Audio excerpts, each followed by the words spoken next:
Chapter 1. A Simple System. In the land of fire, Konoha, night had fallen. A brisk wind swept through, prompting Yuan, who was enjoying instant noodles on the balcony, to exclaim, "How swiftly time passes." Having arrived in the world of Hokage nearly 2 months ago, he had initially entered during the sweltering summer, and now the autumn winds were beginning to chill. When he first traversed into this realm, Yuan had relied on his built-in traversal system, achieving the rank of a genin in a mere half-month. However, as the novelty began to fade, he quickly grew weary of it and reverted to his true nature as a reclusive otaku. This evening, Yuan resolved to venture out. Having idled away his days at home, he had exhausted all his savings. If he did not step out soon, he might become the first-ever traverser to perish from starvation. Upon opening the system, the scenery before him shifted slightly. His system was remarkably straightforward. The first function was tasks, which required him to walk to the locations indicated by light spots on the system map, triggering tasks based on system prompts, with rewards granted upon completion. The second function was lottery, where certain tasks would yield lottery tickets for a chance to win prizes. Beyond that, there were no attributes or shops to speak of. As Yuan opened the system map, he headed towards a dimly lit light spot. Based on previous experience, such faint points typically signified simple tasks, like running errands. Although the rewards were modest, he could accomplish several in a day. Konoha was the most prosperous ninja village in the ninja world, and Yuan's destination was the eastern commercial street. Is that a wallet? Upon reaching the designated area on the map, he stumbled upon a wallet, immediately triggering the task. Ding! Task triggered. Return the wallet to its owner. With so many people in Konoha, he had no idea who had lost it. How would he find them? Opening the wallet, he searched for clues. Inside, he found only a small denomination bill and a hairpin, with no further hints to be found. Yuan, it's been a while. Just as he hesitated between waiting for the owner or moving on to the next task, two familiar figures appeared before him: Choji and Shikamaru from his childhood. Yuan had arrived in this world 2 years prior to Naruto and his peers' graduation. Initially, he had felt a pressing urgency upon his arrival, aware that perilous events would soon unfold.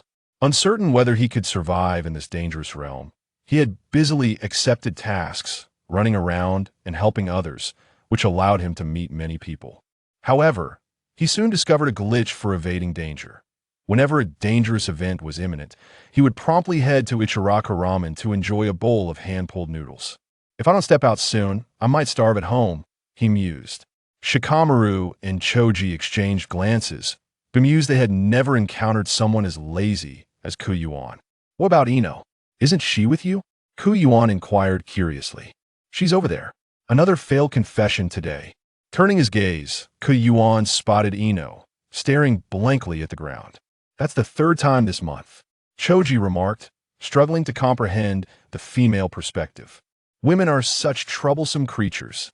Shikamaru could only gaze upward, exasperated.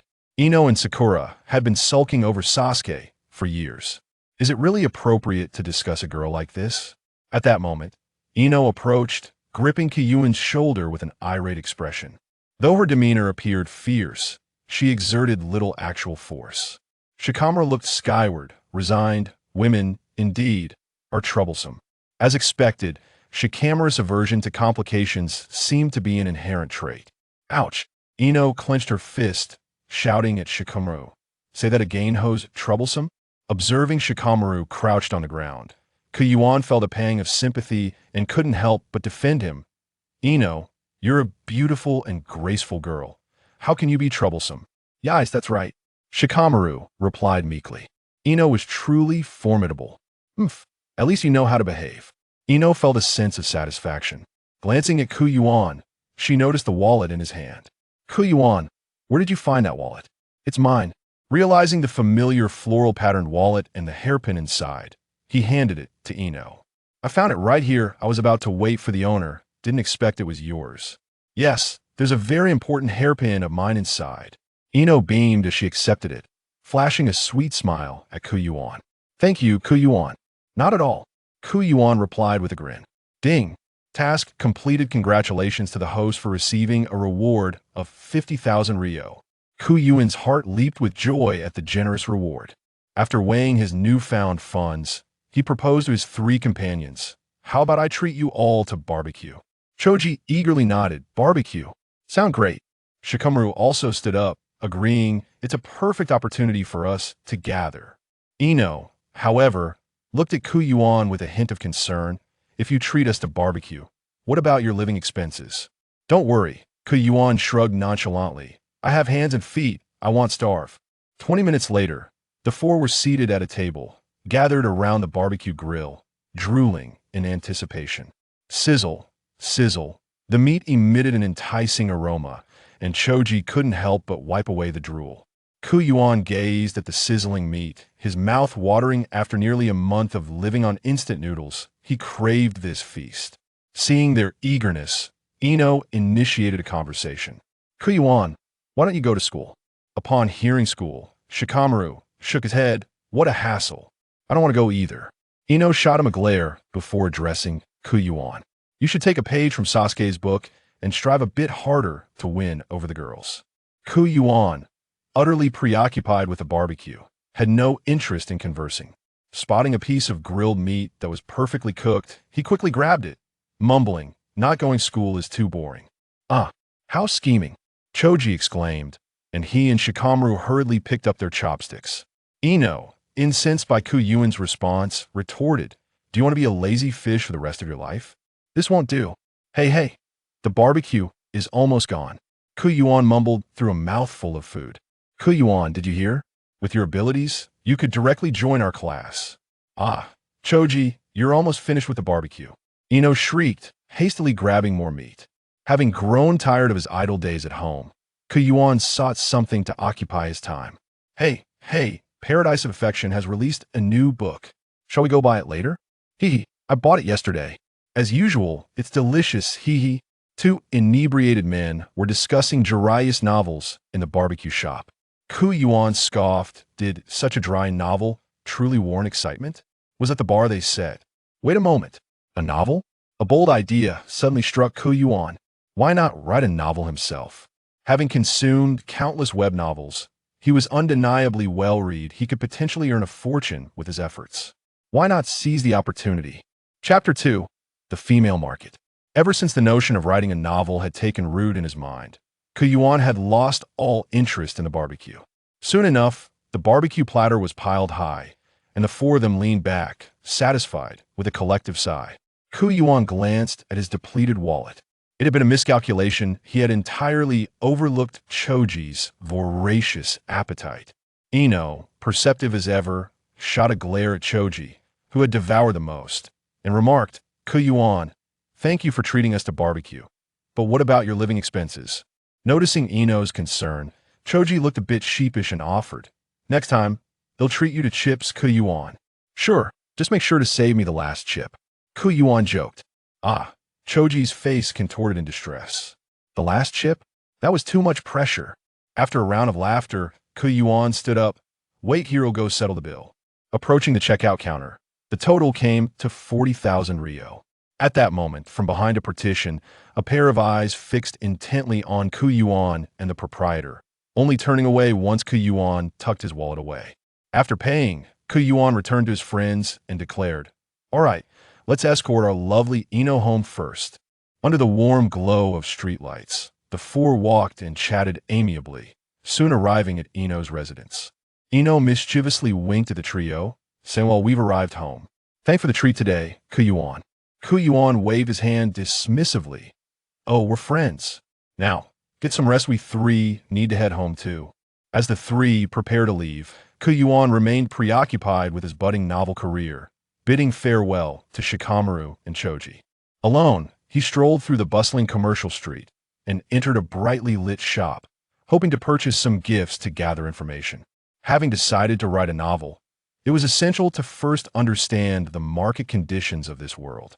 Upon entering the shop, Yuan surveyed the myriad of goods on display, ultimately settling on a selection of alcoholic beverages. The men of Konoha enjoyed a drink or 2 after dinner, making alcohol an excellent choice for a gift. In the bustling commercial district of Kanagawa, there lies a bookstore, which Yuan had frequented numerous times while running errands. becoming quite familiar with the owner. After purchasing some wine, Yuan made his way to the bookstore, pushing the door open to step inside. The lighting within was soft and inviting, where a disheveled, middle-aged man rested his chin on his hand, dozing off at his table. With a glint in his eye, Yuan quietly uncorked the bottle of wine and held it beneath the owner's nose. The bookstore owner suddenly opened his eyes, and upon seeing Yuan, snatched the bottle from him and took a hearty swig. "What fine wine!" he exclaimed, raising an eyebrow at Yuan. "Ah, little Yuan, it has been quite a while since we last met. You bring wine tonight one does not visit without cause." Hee. Yuan chuckled softly, shaking another bottle he held in his hand. "I simply missed you, didn't I? Is it so wrong to come and see you?" The owner smiled, reaching out to pinch Yuan's cheek. "I must admit, I've missed you as well, my boy." Their camaraderie was evident. This gesture was merely a way for an elder to express fondness, and Yuan took no offense. He looked earnestly at the owner and humbly inquired, "Boss, could you enlighten me about the current state of literature in our village?" Taking a sip of his drink, the owner regarded Yuan with curiosity. "Why do you ask? Are you considering opening a bookstore yourself?"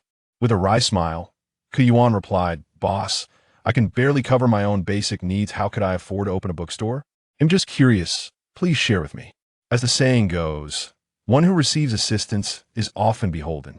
With the wine flowing and this not being a trade secret, the bookstore owner began to divulge insights about the industry to Yuan. In Kanahagakure's literary scene, two companies stood as leaders, Jiantang and Yanbosha. The rest were merely small establishments. Yanbosha primarily published traditional literature, which could be summarized in modern terms as a means to revisit the classics and preserve culture. Meanwhile, Jiantang's offerings were diverse and eclectic, including titles like The Paradise of Affection published by them.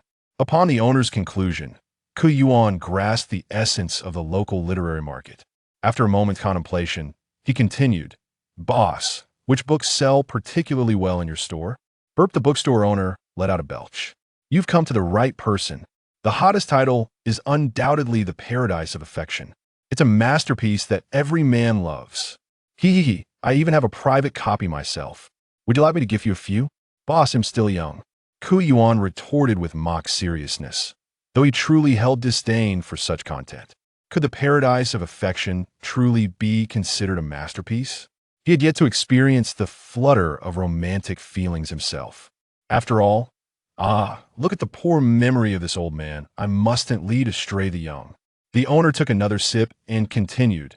Other popular titles include autobiographies and derivative works inspired by The Paradise of Affection. After all, the pace at which it is published is rather sluggish. With this newfound knowledge, Yuan felt a sense of contentment. Such a weak literary market presented a golden opportunity for him to make his mark. After expressing his gratitude to the owner, he departed the bookstore. On his way home, Yuan pondered a pressing question. What should his first book be? Ideally, it should achieve instant success, a debut that would catapult him into the limelight and seize a place in the market. This cultural desolation was staggering, providing him with a unique chance. What genre should he explore? A classic? An online novel? Something risky?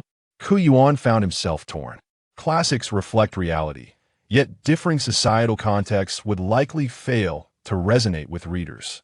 The thought of crafting an online novel, with its daunting word count, felt overwhelming for a newcomer. To follow the trend of writing something provocative, with an audience comprised of lecherous uncles and burly men, felt rather unsettling. Suddenly, a cold breeze swept by, and Yuan was struck by the memory of Ino in her purple dress. Women. He slapped his forehead. The female market. How could I have missed that? Women's novels tend to be shorter, yet the audience is vast. Most women in Kanahagakure, upon reaching a suitable age, had already taken on the roles of wives and mothers. As homemakers, their entertainment options were pitifully scarce. It seemed no one had dedicated themselves to writing specifically for women. Yuan realized his opportunity had arrived. Before he knew it, he stood at his doorstep, seated at his writing desk, pulling out a notebook and a pen. Contemplating works related to women, he opened the notebook and jotted down a few titles. Tokyo Love Story, Full House, Descendants of the Sun, deep love, rain in the mist, neighbors living together. All were once immensely popular television dramas. Chapter 3. Ino's Bento. Yuan paused his writing, staring at the titles he had penned, deep in thought. Adapting a TV drama could prove to be quite a challenge. Perhaps it would be wise to tread carefully with his debut. Ultimately, he nodded at the title Tokyo Love Story. All right, you shall be the one. He had watched every episode without fail and even read the manga, so the memories were vivid, making it easier to write. The story's imperfect yet poignant conclusion had the power to resonate deeply, marking it as a monumental work in the realm of Japanese dramas. The narrative depicted the love stories of men and women within the city, and upon its release, it sparked a profound connection with viewers, achieving unprecedented ratings in its time. It was truly a sensation. Such an exceptional work, serving as a pioneering piece, instills in Yuan a confidence that he can achieve remarkable success. The thought of his creation being adored by thousands of women brings him a sense of excitement. The title is straightforward and boldly encapsulates a tale of hidden romance. Reflecting on this, Yuan endeavors to recall the plot of Tokyo Love Story, gradually sketching its essence. It is a narrative of complicated romantic entanglements, yet culminates in the honorable departure of the protagonist, Rika, while the other male and female characters find their pairs. Firstly, adjustments to the settings within the story are imperative. For instance, the original features a sports goods store, but in the world of Naruto, such establishments do not exist, so it will be transformed into a ninja tools shop. The male lead, Yoshio Kanji, who was initially an employee at a sports goods store, will now be portrayed as a young man from the countryside working at the ninja tools shop. As for the female lead, Akina Rika, Yuan finds himself in a quandary. Rika embodies the essence of the entire piece, and thus requires careful consideration. Ultimately, he decides to reimagine her background as the daughter of a merchant family, having lived a nomadic life before settling in Konoha, where she becomes a long-standing employee at the ninja tools shop. As for the character of Hashan Natsuki, a mature and charming man capable of understanding, his role as the branch manager of the ninja tools shop is perfectly suited. As for the character of Sekiguchi Rimi, who shares a birthplace with Yoshio Kanji, she is originally depicted as a kindergarten staff member, which requires no modification since the world of Naruto also includes kindergarten teachers. Yuan could not help but shake his head. Kaneko was truly unlikable, obsessive, insecure, pessimistic, and selfish. In stark contrast, Rika was the embodiment of goddess-like beauty. Drawing upon his profound understanding of the narrative, Yuan made adjustments to the characters and scenes from Tokyo Love Story to fit the societal context of the Naruto world. Before retiring for the night, he even crafted a detailed outline. Despite having gone to bed quite late, Yuan awoke with the first rays of sunlight. After freshening up, he opened the refrigerator, only to grimace in dismay, exclaiming in disbelief, "What on earth? There's not even a single cup of instant noodles." The money he earned from his tasks yesterday had been entirely spent, leaving his home devoid of any sustenance. A dire situation for a growing young man, indeed. His stomach grumbled insistently, prompting him to slam the refrigerator doors shut in frustration. He needed to undertake tasks to earn money. Nothing was more pressing than filling his empty stomach. Descending the stairs, he promptly activated the system to initiate the task function. A glimmer of light indicated a direction towards the school. Yesterday, Ino had informed Yuan about a school festival, and he wondered if Irika-sensei needed assistance. Even if help was not required, he needed to approach the school to accept the task, as the light was there. Moreover, the festival would undoubtedly feature stalls selling snacks and refreshments, so he could easily indulge himself. The vast expanse of Konoha meant that modern transportation was a luxury not afforded to the common folk. They relied solely on their own legs. Fortunately, Yuan had already attained the rank of a genin, allowing him to reach the school in a reasonable time. Channeling all his chakra into his feet, he sprinted towards the school. As the only ninja academy in Konoha, the institution was quite substantial, boasting around 600 enrolled ninja students. The time of graduation varied according to each student's innate talent. For instance, the prodigious Kakashi graduated from the ninja school at the tender age of 5, a record that remains unbroken to this day. Yuan. As Yuan arrived at the entrance of the ninja academy, he was greeted by a familiar voice, tinged with excitement. Turning around, he noticed that Ino had evidently put considerable effort into her appearance today, happily waving at him as she jogged over. Yuan jestingly remarked, "Dressed so beautifully today, why isn't it a crop top?" As he spoke, Jingyi retrieved a lunchbox from her bundle and cheerfully offered it to Kuyuan, saying, "Since you have been captivated by my beauty, allow me to reward you with a bento." Kuyuan gazed at Ino's tsundra demeanor, feeling a warmth in his heart, yet hesitated as he spoke. "Is this your lunch? If you reward me, what will you do?" Ino shot him a glare, impatiently responding as she unwrapped her bundle. "There are 2 bento boxes. They are for both of us. How could I be so foolish as to not eat and give it all to you? Hurry and eat. I even borrowed my dad's bento box today. He glared at me this morning." A fleeting smirk graced Ino's lips, only to vanish almost instantaneously. Kuyuan smiled helplessly, fully understanding the sentiments of the senior in the mountains. It was one thing for his daughter to bring a meal for a boy, but to bring 2 was quite another. The girl was indeed outgoing. "Thanks, Ino." Kuyuan expressed his gratitude as he accepted the bento box. Ino shot him a glance and replied, "Let us find a quiet place to eat. Wasn't he at you who was showing off yesterday? Aren't you feeling happy?"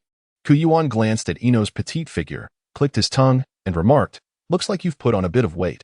Today was the school festival, and everyone in the school appeared to be quite busy, with the entire campus brimming with a lively atmosphere. Today, Kuyuan donned a set of ninja attire, appearing both neat and composed. Accompanying Ino, he arrived at a tranquil spot where he eagerly opened his bento box and began to eat heartily. The flavors of meat and vegetables melded together, filling his mouth with delight, prompting him to exclaim, truly exquisite." "Of course," Ino replied, "but since it's my mother's bento, savor it as much as you wish. I'm rather bored. Soon, I shall go to see Sasuke." Kuyuan couldn't help but silently scoff, pondering how a man adorned with the aura of a protagonist possesses an undeniable charm that captivates women effortlessly. After Kuyuan finished eating, Jingyi swiftly began tidying up while saying, "Remember to come and have lunch with me at noon. I'm off." Kuyuan waved his hand in farewell to Jingyi, glanced at the luminous points on the mission map, and proceeded onward. As Kuyuan approached the illuminated spot, a notification sound resonated from the system. Ding.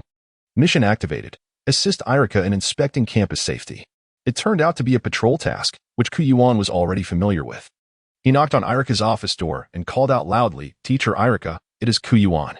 May I enter? Please come in." Chapter 4. The school festival. Kuyuan pushed the door open and beheld Irika, who was bent over his desk, scribbling away with a demeanor noticeably more serious than usual.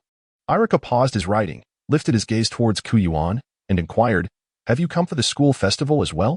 Kuyuan scratched his head, casting an embarrassed glance at Irika. Irika shrugged and remarked, "It has been over a month since I last saw you. I presume it is time for you to undertake some missions. Ino informed me that you have tasks available here. I intended to visit you yesterday, but unforeseen circumstances arose. Thus, I am here today, hoping to see if there are any missions I could take on." Ku felt a tinge of embarrassment. Typically, such tasks required prior registration. Irika, however, dismissed his concerns, stating, "This is a school-wide event. The principal is worried about unforeseen incidents, so I've been asked to find someone to oversee safety. With your strength as a genin, it will suffice for you to patrol the school and put a stop to any minor scuffles." "No problem, I will diligently maintain order."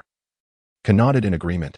Maintaining order was a trivial task for someone of his genin caliber, as those who had reached such a level had long since graduated. This assignment could truly be considered a benefit from the system. As for remuneration, how does 10,000 Ryo a day sound? Others are only receiving 8,000. Irika contemplated briefly before speaking. Teacher Irika is simply incredible. Thank you so much." Kuyuan felt no embarrassment whatsoever. With 2,002, he could purchase an abundance of instant noodles. He expressed profound gratitude towards Irika. The missions in Konoha village are categorized into 5 levels: S, A, B, C, and D. D-level missions are the simplest, typically devoid of combat, such as pet care or searching for lost items, and thus offer relatively modest rewards. Irika's proposed compensation was indeed quite generous. "All right, let us go. After the school festival, come find me to settle the payment," Irika said, giving Kuyuan a reassuring pat on the shoulder. "Rest assured, Teacher Irika, I will complete the task." After leaving the office, Kuyuan leisurely strolled out of the building, wandering around the campus. Each year, the school festival inspires students to innovate with new ideas. Organized by class, they create unique theme stalls. Although there are no formal competitions during the event, the students, being competitive by nature, invest considerable effort into their endeavors. Kuyuan wandered around the campus, occasionally spotting other personnel maintaining order. "Sasuke is so handsome," exclaimed infatuated one. "I want to marry Sasuke." Declared infatuated 2. API call failed with status code 429. Error. Code. For 29. Message. Resource has been exhausted, e.g. check quota. Status. Resource exhausted. Yuan's mind whirled with the thought that this splendid time would be perfect for writing a novel. Action speaks louder than words. The cherry blossom grove within the school premises was truly an exquisite place for leisure and entertainment. As for the activities of the school festival, there should be no significant conflicts. Besides himself, teacher Irika had also employed several lower ninjas to patrol the campus, and with a middle ninja stationed there, nothing of great consequence was likely to occur. Yuan, feeling at ease, arrived at the cherry blossom grove to take a moment of respite. Upon reaching the grove, he set down his backpack, retrieved his notebook and pen, and turned to the last page he had written on, resuming his narrative of a hidden village love story. Watarai Kanji bid farewell to pursue a better life. Yuan has meticulously organized the outline of the novel, and with a profound understanding of the plot. He writes with effortless ease, encountering no moments of writer's block whatsoever. An hour later, Yuan rotated his neck and shook his wrists, exclaiming, "Writing novels is indeed a physically demanding endeavor." Just as he was about to continue, a sudden commotion erupted nearby. Could it be that a conflict had truly arisen? Swiftly stowing his writing materials into his backpack, he made his way toward the source of the altercation. After all, it was his responsibility to investigate the situation. Upon exiting the cherry blossom grove and following the sound for a short distance, Yuan halted, his eyes alight with intrigue. In front of him stood Ini, Sakura, and 3 unfamiliar girls, clearly embroiled in a significant disagreement. Ini positioned herself protectively in front of Sakura, addressing the 3 strangers, Natsuko, Chiki, Yumiko. "If you continue to bully her, I will report you to Irika-sensei." "What?" Yumiko, standing in the center, replied with a stern expression, "Ini, I advise you not to meddle in matters that do not concern you." A flicker of warmth crossed Sakura's eyes, grateful for Ini's support. She pushed Ini aside in feigned anger, declaring, "I want to let you have Sasuke." Ini stumbled back, retorting, "If it weren't for us being in the same class, do you think I would want to help you?" She then turned angrily to the 3 girls, stating, "I will never allow you to bully a classmate from Class S." Chiki smirked, replying, "Did you earn your place in Class S by strength? Let me tell you, the girls from Class A are not to be trifled with." Natsuko, more direct, adopted a combat stance, sneering, "Let us see who truly deserves to stand beside Sasuke-kun." "Humph, who's afraid?" Ini stepped back slightly, bending her legs and crossing her fists, mirroring a fighting stance. Chiki and Yumiko followed suit, preparing for confrontation. Sakura, sensing that Ini was about to engage, felt a twinge of concern but refrained from intervening. After all, Sasuke was the source of contention between them, a rift difficult to bridge.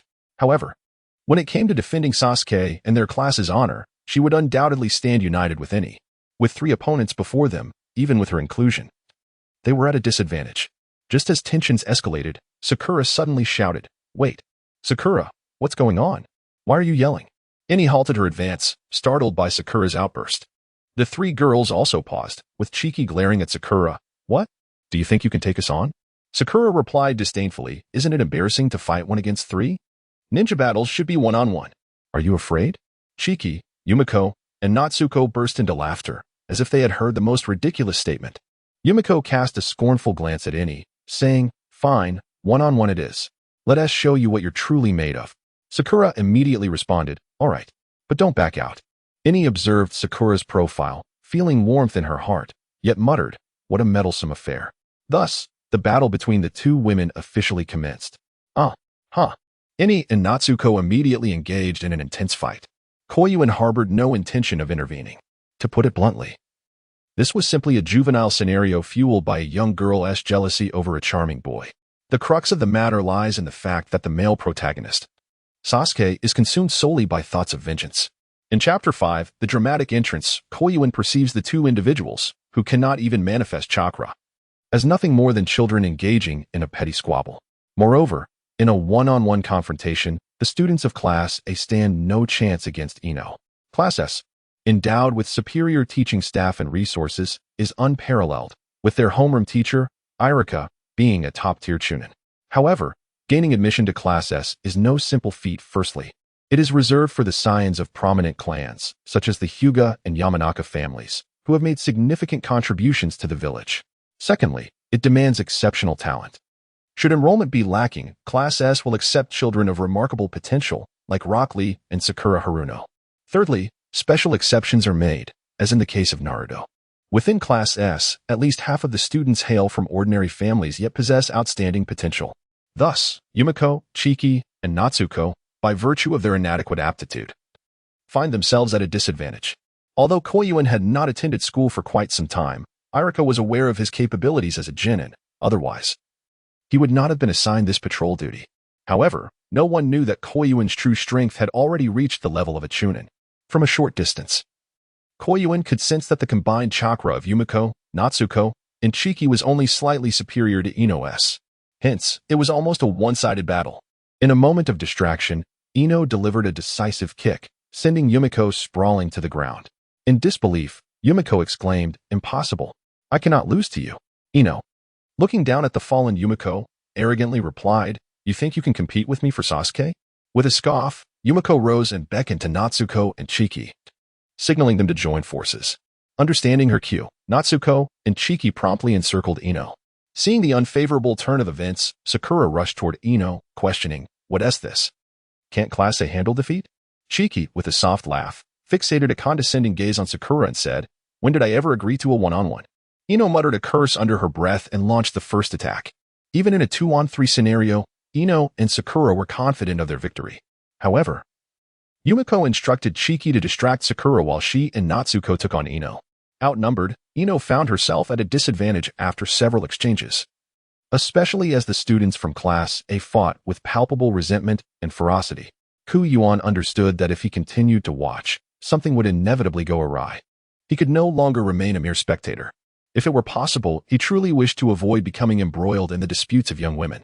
Taking a deep breath, he gathered his chakra beneath him and swiftly maneuvered into the fray, wrapping his arms around the beleaguered Ino. He raised a hand to meet Yumiko's small fist, giving it a gentle push as he exclaimed, "Ladies, please cease your hostilities for the moment." Upon hearing that familiar voice, Ino felt a wave of reassurance wash over her. Yuan would never allow them to be bullied. Xiaozi and Yumeizi immediately became vigilant, while Xiaoying and Qianji halted their actions and turned their gaze this way. Seizing this opportunity, Xiaoying darted behind Yuan. Yuan cast a sidelong glance, noticing that Sakura was covered in dust. However, she had not suffered during the recent skirmish. It was likely that the trio had bullied her before Ino's arrival. Yuan, let go of me, Ino protested, struggling slightly as the boys' embrace felt somewhat awkward. Yuan reacted a beat too slowly and quickly released his hold. Yumiko, Natsuko, and Chiki also gathered around, fixing their gaze on Yuan. "Hey, Yuan. This is a matter among girls. What are you, a boy, doing meddling in it?" "Meddling?" Yuan's expression darkened, and he replied helplessly, "Isn't fighting prohibited on campus? What you are doing is already considered school violence." Qianji's eyes shifted mischievously as she retorted, "You are not even a student here. I advise you not to meddle in matters that do not concern you." "Do you honestly believe that the teachers would punish their own students?"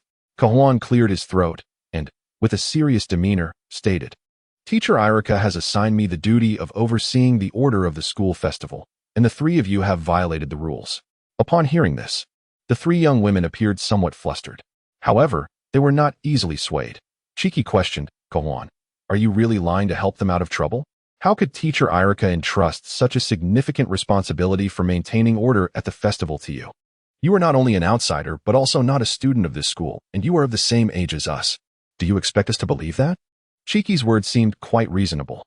Ino tugged at Yuan's sleeve and whispered softly, "Hey, Yuan, you aren't lying, are you?" At that moment, Sakura's expression clearly reflected her disbelief. "Ha, caught in your own lie, are you?" Natsuko suddenly burst into mocking laughter, pointing at Yuan with an air of arrogance. "I advise you to mind your own business, otherwise we will take you down with us." Provoked by their taunts, Yuan felt a surge of irritation, furrowing his brow as he impatiently replied, "If you doubt me, we can confront Teacher Irika directly. I intend to report the circumstances surrounding this incident to him as well." Upon hearing this, the expressions of Chiki, Natsuko, and Yumiko stiffened. Yumiko, visibly anxious, exclaimed, "Teacher Irika is their homeroom teacher. He will definitely side with them." "Are you feeling guilty?" Yuan calmly inquired. Teacher Irika is a person of integrity. The three of them had instigated the trouble, so how could they not feel a twinge of guilt? Natsuko whispered, "Could this guy be telling the truth?" Teacher Irika did indeed issue a task a few days ago. Yumiko's face turned pale as she stammered. No, it can't be. Chiki, however, remained composed and lowered her voice, saying, if we eliminate them all, there will be no problem. Surely, we won't lose and then report it, right? All right, let us take care of them. Natsuko and Yumiko, finding the logic sound, nodded in agreement and encircled Kahuan in a triangular formation. Yuan was well prepared, forming hand seals, multiple shadow clones. Bang, bang, bang. With 6 soft sounds, 6 clones emerged. Pointing at Qianji, Yumeizi, and Shazi, he commanded, subdue them. Although Yuan's strength has reached the level of a chunin, his combat skills are rather limited, possessing only the shadow clone technique awarded by the system. Sakura gazed at the clones with a hint of concern and remarked, will those illusions truly deceive them? Yuan was utterly bewildered. The phantom? Suddenly, it dawned on him that the shadow clone technique was a forbidden art. They mistakenly believed it to be a mere illusion technique. In the blink of an eye, Yumiko, Chiki, and Natsuko had already been subdued. However, Yuan's eyes widened in shock. Their capture was one thing, but how had the shadow clone's hand reached him? The atmosphere grew decidedly awkward. And before Yuan could even offer an explanation, Ino struck him with a punch, fuming, Yuan, what are your hands doing? Chapter 6, Red Beam by the Heavens.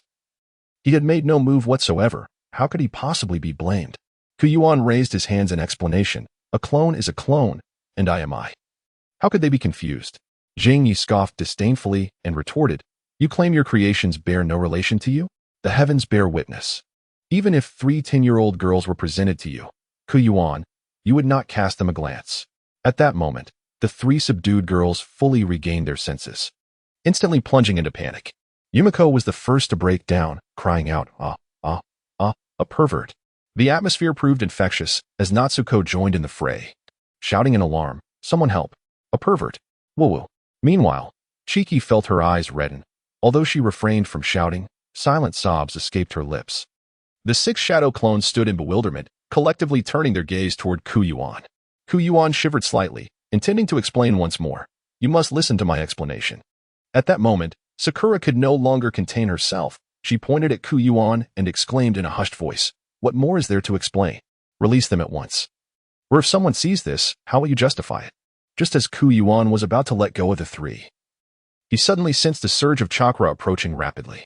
With no time for further explanations, he urgently grasped Ino and Sakura by their hands and urged, concentrate your chakra in your feet. Ino and Sakura, upon hearing this, immediately complied, though they couldn't help but ask, what is happening?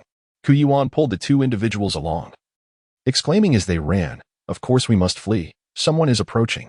Jingyi and Sakura, Yuan felt a surge of guilt. After all, there was no way to clarify the situation. In such a scenario, the best strategy was to flee. However, in his hasty escape, he failed to notice that a notebook had fallen from his backpack. After departing the scene, Yuan's shadow clone quickly dissipated into a wisp of smoke. Xiazi, Qianji, and Yumeizi sat despondently on the ground. Qianji wiped her tears and, addressing Xiazi and Yumeizi, cautioned, what happened today must remain a secret. No one can know. Understood? Xiazi grit her teeth and retorted, no way. I must inform the teacher, my father. Otherwise, I cannot swallow this humiliation. Yumeizi frowned and replied, we lost even when it was 3 against 1. Do you not feel ashamed to speak of it? Qianji nodded in agreement, stating, it was just one boy who defeated us 3. We cannot let anyone find out. Xiazi pondered for a moment. As top students of Class A, their defeat was particularly bitter, yet she reluctantly acquiesced. What are you 3 doing here? Suddenly, a woman with purple hair, clad in fishnet and a cream-colored coat, crouched before them. Ah, Yumeizi exclaimed, startled. Who are you? Mizuhashi Azuki playfully lifted Yumeizi's chin with her slender finger and teased, what a lovely girl you are. But pervert. Upon realizing the situation, Yumeizi quickly swatted Mizuhashi Azuki's hand away, trembling with apprehension. The little ones from the ninja school are rather dull. Mizuhashi Azuki shrugged, smiling cheerfully. I am Mizuhashi Azuki, responsible for ensuring safety during the school festival. Was that crying you just now? Qianji, Yumeizi, and Xiazi fell into a collective silence.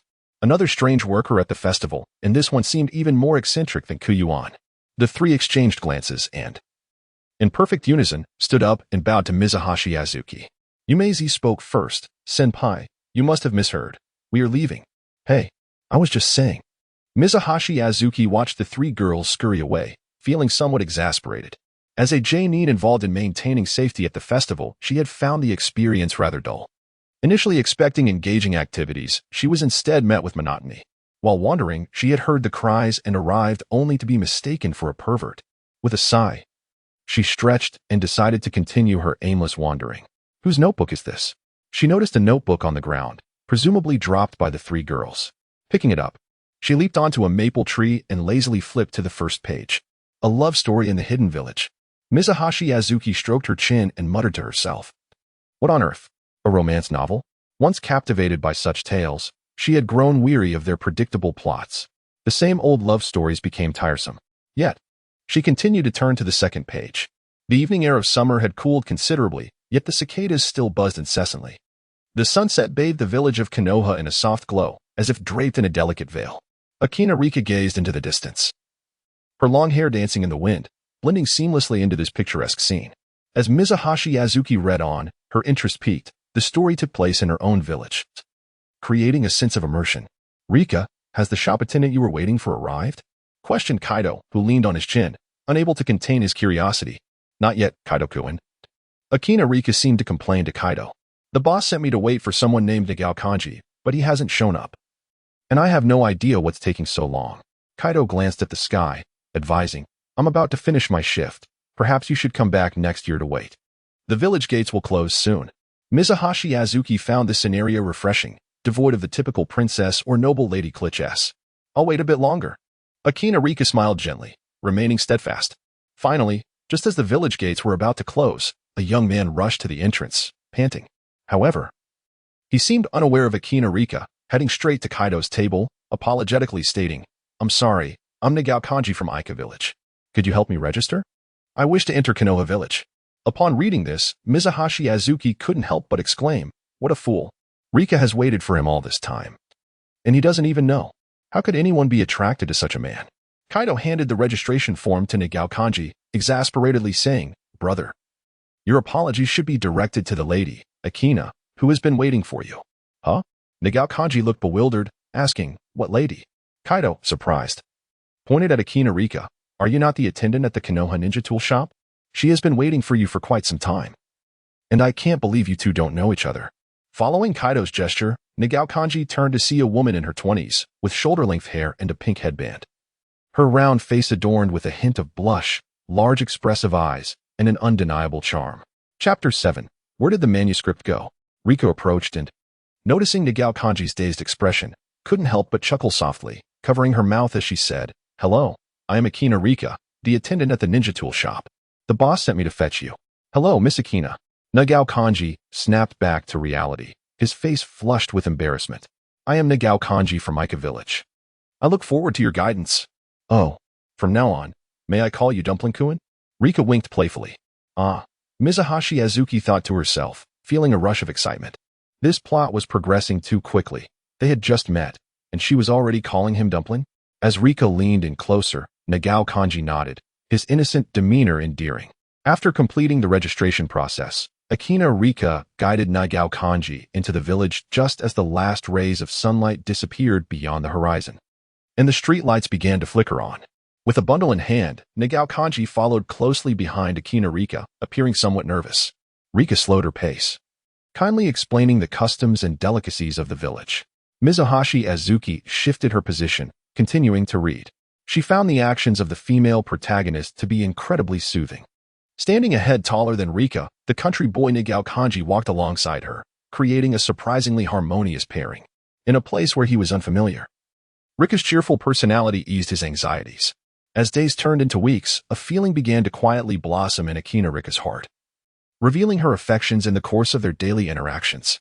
Although Kanji harbored feelings for Rika as well, he remained preoccupied with memories of a past crush. Mizuhashi Azuki reacted intensely at this revelation. What? Rika isn't the female lead? Dumpling actually likes someone else? In an exaggerated reaction, Maedahira Akane nearly tumbled from the tree, steadying herself before continuing to observe. On an autumn evening, Nagao Kanji received an invitation to the hometown gathering in Aiku Village and arrived at the entrance of the local tavern. Upon entering, the server guided Kanji to a room. where he was momentarily taken aback and exclaimed, "Rimi." "Kanji." Rimi smiled coyly and winked, saying, "Why are you just standing there? Come in." Akane couldn't help but scoff at this scene, muttering to herself, "This Rimi must be the quintessential wicked female antagonist.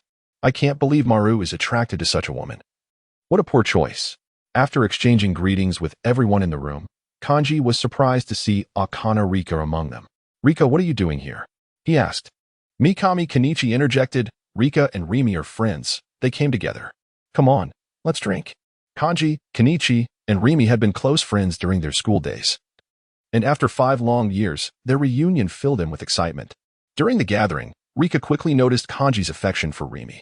The subtle glances he cast her way pricked at her heart.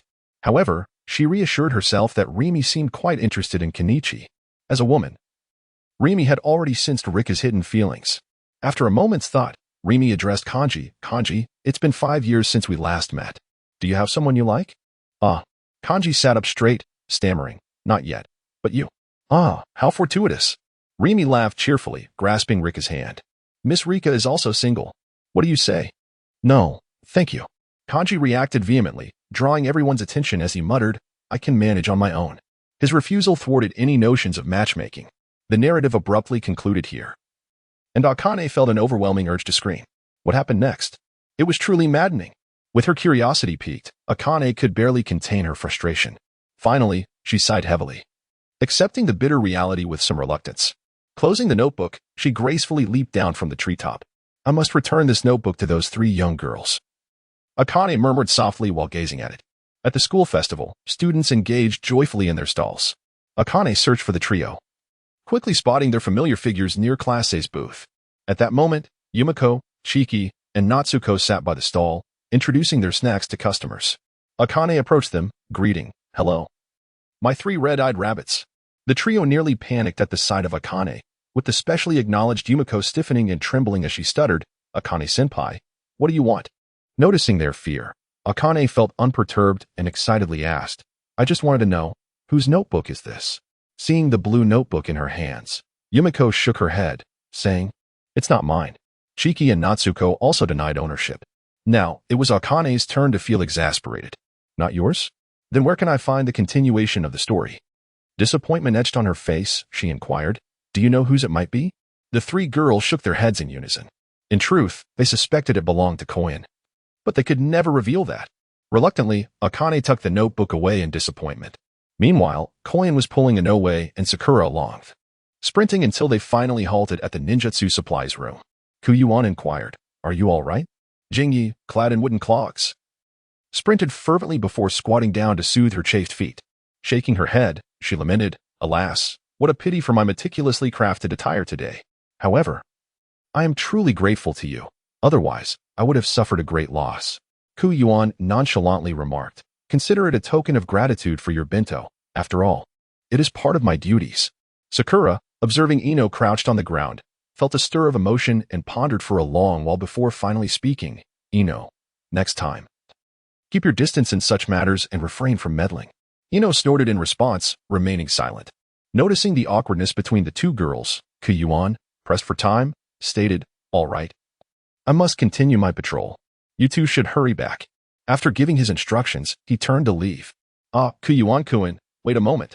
Sakura called after him, bowing in gratitude. "Thank you for today." Yuan smiled faintly, saying, "You should thank Jingyi." Having uttered these words, she paid no heed to their reactions and hurriedly departed. However, when Yuan finally found a place to sit and opened her backpack, she was utterly bewildered. The bag was wide open, and her manuscript had completely vanished.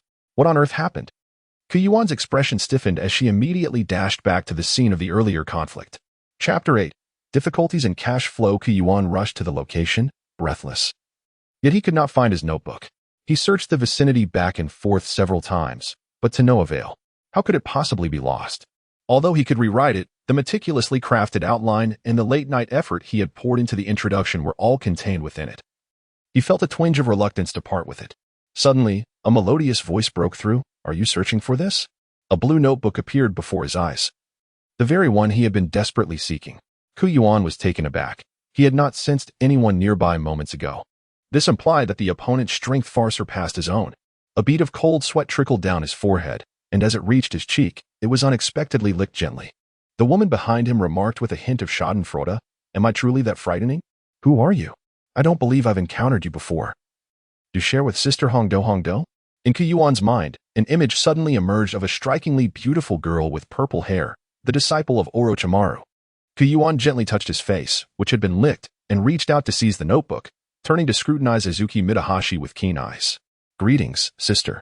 I am Kuyuan. This notebook indeed belongs to me. I thank you for it." Azuki Midahashi, with a look of astonishment, inquired, "Did you also pen the contents within?"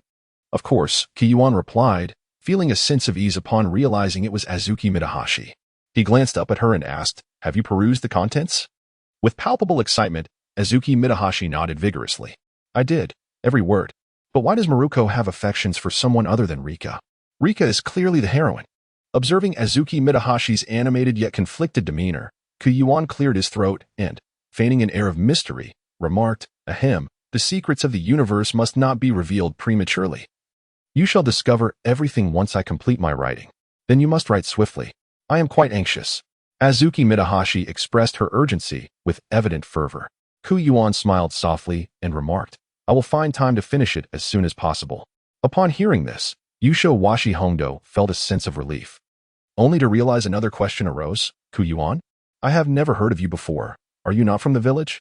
"No." Kuyuan shook his head, replying, "I hail from Shortbook Street." Initially, as an outsider, Kuyuan's actions were subjected to rigorous scrutiny. However, due to his rather monotonous lifestyle comprising merely of completing tasks, paying rent, and remaining at home without posing any threat, the surveillance was gradually eased after a month. Nevertheless, outsiders residing in Konoha are required to pay a security deposit. And it is by no means a trifling amount, which indeed causes considerable distress.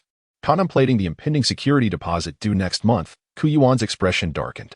Observing his furrowed brow, Yusho Washi Hongdo inquired with concern, "What troubles you? Is life in Konoha not to your liking?" With a hint of curiosity, she added, "Your chakra has already reached the Chunin level. Taking on a few C-rank missions to earn some security funds should not be overly burdensome, should it?" Kuyuan's lips twitched slightly. The C-level task was proving rather challenging for him, as he was only skilled in the art of shadow duplication. Moreover, if the C-level task were to escalate to a B-level, would that not spell the end of his life? Conan candidly replied, "Sister, my skills are merely that of a lower ninja. I cannot engage in such high-risk endeavors. I suppose I should diligently focus on writing, hoping that my manuscript fees will sustain my livelihood." Upon hearing this, Matarai Azuki teased, "So your hidden village love story is intended for submission? I shall certainly support you when the time comes. Your writing is quite commendable." Kuyuan captured a devoted fan, and his spirits soared with delight. He cautioned Yushirai Hongdo, saying, "Sister Hongdo, please refrain from revealing any spoilers." "Rest assured," Yushirai Hongdo replied, assuring him of her discretion, before inquiring, "By the way, which bookstore do you intend to publish with? I would like to reserve a copy in advance." "Shueisha," Kuyuan explained, "I anticipate completing the manuscript in about 10 days. The narrative unfolds a love story set in a hidden village, rich in tension." Upon hearing Shueisha, Yushirai Hongdo furrowed her brow momentarily, then playfully asked, "Are you certain about Shueisha? Iwata Publishing is also quite reputable. Have you considered them?" Kuyuan felt a sense of confusion but proceeded to elucidate. The works published by Iwanami Shoten predominantly revolve around traditional culture, and it is unlikely that such themes would be accepted. In contrast, Kyoto accommodates a broader array of genres, such as the currently popular Paradise of Affection, which is also published by Kyoto. The sheer mediocrity of Paradise of Affection is utterly unworthy of being compared to your literary creations, especially with that despicable author. Upon hearing the title Paradise of Affection, Mitai Akane rolled her eyes, expressing her disbelief that such a book could achieve bestseller status in 5 major countries. "If I were to discover the author's identity, I would certainly give him a thorough thrashing. Perhaps you are not even a match for him." Kuyuan couldn't help but feel a twinge of sympathy for Jiraiya. It appeared that the vast majority of women held a profound disdain for this book. "Hey," said Matakahime Azuki, gently tapping Kuyuan's forehead with a reprimanding tone, "you actually know about Paradise of Affection? Surely, you haven't read it, have you?" A warning sign. Kuyuan hastily waved his hand, earnestly stating, "How could I possibly read such books? I have an affinity for pure love stories and have no interest in those." His sentiment was quite justified, for indeed, the quality of such literature could hardly pique his interest. "That's good to hear. Otherwise, my well-meaning sister would have had to impart some lessons." Yutei Akane smiled in a somewhat threatening manner. Truly overly enthusiastic.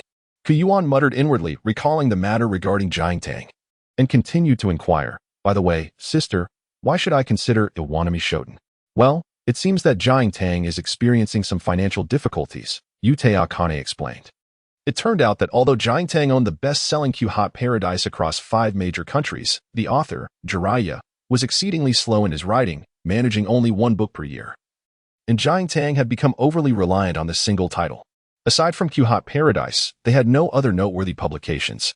In contrast, Iwanami Shoten, while lacking the top-selling Q-Hot Paradise, boasted the 2nd, 3rd, 4th, and 5th bestsellers, which allowed it to remain steadfast over time. Moreover, I have a little insider information. Yutei Akane said mysteriously to Yuan. My last assignment involved protecting the daughter of a wealthy merchant, from whom I learned that the owner of Jiangtang has recently engaged in numerous business dealings, withdrawing substantial funds to address emergencies. Yutei Akane squatted down to meet Yuan's gaze, adopting a tone of seasoned gravity. Little Yuan, if Jiangtang were to go under, you would receive not a single cent in royalties. Although Iwanami Shoten is traditional, your novel is quite remarkable. Have confidence. Chapter 9, Bonfire Night. Yuan originally intended to complete the first plot before submitting it. However, he suddenly uttered a perplexing remark. Mitahira Akane gazed at him in confusion and inquired, What's wrong? Is something amiss? No, it cannot be. As far as Yuan was aware. Even within the main storyline of Naruto, Intimate Paradise continued its serialization, and the strength of Jiangtang remained comparable to that of Iwanami Shoten. Thus, even if Jiangtang were to encounter financial difficulties, they would surely navigate through them unscathed. With this realization, Yuan became even more resolute in his decision to submit his work to Jiangtang. Observing the fluctuating expressions on Yuan's face, Mitahira Akane asked, What's the matter? What are you thinking? Yuan came to his senses, shrugged his shoulders, and said to Midashiraku, I've given it some thought, and I still intend to cast my vote for Jiang Hall. Why? Midashiraku inquired, somewhat puzzled. Yuan understood that Midashirai Akatsuki was concerned about him, so he explained, Sister Akatsuki, I believe that Jiangtang can weather this crisis. After all, as the leading figure in the village's book industry, it possesses a certain degree of resilience against risks. Midashirai Akatsuki pondered this carefully and nodded in agreement. Indeed, given Jiangtang's reputation in the Land of Fire, resolving the financial issues should not be overly challenging. Upon hearing this, Yuan further remarked, If my novel were to become a tremendous success, would that not be a boon for Jiangtang? This novel is destined for greatness. Yeshitai Hongdo promptly grasped Yuan's shoulders, her voice tinged with anxiety as she implored, You must not give up. I am eagerly anticipating the continuation of the story. Yuan twitched at the corner of his mouth, feeling a slight ache in his shoulder. However, Mitama Akane was somewhat overly concerned. How could he possibly give up? Yuan calmly extricated his hand from Hongdo's grasp and spoke again. Sister Hongdo, I will not give up. I am determined to write a novel that everyone will enjoy. Upon hearing this, Yushoshi Hongdo felt a slight sense of reassurance and replied, regardless of the circumstances. You must persevere. I will always support you. Thank you. Yuan expressed his sincere gratitude. She was his very first fan. Yushoshi Hongdo glanced upward at the sky and then said, It's getting late. I still have to patrol, as I am on duty. Her words stirred a sense of guilt within Yuan. After putting away his notebook, he bid farewell to Yushoshi Hongdo, saying, Thank you, Sister Hongdo. Until we meet again. If by our next meeting you have not completed the first chapter, you shall be on your own. She threatened playfully, raising her fist before turning to leave. Women can indeed be quite formidable. After their parting, Yuan returned to the Cherry Blossom Grove, a truly inspiring place for writing. During lunch, he sought out Ino and fortuitously encountered Shikamaru and Choji. By the way, Ino turned her head towards Yuan and inquired, What time do you finish work today? Yuan mumbled through a rice ball, his words muffled, around 9, I suppose. Why do you ask? Shikamaru glanced at Yuan and replied, There's a bonfire party tonight. There will surely be plenty of delicious food. We 4 can enjoy it together. Choji's eyes sparkled with excitement as he chimed in. Yes. The food at the bonfire party will be abundant. I am already prepared. Yuan gazed at Dingxi's round belly, feeling quite speechless. After lunch, he resumed his grand literary endeavor. Around 3 or 4 o'clock, he finally completed the first chapter. He decided to take a short break. After all, while one might indulge in idleness, one must still fulfill their duties. He wandered aimlessly to the main venue of the school festival. Little Kuyuan, came the voice of Yusho Washi Redbean. Kuyuan turned his gaze in the direction of the sound and indeed spotted Yushirashi Aikirin, who was leisurely resting on a branch.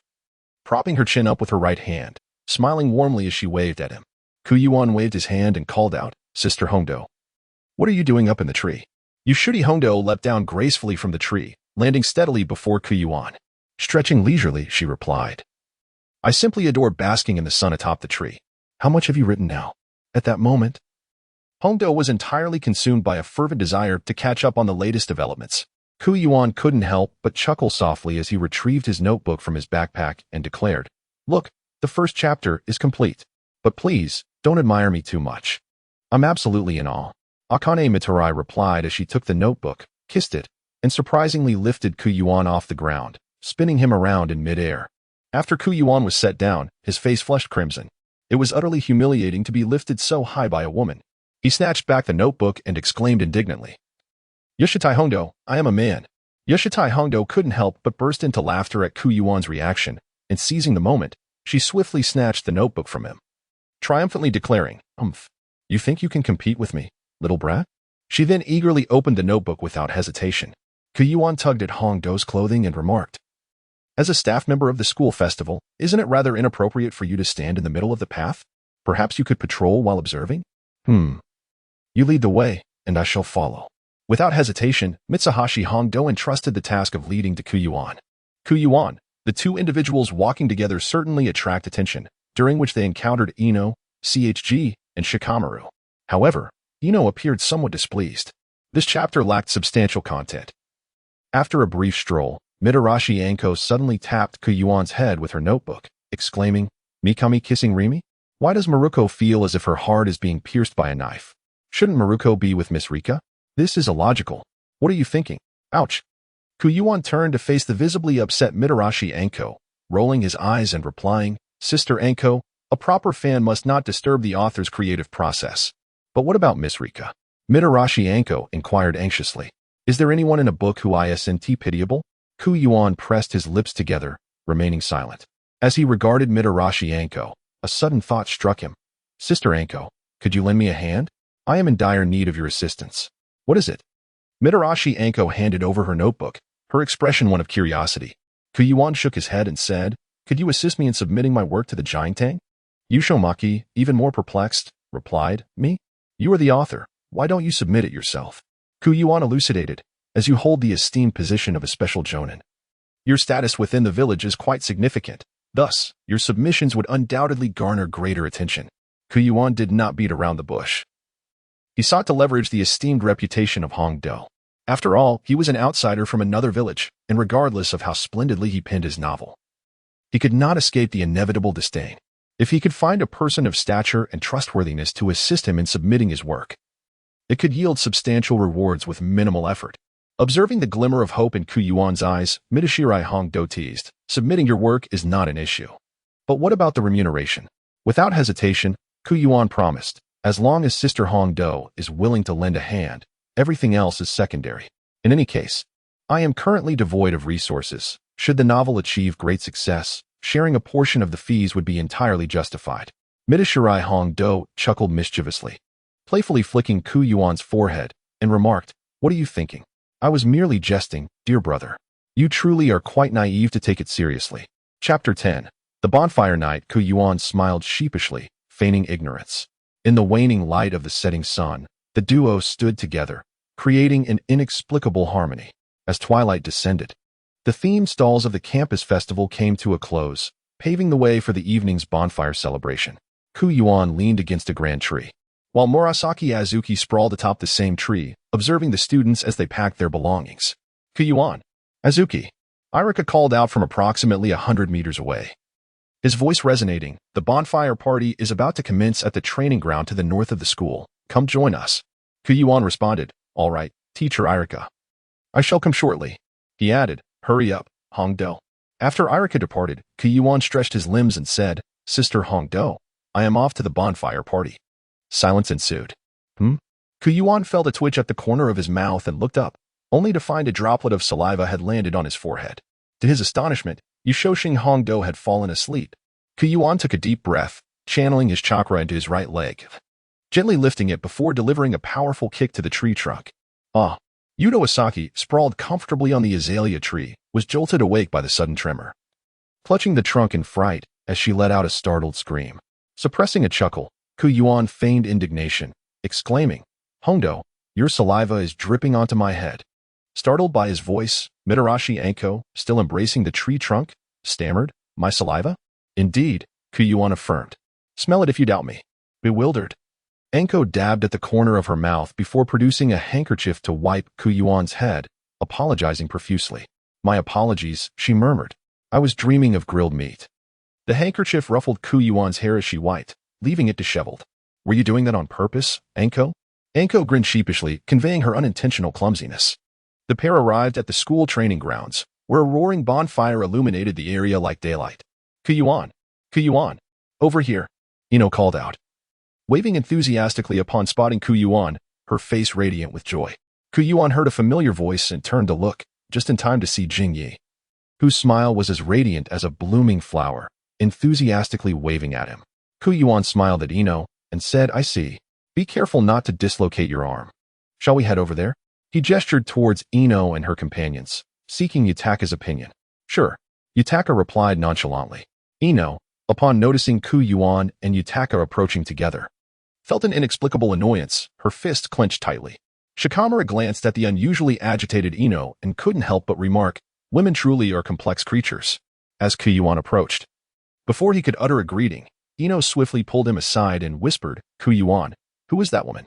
With a gentle smile, Yuan replied, "Aha. I forgot to introduce her. This is Mitarashi Anko, a special jonin from Konoha.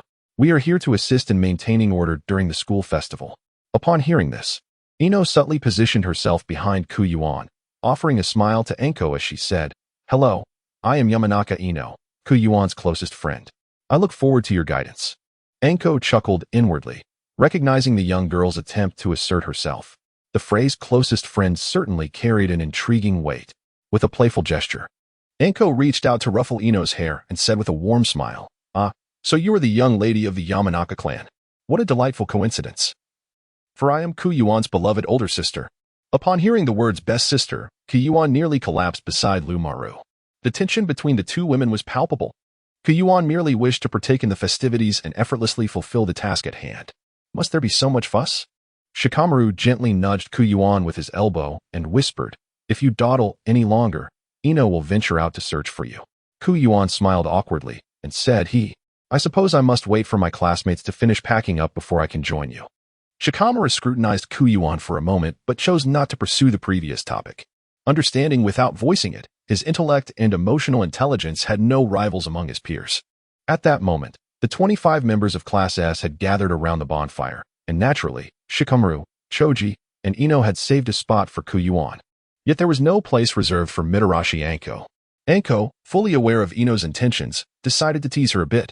She sidestepped Ino and sat next to Yuan, leaning in closer as she playfully remarked, "Hey, Yuan, let us sit together." Kashuan was drenched in cold sweat. This is nothing short of a life-threatening proposition. Just then, he exclaimed, Hey, that is my seat." Jingya, witnessing Mitai Akadam's audacious demeanor, summoned all his strength to tug at Akadam's sleeve, shouting in indignation, "Get up. Senior, you cannot treat students this way." Mitai Akadam feigned difficulty, responding, "Oh dear, but I have no place to sit. Shouldn't students show some respect to their seniors?" Jingya, momentarily at a loss for words, continued to pull and shout, "That's not right. That seat belongs to me. You should find another place to sit." Ko looked helplessly at the two women who were tugging at each other, and, imitating Shikamaru, he inwardly remarked, "Women truly are a handful." He then turned to Ino with a somewhat obsequious demeanor and said, "Thank you, Ino, for saving my spot. Come, let us sit together." The flickering campfire cast a rosy glow upon Ino's face, and Shikamaru and Choji graciously shifted to make room. "Humph." Ino huffed defiantly, settling between Ku and Shikamaru, and sulkily remarked, "This is all your fault, Ku." Yuan once again smiled ingratiatingly, saying, "It's all my fault, it's all my fault. Please don't be angry anymore." Jingyi, Mitachi Akane gently leaned closer to Yuan's ear, lowering her voice to ask, "Your little girlfriend?" Yuan's heart raced. "We're just friends." Upon discovering Koyuan engaged in hushed conversation with Matachi Akadama, Inoue couldn't resist interjecting, "What are you two discussing?" Matachi Akadama and Koyuan replied, "Beneath the starry sky." The aroma of roasted pig wafts through the air as the training grounds bustle with activity. Meanwhile, in Class S, the oblivious Uchiha Sasuke found himself surrounded by several circles of infatuated girls. Sakura, seated near Sasuke, exclaimed, "Wow, Sasuke-kun is truly handsome." Instantly, the group of girls erupted in animated discussions. In the midst of it all, Sasuke lifted his gaze and happened to catch sight of Koyuan. Koyuan, an outsider, shared a cordial relationship with Shikamaru, Choji, and Ino, which piqued Sakura's interest. Suddenly, she pondered why Ino, that boisterous girl, had not come to pester Sasuke. After scanning the surroundings, she spotted Koyuan, Ino, Choji, and Shikamaru seated together, and she understood. A wave of joy surged within Haruno Sakura. This was indeed fortuitous. The unusual behavior of Ino was not lost on Sakura alone. Koyuan had also sensed it. Meanwhile, Ino's eyes sparkled as she noticed someone dancing by the bonfire. She eagerly tugged at Koyuan and exclaimed, "Come, let us dance." "Ah, I can't dance," Koyuan stammered in surprise. Ino stamped her foot and insisted, "If you cannot, then learn. Hurry up." With her persistent tugging, Koyuan ultimately acquiesced. After all, one must maintain their dignity in front of so many onlookers. After the two departed, Mitarashi Anko arose to stretch and addressed Shikamaru and Choji, saying, "Oh dear, I truly feel old. I must head back now. Please inform Koyuan that when he collects his reward from Irika, he should gather mine as well." Shikamaru nodded in agreement. Upon leaving the school, Mitarashi Anko hurried directly to Jiang Hall, intending to assist Koyuan in submitting his manuscript. Chapter 11, Submission. Anko moved swiftly. Yet it took nearly half an hour to reach Jiang Hall. The sign outside boasted the name Jiang Hall in bold letters. Flipping her hair, Anko confidently pushed open the door.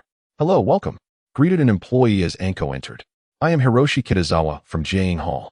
How may I assist you today, Mitarashi-sama?" Anko replied coolly, "Who is responsible for manuscript submissions?" "I am here to submit one." "Ah?" Hiroshi Kitazawa looked incredulous and confirmed, "Mitarashi-sama, you wish to submit a manuscript?" Anko waved her hand in annoyance, impatiently stating, "I'm submitting on behalf of a friend. Please expedite this.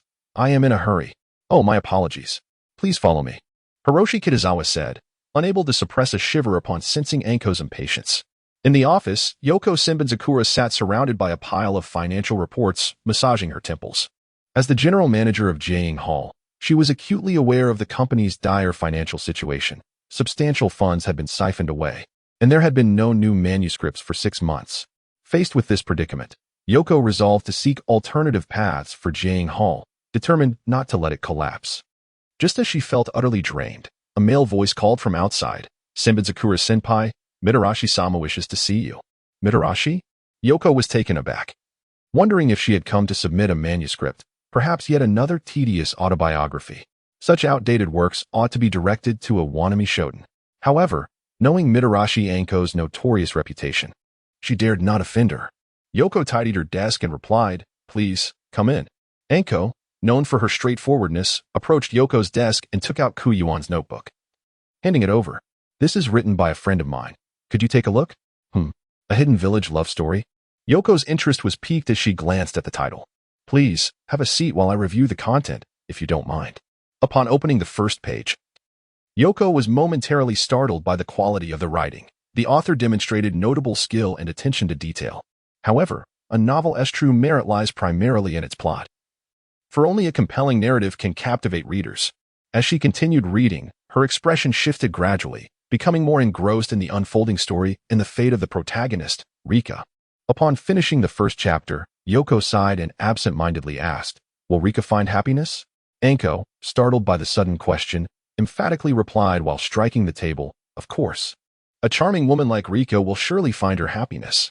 The two women found themselves aligned in thought.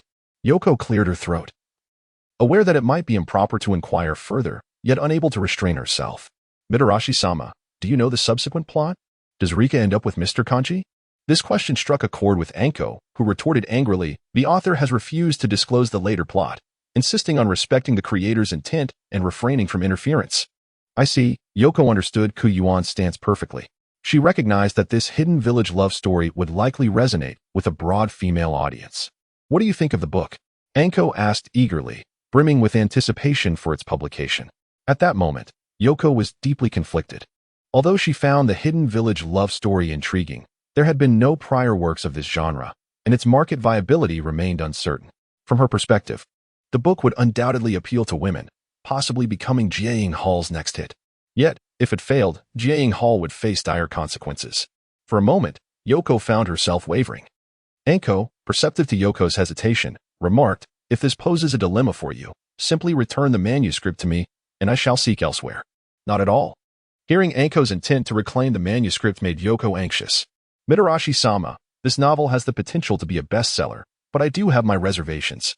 Please, sit down. Let us discuss this further." Watching Anko take her seat, Yoko realized a decision was imperative. Mitarashi Anko would not grant her ample time for deliberation. Given the current state of the publishing house, she steeled herself and resolutely decided, "We at Jiaying Hall will acquire this novel and expedite its publication." "Ah, that is splendid," Anko responded, elated.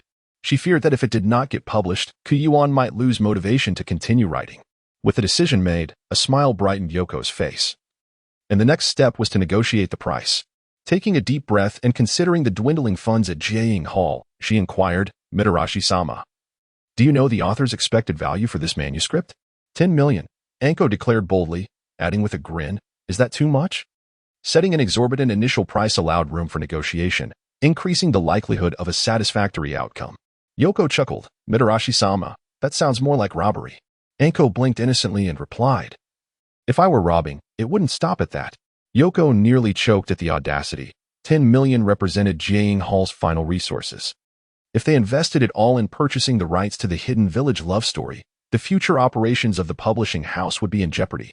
Yoko understood that Anko was deliberately inflating the price and urged, "Mitarashi-sama, please propose a more reasonable figure." Anko raised an eyebrow. 10 million it is.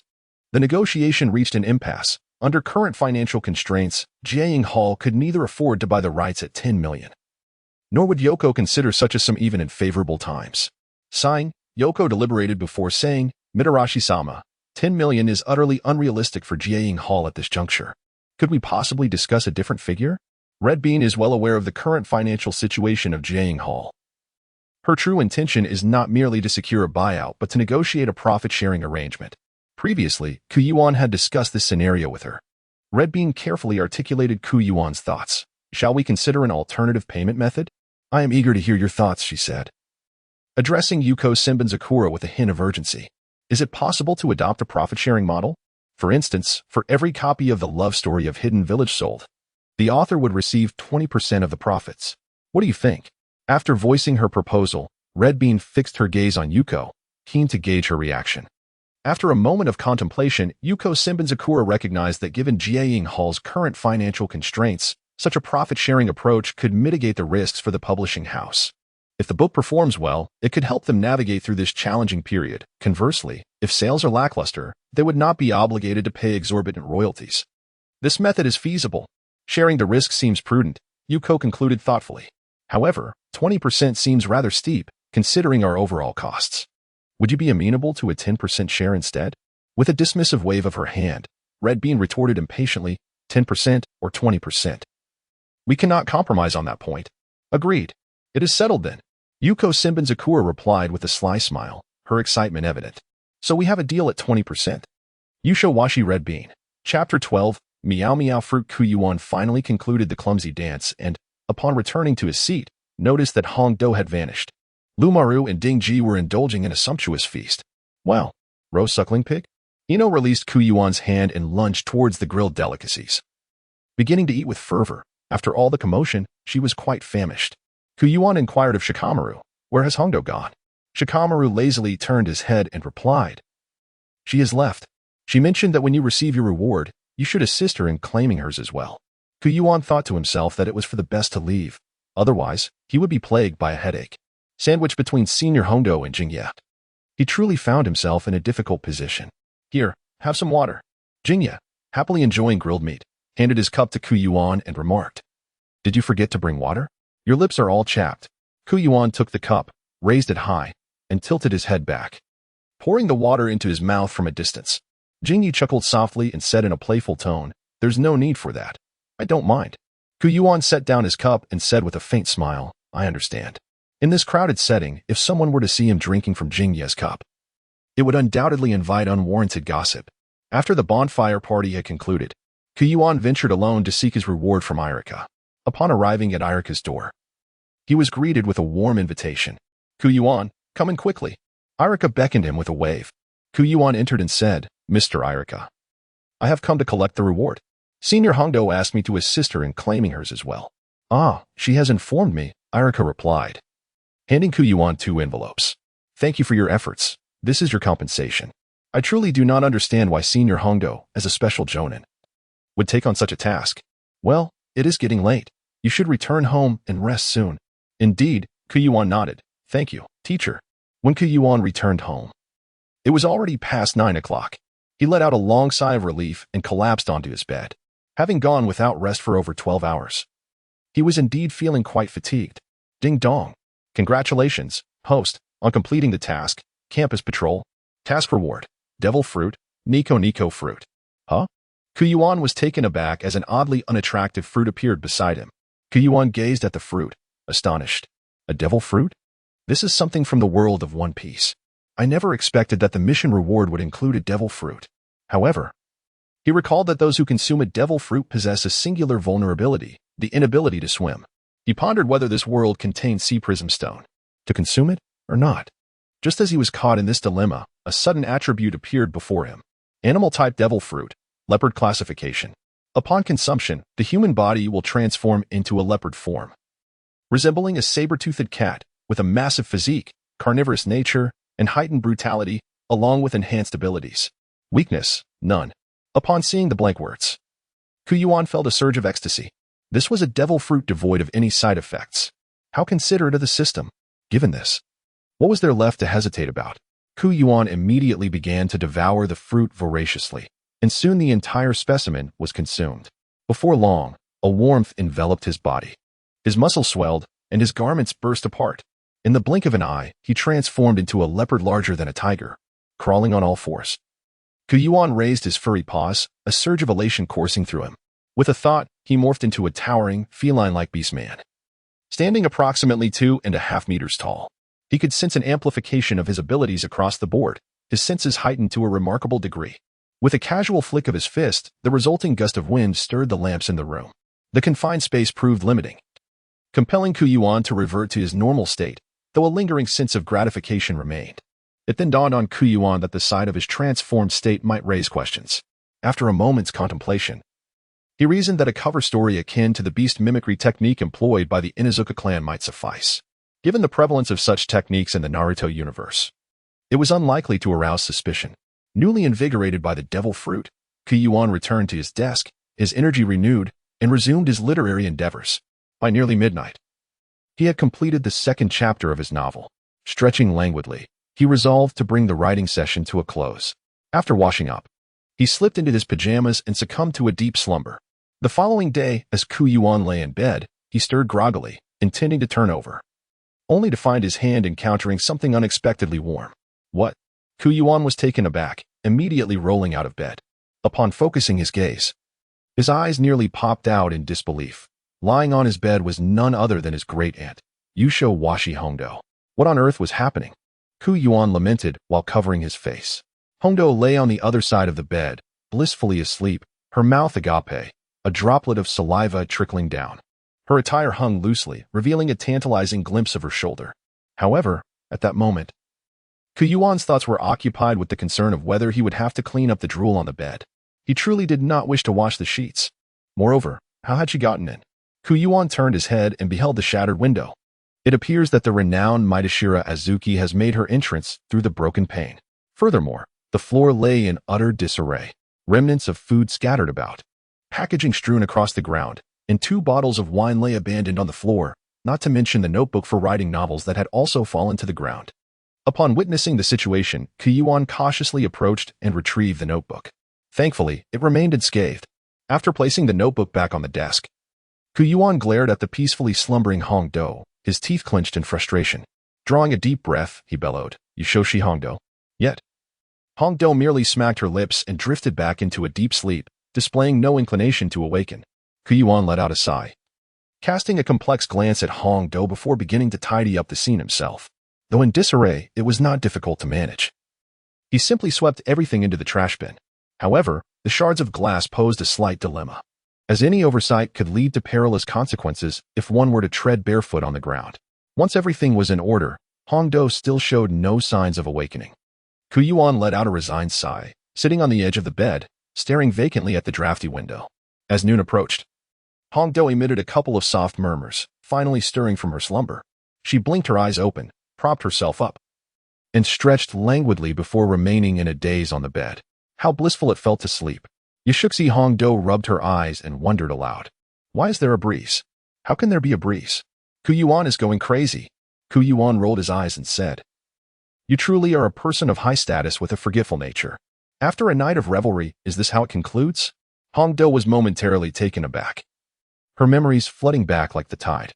Blushing, she averted her gaze from Yuan and shamelessly remarked, When I arrived, you were already asleep. It would have been rather rude to wake you, so I entered on my own. Yuan wore an expression of utter disbelief. So, you were simply going to indulge in food and drink while causing havoc in my home? And you even took my manuscript. You show Washi Hongdo feigned innocence. It was unintentional. Please don't be angry. I sincerely apologize. Oh, by the way, I have something significant to share. Noticing Yuan's increasingly darkening expression, Hongdo hastily redirected the conversation. Jiang Tang has decided to publish your novel, offering a 10% royalty. Upon hearing about the submission, Yuan momentarily set aside his grievances and nodded. I thought the share would be merely 10%, considering I had never encountered such a revenue-sharing model before. Hiki, you should be truly grateful to me, Hongdo proclaimed with pride. Indeed, I must express my gratitude. Yuan's demeanor softened as he retrieved an envelope from his drawer and handed it to Hongdo. Here. This is your share. Take good care of it. What is it? Hongdo exclaimed in excitement as she accepted the envelope and opened it, promptly pinching Yuan's cheek. Is this your way of thanking me? This is my task remuneration. Chapter 13. The frenzied diamond. Yuan stepped back, freeing himself from Hongdo's grasp, and said, What do you think this is? It is already commendable that I did not keep the compensation for myself. What more do you desire? Hongdo, feeling somewhat embarrassed, ran his fingers through his hair and tossed an envelope to Yuan, saying, I acknowledge my fault from last night. Your residence is also rented. Consider this as your compensation. However, after a brief pause, Hongdo playfully pinched Yuan's cheek and added, Gratitude is a different matter altogether. All right. I shall present you with a grand gift in due time. Yuan unceremoniously accepted the envelope handed over by Hongdo, then took out his reward, saying, Why don't you tidy up a bit? Shall we go out for a bite? Sure. Hongdo eagerly nodded. I want to eat some tricolor dumplings. On the autumn streets. Yuan held a skewer of tricolor dumplings, reluctantly stuffing them into his mouth. Although delicious, it was the first time he had treated such a snack as a proper meal. So delightful.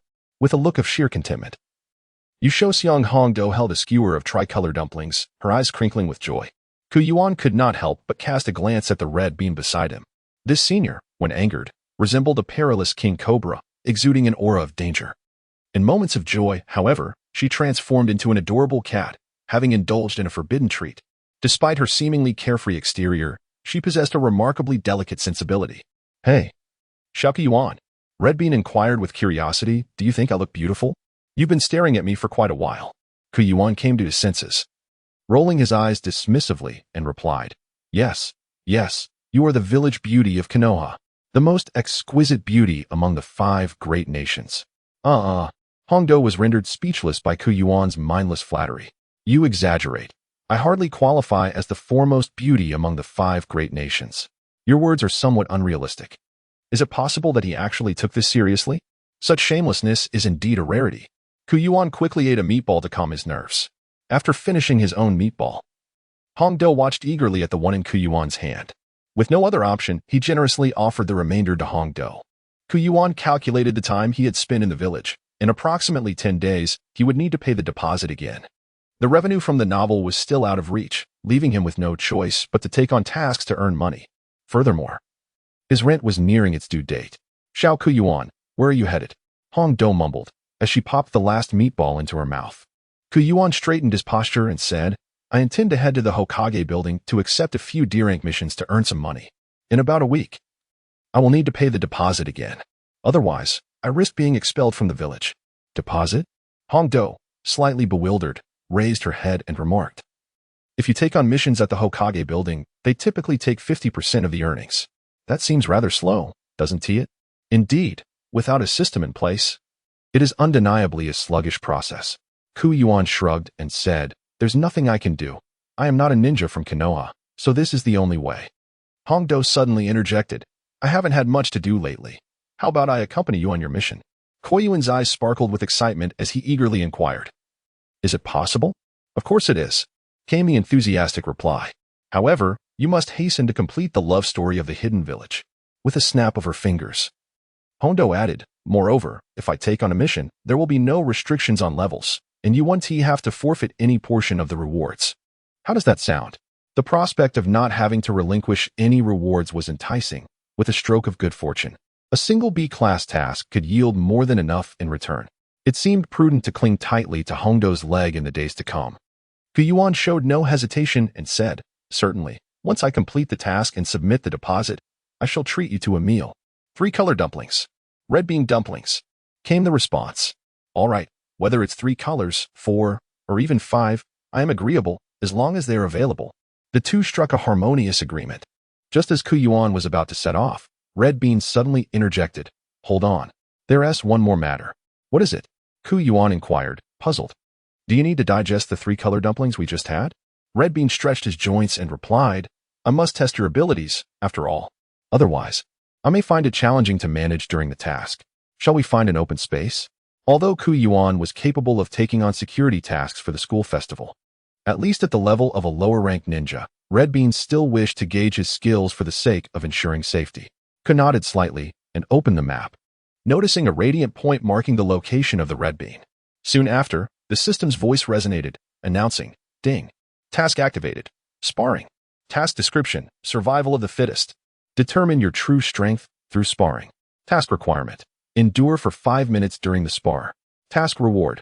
One-time stand, Crazy Diamond, from JoJo's Bizarre Adventure. Korean's heart swelled with joy. The Crazy Diamond is a stand capable of mending anything, provided that the object to be restored is not missing any parts. It can achieve a flawless repair. It fights with the power of restoration.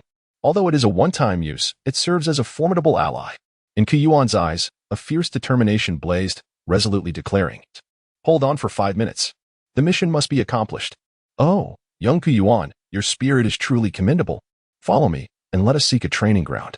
With the red bean chakra pulsating beneath his feet, he shouted, Stay close. Upon witnessing the scene, Yuan immediately concentrated his chakra and swiftly made his way to the nearest training ground. In the hills behind the Ninja Academy, a chorus of heavy breaths filled the air. Teacher Kai, I have completed 1,000 squats, exclaimed Lee Locke, drenched in sweat, as he addressed Mike Guy. Oh, is that so? Mike Guy responded while performing a series of jumping stretches. Then, let us continue with 1,000 push-ups. Keep it up, youthful warrior. Hey, Teacher Kai? Lee Locke replied with a face full of excitement. Thus, the two continued to pour their passion into their training. Meanwhile, Kakashi Hitaki, engrossed in a copy of Ika Paradise, wandered into the training ground, perhaps too absorbed in his reading to realize where he had ended up. Just as he contemplated making a discreet exit upon hearing the fervent breaths, he was halted by a voice calling out to him.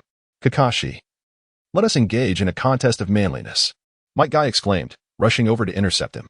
I must decline, Guy. I have matters to attend to shortly. Perhaps another time? Kakashi replied in a tone of gentle negotiation. As Kakashi plotted his escape while Guy was momentarily distracted, another voice emerged. Oh, Kakashi? Guy? What brings you both here? Aren't you on a mission?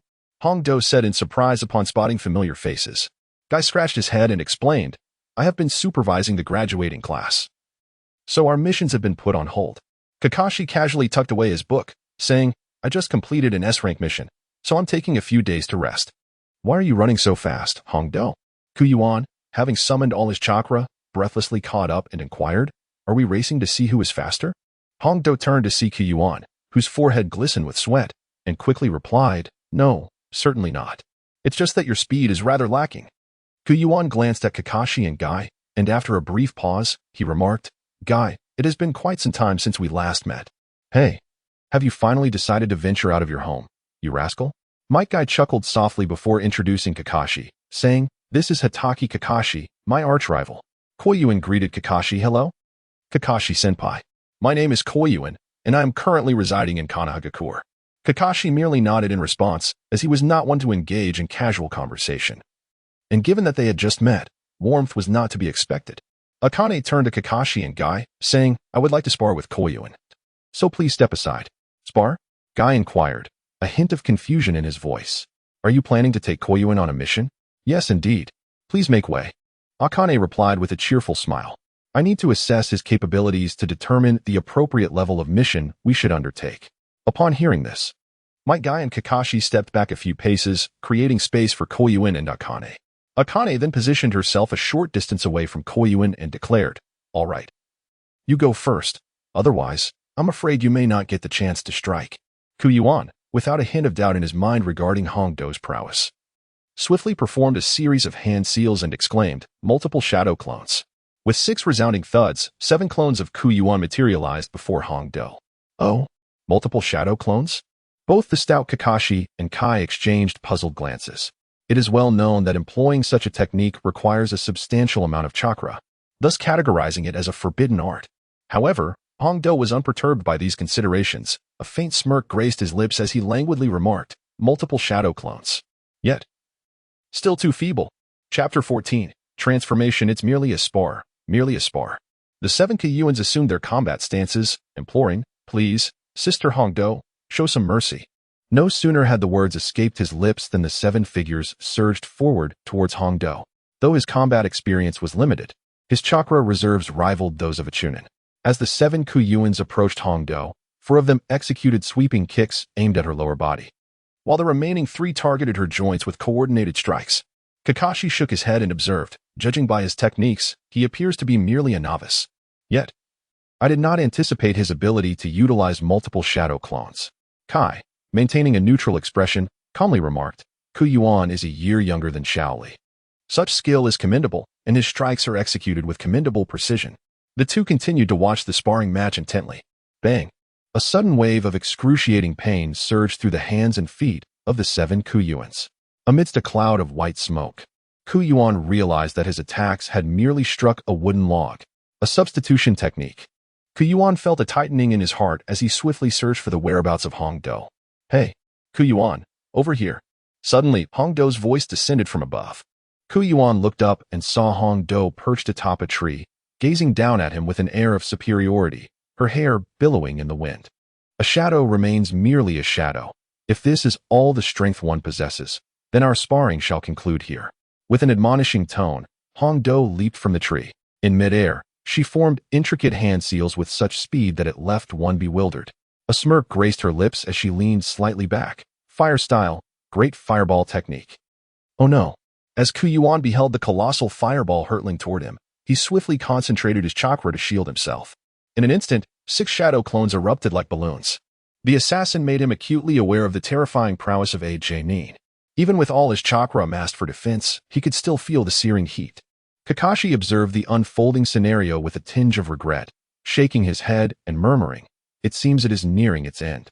His tone bore a hint of perplexity. He had not anticipated that woman would show restraint. Koyuin appeared to be merely at the level of a genin, and naturally, Akane had her own discretion. Kai could not refrain from commenting. Kakashi replied calmly, "Have you ever seen that woman show mercy? She is a disciple of that person and possesses a rather frigid temperament." YSH Akane, a prodigious kunoichi and disciple of Orochimaru, graduated from the Ninja Academy at the tender age of 10 and became a nin by 12. She was also a pawn discarded by Orochimaru. Estimating the time, he reckoned it to be around a minute and a half. If he could not endure, all would be lost for the Mad Diamond. With this thought, Koyuin steeled himself and transformed into his beast form. Akane had garnered a rough understanding of Koyuin's strength, yet for some inexplicable reason, she felt a flicker of disappointment. Suddenly, a massive shadow burst forth from the flames, rapidly charging at Akane. The speed was comparable to that of an ordinary Janin. In the face of this unforeseen shift, Akane had no time to react as the beastified Koyuin was already before her, striking fiercely with his leopard tail. With no chance to defend herself, She crossed her arms in a protective stance. Bang! The impact sent Akane crashing to the ground with a thunderous sound. The sudden turn of events stunned the three onlookers. Was YSH Akane struck by a beast-like ninja? Kai, gazing at the beastified Yuan, could not help but inquire. Is that Yuan? What kind of ninjutsu is this? Kakashi, intrigued by the enormous leopard-like creature, lifted the forehead protector that had concealed his eyes. At the moment Kakashi unveiled his Sharingan, a single blood-red pupil appeared, encircled by 3 tomo. Oh! Kakashi and Kai exchanged surprised glances as they noticed Kakashi activating his Sharingan. Why are you using your Sharingan? Kakashi replied incredulously. Kai, this Yuan is extraordinary. His chakra has surged 5-fold, nearly matching my own. It's astonishing. Kai was momentarily taken aback. Matching you? How is that possible? He is merely around 10 years old, unless... Kakashi understood Kai's implication, pondered for a moment, and shook his head, stating, Impossible. All 9-tailed beasts already have their Jinchuriki. Moreover, Yuan's current state does not resemble that of a tailed beast transformation. Kakashi was genuinely astonished to find Yuan's chakra comparable to his own. After all, he was a Genin. The multiple shadow clone technique, the beast transformations. In the explosive chakra surge, Kakashi found himself increasingly intrigued by this young boy. Yuan, on all fours, opened his gaping maw and let out a roar. This transformation into a beast was prompted by the concentration of chakra throughout his body. He felt an explosive surge of chakra within, raging tumultuously through his meridians. In this moment, Yuan found himself in a state of fervor. After falling to the ground, Yushuxi Hongdo immediately sprang to her feet, gazing at the beastly Yuan with a hint of surprise in her heart. Is that you, Yuan? Hongdo asked excitedly. You look quite adorable. Yuan was utterly focused on the challenge at hand, entirely devoid of any inclination to respond to Hongdo's words. His sole objective at this moment was to endure for 5 minutes in this sparring match. Half of the time had already elapsed, and if Hongdo were to engage earnestly, the encounter might conclude in less than 5 minutes, due to the surging chakra emanating from him. 2 layers of faint blue chakra enveloped the beastly form of Yuan. In an instant, the pupils of Yusho Shui Hongdo altered. A smile gracing her lips as she declared, Little Yuan, sister is getting serious now. Before her words had fully dissipated, she formed a series of hand seals and launched an attack towards Yuan. The shadow snake hand. Suddenly, 5 serpentine white vipers erupted from her hands, their jaws agape as they lunged at Yuan. Transformed into his beastly state, Yuan's speed and agility had significantly increased. Just as the 5 white snakes were about to ensnare him, he swiftly pivoted, evading their grasp. Could he truly escape? The mighty serpent rampaged.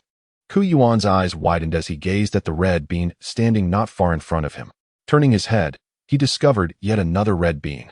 2 colossal pythons surged toward him, and before he could react, he found himself ensnared. In front loomed 5 fanged white serpents, while behind him, the massive pythons coiled around him. Yuan decisively transformed into his half-orc form. In an instant, his body contracted, and seizing the moment before the python could tighten its grip, he escaped the encirclement. Kakashi, witnessing the half-orc Yuan, was filled with astonishment and remarked, His chakra seems to have diminished by about 1/5. This technique is truly remarkable. Having evaded capture, Yuan swiftly formed hand seals and unleashed a multitude of shadow clones, numbering over 20, which then dispersed in all directions. Hongdo let out a cold laugh, thinking of escaping. In an instant, she summoned a variety of serpents to launch an assault on Yuan. Yuan, aware of his inferiority, began to evade using his multiple shadow clones and the power of his fruit. His strategy was primarily defensive, retreating while vowing to endure for 5 minutes. By the time he was completely ensnared by Hongdo's shadow serpent technique, the time had already surpassed 5 minutes. He lay feebly on the ground, having reverted to his normal human form, and said, Hongdo, please let me go. Hongdo chuckled softly, dispelling the ninjutsu, and extended her hand towards Ku, saying, Come, get up. At that moment, Kakashi, Guy, and Lee approached. Guy jested, I can't believe Ku has pushed Hongdo to this extent. Hongdo shrugged and replied, Ku needs to pay next month's security deposit. I'm taking him to undertake a high-level mission to settle it all at once. Guy nodded in agreement, then suddenly turned to Kakashi, exclaiming excitedly, Kakashi, I'm filled with fervor. Let us have a duel. Chapter 15. An increase in team members upon hearing this. Kakashi immediately adopted a listless demeanor. As he pondered, he chanced upon Ku gazing at him and Guy, and a spark of inspiration struck him. He had a plan. Observing Kakashi's silence, Guy placed his right hand on Kakashi's shoulder and inquired once more, "What's the matter? Afraid to accept the challenge? Then I suppose I win." "Hongdo. Would you be so kind as to take me along on your mission? It's been far too long since my last one. My body is nearly stiffening." Kakashi exchanged a knowing glance with Hongdo, deliberating. As a former member of the Umbu and an elite jonin, Kakashi typically only accepted missions personally assigned by the Hokage. Upon seeing his expression, Hongdo immediately understood and cheerfully replied, "Of course. Having you along will make things much easier for me." She then tilted her head and informed Guy. "Brother Guy, I'll borrow Kakashi for 2 days to complete this mission. I can only return to duel with you afterward." Yuan had long understood in his heart that Kakashi merely wished to distance himself from Guy, and that once they departed from the training ground, they would part ways. Yuan observed the troubled expression on Hongdo's face and decided to lend a hand. Clearing his throat, he suggested, "Sister Hongdo, why not allow Uncle Kai to join us? We could undertake a high-level task that offers a greater reward, thus freeing up time for me to attend to other matters." Kurenai emphasized the words "other matters," and Anko immediately understood, promptly telling Guy, "Indeed, Guy, I'll feel much more at ease if you come along." Guy, upon hearing this, leaped up with elation, striking a pose towards the heavens. Kakashi stared at Anko, utterly bewildered. "TCH, women are truly capricious," he mused. He had originally intended for them to part ways after leaving the training grounds, but now that his plan had been thwarted, he felt a slight vexation. Rock Lee, looking around vacantly, immediately shouted towards Guy, "Guy-sensei, please take me with you as well." Guy, seeing the expectant look on Lee's face, ruffled his bowl-cut hair and said, "No can do. Your skills are still insufficient. I fear you might get hurt." "Guy-sensei, you must tell me to believe in myself," Rock Lee exclaimed loudly. The day following the school festival, Choji and Shikamaru escorted Ino home. After exchanging greetings with her parents, Ino returned to her room, her mind preoccupied. Yamanaka and Noichi glanced at his wife, a perplexed expression on his face, and said, "What's wrong with Ino? She seems out of sorts. Should we go check on her?" Mrs. Yamanaka, equally concerned, pondered for a moment and then made a shushing gesture, saying softly, "Let's take a peek discreetly. Something does seem amiss." Upon returning to her room, Ino collapsed onto her bed, burying her face in her hands. "I was so strange today," she thought. "I felt uneasy when Anko-senpai was with Kurenai. And I even did some embarrassing things." Ino thrashed about on the bed. Yamanaka and Noichi and his wife couldn't help but knock on the door. They entered the room and said, "Ino, we're coming in." "Ah, why are you here?" Ino rose and glared at them. Yamanaka and Noichi stroked Ino's head and asked with concern, "What's wrong?" Mrs. Yamanaka, discerning a hint of something, led her husband out of the room, smiling sweetly at Ino and saying, "Ino, do your best." Ino pouted and said, "What's that supposed to mean?" Yamanaka and Noichi urgently said, "Why are we leaving? We haven't figured out what's bothering our precious daughter." "Honestly, Mrs. Yamanaka said with a hint of scorn, "Are you always this oblivious? I suspect Ino has a boy she fancies." "What?" Yamanaka and Noichi's face turned ashen, and he stammered, "In no way, right? How could Ino be in love? I haven't seen her getting particularly close to any boys." Mrs. Yamanaka could only roll her eyes and say, "You truly don't understand your daughter's heart. Did the girl take 4 lunchboxes this morning? Do you remember?" "I remember." Yamanaka and Noichi's lips twitched, and he immediately realized the implication, feeling a pang of heartache. He asked in an almost despairing tone, "Did Ino bring those lunchboxes for that boy named Kurenai today?" Mrs. Yamanaka reminisced and said, "Yes, it was Kurenai. Let me tell you, Kurenai is quite a..." Yamanaka and Noichi had no desire to listen to what his wife was saying. He walked into the living room, crestfallen, needing a moment to compose himself. For 10 years, he had meticulously nurtured his little cabbage, watching her grow. But before this cabbage had even matured, it was about to be snatched away by some swine. How could a father not feel heartbroken? Though her parents had left, the blush on Ino's face had not diminished in the slightest. She had overheard everything her parents had said and felt a wave of embarrassment. After another round of venting, she decided to go to sleep immediately. If she could just fall asleep, she wouldn't have to think about all these chaotic things. However, what she never expected was insomnia. She stared at the ceiling until dawn, not even knowing what she was thinking. When the alarm clock rang, she felt like she was about to collapse. After washing up, she ate breakfast under the watchful eyes of her parents, sporting 2 massive dark circles. "I'm off to school," Ino mumbled weakly to her parents. slinging her bag over her shoulder and walking out the door in a daze. Ino, are you all right? Mrs. Yamanaka, looking at her daughter's state, felt a pang of heartache and couldn't help but blurt out, should I get you a day off? Ino forced a smile at her mother and said, it's all right. I'm fine. Yamanaka Inoichi placed his hand on his wife's shoulder and shook his head. Mrs. Yamanaka immediately changed her tune and said, then be careful on your way. And come home early. Ino walked along the road, constantly pondering the events of yesterday. Why did she act that way? What was the relationship between Kurenai and Anko-senpai? She hung her head low, feeling the effects of a sleepless night. Her head was light, her steps unsteady, and she felt disoriented. Not far from the school, Sakura encountered the dispirited Ino. Seeing Sakura, Ino didn't have the energy to exchange any of their usual taunts. Ninja Academy, Class S. As always, the girls in the class were vying for Sasuke's attention. However, today was different. Ino was not among them. Ino sat down next to Choji and Shikamaru and rested her head on the desk, closing her eyes. In a corner, Naruto Uzumaki stared intently at Sasuke. His eyes filled with jealousy. After staring for several minutes, he noticed that Ino wasn't fawning over the brooding Sasuke. He quickly scanned the classroom and saw Ino resting her head on the desk. Naruto Uzumaki mustered his courage and approached Ino, asking with curiosity, Ino, why aren't you clinging to Sasuke today? Ino groggily opened her eyes, saw that it was Naruto Uzumaki, and felt a surge of annoyance. She slammed her hand on the desk and stood up, saying, Naruto, you're disturbing my sleep. Ouch. You violent woman. Naruto Uzumaki clutched his head and said, feigning threat. Sasuke definitely wouldn't like such a violent girl. Ino rolled her eyes and said, knowing I'm violent, why don't you just leave? Don't disturb my beauty sleep.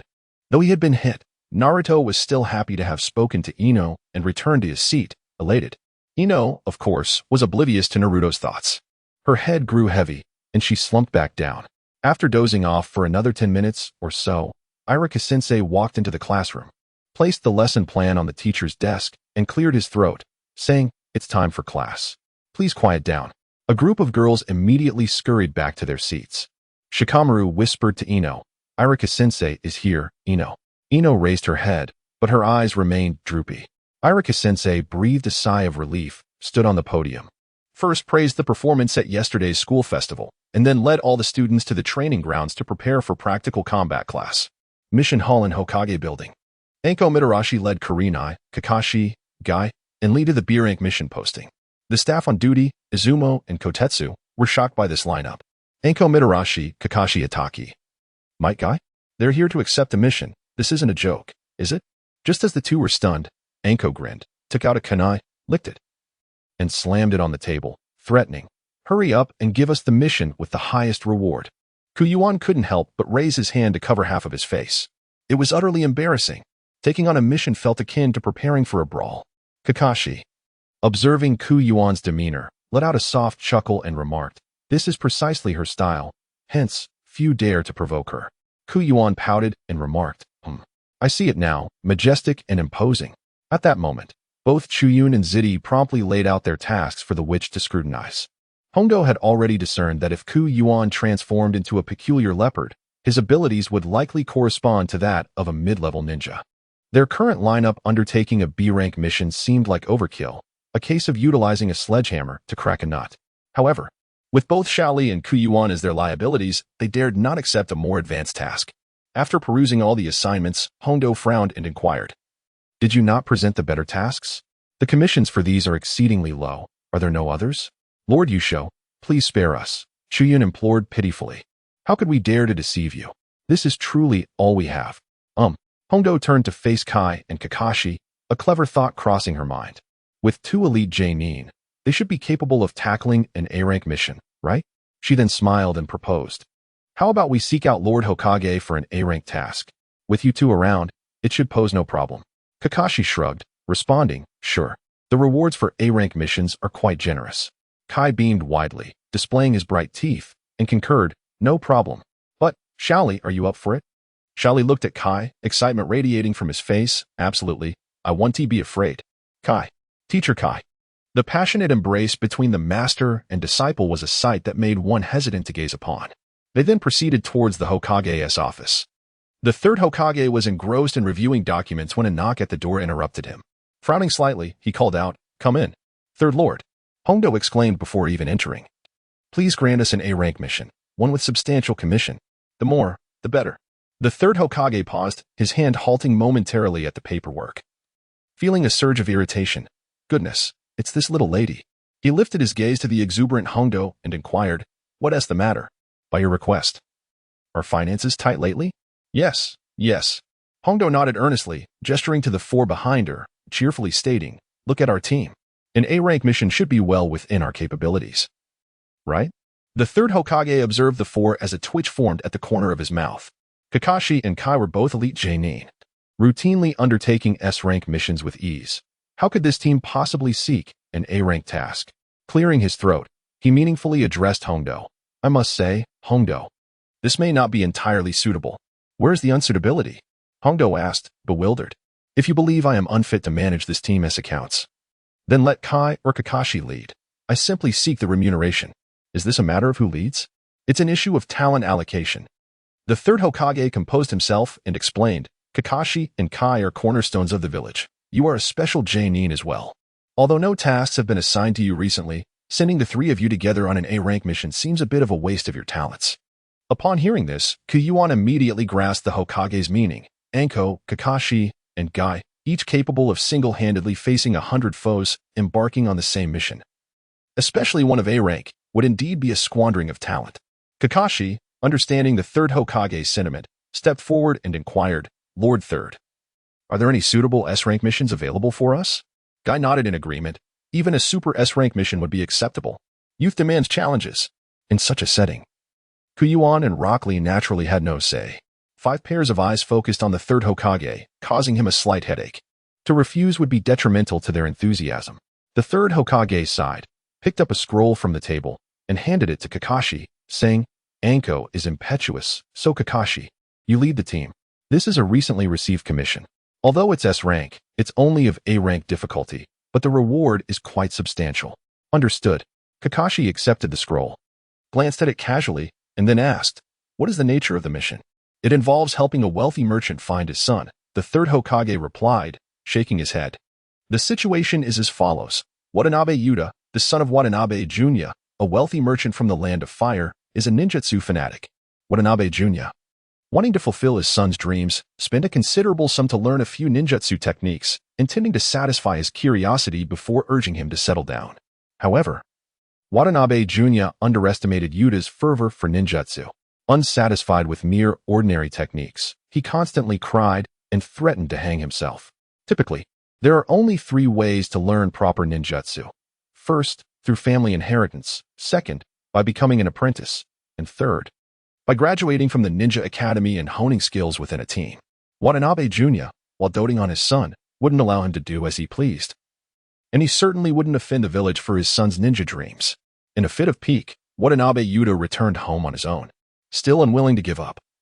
He devised a plan, using his private funds to hire wandering ninja as guards and paying them handsomely to teach him ninjutsu.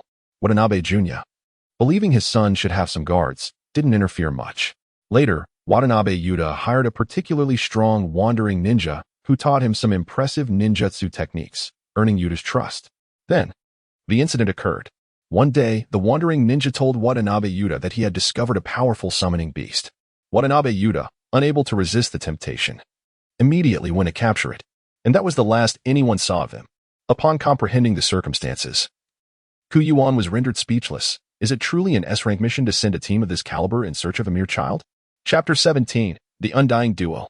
Yuan couldn't help but shake his head in disbelief, plucking his tongue at the absurdity of the wealthy landlord's foolish son daring to keep a rogue ninja by his side. Wasn't this tantamount to courting disaster? As the name suggests, a rogue ninja is an unorthodox wanderer, and employing such a figure without formidable backing was bound to invite trouble. What are you thinking about, Yuan? Red Bean inquired softly as she returned to his side. It's nothing, just pondering the foolishness of Watanabe Yuta for hiring a rogue ninja as a bodyguard. He is merely asking for trouble, Yuan replied, gently tugging at Red Bean's sleeve before quietly asking, "This is an S-rank mission. It won't take half a month. Will it?" Upon hearing this, the third Hokage turned to Yuan with a warm smile and said, "You are Yuan, correct? There's no need for concern. Although it involves an S-rank individual, Kakashi is quite adept at locating people. With him on the case, it won't take long." Suddenly, Yuan realized he had forgotten. Kakashi had 8 ninja hounds, and releasing just one, Pakin, would suffice to resolve the matter. Yuan immediately addressed the third Hokage with utmost respect, saying, "Thank you, Grandpa. You are truly a wonderful person." Upon hearing these words, Kakashi, Guy, Hondo, and Lee turned to Yuan, their expressions filled with disbelief. The compliment seemed to emanate from Yuan with an inexplicable, honeyed flattery. The third Hokage, gazing kindly at Yuan, mused aloud, "What kind of good person can I truly be?" Noticing the silence that followed, he continued, "You may seek Watanabe Jr. at the Natsum Izakaya. He should still be there." In a remote mountain cave not far from Watanabe's residence, a chilling and sinister atmosphere prevailed. Despite the flickering flames of a campfire, Watanabe Yuta was bound tightly in a corner, trembling slightly, his face streaked with tears, yet he dared not utter a sound. The air around him was thick with the stench of blood, though it was not his own but that of his fallen guards, 20 men slain by a single assailant. Had it not been for the ransom demand, Yuta would likely have met the same grim fate. Seated beside the fire was a man clad in heavy attire, wearing the forehead protector of Takigakure, marked by an indelible scar, Kisame, the rogue ninja of Takigakure. What a nuisance! Kisame could not help but grumble. To avoid exposing Akatsuki's whereabouts, he was forced to undertake various illicit tasks for profit. Recently, he and Hayden had learned of a wealthy young heir seeking rogue ninjas for recruitment, which piqued their interest. However, they had no intention of a direct robbery, knowing that such an act against a prominent merchant of the Land of Fire would attract undue attention. Thus, safeguarding Watanabe Yuta and waiting for the opportune moment was their best course of action.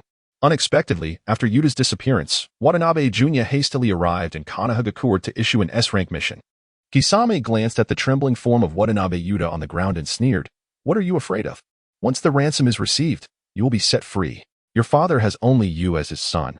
Do you truly think he would abandon you?" Watanabe Yuta replied, "Let us not even discuss whether he will rescue me. With over 20 corpses lying around, I would consider it a miracle to not have lost my sanity." At the Natsum Izakaya, the 5-man team arrived at Watanabe Jr.'s location to gather clues about the mission. Watanabe Jr. resided in a luxurious suite, and the 5 of them knelt beside the tea table. "Alas, he is my only precious son. I am entirely dependent on you all," Watanabe Jr. expressed with worry. Kakashi calmly reassured him, "Since we have accepted your commission, we shall exert ourselves to the utmost, Mr. Watanabe." Just as Kakashi intended to inquire further about the clues, a sudden knock on the door interrupted, accompanied by an urgent voice. "Master, there is important information." Fearing for his son's safety, Watanabe Jr. immediately called, "Come in." A man hurriedly entered, handing a letter and a kunai to Watanabe Jr., his hands trembling slightly as he spoke. "Master, while I was patrolling, a shadow flitted past. Before I could react, the figure had already pinned this letter to the tree." Given Watanabe Jr.'s immense wealth, he typically surrounded himself with elite guards, making this man's inability to respond indicative of the formidable strength of the assailant. Could this be news of Yuta? Watanabe Jr. hastily tore open the envelope. Yuan raised his gaze and noticed an abundance of wood shavings around the handle of the kunai, indicating that it had embedded itself deep into the tree trunk. Furthermore, the audacity with which the opponent had entered the village suggested a considerable degree of confidence in their own abilities. Observing that no one else had noticed this detail, Yuan feigned casual curiosity and inquired, "Uncle, there are quite a few wood shavings on the handle of your kunai. Is it embedded quite deeply?" The middle-aged man paused momentarily, then looked at Yuan with a wry smile and replied, "Indeed, the force was excessive. If I hadn't been concerned about damaging the letter, it would have likely pierced through the trunk. Their strength far surpasses mine." Upon hearing this, Kakashi, Guy, and Akane exchanged glances, as the situation seemed to be more complex than anticipated. Akane stroked her chin thoughtfully and remarked, "There is more than one opponent. One is delivering the message, while another is observing Watanabe Yuta." Suddenly, Akane stood up and patted Yuan on the shoulder. "Yuan, stay with Kakashi. I must return to report to the third Hokage. This matter is quite serious." He nodded thoughtfully and said, "Sister Hondo, rest assured, I will follow Senior Kakashi." Without hesitation, Hondo dashed towards the Hokage building with remarkable speed. Observing the tense atmosphere, Watanabe Jr. had remained silent until Hondo departed, at which point he seemed to relax, exclaiming, "Thank goodness, Yuta is unharmed." He then addressed the messenger. "You may leave for now. I will call for you if necessary." "Yes, master." Once the retainer exited, Watanabe Jr. handed a kunai and a letter to Kakashi, saying, "Mr. Kakashi, please take a look at this." Kakashi accepted the items, glanced through them swiftly, and passed them to Ko. After a brief review, everyone grasped the general situation. Watanabe Jr., slightly agitated, remarked, "Yuta has been kidnapped. If the abductors are motivated solely by money, it should be straightforward. Yuta should be fine." Kakashi pondered for a moment and replied, "Since their motive is financial, yet they did not approach Mr. Watanabe directly but instead targeted your son.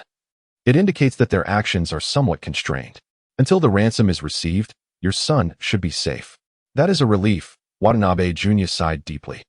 Then leaned closer to Kakashi, grasping his hand earnestly as he said, "Mr. Kakashi, I have heard of your esteemed reputation.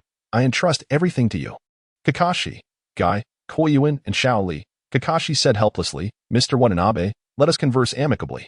"Please do not act this way." Watanabe Jr., feeling somewhat awkward, released his grip and lifted the teacup from the table, taking a delicate sip. Kakashi, the renowned copy ninja of the Hidden Leaf Village, was well known far and wide. And a wealthy merchant like Watanabe Jr. had certainly heard of his illustrious name.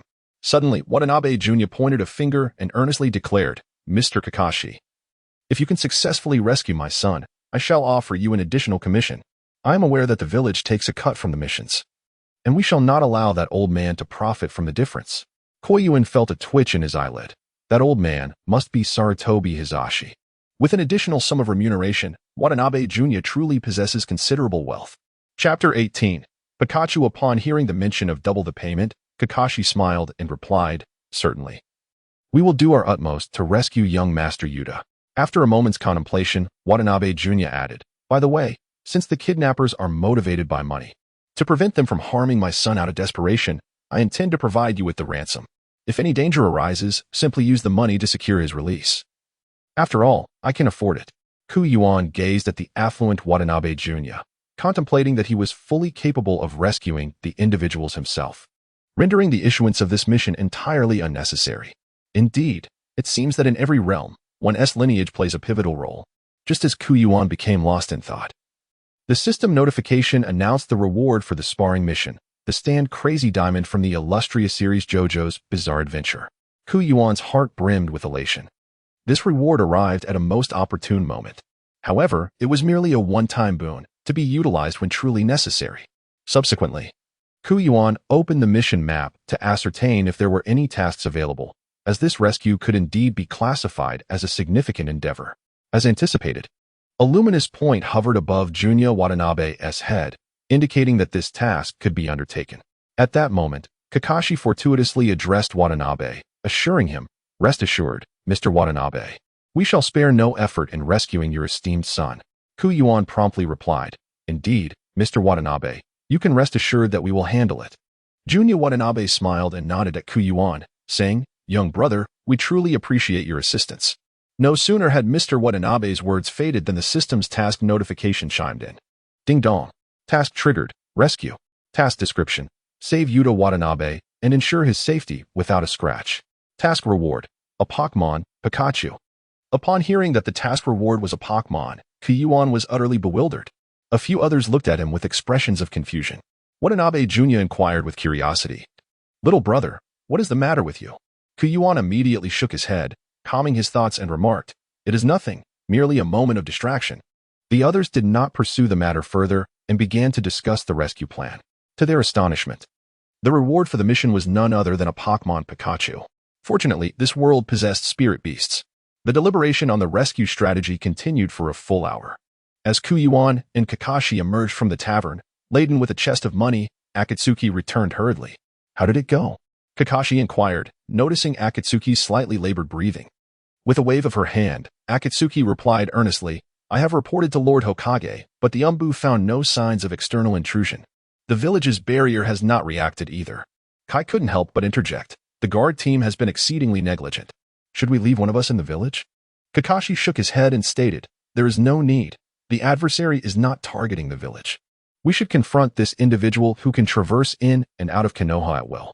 In a cave, Haiden entered, and Kakuzu, hearing the commotion, raised his head to inquire, "What is the situation?" Haiden, sitting cross-legged, grinned and replied, "The boy's father has gone to Konoha, which has caused a slight delay." "Konoha?" Kakuzu asked, puzzled. Haiden, fingering the emblem of the Jashin cult around his neck, continued, "The wealthy man's son has gone missing. He has taken on an S-rank mission in Konoha. Should we consider backing off? If the 5 great villages become involved, it could jeopardize our plans." "Humph," Kakuzu scoffed, saying, "Having finally caught a plump sheep, how can we refrain from taking our share?" Haydn ominously replied, "Very well, as long as we eliminate everyone who comes. Our whereabouts will remain concealed. An S-rank mission cannot be completed in just a day or two, thus the 5 individuals returned home to prepare their belongings, agreeing to meet at the village gate at 4 in the afternoon. Yuan brought only a few essential personal items and some money, demonstrating a remarkable efficiency. At 3:45, he arrived at the entrance of the village, finding that none of the others had yet arrived. "Hey, Yuan," a youthful voice suddenly rang out. Turning around, Yuan saw it was Shaoli, who greeted him warmly. "Li Jun." "Just call me Shaoli," he replied, a smile spreading across his face, lifting the spirits of those around him. By around 4 o'clock, Kai and Hongdo also arrived at the village entrance. Yuan cast a glance at the setting sun and murmured softly, "Is the departure at 4 o'clock decided by Kakashi-senpai?" Hongdo, remarkably calm, nodded slightly and replied, "If Kakashi were to be punctual, that would indeed be unusual." Yuan waited for nearly an hour before he finally saw Kakashi leisurely approaching with a copy of Intimate Paradise in hand. "Ah, we're all here?" Kakashi sensed the collective frustration from the group and promptly tucked the book away, inquiring, "Shall we set off?" The outskirts of Konoha were enveloped by a dense forest, where towering trees created a shadowy, foreboding atmosphere. Hidden within this thick foliage were numerous members of the Umbu and Root, stationed in vigilant secrecy, under such stringent surveillance. The fact that the kidnappers could deliver messages without detection was quite remarkable. This thought brought an unsettling premonition to his mind. The mission might be fraught with peril. However, reassured by the presence of Guy and Kakashi, he reflected that even an elite ninja would pose no significant threat. Guy, observing the drenched in sweat and striving Lee, could not help but express admiration. Given Lee's capabilities, merely keeping pace was a commendable feat. With a broad grin revealing his gleaming white teeth, Guy exclaimed, "Lee, you've managed to keep up with us. It seems you've been training diligently."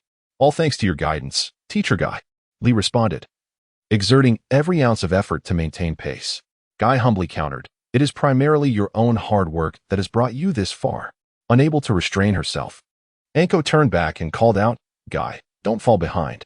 We need to make haste." Upon hearing her, Guy turned to Lee and declared, "Our training concludes for today. I shall carry you forward." "All right." With that, Guy hoisted Lee onto his back and boisterously announced, "Kakashi, let us race to the destination. I'll take the lead." In an instant, he vanished from sight. "Kakashi-senpai, aren't you going to pursue him?" Yuan provocatively asked. "Let them be," Kakashi replied nonchalantly. The group traveled for over 3 hours and reached the nearest small town to the trading point, Aoi. Upon their arrival, Lee and Guy had already secured accommodations and awaited their companions. After the exhausting journey, Yuan was utterly fatigued, taking a shower before succumbing to slumber. The following morning, Lee remained at the inn to guard their belongings while the other 3 freshened up, prepared to embark. Kakashi had meticulously devised a rescue plan. Yuan and Hongdo engage openly, while Kakashi and Kai observe and act from the shadows. Young Yuan, follow my gestures closely. Hongdo has put away his playful demeanor, now bearing a serious expression. Yuan, clutching a chest brimming with a substantial fortune, declared earnestly, "Understood." Chapter 19. The Scorpion. The rendezvous specified in the letter was nestled within a dense forest, not far from the residence of Aoyama Toyo. As Yuan and Hongdo made their entrance, Fei Duan leapt down from the tree, yawning audibly, and remarked with a wild grin, "What is this? Has Konoha run out of shinobi? They've only sent a Jainin into Jinin to negotiate for your release. TSK, Yuta Watanabe. I can't help but wonder if your father truly wishes to rescue you." Meanwhile, Yuta Watanabe, his mouth gagged and bound tightly, dangled pitifully from Fei Duan's bloodstained scythe, struggling in vain. Upon recognizing the individual approaching, Yuan instantly identified him as Faden from the Akatsuki organization. If Faden was present, then Kakuzu must also be nearby. Were these 2 individuals willingly succumbing to depravity?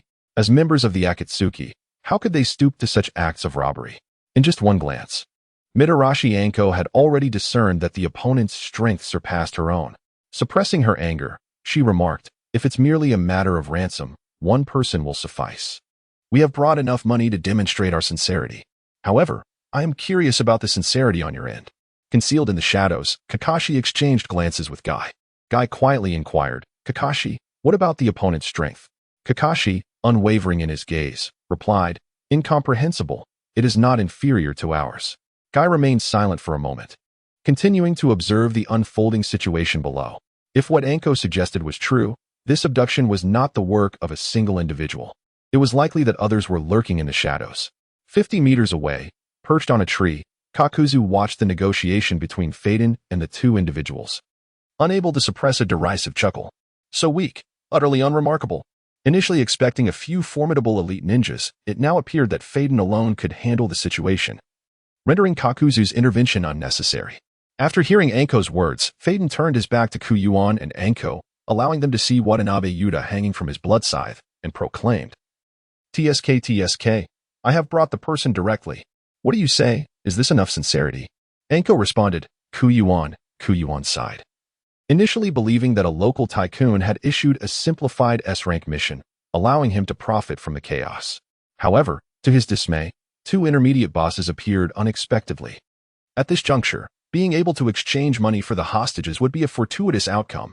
After all, the mission's primary objective was merely to rescue them. Observing the trembling Watanabe Yuta, Hongdo felt a wave of frustration and stated, well then, let us not waste any more time. Pay the ransom and release him. Haydn, his lips curling into a bloodthirsty grin, nonetheless remarked, I was hoping for a thrilling battle, but it seems we have two cowards instead. Very well. Let it be a straightforward exchange, money for the hostage. Hongdo extended her hand towards Yuan, softly saying, hand it over to me. Didn't we agree that I would go? Yuan looked at Hongdo, his expression one of confusion. She gently tapped his forehead and cheerfully replied, I'm just a bit concerned about you now. Hurry up and give it to me so we can complete the mission quickly. All right, Yuan. Recognizing Hongdo's good intentions, couldn't he help but remind her, be careful. Hongdo took the money box and replied, I know, you little pest, you're quite bothersome. The process of exchanging the hostage went smoothly, with Pain repeatedly urging them to remain discreet, and Haydn preferring to avoid unnecessary complications. After redeeming Watanabe Yuta, Hongdo removed the cloth from his mouth and untied the ropes binding him, swiftly lifting him and saying to Yuan, let us go. Suddenly, a tremendous explosion resonated from a nearby grove. The unexpected turn of events sent a jolt of alarm through both Yuan and Hongdo. The direction of the blast was precisely where Kakashi and Guy were hiding, a few moments earlier, having seen that Watanabe Yuta was successfully rescued. Both Kakashi and Guy had breathed a sigh of relief. If a monetary resolution was possible, they had no desire to engage in conflict. Just as they were preparing to retreat, Kakashi lowered his forehead protector and suddenly shouted, Guy, retreat quickly. Guy reacted swiftly. The two of them hastily withdrew towards Yuan and Hongdo. In midair, a clay bird flapped its wings vigorously, and from its back came a cacophony of laughter. Deidara and Sasori, recognizable figures, peered towards the source of the explosion. Simultaneously, as they spotted two figures emerging from the blast, the angle no longer concealed. They executed a body flicker technique, blocking the retreat of Kakashi and his team. Ha ha ha, thought you could escape? Deidara cackled, leaping gracefully from the clay bird to land firmly to the left of the five-member squad, while Sasori descended on the right. In the blink of an eye, their escape routes were completely sealed. Upon hearing the sound of an explosion, Yuan instinctively sensed impending doom. The appearance of Deidara and Sasori cast a shadow over him, filling him with an unsettling foreboding. Initially, he had intended to navigate this world with caution, seeking solace alongside Uncle Elo. However, he has come to realize the harsh truth. No transmigrator can truly enjoy a peaceful existence. Thus, he resolves to take life one step at a time. Koyuin, Kakashi, and Guy stood back to back with Hongdo, encircling Watanabe Yuta. Trembling, Watanabe implored, Gentlemen, is there any chance for our escape? Hongdo brandished a kunai, assuming a defensive stance, and declared, These four are formidable. We must strive to break through. With a disdainful snicker, Haydn swung his bloodstained scythe over his shoulder, the chains clattering ominously. You think you can escape? My scythe won't allow it. Kakuzu glanced at Deidara and Sasori, inquiring, What brings you two here? Deidara tossed his golden bangs aside and explained, You and Haydn have failed to report for nearly half a month, so we were sent to investigate. We couldn't locate you, and on our return, we encountered two leaf ninjas perched in the trees, who casually tossed an explosive clay at us. Haydn scoffed at this. raising his scythe towards Deidara. You two are quite meddlesome. What did you say? Deidara spread his arms, ready to strike Haiden. In the Akatsuki, while everyone was skilled, tensions often flared. Both Kakuzu and Sasori interjected simultaneously. Kakuzu said, Haiden. Sasori added, Deidara. Both Haiden and Deidara emitted contemptuous huffs, choosing to relent. Haiden turned to Sasori and remarked, Sasori, shall we eliminate them? My objective has already been fulfilled. Kill them all. Leave no survivors, Sasori rasped, directing his words towards Kakashi. You are Hatake Kakashi, aren't you? Kakashi, kunai in hand, furrowed his brow and asked, Who are you? Sasori replied in a hushed tone, I am Sasori. Allow me to see just how capable the son of Konoha's White Fang truly is. Upon hearing the words Konoha's White Fang, Kakashi froze momentarily.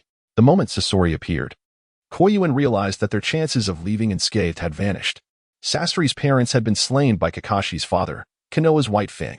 Sasori bellowed, Deidara, Kakuzu, Haiden, I will handle Kakashi, you take care of the rest. With that, a metallic scorpion tail emerged from the gaping maw on Sasori's back, lunging menacingly towards Kakashi. Scarlet Flow, Back Tail Stinger. Chapter 20. Overstepping boundaries. Kakashi recognized that Sasori was targeting him, and undoubtedly, he was the strongest among the four. Thus, he executed a swift body flicker and shouted, Protect Watanabe Yuta. I will draw their attention. Guy rapidly moved Watanabe Yuta to safety as Kakashi dashed eastward. Trying to flee? Sasori cackled maniacally after his initial attack missed, pursuing Kakashi with fervor. Then I shall entertain you.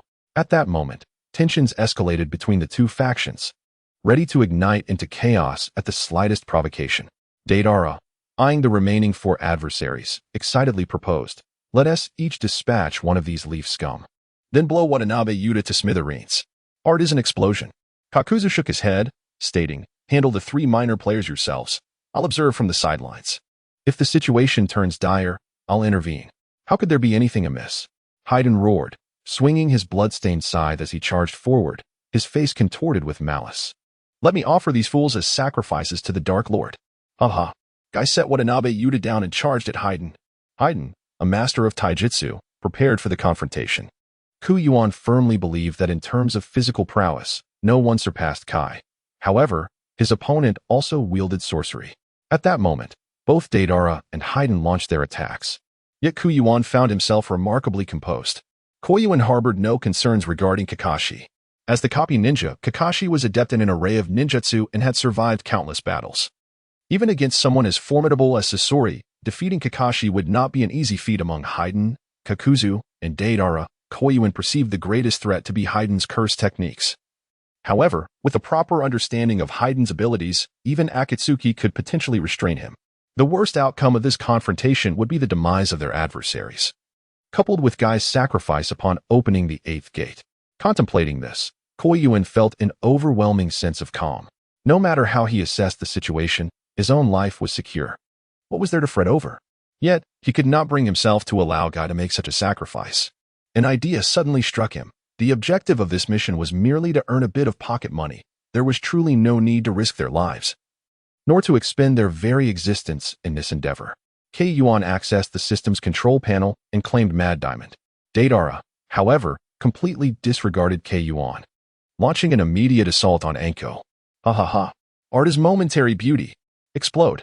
Deidara hurled detonating clay grasshoppers towards Anko. Witnessing the dense swarm of detonating clay grasshoppers, Anko swiftly formed hand seals, fire-style, fireball jutsu. She incinerated the detonating clay grasshoppers instantly, then decisively instructed Yuan, protect Watanabe Waita. Understood. Yuan nodded in agreement, drawing Watanabe Waita closer to his side. Anko promptly launched an attack on Deidara, swiftly drawing him away from Yuan and Watanabe's vicinity. Observing this, Yuan was deeply moved, almost to the point of wanting to pledge his life to her. Faced with Anko's relentless offensive, Deidara sneered, exclaiming, Detonating clay. Centipede. 2 clay centipedes surged towards the giant snakes summoned by Anko, while Deidara seized the opportunity to summon a detonating clay giant bird. Leaping onto its back and soaring into the sky, Deidara shouted down at Anko, Your ninjutsu is exactly like Orochimaru's. Disgusting. You shall be buried here. Instantly, the detonating clay centipedes detonated, obliterating the 2 giant snakes summoned by Anko. Damn it. Anko glared fiercely at Deidara atop the bird, launching another assault. Concurrently, Haydn and Guy were locked in an intense, evenly matched battle. Guy realized that his opponent's strength was simply not enough to pose a threat. Concerned about Anko's situation, Guy immediately channeled his chakra, bellowing, 8 gates release. Gate of limit, open. Instantly, Guy's power surged tenfold. Seizing the opportune moment, he concentrated his chakra, delivering a punch towards Haydn's chest. Haydn, witnessing this, neither dodged nor blocked, allowing Guy to punch through his heart. Ha ha ha. A manic grin spread across Haydn's face. Observing Haydn's deranged demeanor, Guy suddenly realized something was amiss and swiftly retreated, but it was too late. Haydn's blood scythe left a gash across Guy's face. Haydn, spotting the blood on his scythe, beamed with excitement, lightly licking the blood. In an instant, Haydn's wounds miraculously healed. He used Guy's blood to draw a ritual circle on the ground, then stepped into the circle. Chuckling sinisterly, his entire body transformed into a black and white pattern. He raised his head, uttering eerily, "It's over." Ah!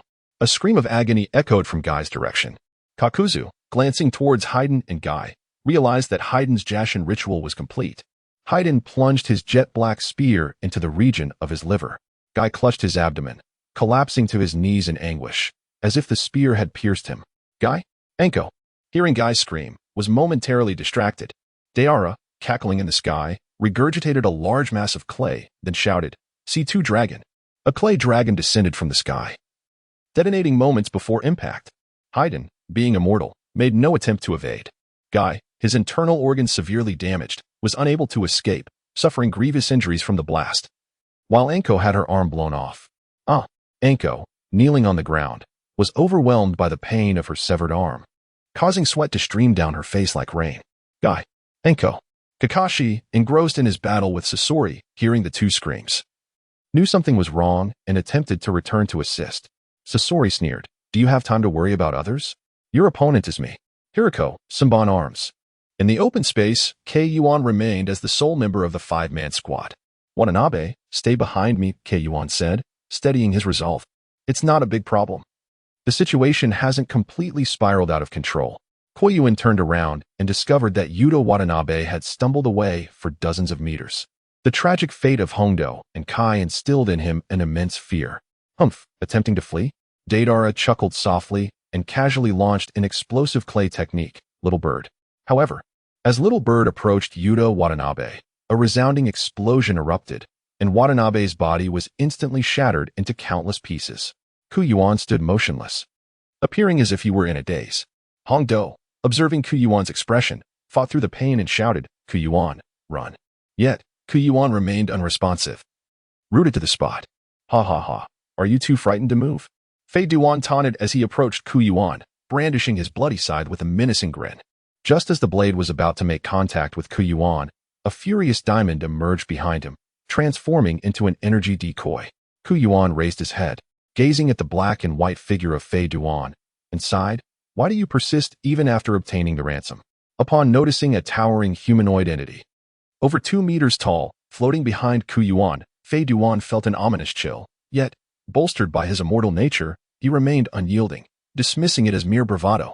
With a series of bizarre sounds emanating from Kuyuan's mouth, his stand unleashed a torrential barrage of attacks, mercilessly driving Fei Duan into the earth. Immediately afterward, Kuyuan teleported next to Yuta Watanabe's lifeless body, where his stand, Crazy Diamond, propelled Watanabe's head towards Kai's direction. Chapter 21.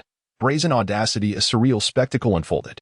The shattered remnants of Yuta Watanabe's body inexplicably soared towards the direction of his severed head.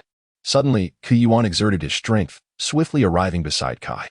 The frenzied diamond stand launched a punch at Kai, who lay on the ground, striking precisely at the location where he had been stabbed. In a flash, Kuyuan darted back to the side of Anko, gently placing his hand on the profusely bleeding severed arm. The exploded limb immediately soared into the air, seamlessly reattaching itself to Anko's arm. All of this transpired in a mere few seconds, as Kai observed the energy entity behind Kuyuan swing a punch towards him. The immense pain in his liver vanished completely. Yuta Watanabe's body also returned to its original state. "Anko, are you all right?" Kuyuan gently inquired as he adjusted the reattached arm. Anko, witnessing the restoration of her arm, stammered in astonishment, "I'm fine now, Kuyuan." Kuyuan was aware of her confusion, Yet this was not the moment for explanations. Meanwhile, Kakashi had finally returned from the assassination attempt by Sasori. Observing the seemingly unharmed individuals, he inquired with curiosity, "What transpired? Were you not all injured?" Guy responded, "It was Yuan." Kakashi turned his gaze toward Yuan, surprised yet understanding that this was not the time for dialogue. "What is going on?" Deara leaped down from the sky, landing beside Sasori, and whispered. "Those two Leaf Jonin were clearly on the brink of death, yet they have recovered. Sasori, can you discern the secret behind that kid's abilities?" "I cannot see it either." Sasori shook his head, fixating on Yuan, and demanded, "Who are you? What is this power of yours?" Yuan chuckled in a rather provoking manner, contemplating for a moment before speaking. "Your true form must be concealed within the puppet. Am I correct?" "Puppet?" Hongdo inquired, bewildered by this unfamiliar term. "The art of puppet mastery," he explained, "is an advanced technique that transforms a human corpse into a puppet, allowing the preservation of the individual's chakra and the ability to wield their jutsu from their lifetime." Yuan fixed his gaze upon the body of Scorpion and spoke once more. "Those who can master such a technique of manipulating human puppets are certainly no more than 5. To the best of my knowledge, only Granny Chio from the Sand-Hidden Village and Master Hiruzen possess such prowess. However, it is unlikely that these two esteemed individuals would intervene." Kakashi, slightly puzzled, inquired, "Then who exactly is this Scorpion?" Yuan glanced up at Scorpion, feigning deep contemplation before speaking. "He seems to bear a profound enmity towards Kakashi-senpai. If I am not mistaken, he must be the former prodigy puppeteer from Sunigakure, the Red Sand Scorpion. His parents were slain by Konoha's White Fang." Upon hearing this, Kakashi finally grasped the situation, realizing it was a vendetta rooted in the previous generation. "TCH, Deidara nudged Scorpion with his elbow, whispering, "Do you truly not recognize this person? He is well aware of your background." After a brief silence, Scorpion hoarsely replied, "I do not know him. Their intelligence is evidently quite proficient." "I refuse to believe that a mere child knows anything substantial," Deidara retorted, pointing at Yuan and threateningly exclaimed, "Then tell me, who am I? If you cannot, I shall blow you to smithereens." Yuan took a deep breath and said, "I have heard that the third Tsuchikage, Noki, had a beloved disciple skilled in a particular explosive clay jutsu, known as Deidara, who mysteriously vanished at the tender age of 12. Can it be that I am so renowned?" Deidara had endeavored to maintain a low profile in recent years, yet unexpectedly, this child managed to unveil his identity. Scorpion, filled with disdain for Deidara, could not help but exclaim, "Fool." Since the topic had been broached, Yuan continued. "The one wielding the triple crescent blade possesses 2 formidable abilities. One is immortality, and the other is a curse technique.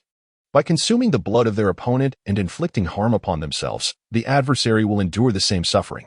Such a bizarre ability can only be matched by one individual. Several years ago, a malevolent cult emerged in Takigakure, conducting numerous experiments regarding curses and immortality. You must be one of their fortunate survivors, correct?" Yuan's gaze shifted towards Kakuzu, feigning a hint of hesitation before stating, "Although you have yet to make a move, during my travels across various nations, I heard whispers in the black market of a rogue ninja from Takigakure, entirely shrouded.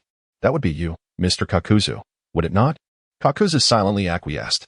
Yuan continued, "It seems I was not mistaken. As an elite of Takigakure, the higher-ups commanded you to assassinate the first Hokage. Upon failing the mission, they decided to impose severe punishment upon you for your failure.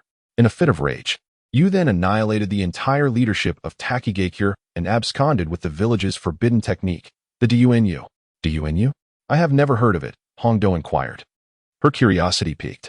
Yuan lifted his gaze to Hongdo and elucidated, "The Earth Grievance You enables one to manipulate black tendrils released from within through chakra, seizing the hearts of others. A being can harbor a maximum of 5 hearts simultaneously, allowing for the exchange of captured hearts to prolong life. Each heart can transform into a black-bodied monstrosity formed by the Earth Grievance You, capable of wielding the techniques of its original heart's master." As Kakuzu listened to Yuan's exposition, he was overwhelmed with astonishment. Those privy to the secrets of the Earth Grievance You should have all been dealt with by him. Where did this child acquire such knowledge? Even if someone had heard of the Earth Grievance You, they ought to remain oblivious to its capabilities. Even members of Akatsuki were unaware of the secret to his immortality. And now, it was all laid bare. Just as Kakuzu was engulfed in confusion, Yuan continued, "Since Takigakure dispatched him to assassinate the first Hokage, it indicates that his strength has reached at least the level of a Kage. The allocation of tailed beasts to Takigakure is significantly attributed to his existence. Kakuzu nodded, unconsciously straightening his posture. Even he was unaware of his own formidable prowess. And a peculiar sense of vanity surged within him, quite gratifying. Observing Kakuzu's approving nod, Yuan inwardly cursed him for his shamelessness before cheerfully inquiring. If all 5 of your hearts were to perish, what do you think would become of you? Would you cease to exist? As soon as Yuan's voice fell, the tragic cries for help from Yuan echoed, Kakuzu, get me out of here. Moments ago, the energy entity behind Yuan had thrust Yuan deep into the earth with a single punch. Captivated by Yuan's words, the onlookers had failed to notice Yuan's predicament. Ha! Deidara pointed at Yuan and laughed uproariously. How did you end up buried in the ground? Shut up. Yuan struggled, attempting to free himself, but his body had fused with the soil, rendering him powerless. Kakuzu and Scorpion, witnessing this, were taken aback. The energy entity behind Yuan possessed such formidable strength. Was it a secret technique or a bloodline ability? Furthermore, Yuan had exposed their hidden depths.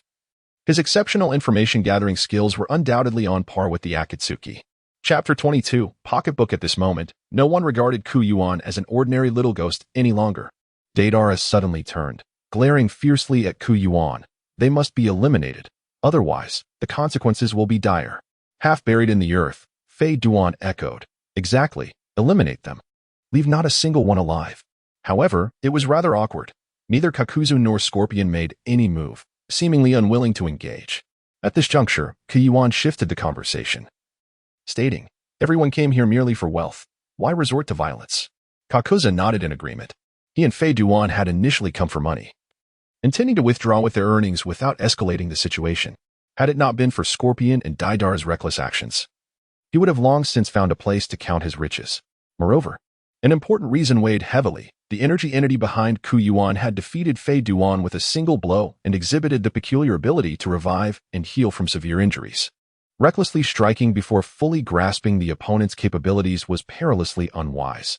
Even if they emerged victorious, it was improbable they would escape unscathed. Additionally, the animosity between Scorpion and Kakashi was clearly personal. He had no intention of becoming a pawn in someone else's conflict. With these thoughts in mind, Kakuzu began to reconsider.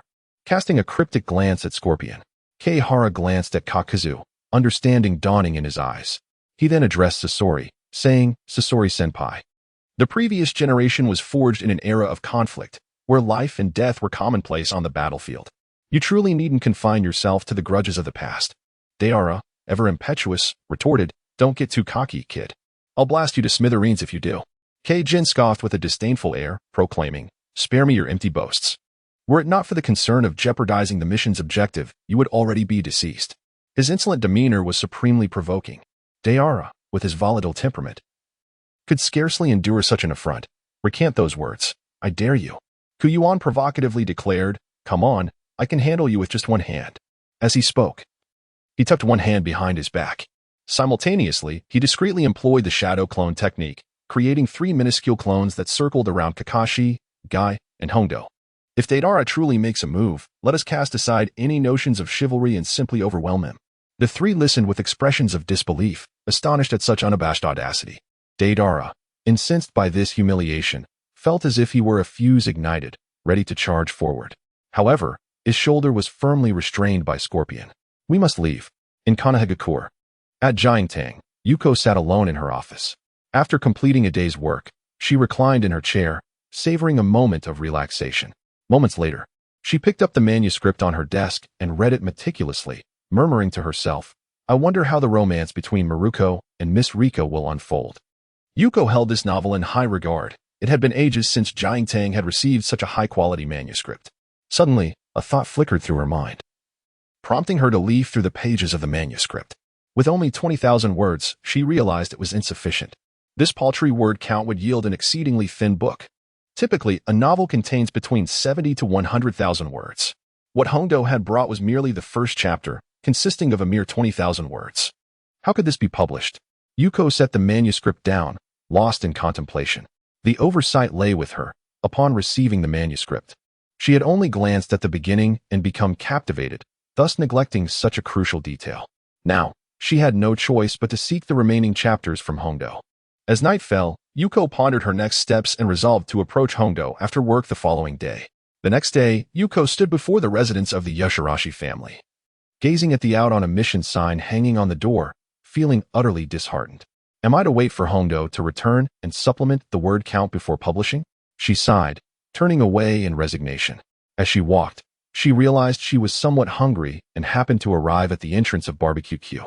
Without hesitation, she stepped inside, ordered her meal, and settled at a solitary table.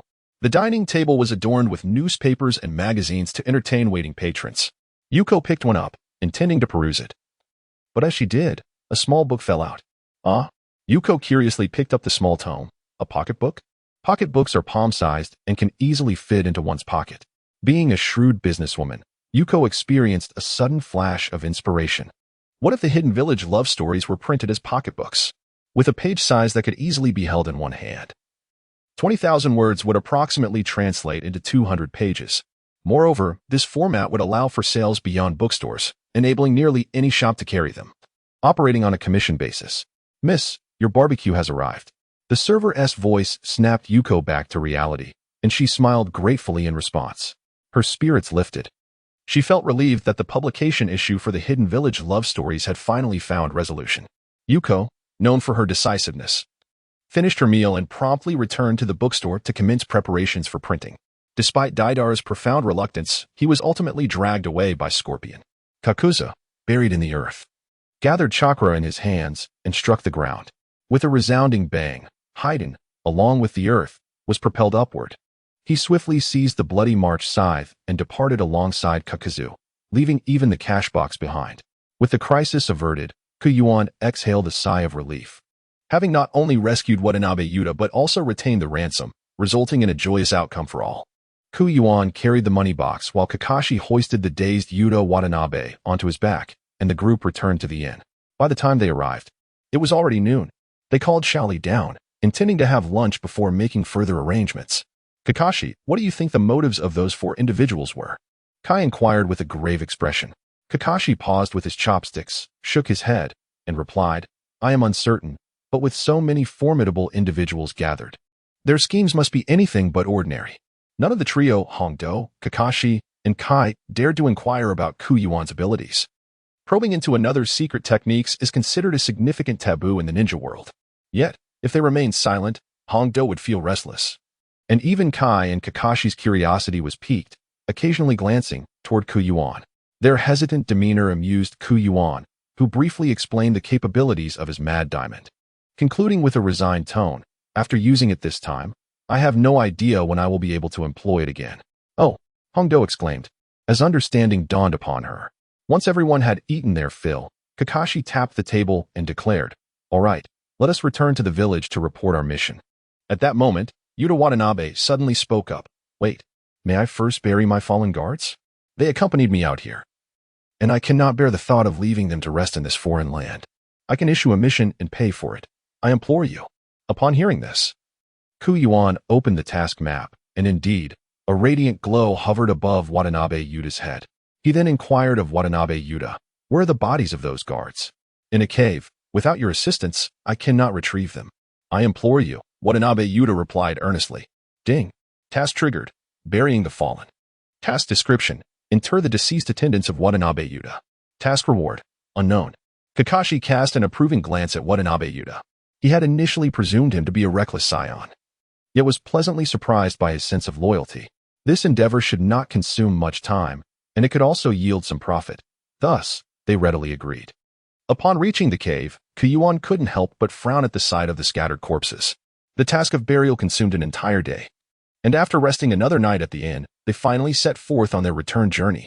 3 days have elapsed since Yuan and his companions departed from the village, and the romantic tale of the Hidden Village has been published in the form of pocketbooks, distributed throughout various shops in Konoha. On that particular morning, Nara Yoshino ventured out for shopping, arriving at her frequented convenience store. Boss, I'd like a packet of salt. Certainly, as a regular customer. Yoshino was met with the owner's warm hospitality. While the owner fetched the salt, Yoshino noticed a stack of small books on a shelf by the door. She casually picked one up, its cover adorned with the prominent title The Love Story of the Hidden Village, the book itself quite exquisite. Oh, what is this? She inquired. Her curiosity piqued. The owner glanced at the book in her hand and explained, This is a new book consigned by Seyudo. It looked promising. So I decided to stock a few copies to test the waters.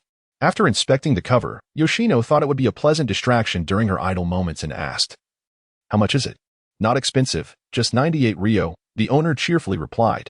Yoshino smiled, paid for the salt along with the book, and returned home. Once back in her kitchen, she began preparing breakfast.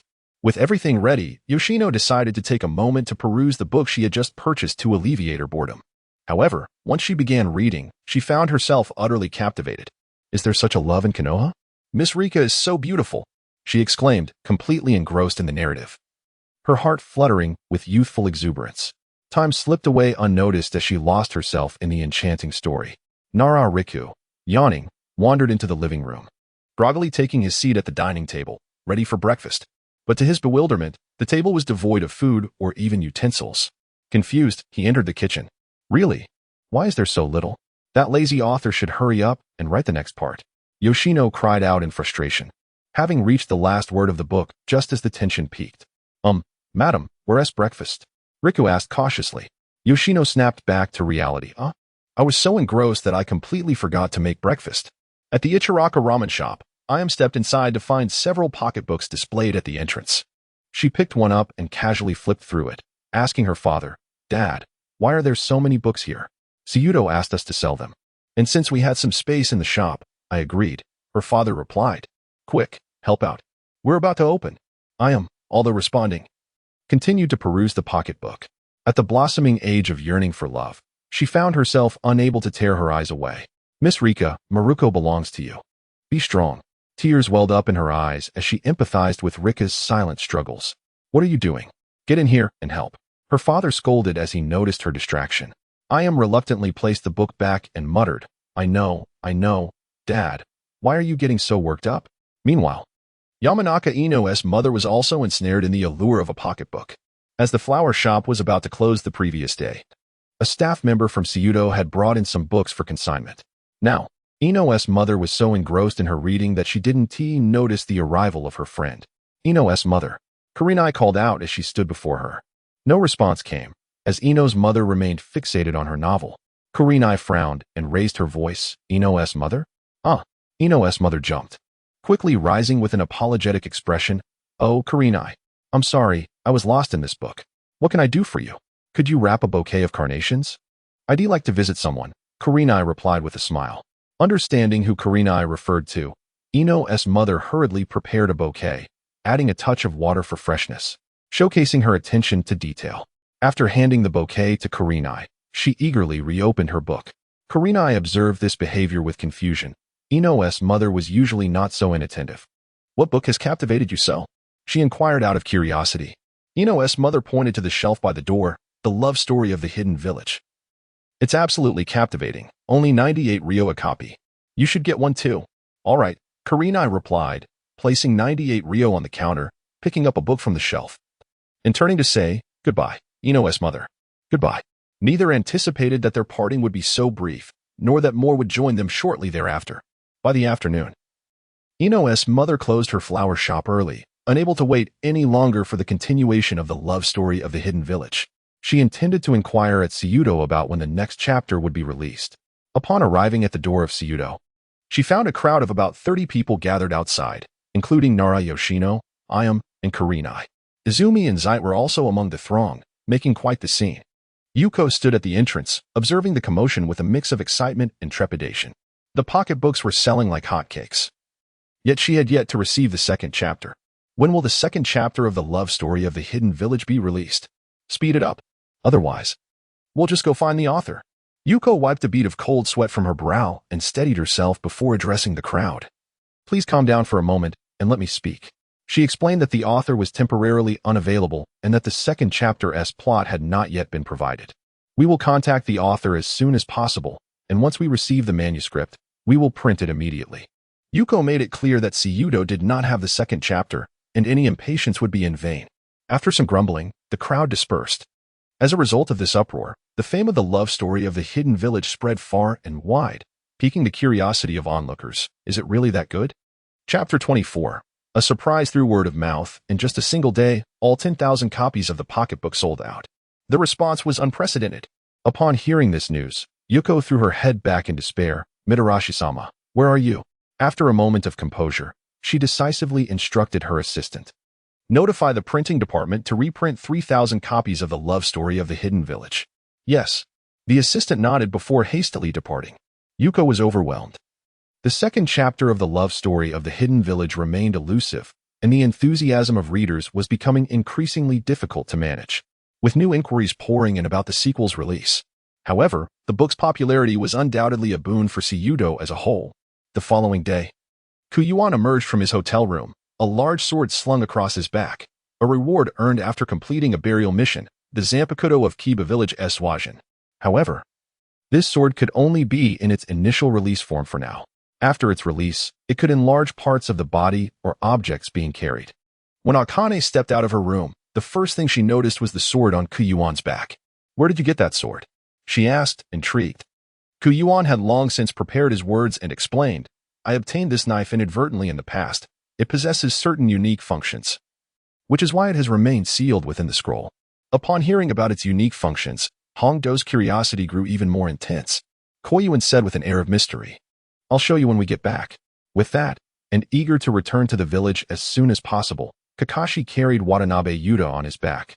While Guy Borley, the group hastened their pace. Upon their return, the five made straight for the third Hokage's office.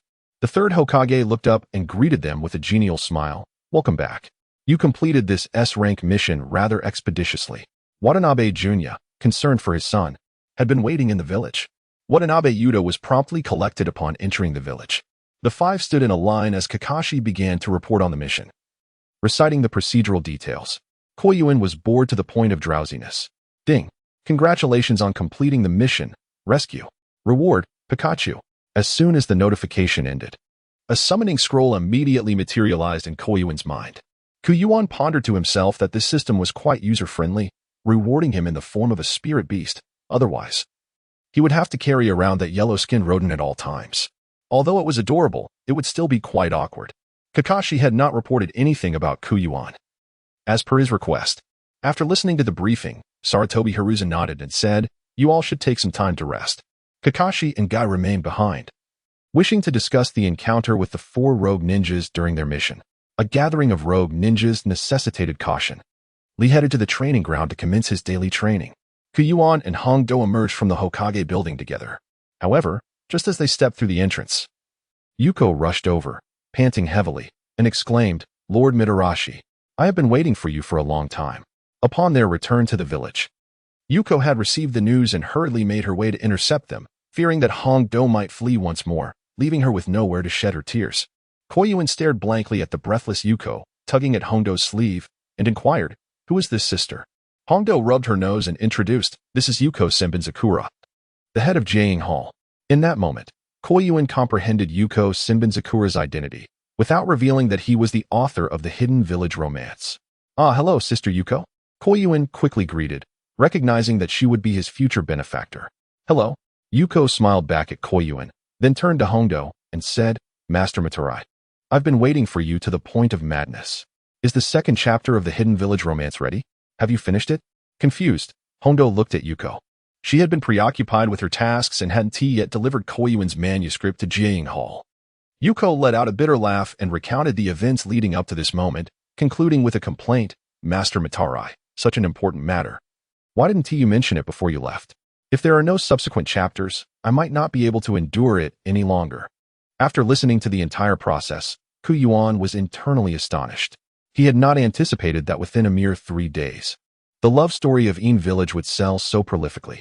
Moreover, Yuko's marketing strategy was truly remarkable.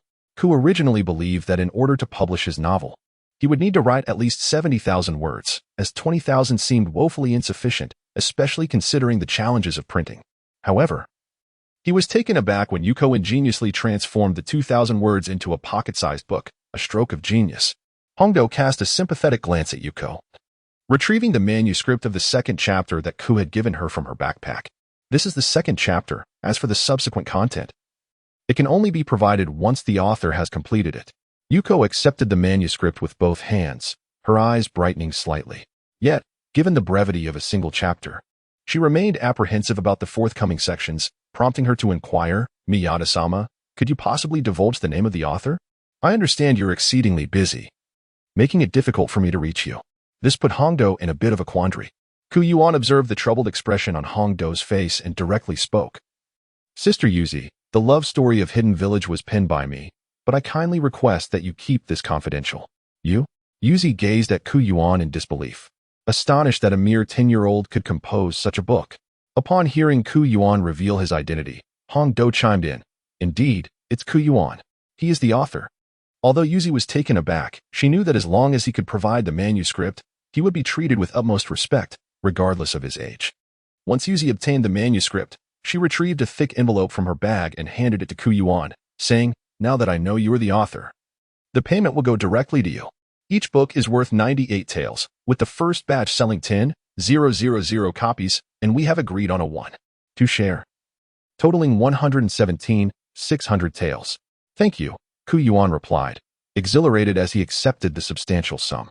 Shortly thereafter, Yuzi bid farewell to the two, just as Kakashi and Guy emerged from the vicinity.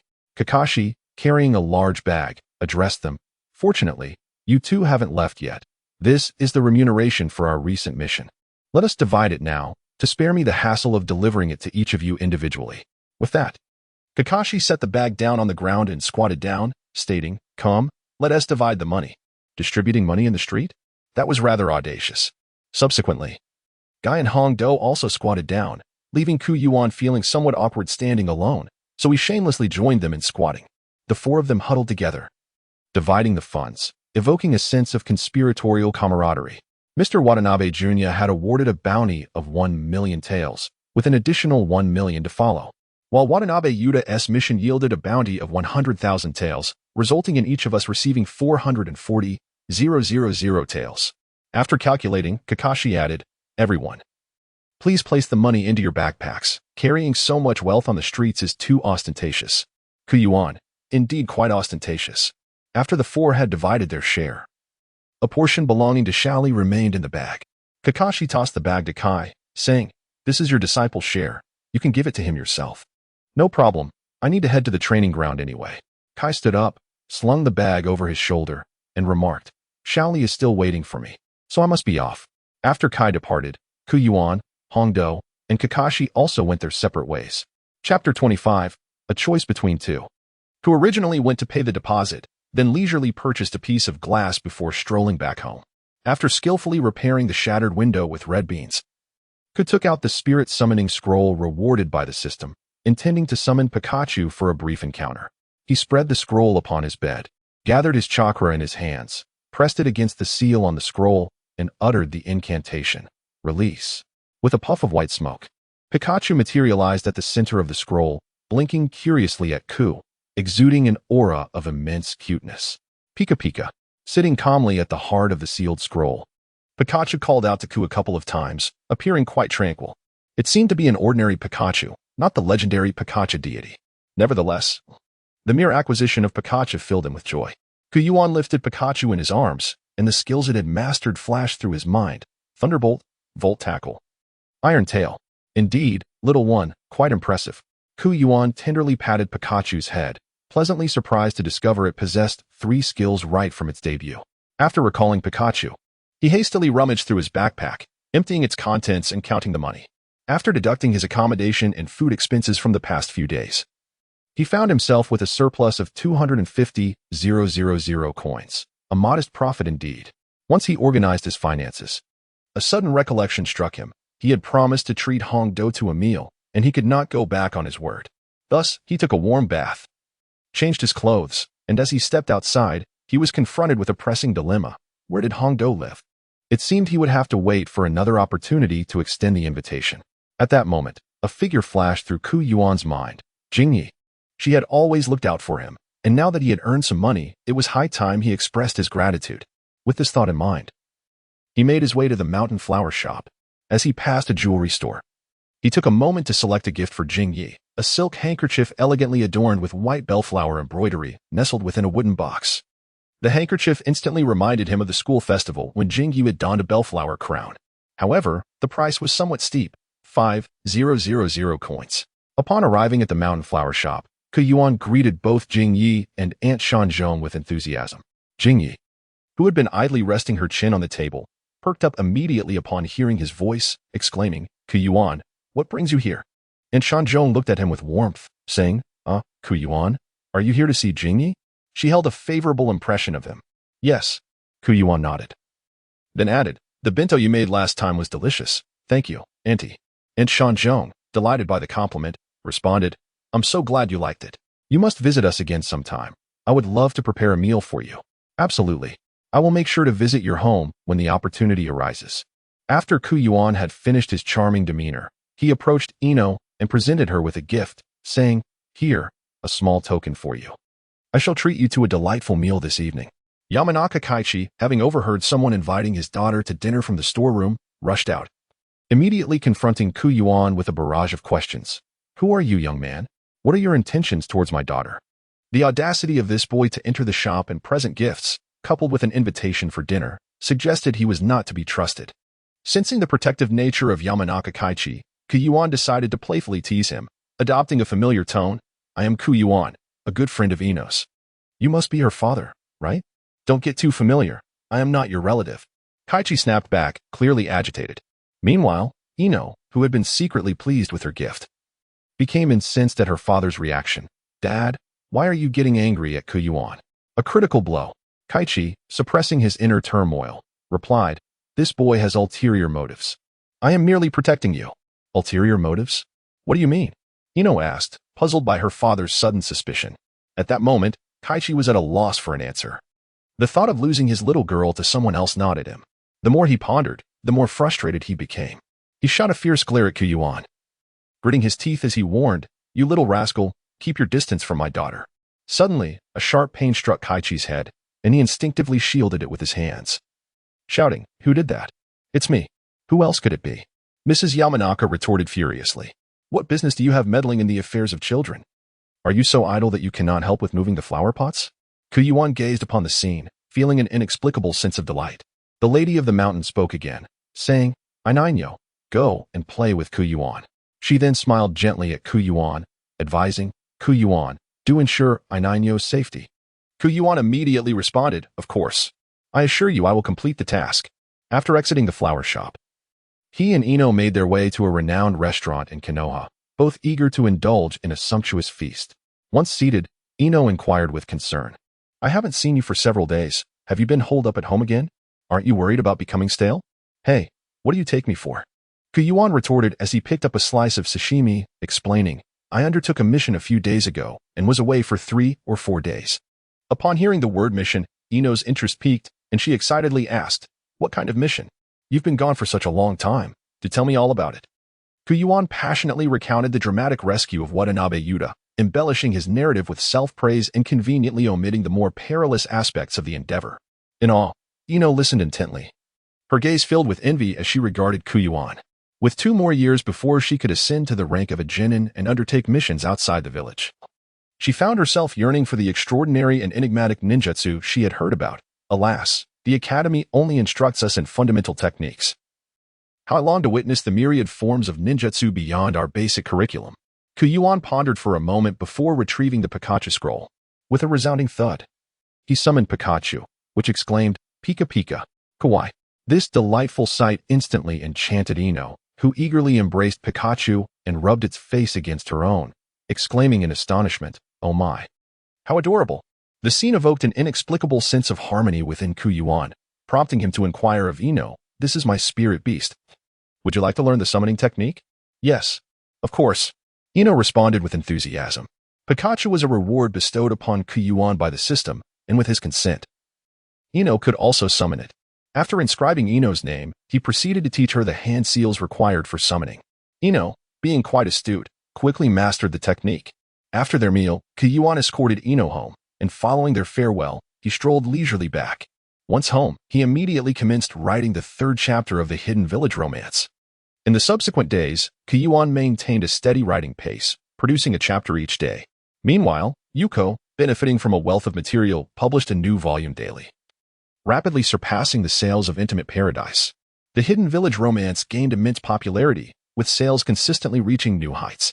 Yuan remained ensconced in his home, diligently engaged in the task of writing. Aside from a solitary meal with Hongdo, he scarcely ventured outside. On the 9th day, at dawn, Yuan sat before his desk, deeply troubled. Today marked the conclusion of this literary work, and he felt compelled to deliberate carefully on how to bring it to a close. In the tale of Tokyo love story, Wataru Nanao ultimately found happiness with Rimi Sekiguchi. However, the expectations of Mai's readers for Rika were exceedingly high. Nearly all readers believed that Wataru Nanao should end up with Akina Rika.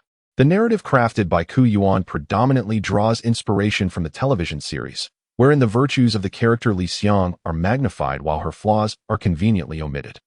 In the original text, the female protagonist is named Li Mei, yet the television adaptation has transformed her into Li Xiang. Chapter 26, The Newspaper Office. Yuan sat before his desk, pondering for quite some time. Ultimately, he resolved to conclude the narrative in accordance with the original plot. The union of Naokanji and Sekiguchi Rimi, albeit tinged with a sense of regret, would undoubtedly provoke a greater discourse. When Yuan submitted the final chapter to Jiaying Hall, Hongdo was also present. Yuan pushed the door open and entered. Upon seeing him, Hongdo leaped up with excitement and exclaimed, Yuan, the manuscript, the manuscript. Hurry and give me the conclusion. Yuan slowly retrieved the final chapter of the manuscript and remarked, the ending might not align with your expectations, so please don't blame me. Hongdo waved her hand dismissively and replied nonchalantly, even if Maru ends up with Miss Raimai, it doesn't matter. Miss Rika deserves a better man to love her. Yuan was momentarily taken aback. Is this what they call the spirit of Akyu? He approached Yuzi's desk and said, Sister Yuzi, this is the final chapter. Yuzi glanced at Yuan and inquired, when will the next book be released? Surprised by her eagerness, Yuan teased, don't you think I deserve a little break? Perhaps in a while. With a sigh, Yuzi presented him with a financial report, stating, this is the projected income from the Hidden Village love story. You have essentially saved Jiangtang from peril. Yuan cast a glance across the finance department, his heart racing with astonishment. The total sales of the novel had surpassed 3 million copies, with projected earnings reaching an impressive 40 million taels. Yuan, incredulous, pointed at the report and inquired, is this for real? Indeed. Yuko replied with a smile, nodding her head. This profit surpasses even my expectations. It is nearly on par with Paradise of Affection. Yuan returned home, overwhelmed by the exhilarating sensation of having struck it rich overnight. Yuko urged him to promptly embark on his next book. However, after much contemplation, he remained at a loss for inspiration. Presently, he was preoccupied with a different dilemma. With such a considerable fortune at his disposal, what could he possibly do? After much deliberation, Yuan ultimately resolved to invest. He had observed a peculiar phenomenon. The financial lifeblood of Konoha Village appeared to hinge on the commissions from missions. The mindset of these ninjas seemed rather stagnant. For instance, the rogue ninjas who had defected from the village still sought out private assignments, as if the only path to wealth lay in undertaking missions. Take Kakashi, for example. While his mission bonuses were substantial, his expenditures seemed limited to sustenance and the occasional indulgence at a pleasure establishment. Then there was Akamichi Chuji, who, beyond his penchant for dango, appeared to have no other financial commitments. Reflecting on this, Yuan could not help but sigh. Elite genin, yet devoid of any economic acumen. What business would yield the greatest profits? Yuan's initial reaction was to consider real estate. However, he promptly dismissed this notion. After all, 2 years later, Orochimaru would invade. And 7 or 8 years hence, Pain would follow suit. Engaging in the real estate market amidst turmoil seemed utterly nonsensical.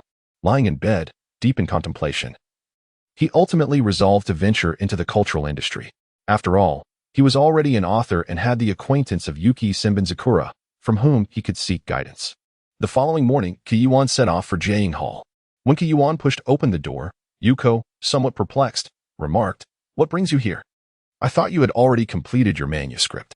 "I have other matters to attend to today," Yuan replied as he settled into the seat across from Yuko, recounting the entire situation. Yuko pondered for a moment. Then her eyes brightened with excitement as she exclaimed, "Oh, my boss has recently encountered some financial difficulties and is desperately seeking funds. It appears he is considering selling all the shares of Yiji News Agency." Yuan felt a stir in his heart and promptly inquired, "How much do you require?" Yuko shook her head and replied, 200 million taels. "Your manuscript fee is merely 40 million taels, which is quite a discrepancy." No worries, I will find a way to manage the finances. Could you please provide me with your contact information? Koyuan said to Yuko. Yuko swiftly pinned down an address on a notepad and handed it to Koyuan, remarking, "It would be far better to diligently focus on writing. I truly cannot comprehend your approach." After obtaining the contact information, Yuan departed from Jiangtang. He was acutely aware that while financial concerns were indeed a factor, the price offered was relatively modest. In the entirety of Konoha, there existed but a single newspaper. Securing it would grant him control over the public opinion of the village. Yuan had previously purchased the Konoha newspaper, but found its content utterly unremarkable, with articles that were exceedingly rigid. Should he acquire the Leaf newspaper agency, he would undoubtedly implement sweeping reforms. However, how could he possibly amass such a substantial sum of money? As Yuan strolled along, his mind wandered, contemplating various thoughts. Ultimately, he concluded that there was but one solution: to enlist the support of Hongdo, Kakashi, and Kai. These esteemed jonin could undertake a mission together, amassing a considerable fortune. Yet they allowed their earnings to languish at home, gathering dust. Such a waste. Yuan estimates that Kakashi has amassed the most wealth, and thus, he should be the first target. Yuan inquired about Kakashi's address and decided to pay him a visit. Upon arrival, he found Kakashi leisurely spending his time at home. Kakashi, taken aback for a moment upon seeing Yuan, realized that aside from Guy, he seldom received any visitors. Yuan gazed at the somewhat dazed Kakashi and remarked, "Aren't you going to invite me in?"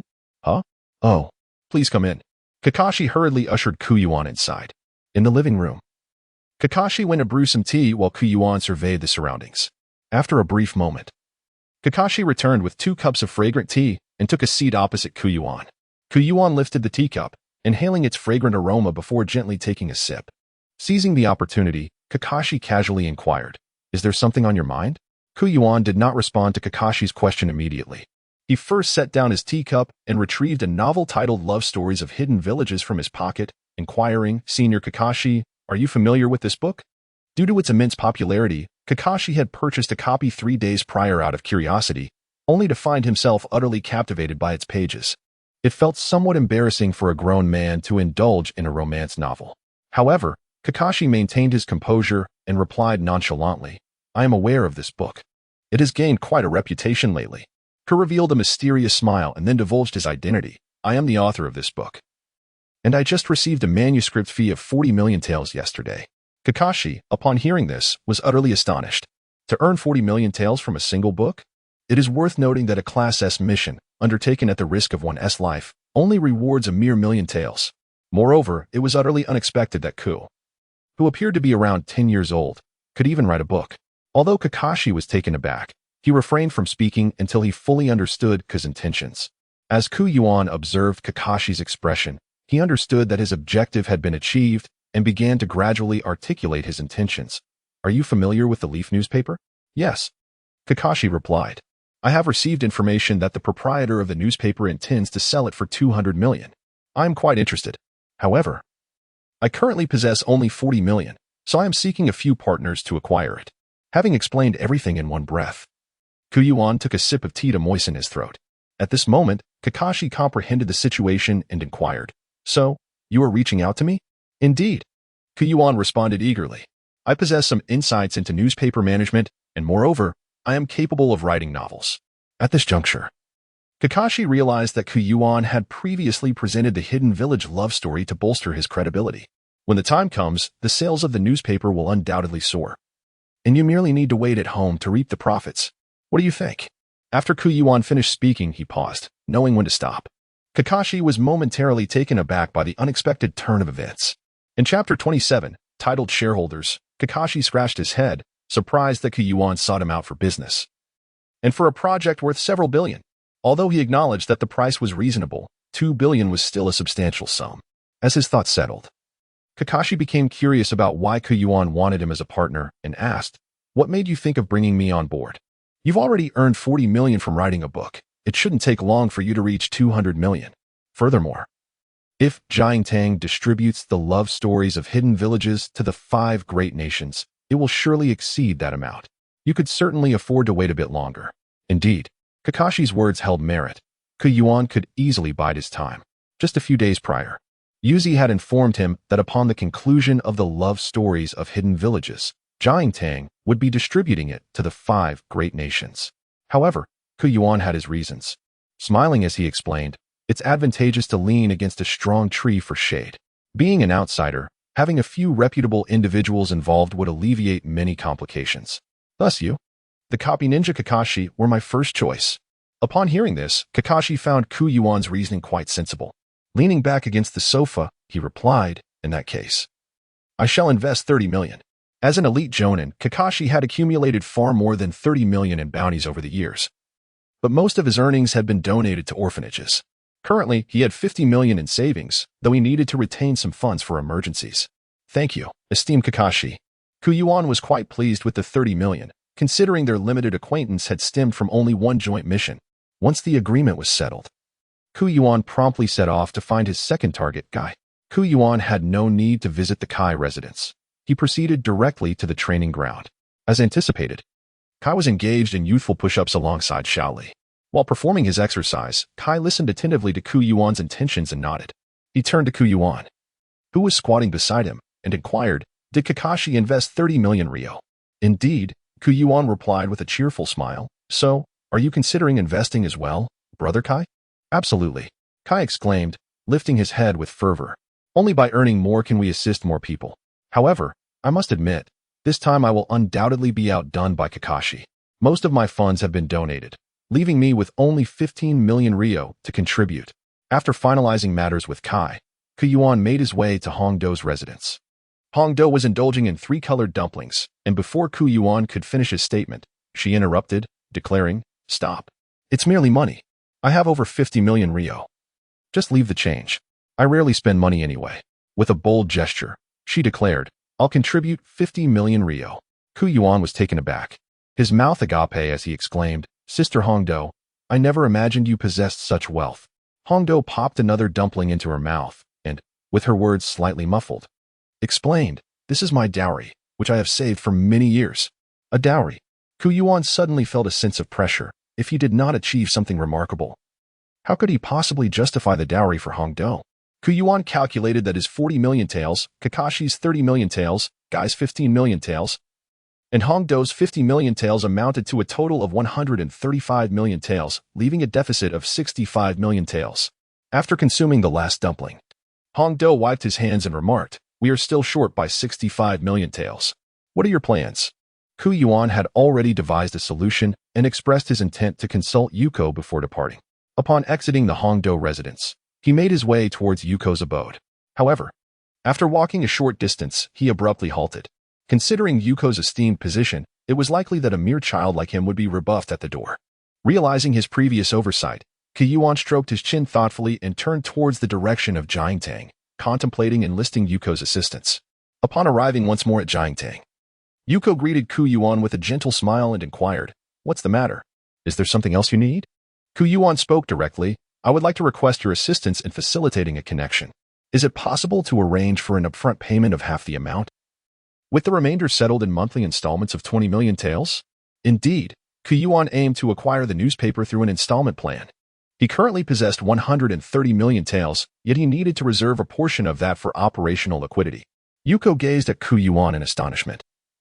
She had not anticipated that within such a brief span of half a day, he had managed to amass 100 million taels. She readily agreed. All right. After work, I will discuss this with my boss. I appreciate your efforts, Yuko. If he consents, we can sign the contract tomorrow. Yuko nodded and replied, No problem. Come see me tomorrow, and I will approach my boss after work. Yuan acquired a storage sealing scroll, and the following day, he brought the scroll to seek out Yuko. Upon arriving at Shueisha, Yuko, upon seeing Yuan's appearance, could not help but let out a soft chuckle. Yuan, in an effort to appear formal, deliberately donned his suit. Yuko shook her head, feigning regret. It seems that this outfit of yours is in vain. Upon hearing this, Yuan let out a sigh, expressing a hint of disappointment as he queried, Did it not succeed? Ha! Yuko, unable to contain herself, burst into laughter, while Yuan frowned, appearing quite the little adult in his formal attire. Upon witnessing Yuko's beaming smile, Yuan realized he had been deceived. Yuko, please, no more jokes. Can you tell me if this matter is feasible? Yuan inquired as he sat across from Yuko. With a stifled laugh, Yuko handed over the 4 meticulously prepared documents from the table, saying, The boss has been quite busy lately and is unable to attend. Here is the contract for the transfer of ownership from the newspaper. Yuan took 4 documents and began to meticulously verify the contents of the contracts. Once he confirmed that everything was in order, he boldly signed his name. After completing the signature, he handed the sealed scroll to Yoko, saying, "This scroll contains 100 million taels. Please take good care of it." Yoko, after glancing at it, set it aside.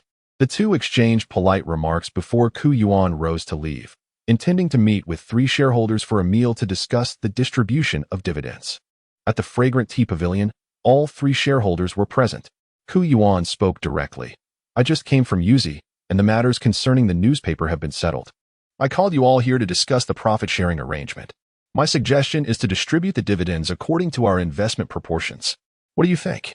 Kakashi squinted slightly, a smile on his face as he replied, "Yuan, don't you also have to take on the responsibilities of management? If we divide it this way, you would be at a disadvantage." "Indeed," Kai added, expressing his disapproval, "we cannot allow you to bear the loss. That simply won't do." Hongdo chimed in, "None of us understand management. We will rely entirely on you. You deserve a larger share."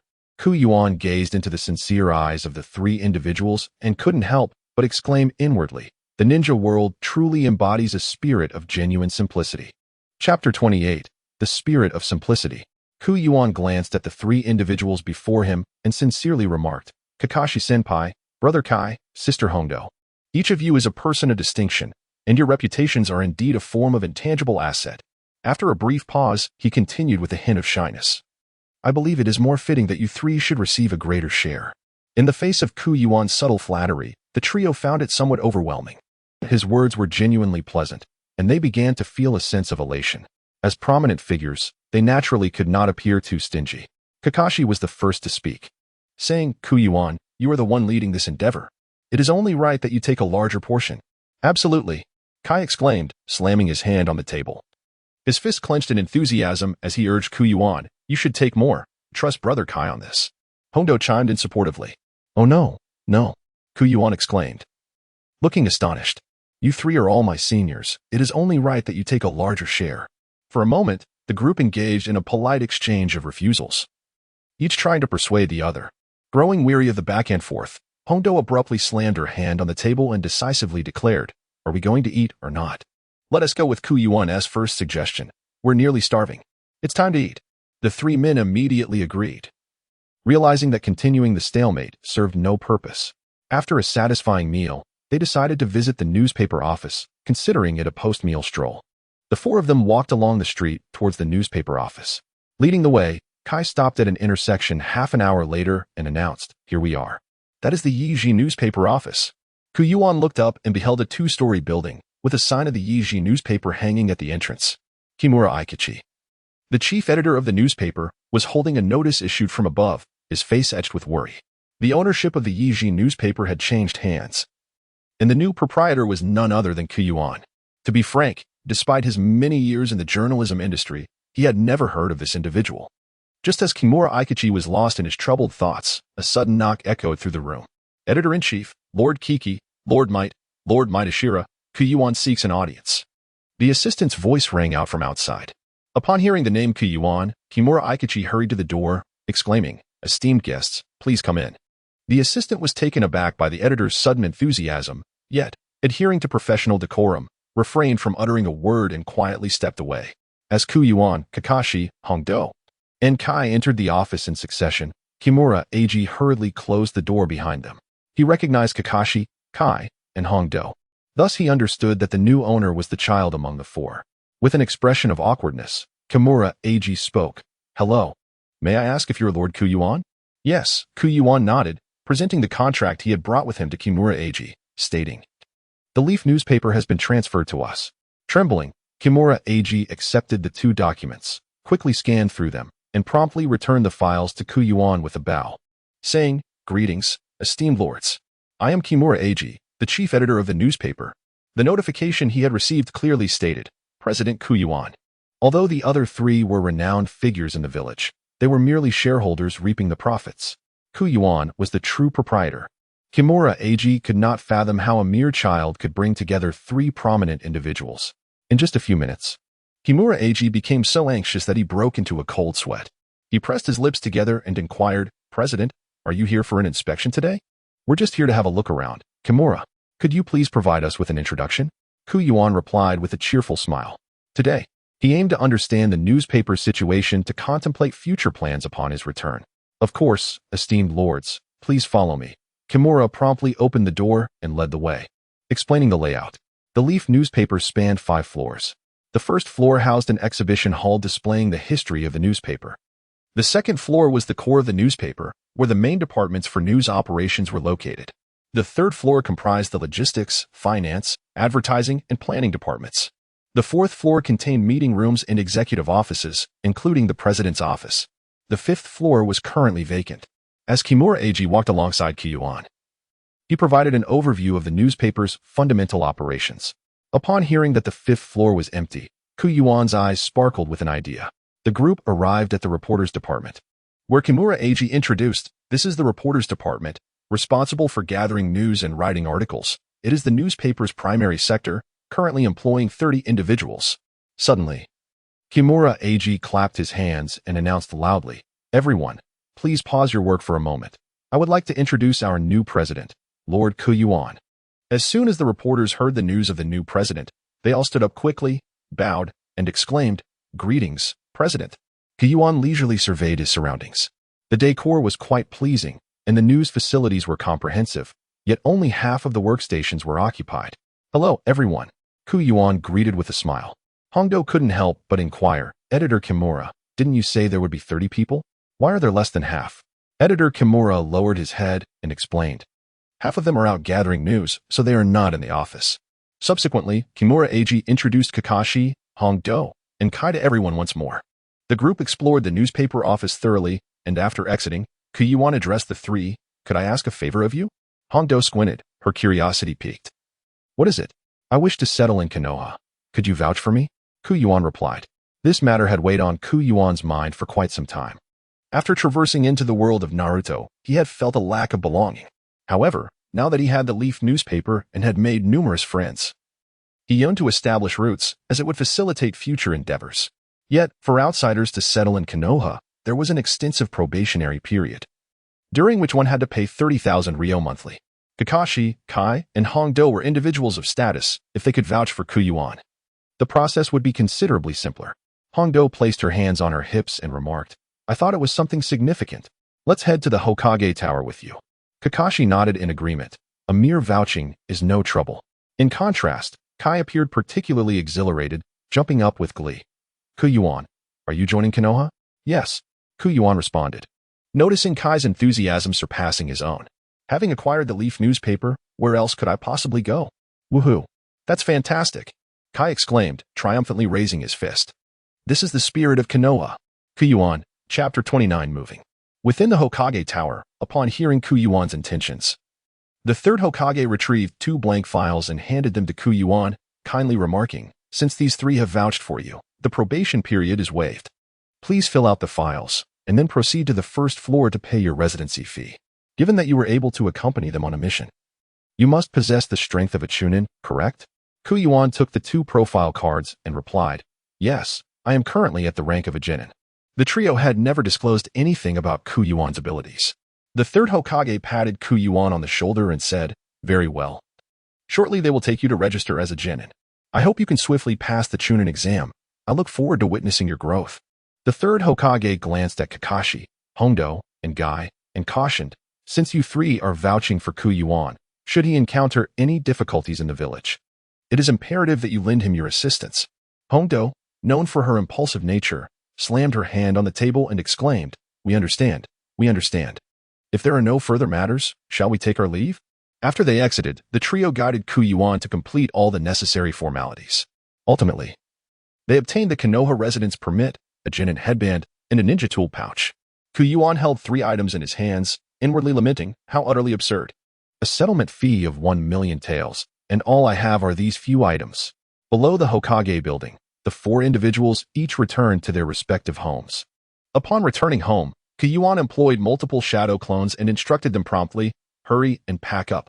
We are moving to the newspaper office." "All right. Understood. Today."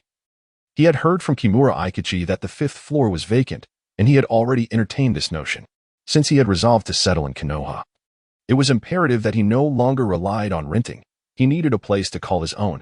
With minimal belongings, the packing was completed in under an hour, and one of the clones took a piece of luggage and hurried towards the newspaper office. Yuan closed the door and descended to the first floor in search of the landlord. The landlord, an elderly woman, upon seeing Yuan, smiled warmly and said, "Yuan, come in and have a seat." "No, thank you," Yuan replied, handing the key to the old woman. "Auntie, I have decided to move out, and I wanted to bid you farewell." The elderly woman, feeling a tinge of sadness, responded, "Have you found a new place? Be sure to take care of yourself while living alone." Yuan smiled and said, "Granny Jiezi, I will come to visit you when I have the time." After finishing his words, he immediately hurried towards the newspaper office. Upon his arrival, he found Kimura Aikachi patiently waiting. "President," Kimura Aikachi exclaimed upon seeing Yuan, promptly bowing in greeting.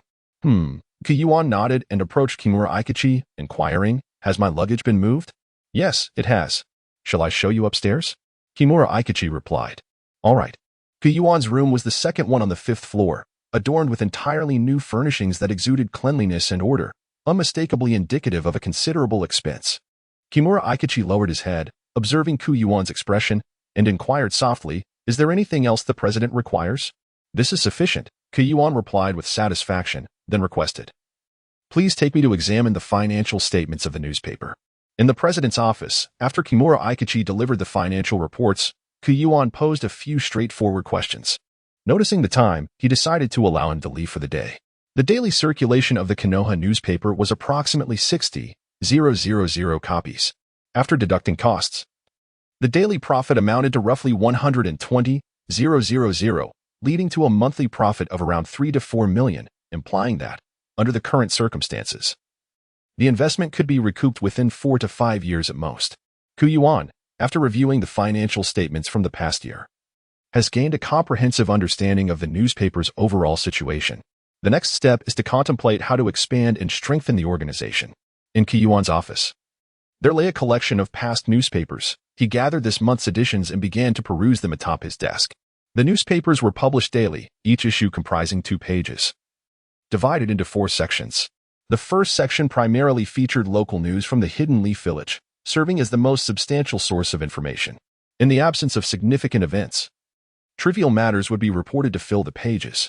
The second section was dedicated to recently enacted regulations, decrees, and announcements, though such content was not available daily, resulting in this section occupying only a small portion of the paper. The third section focused on affairs from nearby towns, contributing to the newspaper's secondary informational content, taking up half a page. The fourth section addressed matters from foreign lands. However, due to inconvenient transportation and unreliable communication, the information lacked any timeliness. Despite these limitations, this newspaper boasted an annual return rate exceeding 20%. Yuan meticulously perused the newspapers from the past fortnight and observed a peculiar phenomenon. All the publications adhered to a rigid template, devoid of even a single advertisement. Yuan pondered earnestly.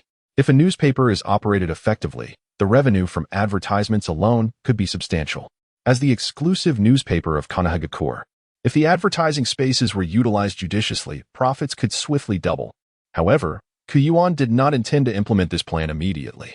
The pressing matter at hand was to revamp the newspaper's content. The current layout was rigid, and the material was filled with trivialities. The first and third sections, both dedicated to local news, could easily be merged, eliminating the tedious stories of marital disputes and drunken disturbances. Yuan relaxed his shoulders, pondered for a moment, and pinned down the reform measures for the newspaper. As for the second section, it could be transformed into a business edition, featuring news and updates pertinent to commerce. Additionally, it could include profiles of notable figures and compilations of business-related news. Previously established regulations and policies could also be integrated into this second section. Should any new regulations or policies arise, they would be prominently featured. If not, business information would take their place. When he contemplated the third section, Yuan paused. This segment would be his innovative endeavor. He had long envisioned a storytelling section within the newspaper where he could craft and publish original tales. Furthermore, this section could serialize novels, provided their content was captivating enough, ensuring a steady increase in sales. As for the fourth section, it posed quite a challenge. Given the communication conditions of this world, publishing news from the 5 major nations seemed utterly implausible. After pondering for a considerable time, Yuan found himself at an impasse, leading him to set the matter aside for the moment.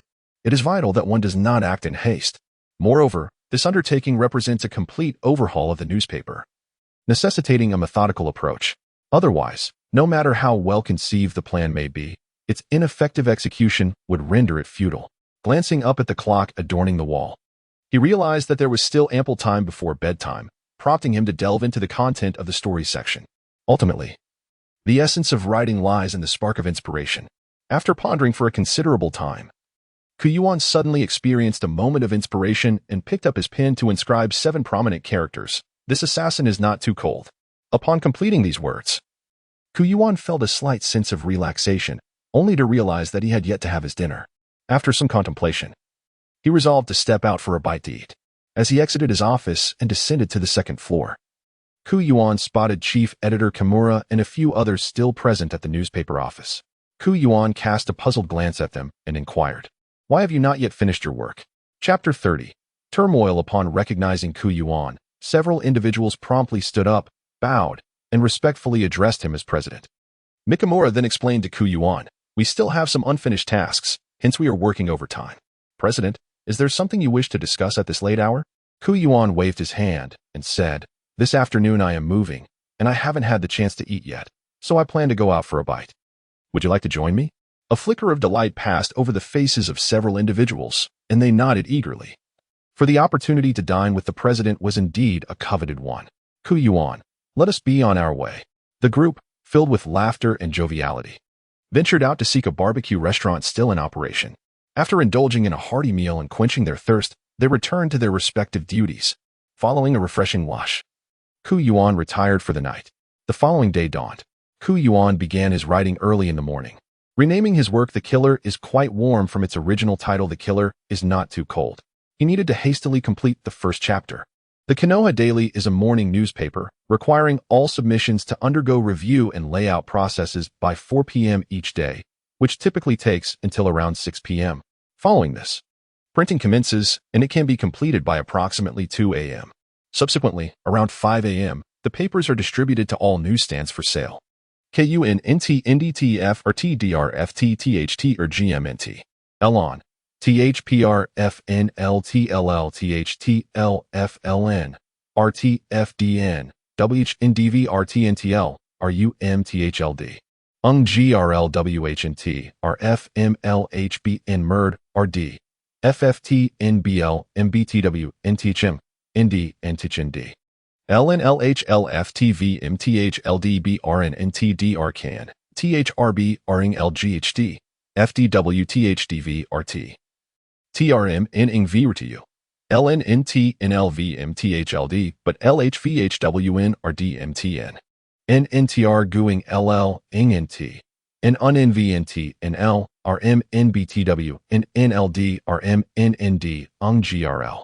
Yuan firmly believes that, if the adaptation proves successful, it will undoubtedly ignite a wave of enthusiasm. Yuan plans to serialize the entire story in several chapters in the Konoha Daily, marking the inaugural foray into the narrative segment. Meanwhile, Yuko from Shueisha is on the brink of insanity. This turmoil stems entirely from the conclusion of the Hidden Village love story. In the novel's finale, Wanji ends up with Raimai, leaving Miss Rika all alone, which has utterly offended Rika's fans.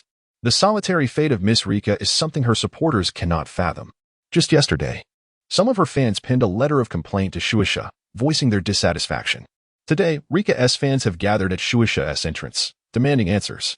With no other choice, Yuko hangs a sign indicating the temporary closure of the business. Inside the office, she gently massages her temples. When the final chapter was published, she anticipated such a reaction, but she never expected it to escalate to this extent. "Wait. You cannot enter." Hey, what are you doing?" Bang. Yuko was momentarily stunned as the office door was forcefully pushed open, and the staff couldn't stop the influx. The intruders were either students or ninjas, including both J. Neen and CH Neen, along with some ladies from prominent clans. A throng encircled Yuko. Yuko, who is the author of the Hidden Village love story. We must find him. What is the meaning of this ending? Yuko wiped the cold sweat from her brow and replied, "Ladies and gentlemen, please listen to me. Shueisha's principle is non-interference in an author's creative process. Furthermore, the author wishes to remain anonymous. We cannot violate this principle," Nara Yoshino, fuming, exclaimed. "Why can't such a perfect character as Miss Rika be granted a perfect ending? Leaving such a girl in solitude, has the author lost their mind?" "Exactly," others chimed in. Some even gritting their teeth in indignation. "This is utterly unfair." Yuko stood firm on her principles, refusing to divulge the author's identity. The readers remained unyielding. And thus a standoff ensued. The owner of Shueisha held Yuko in high regard, even going so far as to hire a genin at a high price to protect her. Kobayashi Riko, who had been appointed as Yuko's personal bodyguard 5 years ago, had not encountered a single emergency until now. She quietly opened a crack in the door, observing Yuko's flustered demeanor, thinking, could this be considered a crisis? I've never seen Yuko so flustered. Kobayashi produced a smoke bomb, decisively kicked open the wooden door, and swiftly tossed the smoke bomb inside. Instantly, the office descended into chaos. Cough, cough. What is happening? Hey, who stepped on my foot? Don't push. Don't push. Yuko raised her hand to cover her mouth and nose as she coughed twice, just as a hand suddenly covered her mouth. It was Kobayashi's voice. "Yuko, it's me. Don't speak. Follow me. We'll escape in the commotion." Yuko nodded, and together with Kobayashi, they squeezed their way out, sprinting towards the back door once they exited the office. Thud, thud, thud. Inside the office, several experienced genin, upon hearing the commotion, realized someone was fleeing. Wind release, gale fist. A young female ninja formed hand seals and swung her fist into the air, creating a gust that dispersed the smoke throughout the office. Once visibility returned, the crowd saw that Yuko had indeed vanished, prompting them to declare in fury, "How infuriating. For Miss Rika's happiness, we shall pursue. Yes, we must catch Yuko." Just as Yuko and Kobayashi Riko emerged from Shueisha's back door, they were met with another crowd blocking their path. Upon seeing Yuko, they surged forward, creating utter disorder. In a moment of quick thinking, Kobayashi scooped Yuko into a princess carry and leaped onto the rooftop, dashing away with her. Don't let Shihan Sakura Yuko escape. She alone knows the identity of the Hidden Village love story's author. We must pursue. The throng surrounding Shueisha immediately followed in pursuit of Kobayashi and Yuko, creating a spectacular scene. Yuko bit her lip, mentally noting this episode for Koyuan. The uproar attracted the attention of many, and increasingly more fans joined the fray. Such a commotion even stirred the third Hokage, who approached the window for a closer look. His gaze fell upon a female ninja clutching Shihan Sakura Yuko while battling and fleeing, trailed by several genin and a multitude of villagers. The third Hokage turned to the concealed Anbyu and inquired, "What is the situation?" Recently, Shueisha published a wildly popular novel, but the ending has left many readers dissatisfied. Consequently, numerous individuals have approached Shueisha, hoping Shihan Sakura Yuko will reveal the author's identity. After her refusal, we now find ourselves in this predicament. An Anbyu member explained to the third Hokage. The third Hokage pondered briefly before issuing an order to the half-kneeling Anbyu. Lead a small team to stabilize the situation, and if necessary, contact the police force for assistance. Yes. In an instant, nearly half of those hidden within the Hokage's office departed. The third Hokage resumed his seat at the desk. Curiosity piqued about the nature of the book that could incite such chaos, and asked, "What kind of book is the Hidden Village love story? Do you know?" The ANBU members exchanged glances, then simultaneously produced small books, each stating, "Third Hokage, I have the first volume. Would you like to see it? Lord Third, I possess the 5th volume. I have the 6th volume." Izumi and Zidai also produced a book, exclaiming, "Third Hokage, I have the grand finale." Chapter 31, Akatsuki, Assemble. The ANBU acted swiftly, and the farce was soon resolved. By 2 o'clock in the afternoon, Koyuan successfully completed the heartwarming first segment of this tale, subsequently directing the editorial staff to commence typesetting. At the border of the Land of Wind, within a concealed cave, eerie stone columns resembling hands emerged, as if offering a sacrificial offering. Kakuzu placed Haydn, along with the earth mound, into the cave before settling onto a nearby stone pillar. Haydn had completely fused with the soil, and since their retreat from the battlefield, the others had been devising a way to extricate him from the earth. Both Scorpion and Kakuzu, seasoned warriors, initially believed they could accomplish this task with ease, but after exhausting all methods, they found themselves unable to free Haydn from the soil. Consequently, Kakuzu had no choice but to report the matter to Pain. Besides the four who had accompanied him, both Deidara and Toby were also present in their true forms, while the others remained as mere illusions, each positioned accordingly. Kakuzu gathered his thoughts and began recounting the incident. The group was astonished to learn that 4 ninjas from Konoha had managed to escape unscathed from the hands of Kaku, Scorpion, and their comrades, and had even rendered Haiden into this grotesque state. Uchiha Itachi was momentarily taken aback. Konoha possesses such formidable ninjas? Kisame, noticing Itachi's bewilderment, boldly inquired. Who were they to have bested all 4 of you? Next time, I shall accompany Itachi to confront them. Scorpion surveyed the crowd before hoarsely stating. The opponents were Hatake Kakashi, Might Guy, Mitarashi Anko, and, in addition, one named Koyuin. Upon hearing the name Kakashi, a subtle rigidity overtook the features concealed beneath his mask. The copy ninja Kakashi is indeed formidable. Itachi uttered this solitary remark before lapsing into silence. Ever since joining the Akatsuki, he had become exceedingly reticent. After a moment of contemplation, Conan inquired, Kakashi and Might Guy have long been renowned for their formidable prowess, but who are this Mitarashi Anko and Koyuin? Kakuzu, having recently sought information about Anko and Koyuin in the black market, interjected, the woman named Anko is a former disciple of Orochimaru, although she was ultimately forsaken. The mere mention of Orochimaru's name elicited discomfort among the group. He was the only defector still alive, possessing extensive knowledge about their organization. This was particularly irksome for Sasori, who had undertaken the task of pursuing Orochimaru. It had failed for many years, an irony that stung. Haiden ran his fingers through his hair, remarking, that repugnant Orochimaru has a disciple? After a brief silence, Pain turned to Kakuzu and asked, and what of this Koyuin? Kakuzu gestured towards Haiden, stating, he managed to incapacitate Haiden with a single technique. Haiden, indignant at this assertion, retorted, Kakuzu, you speak nonsense. I merely let my guard down. Deidara then added, this Koyuin possesses an exceptionally powerful healing jutsu. Might Guy had clearly fallen victim to Haiden's evil god technique, and that Mitarashi Anko had one of her arms blown off. Yet he restored them both in an instant. How can this be? Haiden exclaimed, momentarily taken aback. To be shattered and revived, surely even Tsunade, renowned across the 5 great nations, could not achieve such a feat. Sasori, flicking his tail, calmly asserted, this Koyuin has indeed accomplished it. Furthermore, my inquiries in the black market yielded no information regarding him. Kakuzu confirmed. Koyuin has only existed in this world for a little over 3 months. Once he attained a modest level of proficiency as a genin in Konoha, he found himself relegated to menial tasks, such as running errands and overseeing shops, while spending the remainder of his time confined within his home.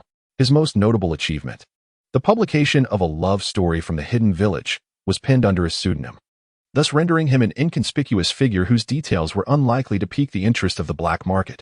As a result, Kakuzu was unable to procure any information about him. Is it truly so difficult to glean information, even from the black market? Questioned J-Bai, his tone laced with curiosity, as such occurrences were rare. Deidara, flicking his hair with exaggerated surprise, exclaimed, indeed. The intriguing part is that this Koyuin seems to possess an uncanny understanding of us 4. Kakuzu nodded, his expression pained, acknowledging the opponent's keen observational skills and extensive knowledge. Merely by analyzing our techniques, he had surmised our identities and weaknesses. Afei furrowed his brow, listening to the discussion surrounding Koyuin, feeling a sense of perplexity. According to Kakuzu and Scorpion, Koyuin could not be an ordinary individual. Renowned medical ninjas were few and far between among the 5 great nations, yet after pondering for a while, he could not recall any distinctive details about him. The members of Akatsuki, standing atop 10 stone pillars, deliberated for an extended period before confirming the recent progress of their missions and preparing to conclude the meeting. J-Bai glanced toward Haiden's direction and remarked, we shall take Haiden with us. Kakuzu, you will operate independently for the time being. Once Haiden's matter is resolved, we will reconvene.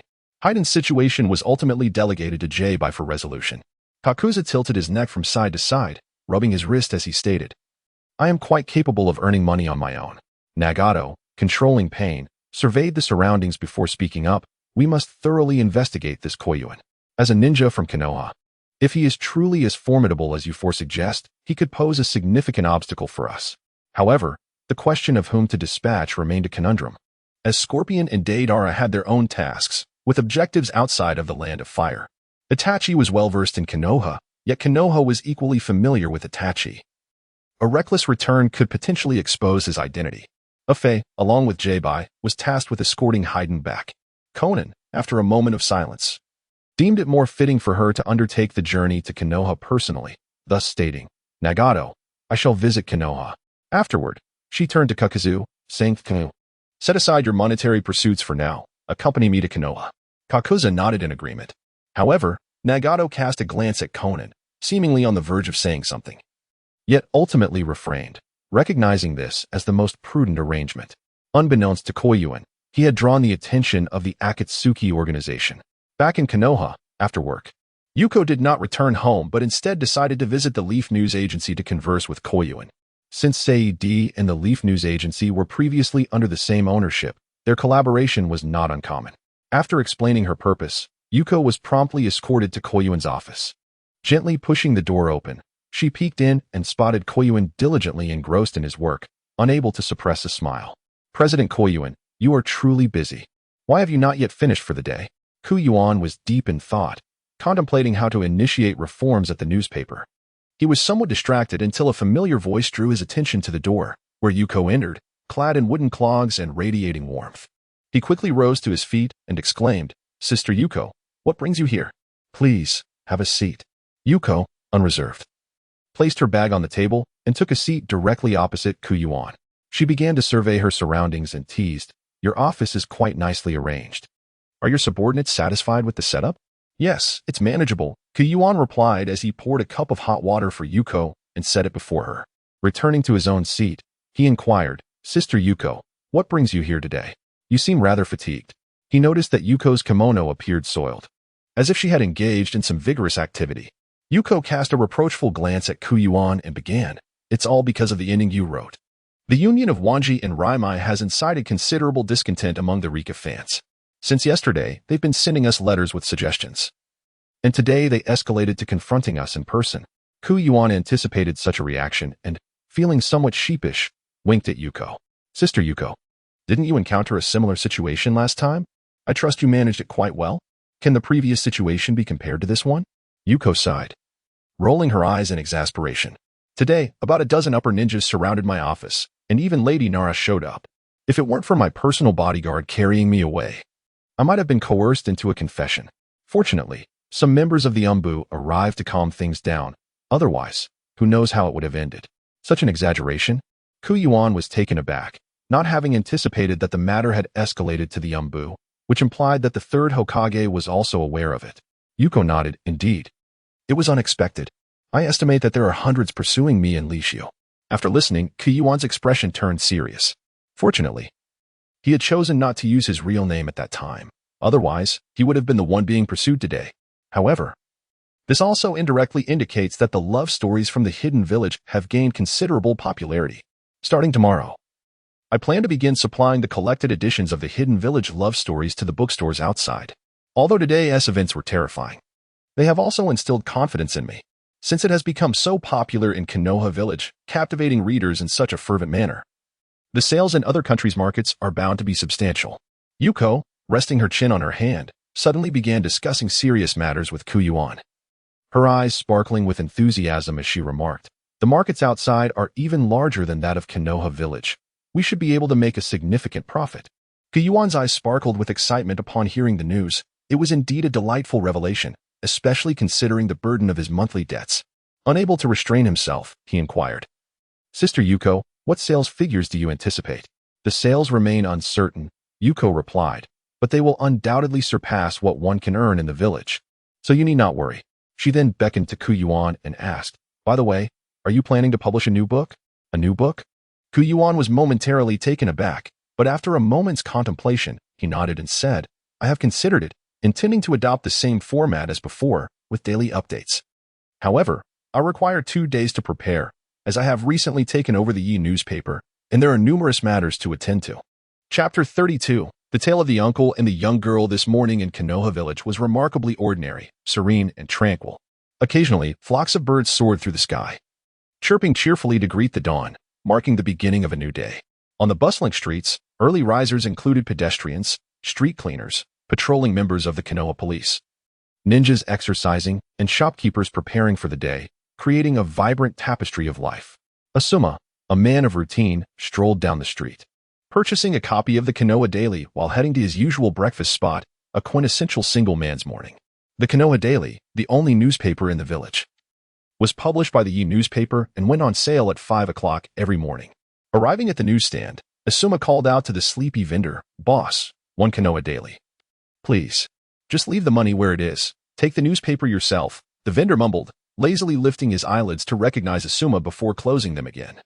Their familiarity meant there was no fear of Asuma taking advantage of him. The vendor, likely hungover from a night of drinking, still reeked of alcohol. Asuma chuckled as he placed the money on the table, grabbed the newspaper, and continued on his way. Halfway through reading, Asuma found himself puzzled. He paused and muttered, "What's going on? Today's paper seems quite different from the usual." Intrigued, he flipped to the last few pages, discovering a significant reduction in mundane news articles, leaving ample space for a prominently featured novel section. Asuma read the title aloud. "This Killer is Tender?" A rather captivating name. After all, aren't killers typically ruthless? The author had chosen an intriguing title, piquing Asuma's curiosity as he delved deeper into the content. The tavern is most lively at night. However, at 3 in the afternoon, an unusually inappropriate hour, a man wearing dark round glasses entered. He was robust, as if each muscle contained immense explosive power. Upon reaching the tavern, he greeted no one and headed straight into a small private room. His name was Leon, a killer. Though merely an opening, the straightforward prose captivated Asuma. Leon's entrance exuded a rugged charm, evoking a sense of kinship in Asuma, as if he were the embodiment of that cool man. Asuma continued to read, engrossed in the details of Leon's dealings with an elderly informant and his efforts to compel a wealthy businessman into compliance. Every detail gripped the reader's heart, particularly the unending display of ninjutsu during the fight scenes, leaving Asuma unexpectedly exhilarated. "Hey, Asuma, aren't you having a bowl of noodles today?" The owner of the buckwheat noodle shop asked anxiously as he watched his regular customer pass by, engrossed in the newspaper. For Asuma, a typical morning in Konoha village began with a newspaper and a bowl of buckwheat noodles. Seeing Asuma walk past without entering, the owner felt a pang of anxiety, wondering if his regular had discovered a new noodle shop. Feeling a sense of urgency, the owner called out to Asuma, hoping to clarify the situation. "Huh?" Asuma, startled by the mention of his name, rubbed his head in confusion, quickly realizing he was just steps away from the noodle shop. He hurriedly lifted the curtain and entered, sheepishly explaining, "I was so engrossed in the Konoha Daily that I lost track of my surroundings. Boss, I'll have a bowl of buckwheat noodles, with extra tempura and an egg." "All right." The owner, pleased to hear the familiar order, happily began preparing the noodles, relieved that his regular customer had not abandoned him. While waiting for his meal, Asuma resumed reading This Killer is Tender. Leon, having just completed a mission, returned to his rented accommodation. However, upon ascending the stairs, he encountered a peculiar little girl with short hair and wary eyes, a bruise marring her cheek. She managed a forced smile and greeted him.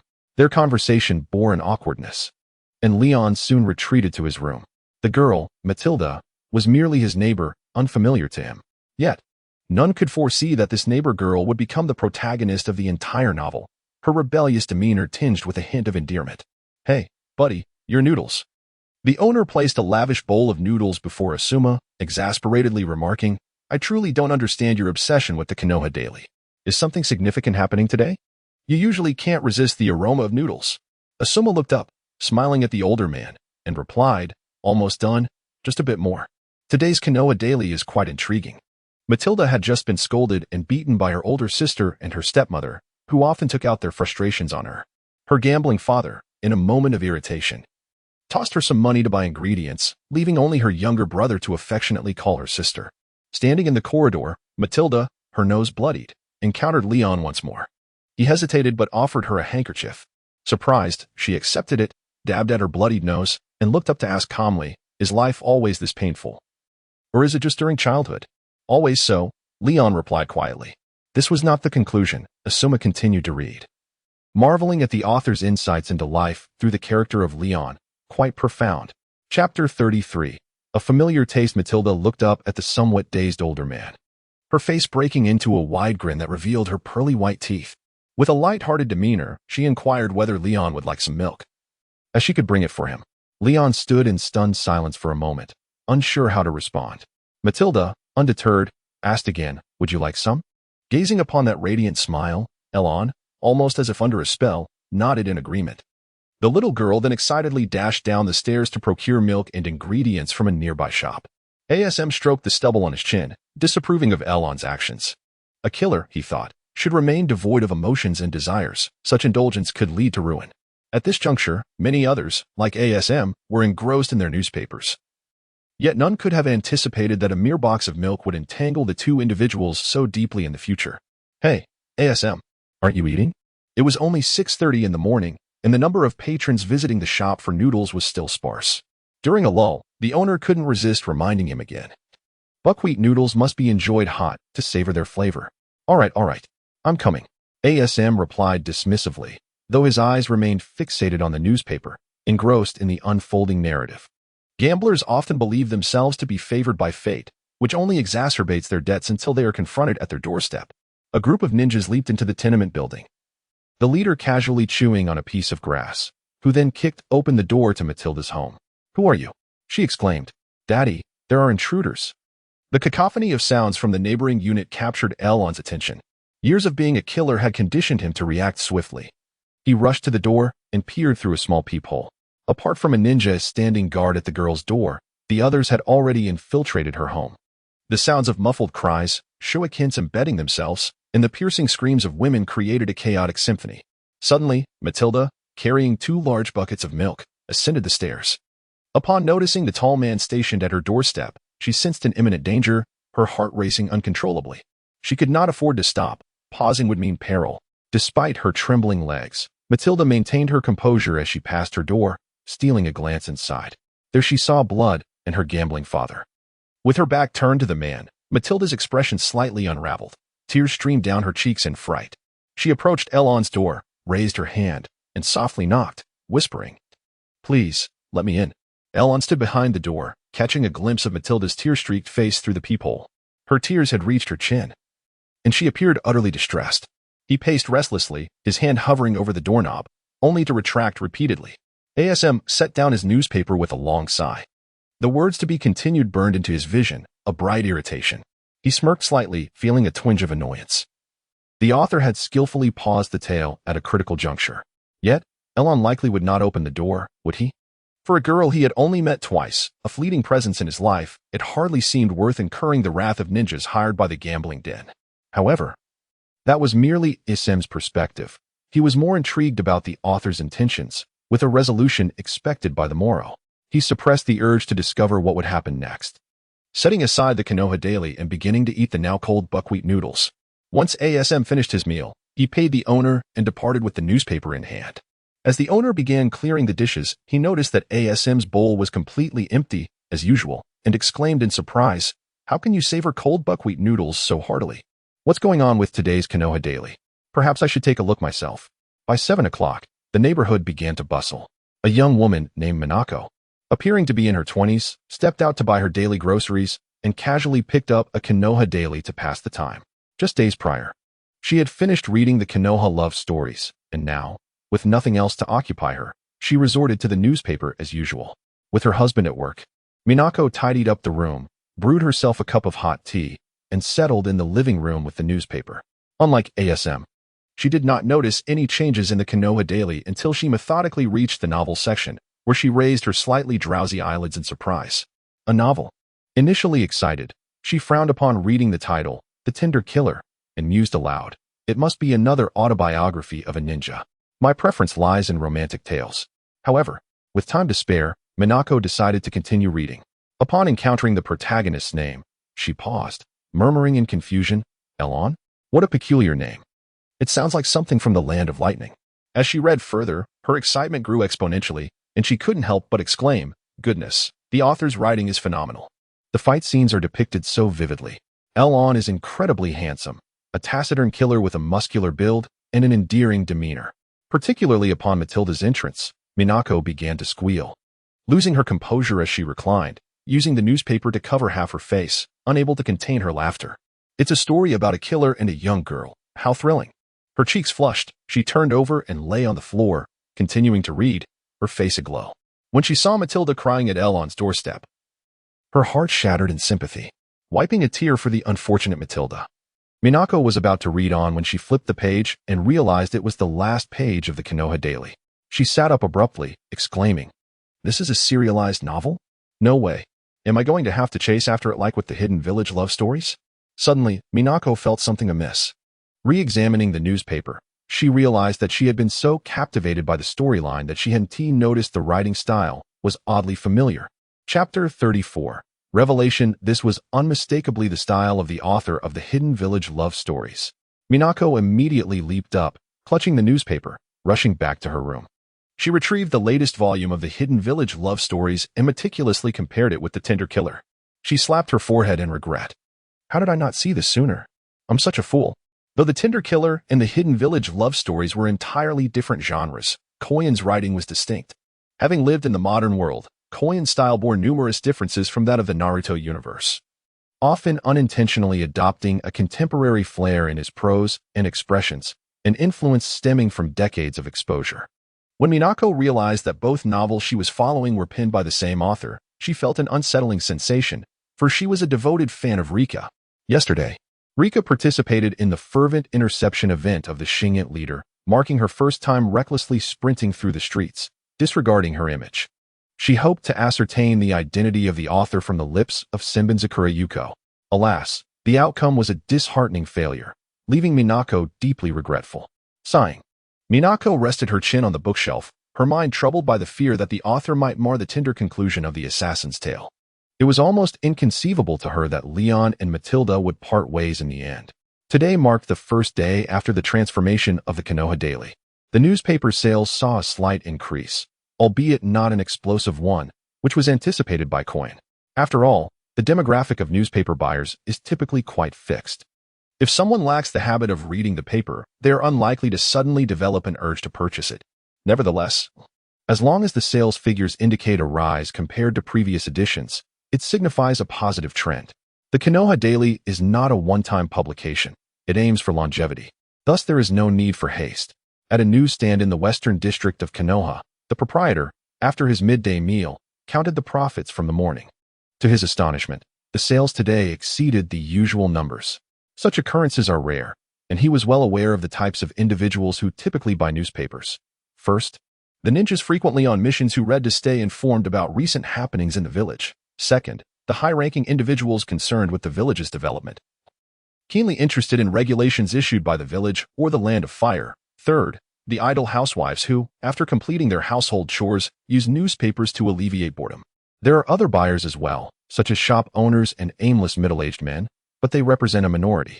With such a clearly defined audience, the sales of the Konoha Daily had remained stable, often below the baseline. The current surge above that baseline was unprecedented, hence the newsstand owner's astonishment. He took a copy of the newspaper himself, curious to discern what made today's edition different. After spending nearly half an hour engrossed in the entire paper, he resolved to order more stock for the following day. No wonder sales were improving. It turned out the Konoha Daily had been revamped, now featuring a novel column. Most significantly, the piece within, "This Assassin is Quite Tender," was rather well written. This phenomenon was observed across many newsstands in Konoha. Numerous proprietors, upon noticing the increase in sales, sought to investigate further, and after reading, nearly all decided to order additional copies for the next day. Minako, having prepared herself, set out with her azure canvas bag to visit her friend, Yuzuki Yukari. Before her marriage, Yukari lived next door to Minako, and they had grown up as childhood friends. Whenever Yukari was off duty, they would typically gather for a chat. Recently, Yukari had taken 2 days off, and yesterday, Minako had accompanied her to the Shingen venue, intent on uncovering the original author of the Hidden Village love story, only to see their efforts thwarted. Both were still preoccupied with the matter. Now, armed with vital information, Minako could not resist sharing it with Yukari. When Minako knocked on the door, Yukari had just awakened, rubbing her bleary eyes. She yawned and said, "Minako, why are you here so early? I haven't had enough sleep." With a bemused expression, Minako replied, "Yukari, it's already afternoon, and you dare call it early? What were you doing last night?" Welcoming her inside, Yukari lazily shuffled in her wooden clogs and collapsed onto the soft sofa, gesturing for Minako to sit. She then mustered her energy to say, "I stayed up all night, rewatching the Hidden Village love story from beginning to end. Look at my eyes. They are so puffy. Miss Rika is truly pitiable." Just then, with the mention of the Hidden Village love story, Minako eagerly pulled out a neatly folded square newspaper from her canvas bag and laid it before Yukari, pointing out, "Look, this is a story titled This Assassin is Quite Tender, currently serialized in the Konoha Daily." What? What are you talking about? Yukari asked, puzzled. She picked up the newspaper and, after reading the introduction for 3 minutes, exclaimed, "Minako, something's off. This writing style seems so familiar. What could it be?" Minako interjected, "The Hidden Village love story." Yes, the Hidden Village love story. Yukari nodded affirmatively after glancing at it again. There's no mistake. The writing styles of these two novels are identical. Could it be the same author? Clapping her hands, Minako exclaimed, "That's exactly what I think. The author of This Assassin is Quite Tender must be the person we're looking for." Senbenzakura Yuko concealed the information too well, but we can investigate through the Leaf newspaper agency. That does seem feasible, Yukari pondered. The reporters at the Leaf newspaper agency deal in news, so I believe they won't be too tight-lipped. The two reached an agreement and prepared to conduct their inquiry. Before setting out, Yukari insisted on finishing This Assassin is Quite Tender entirely and freshening up first. Chapter 35, The Secretary Minako and Yukari arrived at the Leaf newspaper agency. Immediately drawn to a large red poster affixed to the door, its recruitment advertisement impossible to overlook. The agency was seeking a secretary, a position initiated by the newly appointed Koyan. In truth, after assuming control of the Leaf newspaper agency, he had not much work to do, but his laziness was a formidable barrier. Furthermore, now that he was the president of the agency, he felt a bit smug. A president without a secretary seemed rather shabby, and he was keen on maintaining an impressive faade. Standing before the recruitment advertisement, Minako bit her right index finger and scanned it roughly from top to bottom before turning to Yukari, saying, "The Leaf newspaper agency is hiring a secretary." "Really? They are recruiting at this time?" Yukari remarked casually, not paying much heed. After all, the hiring season in Konoha typically occurred in spring. Autumn recruitment was usually special. "Hey, Yukari, look. A reporter is coming out. Should we ask him?" Minako's keen eye spotted a young man in his 20s carrying a cumbersome camera exiting the agency building. She gently nudged Yukari with her elbow. Recognizing the cue, Yukari immediately approached him with a smile and introduced herself. "Hello, I am Yuzuki Yukari, and this is Miss Minako. May we trouble you for a few minutes?" The young reporter appeared momentarily stunned. After all, this was the opening line they used when interviewing others. "Hello. How can I help you?" Minako promptly retrieved the Konoha Daily from her canvas bag and handed it to him, saying, "You see, I purchased a newspaper this morning and noticed a new novel column added. After reading the story This Assassin is Quite Tender, I became quite intrigued by the author. Do you happen to know who it is?" Upon glancing at the name of the author of The Killer is Very Tender in the newspaper, the young reporter shook his head and returned it to Minako, apologetically stating, "Our newspaper has recently appointed a new president who oversees the fiction column. Yet I am unaware of the author behind this particular piece." At that moment, Koyan's manuscript had been directly submitted to Kimura, leaving others oblivious to its origins. Hearing his words, Minako felt a twinge of disappointment and remarked, "If even the staff at the Yeji newspaper are unaware, what shall we do?" Yuan also furrowed her brow. Deep in thought, she had anticipated that arriving at Yeji newspaper would yield information about the author. Might they face another dead end? Observing the two lovely ladies before him, visibly disheartened, the young reporter felt a pang of anxiety. After clearing his throat, he suggested, "You might consider inquiring with our editor-in-chief. He has always supervised the manuscript reviews for the Mukui Daily, and thus should possess knowledge of the author behind The Killer is Very Tender." After thanking him, Yuan and Minako entered the grand edifice of Yeji newspaper, intending to personally consult editor Kimura. However, as they stepped inside, they were intercepted by a formally attired receptionist. With a smile, she inquired, "May I assist you with something?" The two women paused, realizing they could hardly claim to be there to track down the author of The Killer is Very Tender. Such a declaration would surely prevent their entry. Suddenly, Minako recalled the vibrant red recruitment advertisement posted at the entrance and had a moment of inspiration. Addressing the receptionist, she said, "Hello, I am Minako Fujita, and this is Yuan Yuzuki. We are here to apply for the secretary position." "Oh, I see you are here for the secretary role," the receptionist replied, her expression brightening as she shifted aside to greet another colleague. Then, turning back to Minako and Yuan, she instructed, "Please follow me. I will escort you to meet the president. He is personally overseeing the selection of candidates for this position."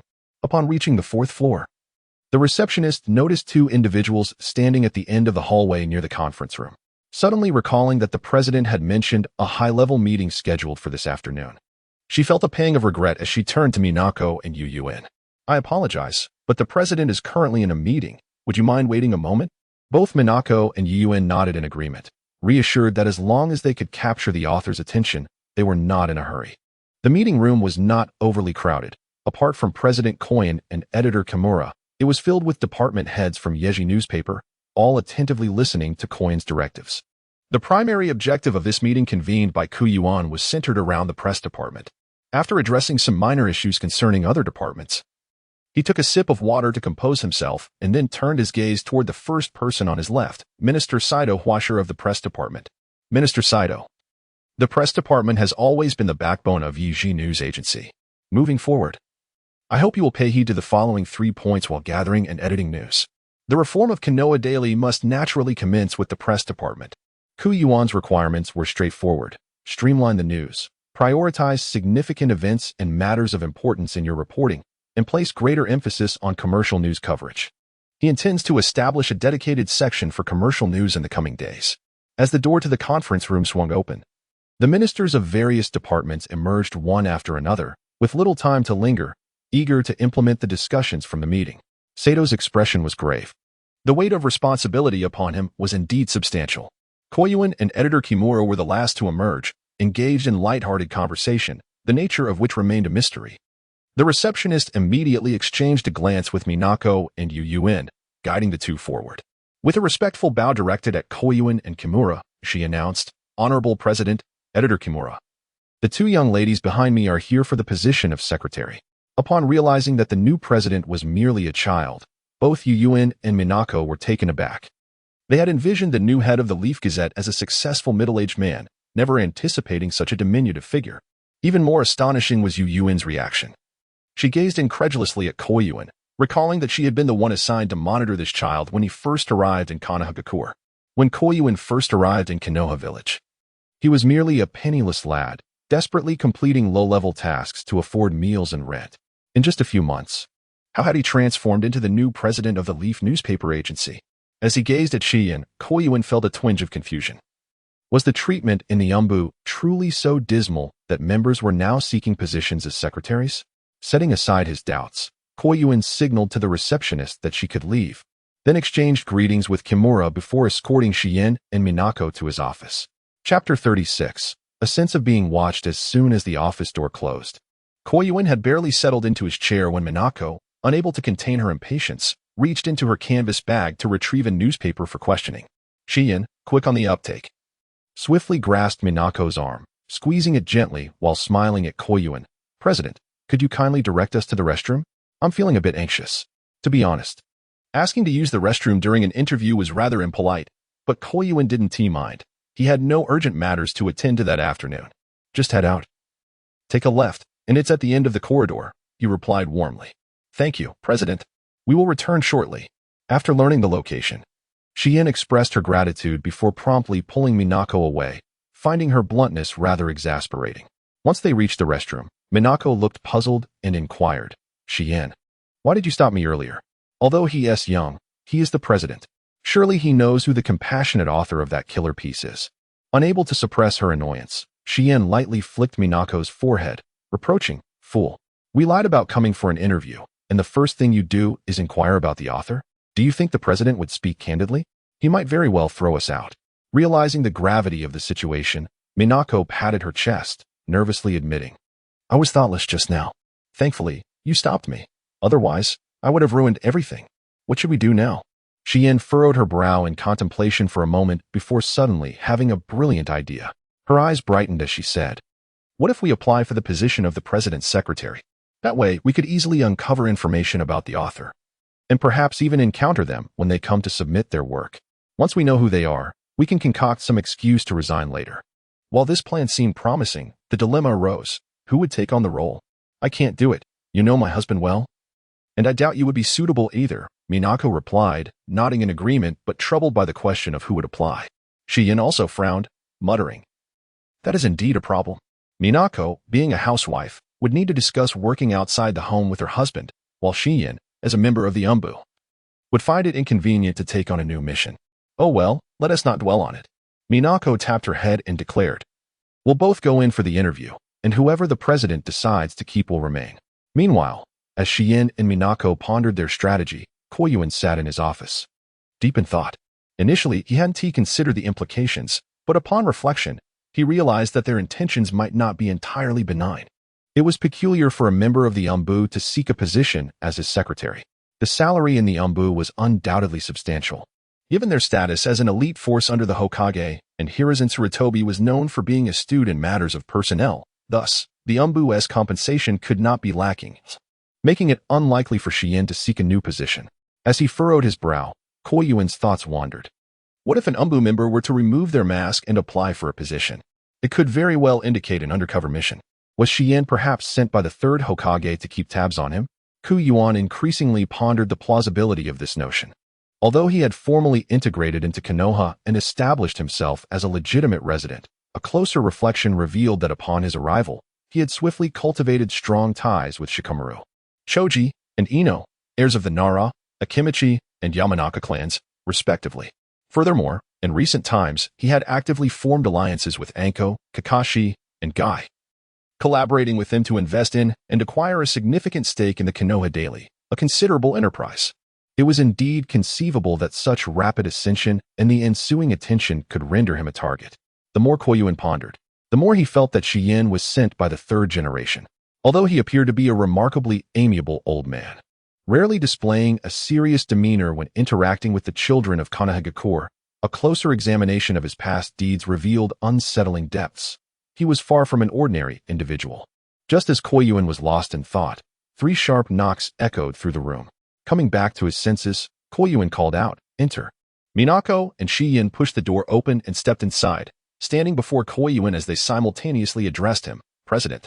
Yuan organized his thoughts and waved to the 2 individuals, gesturing towards the chairs opposite his desk. "Please, take a seat." Once they were settled, Yuan smiled and opened the conversation. "Could you both start with a brief self-introduction?"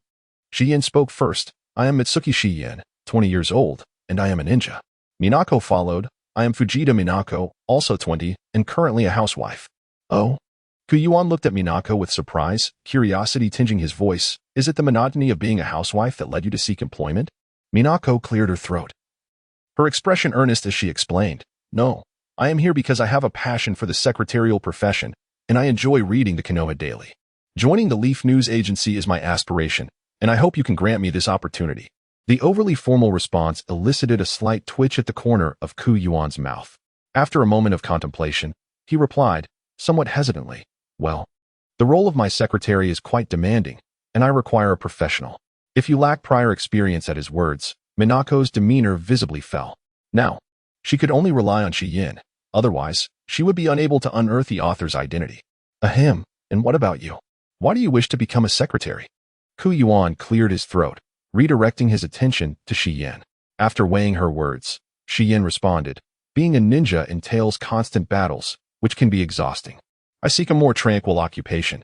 She paused before continuing, "Moreover, I have previously held administrative roles while working as a ninja, so I believe I am suited for this position." "Really?" Yuan feigned surprise. "If you have indeed held administrative roles, then becoming my secretary should pose no issue." In truth, regardless of what Shien claimed, he intended to retain her. After all, if she were genuinely dispatched by the third Hokage, refusing her would only lead to other Umbu members applying. With so many Umbu members, Yuan was familiar with only a handful. Thus keeping someone recognizable would facilitate his management of the situation. His refusal of Minako stemmed from his ignorance of her background. Chapter 37, Reputation. Early the next morning, as the third Hokage settled into his office, still warming his seat, a knock echoed at the door. Puzzled, he wondered who could be visiting at such an early hour. Typically, those delivering official documents did so only after 9. Stroking his goat beard, he murmured in confusion, "Come in." Upon receiving permission, Shien entered, today seeking leave. In this era of peace, the Umbu's leave policy was notably humane, affording each member several days of paid leave. Up to this point, Shien had not taken any time off. Yesterday, she had applied for the position of the Hokage's secretary. And until she could discover the authors of the Hidden Village love story, and this killer is very affectionate, she needed to remain at the Leaf News Agency. Hence, her request for leave today. Ah, Shi. The third Hokage greeted her with a warm smile. Aren't you on duty today? Why are you in casual attire? Standing in the center of the office, Shi stated directly, Third Hokage, I would like to request a 15-day leave, and I hope you can approve it. What? The third Hokage's surprise was palpable as he exclaimed, Is there an urgent matter? Why such an extended request all of a sudden?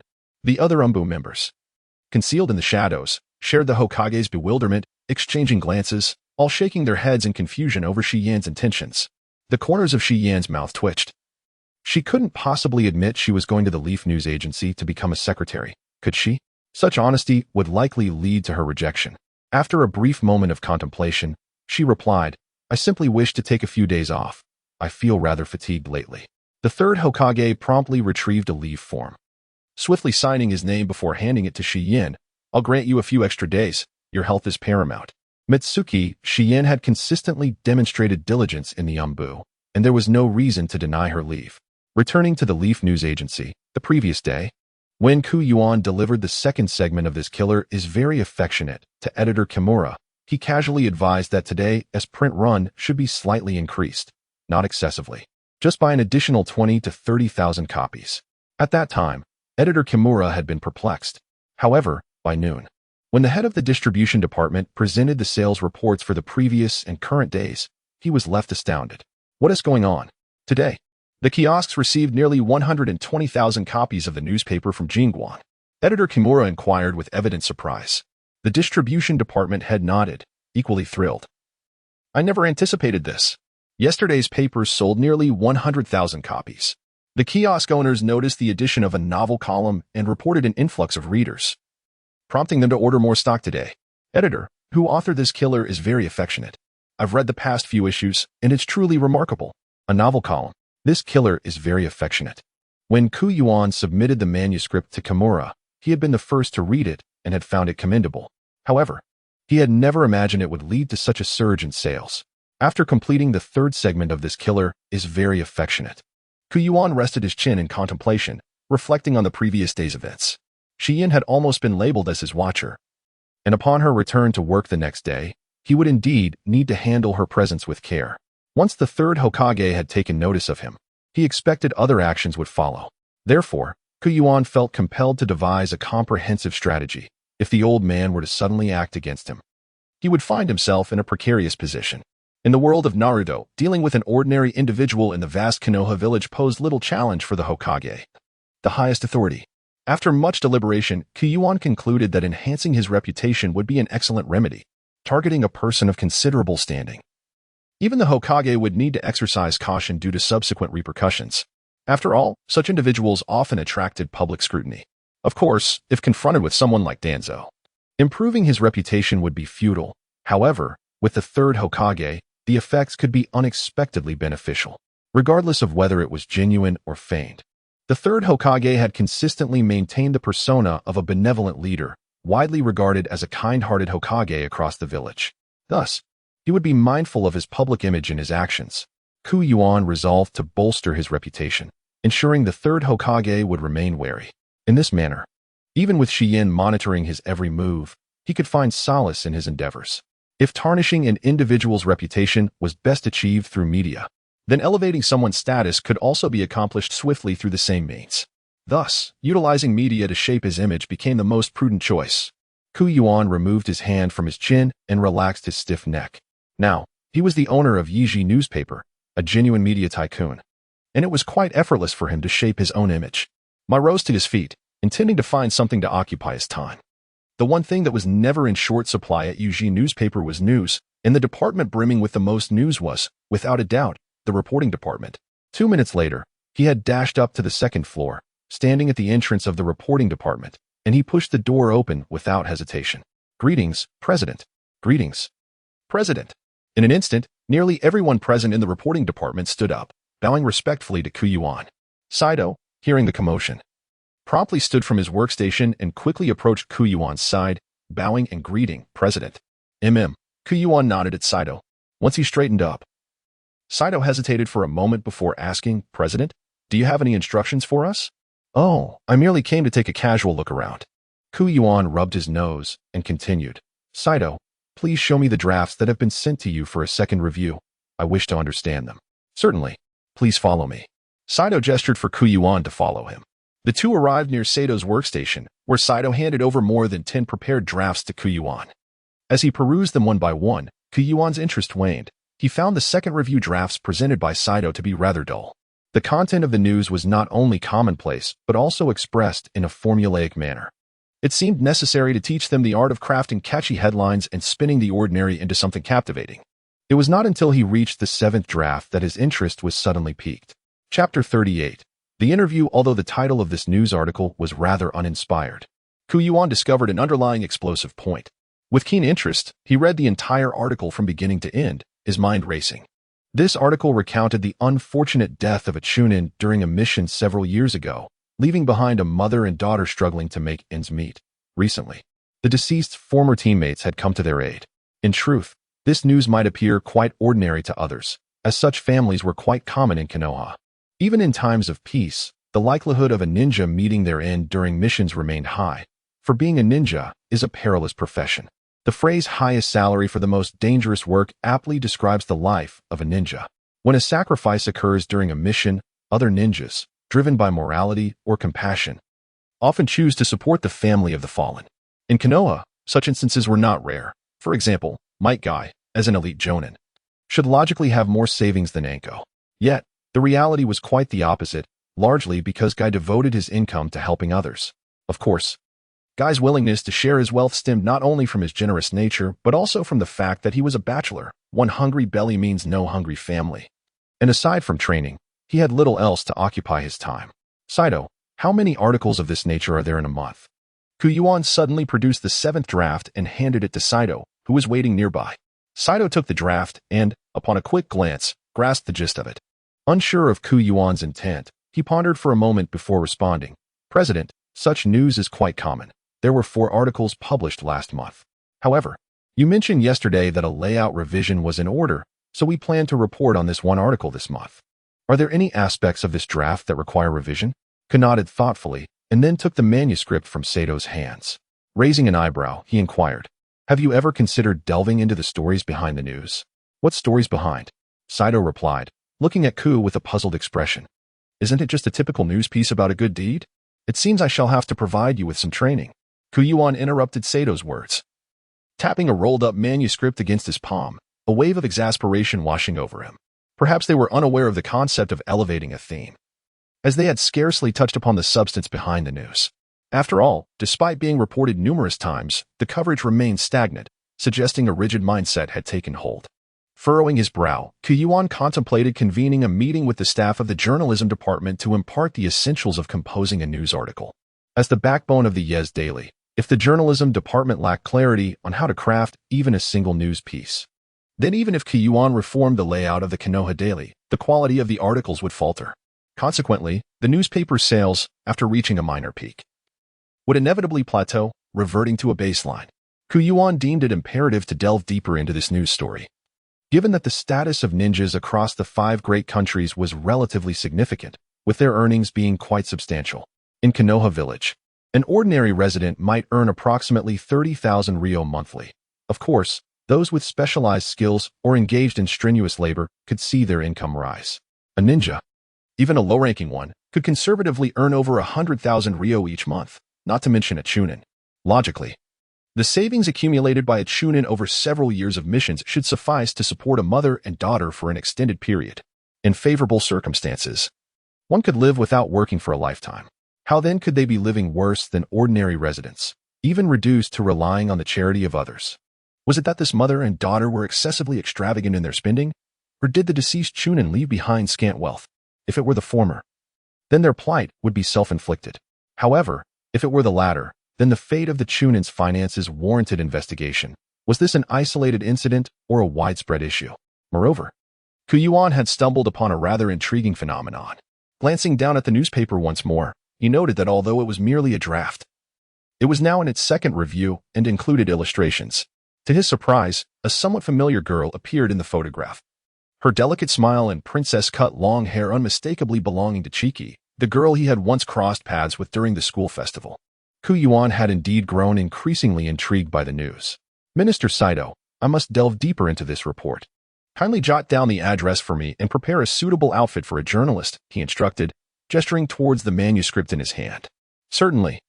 Saito promptly retrieved a sheet of paper from his desk and swiftly inscribed an address, handing it to Yuan.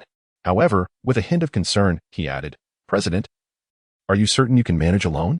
Should I send an assistant with you? Just then, 3 sharp knocks echoed at the door, interrupting Sato's words.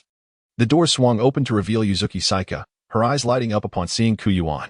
She stepped forward eagerly and announced, President, I come to report for duty.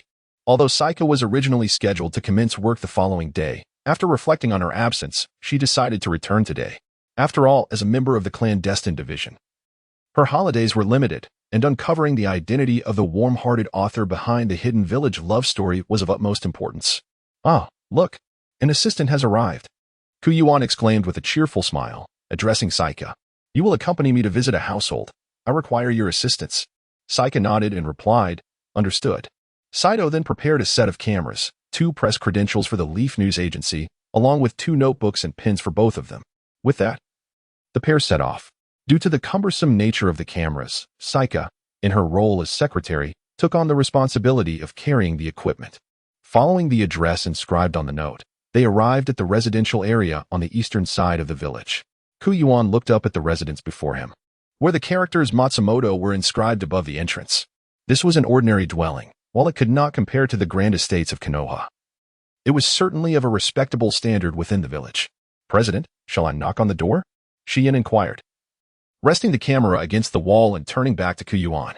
Yuan nodded slightly, signaling Shiyin to knock on the door. Shiyin took 2 steps forward and proceeded to rap on the door. Shortly thereafter, a weary woman in her 30s opened the door and inquired, Who is it? Presenting her press credentials from Yuji newspaper, Shiyin greeted, Good day, Mrs. Matsumoto. We are reporters from Yuji newspaper. May we take a moment of your time for a visit? Chapter 39. The interview in progress. Is there something you need? Mrs. Matsumoto asked, regarding the two with a hint of confusion. It was curious that 2 reporters would come so soon after the previous one had left. Shiyin replied, We would like to conduct an interview with you. Another interview? Mrs. Matsumoto appeared somewhat reluctant.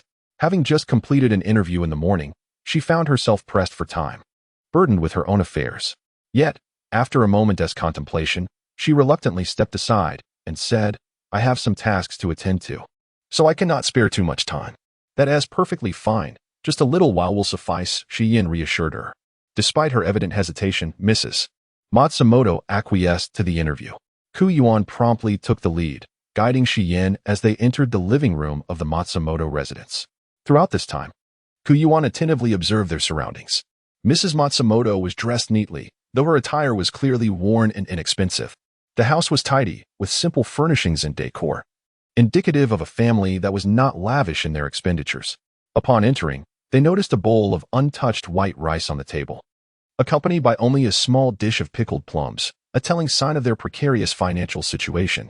Please, take a seat. I will tidy up some things, Mrs. Matsumoto said, glancing at Shiyin while Yuan remained standing. She quickly bent down to remove the plums and rice from the table, a fleeting expression of embarrassment crossing her face before she returned to the kitchen with her meager lunch. Upon noticing the peculiar expression on Mrs. Matsumoto's face, Yuan felt a twinge of regret for his lack of consideration. It was the height of midday, and he had unwittingly interrupted her lunch by coming to interview her alongside Shiyin. Before departing from the Yes newspaper office, Minister Saito had briefly instructed Yuan and Shiyin on how to operate the camera. For this interview, Shiyin's primary responsibility was to capture photographs, while Yuan was tasked with posing questions and taking notes. Please, have some water, Mrs. Matsumoto said as she emerged from the kitchen, carrying 2 cups of tea. She placed the cups before Yuan and Shiyin, warning them to be cautious of the heat before settling into the vacant sofa. Yuan and Shiyin simultaneously expressed their gratitude. Casting a glance at the 2 reporters, Mrs. Matsumoto rubbed her temples and relaxed slightly before speaking first, inquiring, What more do you need to interview about? Did someone from your newspaper not come to interview this morning? Turning the pen in his hand, Yuan organized his thoughts. Directly asking about expenditures without providing context seemed rather abrupt and somewhat impolite. Thus, he felt the need to steer the conversation with a relevant topic. With a flick of his eyes, he tapped his notebook twice with the pen and addressed Mrs. Matsumoto. Mrs. Matsumoto, there are many families like yours in Konoha who are struggling. Our newspaper intends to conduct a survey to gain insight into the major expenditures of each household. After the survey, we aim to promote a fundraising campaign to assist more individuals. Shiyin felt her mind short-circuiting. She struggled to steady the camera in her hands. Hadn't they set out solely to interview the Matsumoto family? How had the focus shifted to every household? Upon hearing Yuan's intention, Mrs. Matsumoto sighed lightly, glanced back at the photographs displayed on the counter, and replied, "Our highest expenditure as a mother and daughter is my daughter's tuition. By the way, she went to school today and isn't home. She's a delightful little girl." Delightful? Yuan recalled the mischievous child and felt a shiver run down his spine. Perhaps Mrs. Matsumoto was unaware of her daughter's antics at school, fueled by jealousy over a boy. Twirling the pin in his fingers, Yuan refrained from elaborating on her daughter. Yet he found himself intrigued by the tuition of the ninja school. He continued to inquire, "Is the tuition for the ninja school quite high?" With a furrowed brow, Mrs. Matsumoto let out a deep sigh and lamented, "The S class at the ninja school is free. That class is composed solely of children from prominent families or special enrollees. Hence it is entirely free. However, other classes do charge tuition, which is more than double that of ordinary schools." This revelation left Yuan astounded. He had not anticipated the exorbitant fees for the regular classes at the ninja school. For an ordinary family, this would indeed pose a significant burden. Swiftly jotting down notes regarding the tuition, Yuan lifted his gaze once more to ask, "Mrs. Matsumoto, besides your daughter's tuition, does your family have any other substantial expenses?" Shaking her head, Mrs. Matsumoto replied, "No, that is all." The family's highest expenditure being their daughter's tuition aligned perfectly with Yuan's earlier observations. Mrs. Matsumoto was not the type to squander money, but rather, she was quite frugal. Feeling that the interview with Mrs. Matsumoto had reached its conclusion, Yuan requested the address of her former teammate, Yoshikawa, intending to visit him for an interview shortly thereafter. Upon exiting the Matsumoto residence, the two stood on the street. With Shiyin shouldering her camera, and she asked, "Shall we head to Mr. Matsumoto's former teammate's home next?" Yuan shook his head and directed his gaze towards a house adjacent to the Matsumoto residence. He then suggested, "Let us postpone our visit to his teammate's home and first interview the neighbors of the Matsumoto family." The neighbor, an elderly lady in her 60s. Upon learning of Yuan and Shiyin's intentions, promptly invited them into her home, having already dined. The lady engaged in polite conversation with Yuan before he commenced the interview. "Madam, how does Mrs. Matsumoto manage her household expenses? Is it not true that her husband is a CH Surely, he must have left behind a considerable savings." Upon hearing this, the elderly lady sighed, adjusted her reading glasses, and shook her head with a hint of pity. "I am not entirely certain of the specifics, but Mrs. Matsumoto is a shrewd and capable woman. She is quite frugal and does not buy herself a single new garment throughout the year." "I see," Yuan acknowledged, then inquired with curiosity, "Does Mrs. Matsumoto hold any employment?" "Not in a conventional sense," the elderly lady replied, shaking her head once more. "However, she often engages in part-time work and takes on various odd jobs." Yuan conversed with the elderly lady for a few more moments, and then the two of them rose to visit Mr. Yoshikawa. Fortunately, he had no pressing duties at the moment and was at home. Yoshikawa, now in his 40s and a seasoned jonin, furrowed his brow upon hearing Yuan and Yuka's intentions, as he was rather reluctant to entertain such an interview. Yuan discerned the impatience in Yoshikawa's demeanor and promptly remarked, "Mr. Yoshikawa, we merely wish to pose a few straightforward questions. It shall not consume much of your time. Should we encounter inquiries you prefer not to address during our conversation, you are under no obligation to respond." The Leaf newspaper holds considerable standing within the entirety of Konoha village, and nearly everyone is inclined to show deference. Yoshikawa, not wishing to offend the representatives of the Leaf newspaper, pondered for a moment before nodding in acquiescence. Chapter 40. Where has all the money gone in the Yoshikawa household? He was the sole occupant. Upon their entry into the living room, he gestured for the two to take a seat, stating, "Feel free to ask any questions you may have. I shall endeavor to answer those that do not pertain to matters of principle." Yuan cast a glance at Yoshikawa and immediately discerned his straightforward character. Without any preamble, he inquired directly, "Mr. Yoshikawa, I am eager to learn about Mr. Matsumoto's experience as a ninja. Would you be so kind as to share?" This inquiry held no secrets. After a brief contemplation, Yoshikawa began to recount Matsumoto's story. He had graduated from ninja school and, tragically, had passed away during a mission after 15 years of service, 5 years as a low-ranking ninja, and 10 as a mid-ranking one. Regrettably, his talent was limited, and he remained at an upper-middle level of proficiency without any advancement. 15 years of a ninja's life, Yuan noted swiftly in his notebook. Before lifting his gaze to pose a question of utmost concern, Mr. Yoshikawa, did Matsumoto exhibit any extravagant tendencies or indulge in vices, such as gambling or frequenting bars? Absolutely not. Yoshikawa furrowed his brow and retorted with a hint of irritation. Matsumoto and I were classmates. Our bond through shared missions over the years was profound. He lived frugally and was a genuinely kind-hearted person, often assisting impoverished families in our village. Gambling and drinking were utterly foreign to him. Observing Yoshikawa's fervent reaction, Yuan quickly reassured him, Mr. Yoshikawa, please do not take offense. I meant no harm. Once Yoshikawa regained his composure, he recognized his overreaction, realizing that Yuan, despite being a reporter from the Leaf newspaper, was merely a youth. Regretfully, he tapped his forehead and apologized. I apologize for my outburst. I simply wish to protect Matsumoto from any misconceptions. He once risked his life to save mine. Please, continue your inquiries. In truth, the interview had nearly reached its conclusion. Clearing his throat, Yuan stood and expressed his gratitude. Mr. Yoshikawa, I sincerely appreciate your willingness to speak with us. I have no further questions and will not impose on your time any longer. Yuan promptly rose, placing the camera down and positioning herself behind Yuan, ready to depart. Oh, I hope I did not frighten you, Yoshikawa said awkwardly as he stood up. Though I may have a fiery temperament, I assure you I am a good person. A wry smile crossed Yuan's face as he recalled an old adage about self-praise. This was indeed the first time he had heard someone declare themselves a good person. No, Mr. Yoshikawa, I believe you may have misunderstood. My purpose here was simply to conduct an interview. He glanced at the clock on the wall and continued, it is getting late. Yuan and I have been out for half the day and must return to write our article. Oh, I see. Yoshikawa nodded, the awkwardness dissipating from his demeanor. Allow me to escort you both out.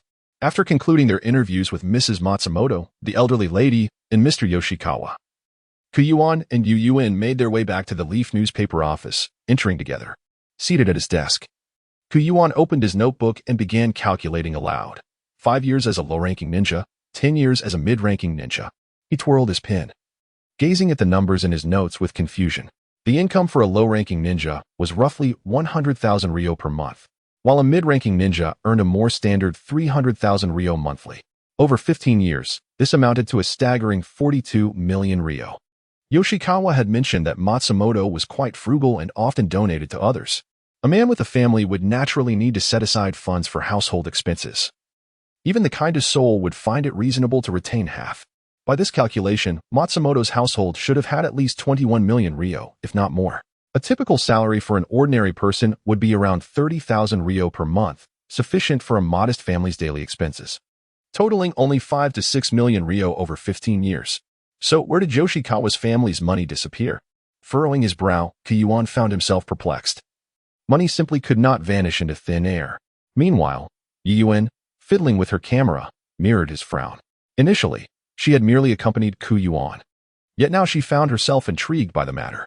Glancing at Yuan's calculations, her curiosity deepened. A ninja's family, even in the absence of the husband, should not experience such a drastic decline in living standards within a few years. Where had the money gone, leaving a mother and daughter in such hardship? Having taken on this investigation, Yuan was determined to uncover the truth. He tapped his fingers on the desk and instructed Yuan, please visit the reporter department and ask Chief Saito for all news articles related to the living conditions of families after a ninja's death. Make sure to obtain everything. Also, drop off the camera for them to select usable photos. Understood. Approximately half an hour later, Yuan returned, carrying a hefty stack of newspapers into the office. Yuan gazed at the nearly 20-centimeter-high pile and instinctively shielded his eyes with his hand. This is quite an abundance. With a thud, Yuan placed the entire stack on Yuan's desk and wiped her brow, exclaiming, I'm exhausted. President, there are numerous articles here. This compilation includes all reports on the living conditions of families after a ninja's death since the inception of the Leaf newspaper. I retrieved them from the warehouse with Chief Saito. Some articles were recent and appeared pristine, while others had yellowed with age, indicating they had been around for quite some time. If left unattended, they might soon be displayed in the exhibition hall on the first floor. Thank you for your hard work. Yuan responded promptly, handing Yuan a notebook and a pen. Let us categorize these related articles. Of course, for convenience, Yuan and Yuan's desks faced each other. Since their return, they had diligently sifted through the newspapers. One by one, recording their findings. They continued until the sun began to set, at which point Yuan stretched her aching arms and presented her organized information to Yuan. President, I have finished my part. Thank you for your efforts. Yuan took the notebook and began to skim through it hurriedly. The entries recorded by Yen were quite similar to his own, except for those who met their demise upon becoming a ninja. The majority of ninjas had presumably amassed a considerable fortune. Chapter 41, Creating a Sensational News. However, their families, much like the Matsumoto clan, lived in dire poverty, faring even worse than ordinary households. Yuan squinted his eyes, realizing that this particular family had evidently not received the savings that were rightfully theirs. Otherwise, their plight would not be so dire. The money was earned by ninjas who risked their lives, and the Hidden Leaf Village has never deprived ninjas of their mission earnings, settling accounts immediately upon task completion. So, what is the true nature of this situation? What hidden matters could there be? Suddenly, a chorus of birdsong broke the silence outside the window. Yuan shifted his gaze from his notes to the view beyond. The sunset had painted the sky crimson, and the streets were bustling with an increasing number of passers-by. The clock on the wall was nearing 4 in the afternoon. Rubbing his temples, Yuan surveyed the newspapers piled before him and the notebooks sprawled across the table. He had been busy all day and was utterly fatigued. Moreover, if he were to continue his investigation, it would undoubtedly require considerable effort. This matter was far from simple and could not be resolved merely by extending working hours. President, what shall we do next? Yen inquired, noticing Yuan had set down his notebook and was offering no further instructions. Her curiosity piqued. Stretching languidly, Yuan raised his head to meet Yen's gaze and smiled gently. Yen, you have worked hard today. We shall cease our investigation here. It is time to stop. What? Cease the investigation, Yen exclaimed, her hand striking the table in disbelief. How can we stop looking into the Matsumoto family's affairs? What about all the unresolved issues? Suddenly, Yen clenched her fists tightly, sitting up straight as she spoke. President, I apologize. My earlier outburst was uncalled for. Through the course of the day's work, she had nearly forgotten the purpose of her presence here. She was a ninja too. The life savings of her deceased comrade had seemingly vanished, leaving their family in hardship. And this was not an isolated incident. She was determined to uncover the truth. If the matter remained unresolved, such situations would surely continue to arise. Thus, her emotions had flared, leading her to inadvertently offend her superior. Jin, of course, was aware of this. He waved his hand and said, "It's all right, I understand. But don't be impatient. I only said that we won't investigate, but I didn't say that this matter ends here. We can let the public investigate." "What public?" Yen asked. Perplexed, with a mysterious smile, Jin said leisurely, "You'll know tomorrow. We are a newspaper, after all." Realizing that the hour was growing late, Jin promptly seized his stationery and began composing the news article. Within its lines, he incorporated all the data he had deduced that day. Furthermore, by invoking Mr. Yoshikawa's aid to the Matsumoto family, he highlighted the plight of the majority of widows and orphans. His prose was already quite polished, so writing such news came naturally to him. At 4:30, Jin finally completed the draft. Massaging his aching wrist, he examined the article once more with great satisfaction. Then, he rose and said to Yen, "Keep watch here. I'll go find Chief Editor Kimura." Yes. Arriving at Chief Editor Kimura's office, he found him sipping tea, awaiting the completion of the layout to dispatch it for printing, after which he could leave for the day. "Chairman," Kimura exclaimed upon seeing Jin enter, immediately standing up to greet him. Noticing the manuscript in his hand, Kimura was puzzled. The asentimental assassin was already submitted this morning. "Yes," Jin said, approaching Kimura and handing him the manuscript. "Add this article," he instructed, "and then send it to print. Also, place this news on the front page with the most prominent headline." Kimura accepted the manuscript, his expression one of bewilderment. He quickly perused it, his eyes widening as he exclaimed, "Chairman, do you intend to?" "Indeed," Jin nodded. "Just do as I say." With an enigmatic smile, Jin aimed to ignite public discourse through the newspaper, disseminating the matter far and wide, stirring the emotions of the populace. Then, naturally, someone would investigate this matter. Amigake lay at the convergence of the borders of the land of earth, the land of wind, and the land of fire.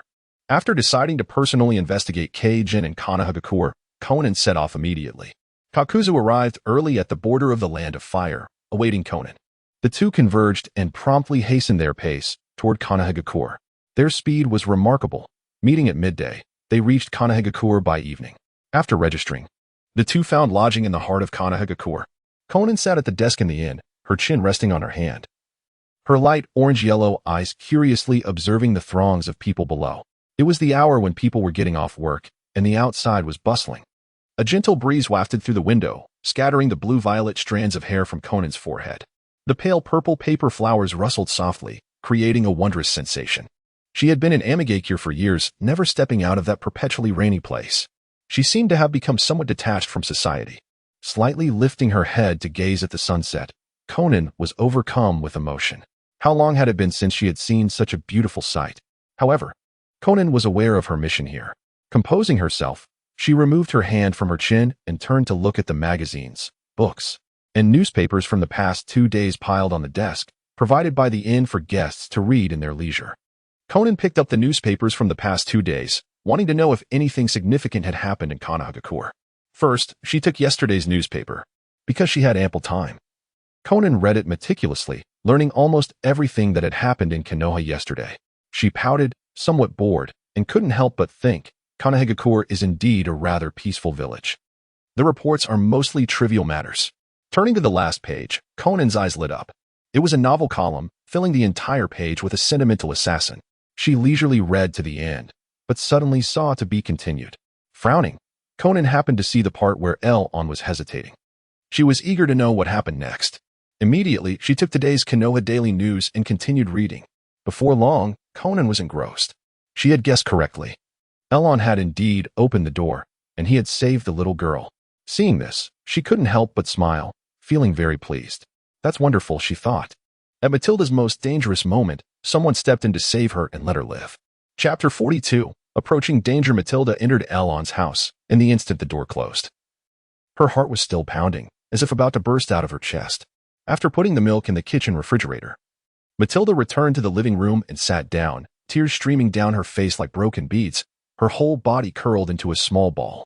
Elon, worried that the group of ninja would discover the little girl's identity, kept watch uneasily at the door, tightly gripping a kunai in his hand behind his back, ready to fight at any moment. Half an hour later, it was finally quiet outside. The group had left. Elon relaxed as well.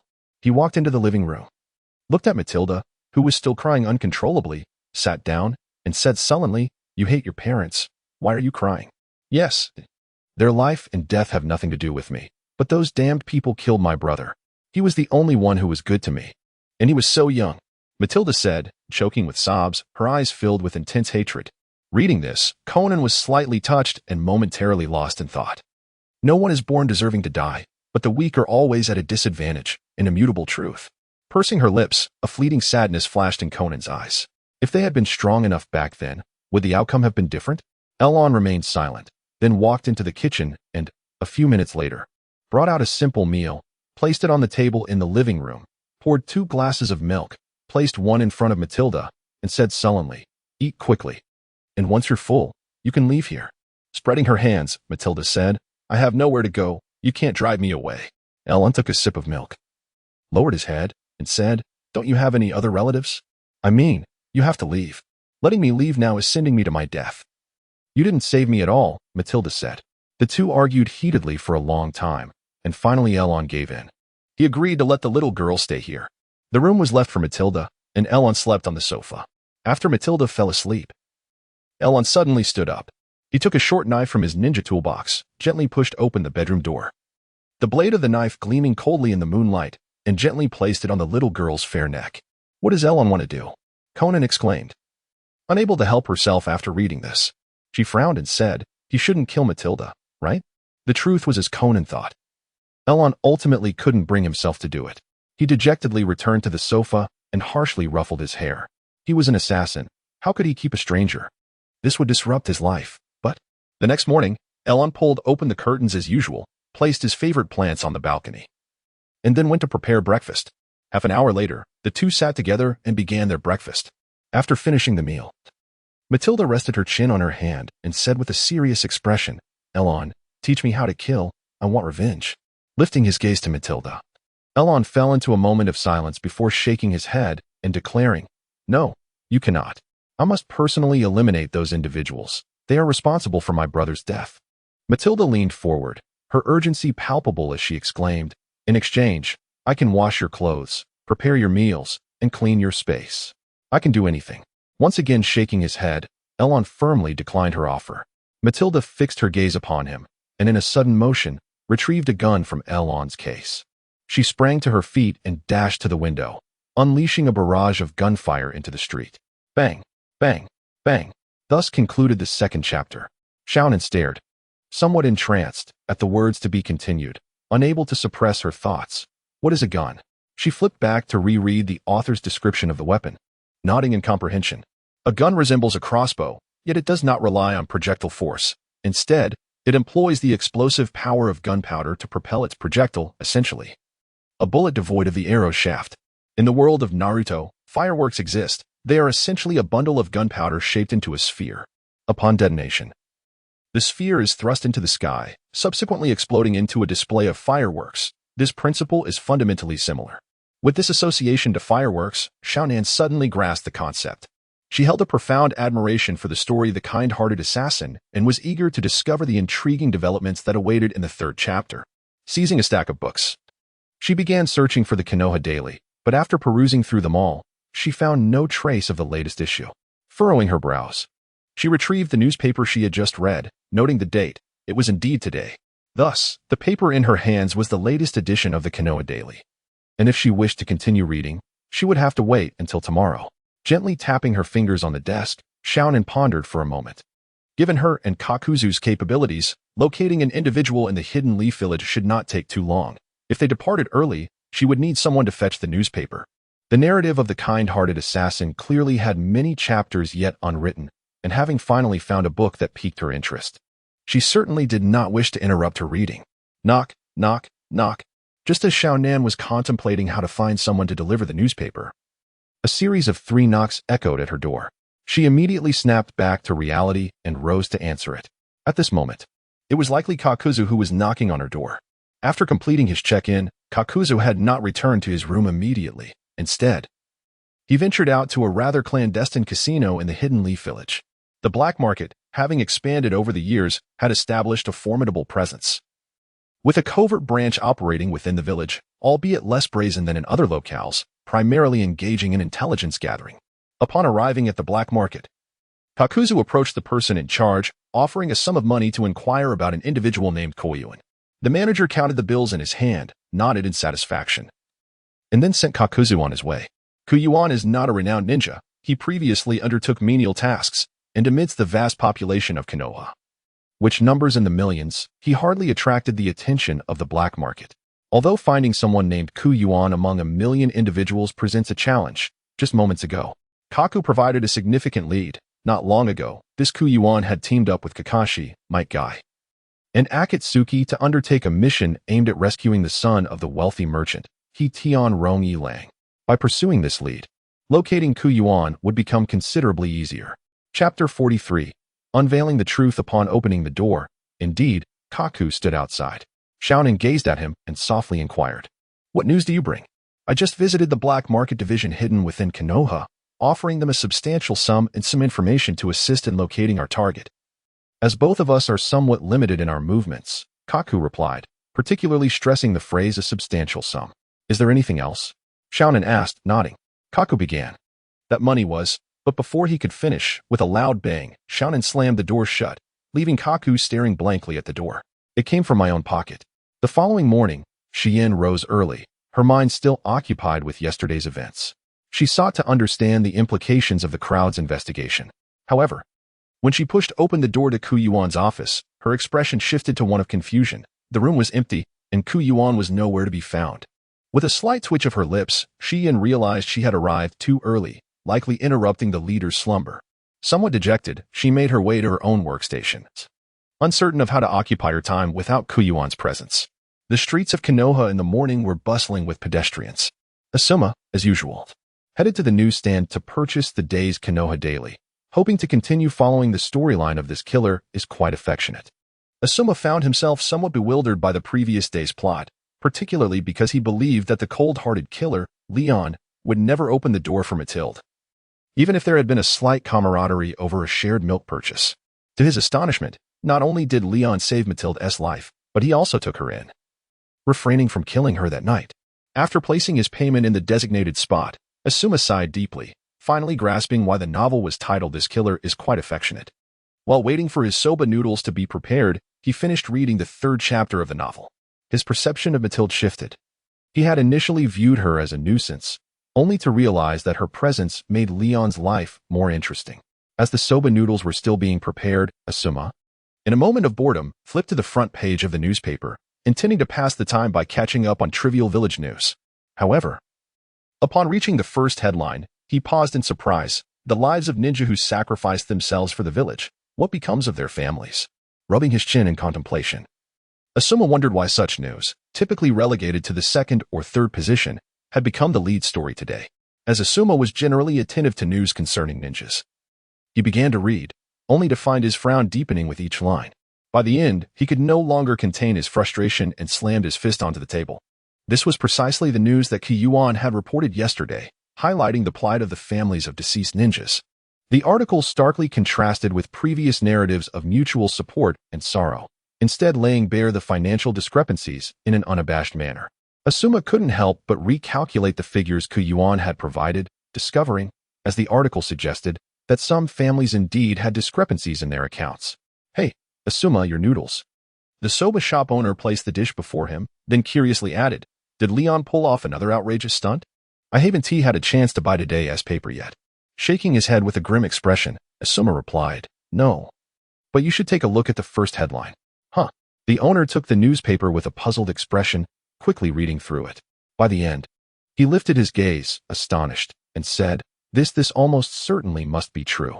Asuma, feeling quite displeased, stated that his frustration was not directed at anyone in particular. Rather, he was enraged at the thought that comrades who had fought alongside him could leave their families in such disarray after their sacrifice.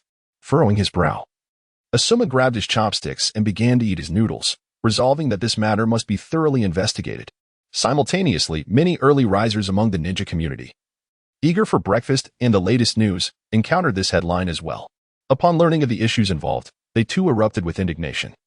The families of fallen comrades left without proper support or compensation. Who could remain calm in such circumstances? That day, Nara Shikamaru, Yamanaka Ino, and Akimichi Choji gathered for a meal at a local restaurant, having agreed to meet due to their shared duty. After satisfying their appetites, they did not rush to the Hokage Tower, as they had ample time before their shift began, and thus lingered to chat. Nara Shikamaru, an avid reader, casually picked up the newspaper resting on the table, meant for guests to peruse. Ino, catching sight of his action, teased, Wow, you're really studious, huh? Reading the news this early? Rolling his eyes, Shikamaru replied, I'm merely concerned about significant matters pertaining to the village's development. The first article Shikamaru read was indeed about the living conditions of the widows of ninjas, and as he delved deeper, his expression grew increasingly grave. Shikamaru, what's wrong? Choji asked, noticing his friend's sudden shift in demeanor. Taking a deep breath, Shikamaru pushed the newspaper toward them, saying, You both should take a look at the first article. Ino and Choji exchanged glances, rarely having witnessed such an expression from Shikamaru. They quickly picked up the newspaper and read through it, their shock evident as they finished. This can't be true, right? Who would dare exploit the families of ninjas in our village? Ino remarked incredulously. Don't forget, these are the families of deceased ninjas. Choji interjected, cutting her off. Ino fell silent. Clenching his fists tightly, Shikamaru declared, although the Konoha Daily often reports trivial matters, they never publish false news. If this is true, it's a grave issue. Choji nodded in agreement and suddenly stood up. Let us investigate while we still have time before work begins. Chapter 44. I should have been born into wealth. Ignite the curiosity of the unknown. In the trio of Shinobi, Nara Shikamaru, Yamashiro Aoba, and Inuzuka Kiba stood with solemnity, nodding in agreement that this matter must be thoroughly investigated. The newspapers primarily discussed the Matsumoto family, and after some inquiries, they found their way to the residence. Regrettably, Mrs. Matsumoto was absent. The door was opened by Matsumoto Chiki. Peering through a slight crack in the door, Chiki regarded the three shinobi with a hint of curiosity and softly inquired, Good day, uncles. May I ask what brings you here? Nara Shikamaru assessed Chiki thoughtfully. then crouched to meet her gaze, asking, "Little girl, is your mother at home? I wish to discuss a few matters with her." "My mother is not at home. She has gone out to work," Chiki replied. "If there is something you need, I can convey it to her. But you will have to wait until I return from school. I must leave shortly." A flicker of impatience crossed her eyes, though she concealed it well, unnoticed by Shikamaru. "Aoba, or Kiba?" Aoba adjusted his glasses and quickly seized the crux of the matter. He leaned forward and asked, "Does your mother often leave for work this early?" Chiki nodded, biting her lip in contemplation before responding, "Because my mother supports my education, she works incredibly hard. If there is nothing else, I must return to my room to eat. I fear I will be late for school." "Ah, very well. Study diligently," Shikamaru said, unable to resist gently stroking Chiki's soft hair before rising. As the three shinobi departed the Matsumoto residence, Chiki pursed her lips, shedding any semblance of her previous demeanor. This was the third group of shinobi to visit her home that morning. She could only wonder how many more would come. She was eager to finish her meal and head to school, not wishing to be interrogated by strangers. Once outside the Matsumoto household, the trio exchanged solemn glances, each recognizing the weight of their discovery. Chiki's words had confirmed the family's precarious living conditions, with the sole adult leaving home at dawn to work, leaving the young girl to fend for herself at mealtime. Gritting his teeth, Shikamaru gestured, "Let us investigate other households." Within the village of Konoha, numerous families faced similar hardships. The three shinobi swiftly mobilized their chakra and sped off to other homes for further inquiries. After nearly an hour and a half of investigation, they visited over 10 households and found the content of the Konoha Daily News to be entirely accurate. Some families were even in worse straits than reported. One widow of a shinobi fell gravely ill from overwork, and without the assistance of her late husband's comrades, her family would have faced dire poverty. In the world of Hokage, genuine news was a rarity, starkly contrasting with the modern era, where sensationalized and misleading headlines often misled the public. Here, the populace held a profound trust in newspapers, and Konoha boasted only one reputable press, the Leaf Newspaper Agency. Its publication, the Konoha Daily, wielded considerable influence over public opinion, acting almost as an unofficial voice of authority. Under the sway of the Konoha Daily, the plight of shinobi families following their loved ones' demise garnered significant attention, with the matter spreading far beyond Koyuin's expectations. The explosive nature of the news ignited a fervor among the villagers, providing them ample fodder for discussion. Remarkably, the newspaper sold out due to this event, a first in the history of the Leaf Newspaper Agency.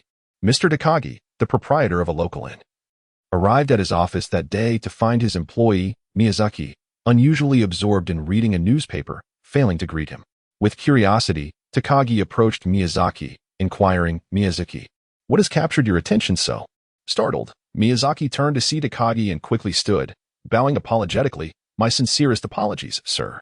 I was quite engrossed in the newspaper." "No matter," Takagi replied, shaking his head. "I have yet to read today's paper." "What is the matter?" Miyazaki eagerly handed the Konoha Daily to Takagi, exclaiming, "Sir, the Konoha Daily has uncovered a major scandal. You must see this." Ignoring Miyazaki's tone, Takagi began to read the article, his brow furrowing deeper with each line. By the end, he sighed, placing the paper down and stating, "Regardless of who is implicated, the outcome will not bode well for anyone involved."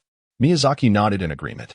By midday, news of the incident had rapidly circulated, with a large portion of Konoha's populace aware of the situation. The first question exchanged between acquaintances became, "Have you heard about that incident?" Unsurprisingly, the greatest impact was felt among the shinobi community. Irika stood at the front of the classroom, lecturing, while Ino rested her chin in her hand, her eyes reflecting deep confusion. She noticed that today, Irika was notably off his game, having made nearly 10 verbal slips throughout the lesson. This was entirely out of character for Irika, a dedicated instructor known for his commitment to his students, which was why he taught the elite class at the Ninja Academy. Something was amiss.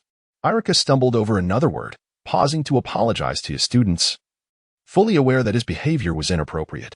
However, after reading the Konoha Daily that morning, he found it impossible to suppress his thoughts. Having lost both parents, ninjas who perished during the Nine-Tails attack, Irika was raised on the village's compensation funds.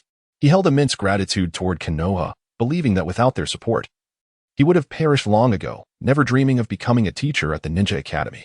On his way to school that morning, Irika had purchased a copy of the Konoha Daily, and after reading the first news article, a sense of unease washed over him. Upon reflection, he recalled that his father was a special jonin, while his mother, though slightly less powerful, was still a chunin. Their combined income was substantial, and importantly, they were never extravagant with their spending. According to the figures presented in the Konoha Daily's leading article, Irika calculated that the inheritance left by his parents would not only ensure his financial security but could also easily afford him a life of luxury. Chapter 45. The coming storm. As Irika gripped his textbook, his mind raced while he delivered his lecture, burdened by heavy thoughts. Had he inherited his parents' legacy, his life would have been far less arduous. Irika vividly recalled that after the demise of his parents, he had seen not a single penny of their fortune. The meager pension he received barely sustained a subsistence level of living. Whenever his household required an additional item, he often found his monthly allowance insufficient, forcing him to subsist on but one meal a day. Who was responsible for embezzling that money, earned through the sacrifices of ninjas? Irika, who was already 10 when his parents perished during the Ninetales incident, pondered how much more difficult life must have been for even younger children. At this thought, he couldn't help but glance at Naruto, who was sprawled across his desk, fast asleep. Finally, after Naruto's 13th error, the bell rang, signaling the end of class. With a sigh of relief, Irika addressed his students. Class, today's lesson concludes here. We shall reconvene next week. Wishing you all a joyous holiday. Ah. Finally school is out. Come on, shall we go play? Asked Sasuke. Sasuke, where are you headed this afternoon? Would you like to come to my house? The news of the afternoon's holiday had been known among the students for quite some time. Irika's repeated mistakes during the lecture went unnoticed by all but a few perceptive students. Hinata was picked up by a family member. Kiba and Akamaru dashed off to play wildly throughout the village, while Sasuke silently brushed past a gaggle of girls, exiting the classroom. Naruto, feeling bored, also made his way home. In another corner, Ino, Shikamaru, and Choji remained seated, none of them having left their places. Choji, however, was munching on chips with evident delight. Hey, Ino, where shall we play? Shikamaru asked, tapping the desk with a bored demeanor. The three had grown up together, usually following Ino's lead in such matters. After a moment's thought, Ino suggested, let us visit my house. Mom mentioned you haven't been over in a while. With that, the trio slung their backpacks over their shoulders and set off toward the Yamanaka residence. Half an hour later, they arrived only to find Nara Shikaku and Akimichi Choza present. Dad, Uncle Nara, Uncle Akimichi, you're all here. Ino exclaimed excitedly upon seeing the three elders engrossed in a game of chess. Choji and Shikamaru also greeted them politely. After placing a black piece on the board, Yamanaka and Noichi looked up to see the children gathered and smiled warmly, saying, Ino has returned, and you two are with her. Coming to visit as agreed with Shikaku and Choza? Shikamaru glanced at Shikaku and replied, not quite. We just thought it had been a while since we visited Uncle S' house. Yamanaka and Noichi laughed heartily and patted Shikaku on the shoulder. Your son is quite thoughtful. Unlike my daughter.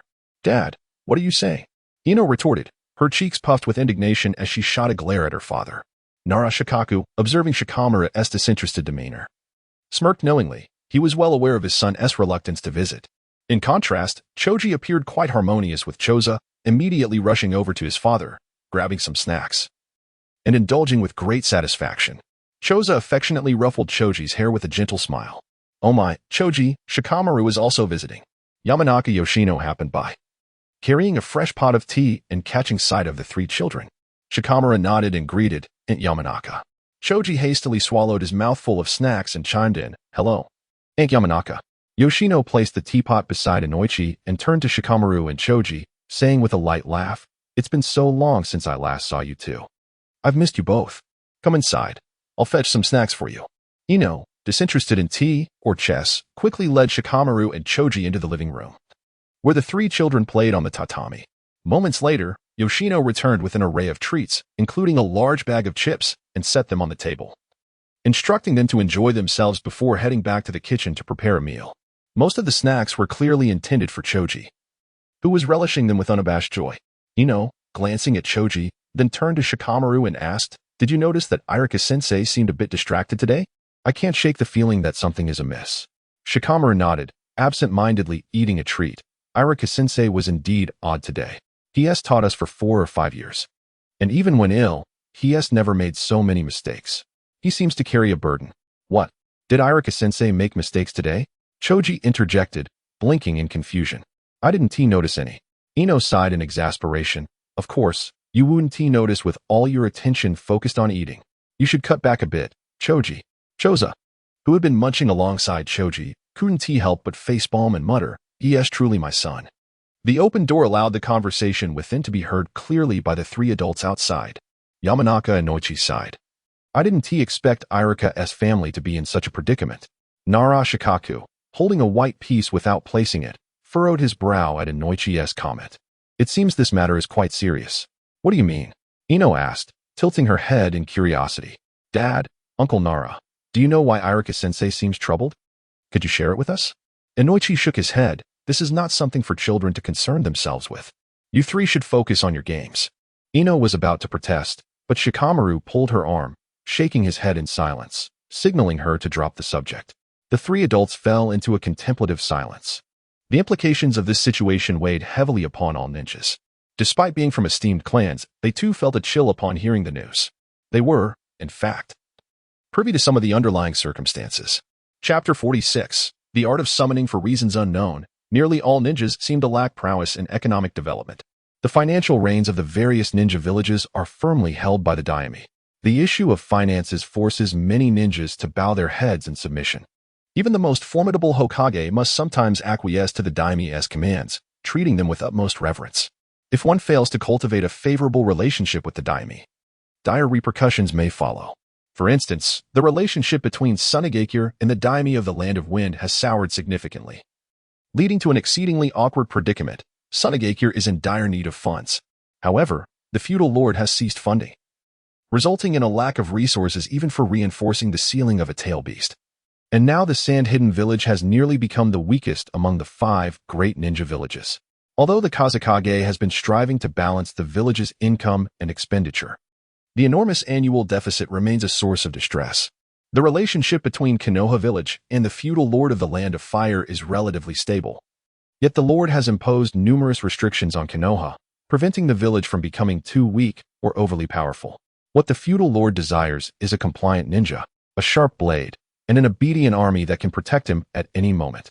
During the ninja wars over a decade ago, when Konoha's survival was at stake, the feudal lord allocated a substantial sum to support the village in securing victory for the nation's safety. However, in peacetime, the lord began to diminish financial support for Konoha, fearing that a rapid enhancement of its strength could lead to uncontrollable power. Currently, when funds are allocated to Konoha, the village must first report the intended use of the money, followed by a meticulous review of the reported expenses by the minister in charge of disbursement. Only if deemed reasonable will a portion be released. The ninja village's annual task income is sufficient to cover the shortfall. The Lord's actions are aimed at better controlling the village's development, ensuring it remains under the nation's oversight. Nevertheless, within every village, there are invariably clandestine organizations that quietly take root and proliferate, unable to surface and thus deprived of the Lord's funding. Madame Yamanaka's culinary skills are exceptional, and the Nara and Akimichi families, along with the Ino family, enjoyed a delightful meal together. Particularly, Madame Yamanaka felt an immense satisfaction as she watched her dishes vanish completely, a smile gracing her lips, uplifting her spirits. After patting his belly, Shikamaru suddenly inquired about Koyan. Have you all seen that boy Koyan these past few days? Is he holed up at home again? Since his return from the last mission when he treated Shikamaru to a meal, Koyan had not sought him out for several days. Upon hearing Shikamaru mention Koyan, Ino couldn't help but express her irritation, feeling inexplicably vexed. The moment Yamanaka Hichi overheard his daughter discussing that troublesome boy, his ears perked up, while Shikaku and Choza displayed keen interest, recalling how their friend had drunkenly lamented about losing his daughter to a boy named Koyan. Meanwhile, the ever-snacking Choji, just finishing his meal, suddenly exclaimed, "Eating? Koyan invited you out for a meal? How unfair. You didn't take me along." Just then, an epiphany struck Choji, and with a shocked expression, he asked, "Are boys and girls going out to eat alone? Is this what they call a date? I heard girls in our class mention that after a date, boys and girls would kiss." Choji's revelation sent Hichi into a state of bewilderment. Had his precious daughter truly progressed to that stage with that troublesome boy? No. Ino would never do such a thing. She is only 10 years old. At that moment, Shikamaru chimed in, "I think Koyan is much better than Sasuke. I must say your taste has improved significantly. Wait. Let me go buy a gift to congratulate you two." He leisurely sipped his tea, adopting the demeanor of an old man. Ino, upon hearing this, felt her face flush crimson, steam seemingly rising from her head, her eyes swirling in flustered circles as she stumbled over her words. It's not like that. Koyan invited me out to thank me for helping him during the school festival. We simply had a meal together, and Koyan even gifted me a summoning beast. There's no dating or kissing involved. After her fragmented explanation, she promptly delivered a swift knock on both Choji and Shikamaru's heads, admonishing them for their wild speculations. The two boys, however, paid little heed, accustomed to Ino's reactions, and were instead captivated by her mention of the summoning beast. The Ninja Academy had not covered summoning techniques, and although the curriculum was scarce, being from prominent families, their parents often taught them advanced skills not covered in school. Long ago, family members had explained that summoning techniques are not particularly difficult and are widely applicable in various situations: direct combat, intelligence gathering, reconnaissance, and assisting ninjas in battle. It can be considered a highly practical technique, yet few possess such skills due to the rarity of summoning beasts, particularly those with special abilities. With curiosity sparkling in his eyes, Choji asked, "What kind of summoning beast is it? Can we see it?" Shikamaru mirrored his friend's eagerness, both boys gazing intently at Ino. Feeling the weight of their attention, Ino cleared her throat, swiftly formed hand seals, and then slammed her palm onto the table, calling out, "Summoning technique." In an instant, white smoke billowed, and Pikachu appeared atop the table, looking at Ino and softly squeaking, "Pika Pika." Yamanaka Hichi regarded Pikachu, took a sip of tea, and remarked to Choji and Shikaku, "This must be a low-level summoning beast." Choji nodded in agreement, stating, "In terms of size and chakra, it seems quite ordinary. It must indeed be a low-level summoning beast." Low-level summoning beasts are typically animals that are slightly stronger than ordinary beasts or specially cultivated ninja animals, usually lacking independent thought or language capabilities. In contrast, high-level summoning beasts are exceedingly rare within the Naruto world. They possess independent thought, analytical skills, and remarkable strength. After a moment's contemplation, Shikaka mused, "That makes sense. From what you said, Koyan is merely a lower-ranked ninja and a wandering ninja from another village. So possessing a high-level summoning beast would be unusual."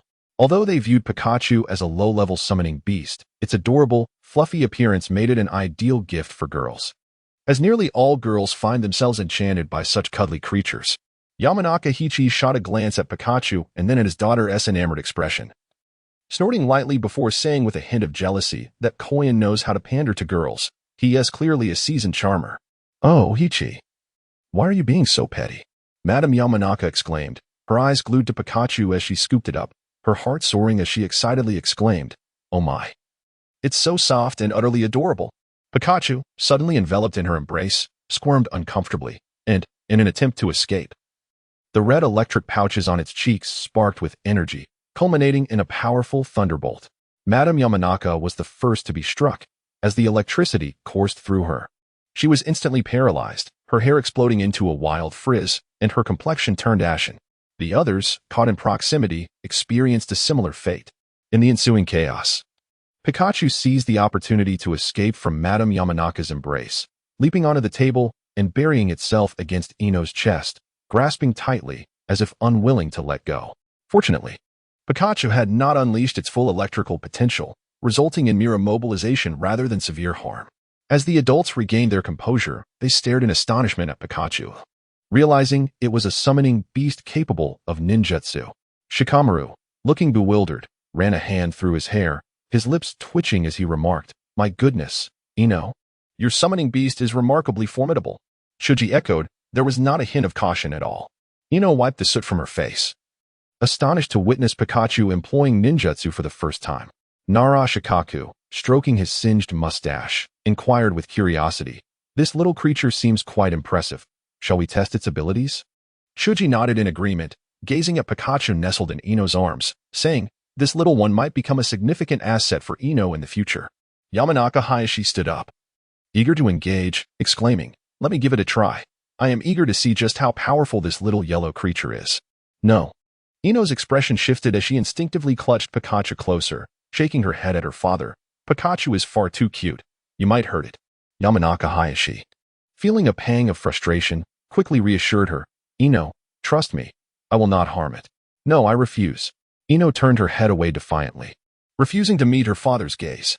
Pikachu, sensing the commotion, unexpectedly leaped from Ino's arms onto the table, eagerly calling out to Yamanaka Hayashi, exuding a spirit of readiness. "Ino, Witnessing this display, anxiously exclaimed, "Pikachu, what are you doing? My father is a jonin. You could get hurt." Shikamaru comforted her with a pat on the shoulder, saying, "Ino, do not worry, Uncle Hayashi would never harm Pikachu." Pikachu, turning back, encouraged Ino with a cheerful pika-pika. Seeing the determination in Pikachu's eyes, Ino, albeit still concerned, nodded in agreement. The Yamanaka family's backyard served as a compact training ground, where the group ventured to witness the impending clash. Yamanaka Hayashi and Pikachu positioned themselves on opposite sides, while the others gathered along the corridor to observe. After taking his stance, Yamanaka Hayashi gestured for Pikachu to initiate the confrontation, having recognized that this little yellow mouse could understand him despite its inability to speak. Without hesitation, Pikachu unleashed a quick flash of electricity, darting around Yamanaka Hayashi in rapid movement. Too fast. Yamanaka Hayashi, astonished by Pikachu's speed, instinctively stepped back, adopting a combat-ready posture. Pikachu's agility rendered Yamanaka Hayashi unable to capture its movements, as his primary ability lay in the use of secret techniques that relied on his formidable mental strength to control his opponent. As Pikachu darted behind Yamanaka Hayashi, its tail transformed into a gleaming silver, executing a steel tail strike towards his back. Sensing the approach, Yamanaka Hayashi swiftly turned, crossing his arms defensively across his chest. To avoid harming Pikachu, he refrained from drawing his weapon, though he wore protective gear on his arms. At the moment of impact, Pikachu's eyes sparkled mischievously as it unleashed a thunderbolt. Not good. Yamanaka Hayashi realized Pikachu's intent just in time, gathering chakra beneath his feet and leaping out of range. The thunderbolt struck the ground, creating a small crater and sending dust flying, while a bead of cold sweat trickled down Yamanaka Hayashi's forehead, his demeanor growing increasingly serious. Shuji, squinting, observed Yamanaka Hayashi as struggle and leaned towards Narashikaku, stating, "It seems Uncle Hayashi is at a disadvantage." "Indeed," Narashikaku replied, shaking his head. From the outset, Hayashi underestimated Pikachu. It possesses more than one ninjutsu, and without us here, his combat effectiveness has diminished considerably. True. Shuji nodded, a sly smile spreading across his face. It appears the old fellow is about to embarrass himself in front of the younger generation. Hearing Narashikaku's laughter, Yamanaka Hayashi's expression darkened. Had it not been for Pikachu's unwavering focus on him, he would have retorted, realizing he could no longer remain on the defensive. Yamanaka Hayashi decided to take the initiative and launched an attack towards Pikachu. As Yamanaka Hayashi charged, Pikachu remained alert, swiftly employing quick attack to evade, denying Hayashi any opportunity to close the distance.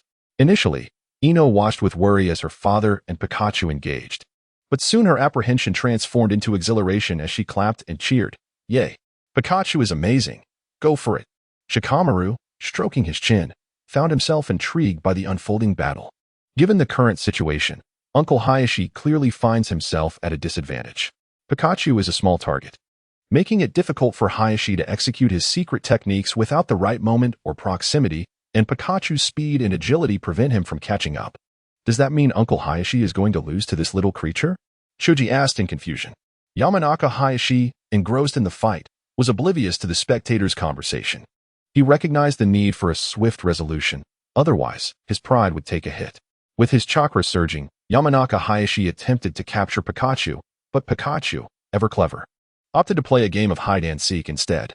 As Yamanaka Hayashi grew increasingly impatient, he decided to employ a mind disruption technique, but Pikachu seized the moment.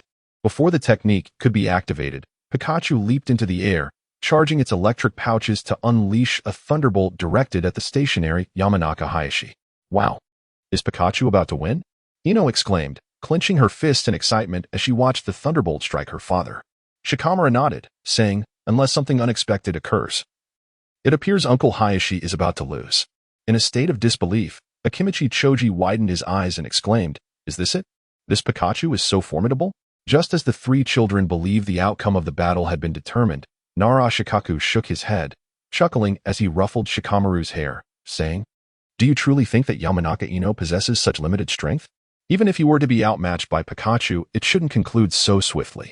The three children immediately turned their gaze to the spot where Pikachu's thunderbolt had struck, only to discover that the charred Yamanaka Ino had transformed into a mere wooden substitute. Choji took a step forward, his excitement palpable as he exclaimed, "It's a substitution technique." The battle intensified as Yamanaka Ino emerged from behind the rockery, his palm forming a square shape, aimed directly at the descending Pikachu. However, Pikachu was not easily vanquished. The pocket monster possessed an exceptionally high intelligence. And this particular Pikachu was enhanced through the system, boasting top-tier reflexes and combat prowess. Without attempting to evade, Pikachu's tail shimmered with a silvery hue. And at the moment of landing, it struck the ground with its iron tail, sending a cloud of dust into the air before swiftly burrowing into the hole it had created. Yamanaka Ino's secret technique fell short. Damn it, he muttered through clenched teeth, only to find that as the dust settled, Pikachu had vanished entirely. Closing his eyes, he concentrated to sense Pikachu's whereabouts. Suddenly, he opened his eyes wide and shouted, "Not good. Pikachu has tunneled beneath me." In an instant, a surge of electric energy erupted from the ground, aimed straight at Yamanaka Ino. Realizing the imminent danger, he attempted to leap away, but before he could gather his chakra, the thunderbolt struck him. "Ah!" Yamanaka Ino cried out in agony. Kneeling on the ground as his hair was singed once more, his expression contorted in pain. Pika Pika. Pikachu sprang forth from the underground hole, landing gracefully on the ground, jubilantly calling out, "Pika Pika." It was evident that this round belonged to Pikachu. Narashikaka covered his face, unable to bear the sight. Moments ago, he had confidently asserted that Ino wouldn't lose so quickly, only to be proven wrong. This summoning beast is truly remarkable. Yamanaka's mother, ignoring her kneeling son, excitedly remarked to Ino, "My goodness, Ino, your summoning beast is genuinely a treasure. It has even bested your father." Ino, a hint of pride in her voice, lifted her chin and replied, "I assent it." Pikachu was a gift from Koyuin. Upon hearing Ino's voice, Pikachu turned and scampered a few steps before leaping into her embrace. Ino caught Pikachu with delight, affectionately stroking its head and praising, "Pikachu, you are absolutely amazing." The three children, along with Yamanaka's mother, formed a circle around Pikachu, showering it with praise, awestruck by the seemingly harmless yet astonishingly powerful yellow creature. Shoji chuckled. "I never expected this little creature named Pikachu to be not only sentient but also proficient in ninjutsu. What a formidable force. Ino must feel utterly humiliated." Shikaka sighed. His eyes drooping, every creature has its match. Ino was never suited for combat. Nevertheless, Pikachu is indeed impressive, surely possessing the strength of a chunin. Yamanaka Ino, kneeling in the dirt, slammed his fist into the ground, feeling utterly humiliated, though he was not a combat-type ninja, and his abilities were not fully realized without coordination with his fellow ninjas or the use of weapons. Being defeated by a plump yellow mouse was too much to bear. Narashikaka glanced at Pikachu and remarked, "I can't believe Koyuin has such a remarkable summoning beast." Shoji added, "This Pikachu is no ordinary summoning beast. While it cannot speak human language, it exhibits remarkable sentience. I wonder why Koyuin would share such a treasure with others." Such creatures are typically passed down within families or through master-disciple relationships. Regaining his composure, Yamanaka Ino approached his two brothers, overhearing their discussion about Koyuin, further fueling his suspicion that the boy had ulterior motives regarding Ino. The memory of his recent embarrassment in front of his treasured daughter made his already singed face even darker. Chapter 49. Jiraiya newspapers at the hotel are typically delivered around noon. Eager to read the latest installment of The Tender Killer, Conan rose early to purchase a copy from the newsstand, intending to savor it leisurely later. After finishing the latest chapter, she found herself bored and began perusing the news. As she read through the first article, a hint of sarcasm flickered in her eyes. She was taken aback to discover that Konoha harbored such dark realities, with the families of deceased ninjas unable to access their savings, ultimately reduced to relying on the charity of others. In Conan's eyes, Konoha was a village that cherished peace and tranquility. After all, the image of Konoha was meticulously crafted, with unsavory matters often scapegoated onto others, leaving the village's reputation untarnished. Pressing her hand against the newspaper, she looked out the window, her amber eyes reflecting unspoken thoughts. Tucking a stray strand of hair behind her ear, she murmured, "It seems this is merely a fade. Every place harbors its shadows. Amigakure is no different, and neither is Konoha." In a grove on the outskirts of Konoha, a middle-aged ninja, adorned with a forehead protector inscribed with the kanji for oil, sprinted swiftly towards the village, his long white hair cascading down to his waist. The red outer robe billowed in the wind, and his expression bore a hint of gloom. This individual was none other than Jiraiya, the legendary ninja who had been wandering the world. On the surface, he appeared to be traveling abroad and writing books, yet in reality, he was clandestinely investigating the Akatsuki. Jiraiya had received intelligence just last night indicating that 2 members of the Akatsuki had been dispatched to Konoha following their previous meeting. However, the report did not clarify the purpose of their visit. Although the 3rd Hokage was stationed there, Jiraiya remained uneasy about the village's safety and thus traveled all night. Returning just before noon the next day, the towering trees gradually receded, and the high walls of Konoha grew increasingly distinct, transitioning from a mere line into a recognizable silhouette. As he looked up, he caught sight of the Hokage monument carved into the cliffside, observing the old man's face, which bore a subtle expression of emotion amidst the familiar surroundings. Jiraiya thought to himself, "At last, I am home." Having spent years investigating the Akatsuki, he had not set foot in Konoha for several years. Even with fine wine and the company of beautiful women, a profound sense of loneliness lingered. Without the opportunity to indulge in nostalgia, he approached the village gates, increasing his chakra slightly. He leaped onto the wall with remarkable speed, wishing to keep his return a secret for the time being. It was midday, and the villagers, having busied themselves throughout the morning, were either dining in groups at restaurants or strolling in small clusters. Disguised with a transformation technique, Jiraiya wandered the streets alone, searching for suspicious individuals. However, before he could locate the 2 Akatsuki members, he overheard a peculiar conversation at a stall outside a restaurant, which piqued his curiosity. "You don't believe me? Then where do you think the money went?" A middle-aged man in his 40s exclaimed, taking a sip of his drink, his tone laced with indignation. A nearby teenager, seemingly no older than 15, retorted, "Uncle, don't be so stubborn. I may not know where the money went, but what you're saying is utterly unbelievable. I reckon it was probably swallowed by those above us, ha ha ha." Jiraiya paused and glanced in their direction, then approached with a cheerful demeanor, asking, "Hello there, gentlemen. May I inquire what you were just discussing? It sounds quite intriguing, don't you know?" The middle-aged man replied, eyeing Jiraiya with curiosity. He then produced a newspaper and pointed to the leading headline. "Look at this. The Konoha Daily has reported a major scandal today. One that has stirred quite the uproar. All of Konoha is aware of it, and today's paper sold out. Brother, you're from another village, aren't you?" Nodding dismissively, Jiraiya quickly scanned the news, absorbing the details of the incident. Suppressing his rising anger, he asked, "This has caused quite a stir. Surely the 3rd Hokage is aware of it?" Slapping his thigh with excitement, the middle-aged man replied, "Oh, he probably knew about it long ago. All the idle ninjas in the village are investigating this matter. As for us, we can only speculate. Thank you, gentlemen." Jiraiya expressed his gratitude before departing from the stall, his expression darkening as he turned away. It was intolerable that someone dared to embezzle the savings of deceased ninjas. This matter could not be brushed aside. With a huff, he loosened his tightly clenched fist. It seemed that upon returning to the village, his tasks had multiplied. He must investigate the 2 Akatsuki members sent to Konoha. But he also had a crucial new mission. After wandering the streets for a while, Jiraiya realized he could not search aimlessly. After pondering for a moment, he decided to seek out Kakashi. Finding 2 powerful ninjas in the vast expanse of Konoha alone would undoubtedly prove challenging. Arriving at the Hitaki household, he noted the open door, indicating that Kakashi was likely home.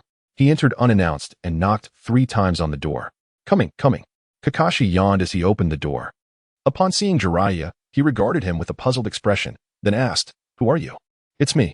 Jiraiya chuckled, dispelling his transformation and revealing his true form. "Kakashi, it has been a long time. Won't you invite me in?"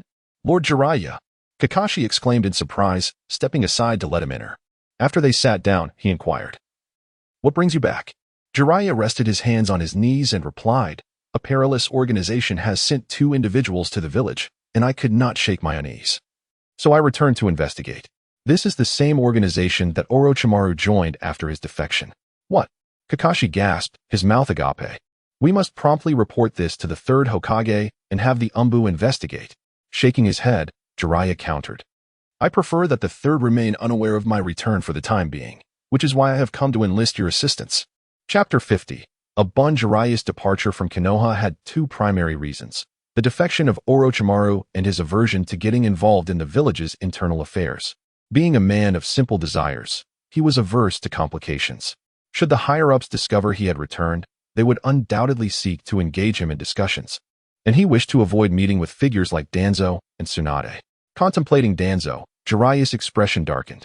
Although Orochimaru's defection stemmed primarily from his descent into darkness, Danzo's influence had played a significant role. Since Orochimaru's betrayal, Jiraiya had left the village almost immediately to investigate. Over the years, he had gathered various pieces of information. Uncovering that, during his time in Konoha, Orochimaru had maintained prolonged clandestine contact with Danzo. The specifics were unclear to Jiraiya, but he suspected Danzo's involvement in human experimentation, though he lacked concrete evidence. Sighing, Jiraiya felt a wave of melancholy wash over him. Another reason he preferred to remain incognito was the third Hokage. Minato had passed away over a decade ago, and the third was now advanced in age, no longer the spry leader he once was. Konoha needed a fifth Hokage. Jiraiya did not consider himself above others. His mere appearance would inevitably lead the third to engage him in discussions about the next Hokage. Having grown accustomed to a leisurely life, Jiraiya had no interest in the position. Moreover, Danzo aspired to become Hokage himself. If he were to ascend to the position of fifth Hokage, it was likely that Danzo would orchestrate another assassination attempt. How would Jiraiya handle such a situation? Would he, like the third, choose to overlook it, or would he confront Danzo directly? These were complications he wished to avoid. Lord Jiraiya, Lord Jiraiya. Kakashi's voice suddenly pulled Jiraiya from his thoughts. Shaken from his reverie, he looked at Kakashi, perplexed. What is it? Kakashi, seeing the confusion in Jiraiya's eyes, raised his hands in exasperation. Lord Jiraiya, I was asking how you would like me to assist you. Should we locate those two infiltrators and apprehend them? Those members of the organization are formidable. Do not act recklessly, Jiraiya cautioned. Once you find them, keep them under surveillance and inform me. Kakashi nodded in agreement, saying, all right. In the village of Konoha, he possessed a small network of intelligence, which was precisely why Jiraiya sought his assistance. Without further ado, let us split up and take action. Jiraiya declared as he rose to his feet. Just as he was about to leave, he suddenly recalled the son of his own disciple. Pausing in his tracks to turn towards Kakashi and inquire, you must know where Minato's son resides, right? Jiraiya felt a wave of nostalgia. Wishing to see how Naruto was faring, suspecting he might resemble Minato. Interestingly, that boy's name was inspired by one of his novels. In the blink of an eye, a decade had passed. Jiraiya intended to secretly visit Naruto and ascertain whether he was doing well. In the aftermath of the Nine Tails incident and the tragic demise of the fourth Hokage and his wife, Naruto's identity had been kept confidential, and the third Hokage had never explicitly stated it. However, there was only one Uzumaki clan in Konoha, and with Naruto's distinctive golden hair and the Nine Tails sealed within him, nearly all of Konoha's elite shinobi were aware of his true identity. Yet, all these years, Kakashi had never visited the son of Minato Namikaze. Kakashi had endured the suicide of his father, the loss of comrades, the pain of having killed a teammate, and the death of his beloved teacher. Even if he had not succumbed to darkness, despair gripped his heart, and he had no one to confide in or express his feelings to, bearing the weight alone. Consequently, he immersed himself in an endless cycle of missions to numb his mind, refusing to allow himself any idle moments. During the rare days he spent in the village without missions, he resorted to purchasing adult novels to pass the time, eagerly departing once new tasks became available. For the initial years, this was how Kakashi lived. As time passed and Naruto matured enough to live independently, Kakashi's emotional state began to stabilize as well. Although he no longer felt the need to distract himself with missions, he found himself at a loss regarding what to do after seeing his teacher's child, and thus, he had procrastinated until now without visiting. Nonetheless, he was aware of Naruto's residence. Hearing Jiraiya mention Naruto now filled Kakashi with guilt. He nodded and said, I know where he lives, Lord Jiraiya. I shall accompany you. Then let us go together, Jiraiya replied, turning around and, after performing a transformation jutsu, to alter his appearance. Both men exited the Hatake household. Naruto strolled alone down the street, his hands tucked behind his head, a blade of grass clenched between his teeth. With the holiday upon him, he felt increasingly bored. Observing the various shops lining the streets, he contemplated whether to play a prank or seek out Kiba, Shikamaru, and the others, who were among the few willing to indulge in his antics. Suddenly, a rumble emanated from his stomach, prompting him to pause and rub his belly. He had not eaten since morning, having risen too late. He longed for a bowl of ramen from the nearby Ichiraku, hastily rummaging through his pockets for his wallet. Upon opening it, his expression fell as he realized he had only 2 coins, insufficient even for the cheapest ramen. With a long sigh of disappointment, he patted his belly and glanced at the nearby bun shop, deciding to settle for a bun instead. Upon reaching the bun shop, he offered the last of his money to the vendor, saying, Boss, I would like to buy a bun. The vendor, who had been dozing opened his eyes upon hearing the request, but upon recognizing Naruto, his expression contorted with disdain. He pushed Naruto's hand away, growling, "You the Nine-Tails brat. If you don't want a beating, scram from here." As the vendor shoved him, Naruto's money fell to the ground. Angered, his face turned pale as he masked his disappointment with a grimace. Before the vendor could react further, he bent down to pick up his coins and dashed in the direction of home. Naruto had grown accustomed to the fact that very few in the village were willing to sell him anything, so he resolved to return home for instant noodles. This scene unfolded before Jiraiya and Kakashi, who had merely been passing by, unexpectedly witnessing the encounter. Jiraiya, devoid of emotion, approached the bun vendor, perplexed. Why treat that boy so harshly? He merely wanted a bun, and he was willing to pay for it. The vendor, noticing the unfamiliar face, sighed deeply and spread his hands. You must be an outsider. No need to pity that kid. He is the Nine-Tails. 10 years ago, he caused the Nine-Tails disaster, leading to countless deaths. As he spoke, the vendor's eyes reddened, his hands clenched tightly at his sides, seemingly lost in profound sorrow. After exchanging a few more words with the vendor, Jiraiya returned to Kakashi's side, and they walked side by side toward the direction Naruto had fled, enveloped in silence. Once they had passed the bustling marketplace, Jiraiya casually inquired, "Is Naruto's identity as the fourth Hokage's son confidential?" Kakashi nodded in affirmation. Jiraiya understood, nodding in acknowledgement. If the villagers were unaware of Naruto's lineage, it all made sense. The matters of tailed beasts and Jinchuriki were not widely known among ninjas, let alone ordinary citizens. It was likely that the villagers did not realize Naruto was the fourth son and instead regarded him solely as the embodiment of the Nine-Tails, which explained the widespread rejection he faced. Observing Jiraiya's contemplative expression, Kakashi added, keeping Naruto's identity secret was likely a measure taken by the higher-ups to protect him. The statement momentarily stunned both Kakashi and Jiraiya. The notion of protection resonated deeply within them. They simultaneously pondered, if the intent was to safeguard Naruto, why conceal his identity as the fourth Hokage's son while failing to keep his Jinchuriki status hidden as well? In the eyes of ordinary people, Naruto was merely the Nine-Tails. Yet those gathering intelligence from outside the village were not foolish. They could easily deduce the truth from the rumors circulating within the village. Moreover, the surname Uzumaki was exceedingly rare. Few descendants of the Uzumaki clan remained across the 5 great nations. In Konoha, the only prominent figures bearing the Uzumaki name were the first Hokage's wife, Uzumaki Mido, and the fourth Hokage's wife, Kushina Uzumaki, both of whom had already passed. Now, only Naruto carried the blood of the Uzumaki clan, and coupled with his golden hair, anyone with nefarious intentions could easily infer that he was the son of Minato Namikaze, the fourth Hokage. Thus, what was the purpose of this concealment? Either they should completely obscure Naruto's identity, allowing the villagers to perceive him merely as an orphan who lost his parents during the Nine-Tails incident, or they should reveal his heritage entirely. While villagers might harbor fear of him as a Jinchuriki, the status of being the fourth son would likely mitigate their hostility. This half-truth strategy was perplexing. Jiraiya furrowed his brow, harboring some discontent towards the third Hokage's decisions. What on earth was that old man thinking? Kakashi and Jiraiya, in a tacit understanding, chose not to discuss the matter further, instead closely following Naruto as he made his way home. Upon arriving, Naruto effortlessly opened the door and skillfully tiptoed to the storage cabinet, retrieving a bucket of instant noodles, which he placed aside before starting to boil water. Once the water reached a boil, he opened the noodle bucket, added the seasonings, and poured the hot water over it. With the bucket cradled in his arms, he settled down at the table in the living room, waiting impatiently, pouting as he glanced at the clock on the table. Naruto detested the 3-minute wait for his noodles to be ready. As they walked, Jiraiya took in the surroundings of Naruto's residence. This was the most ordinary neighborhood in Konoha, where Naruto lived on the 2nd floor. However, due to his identity as the Nine-Tails, he was the sole occupant of the building. The surrounding houses had a few residents, but they appeared to be mostly single men and elderly individuals, living in less than favorable conditions.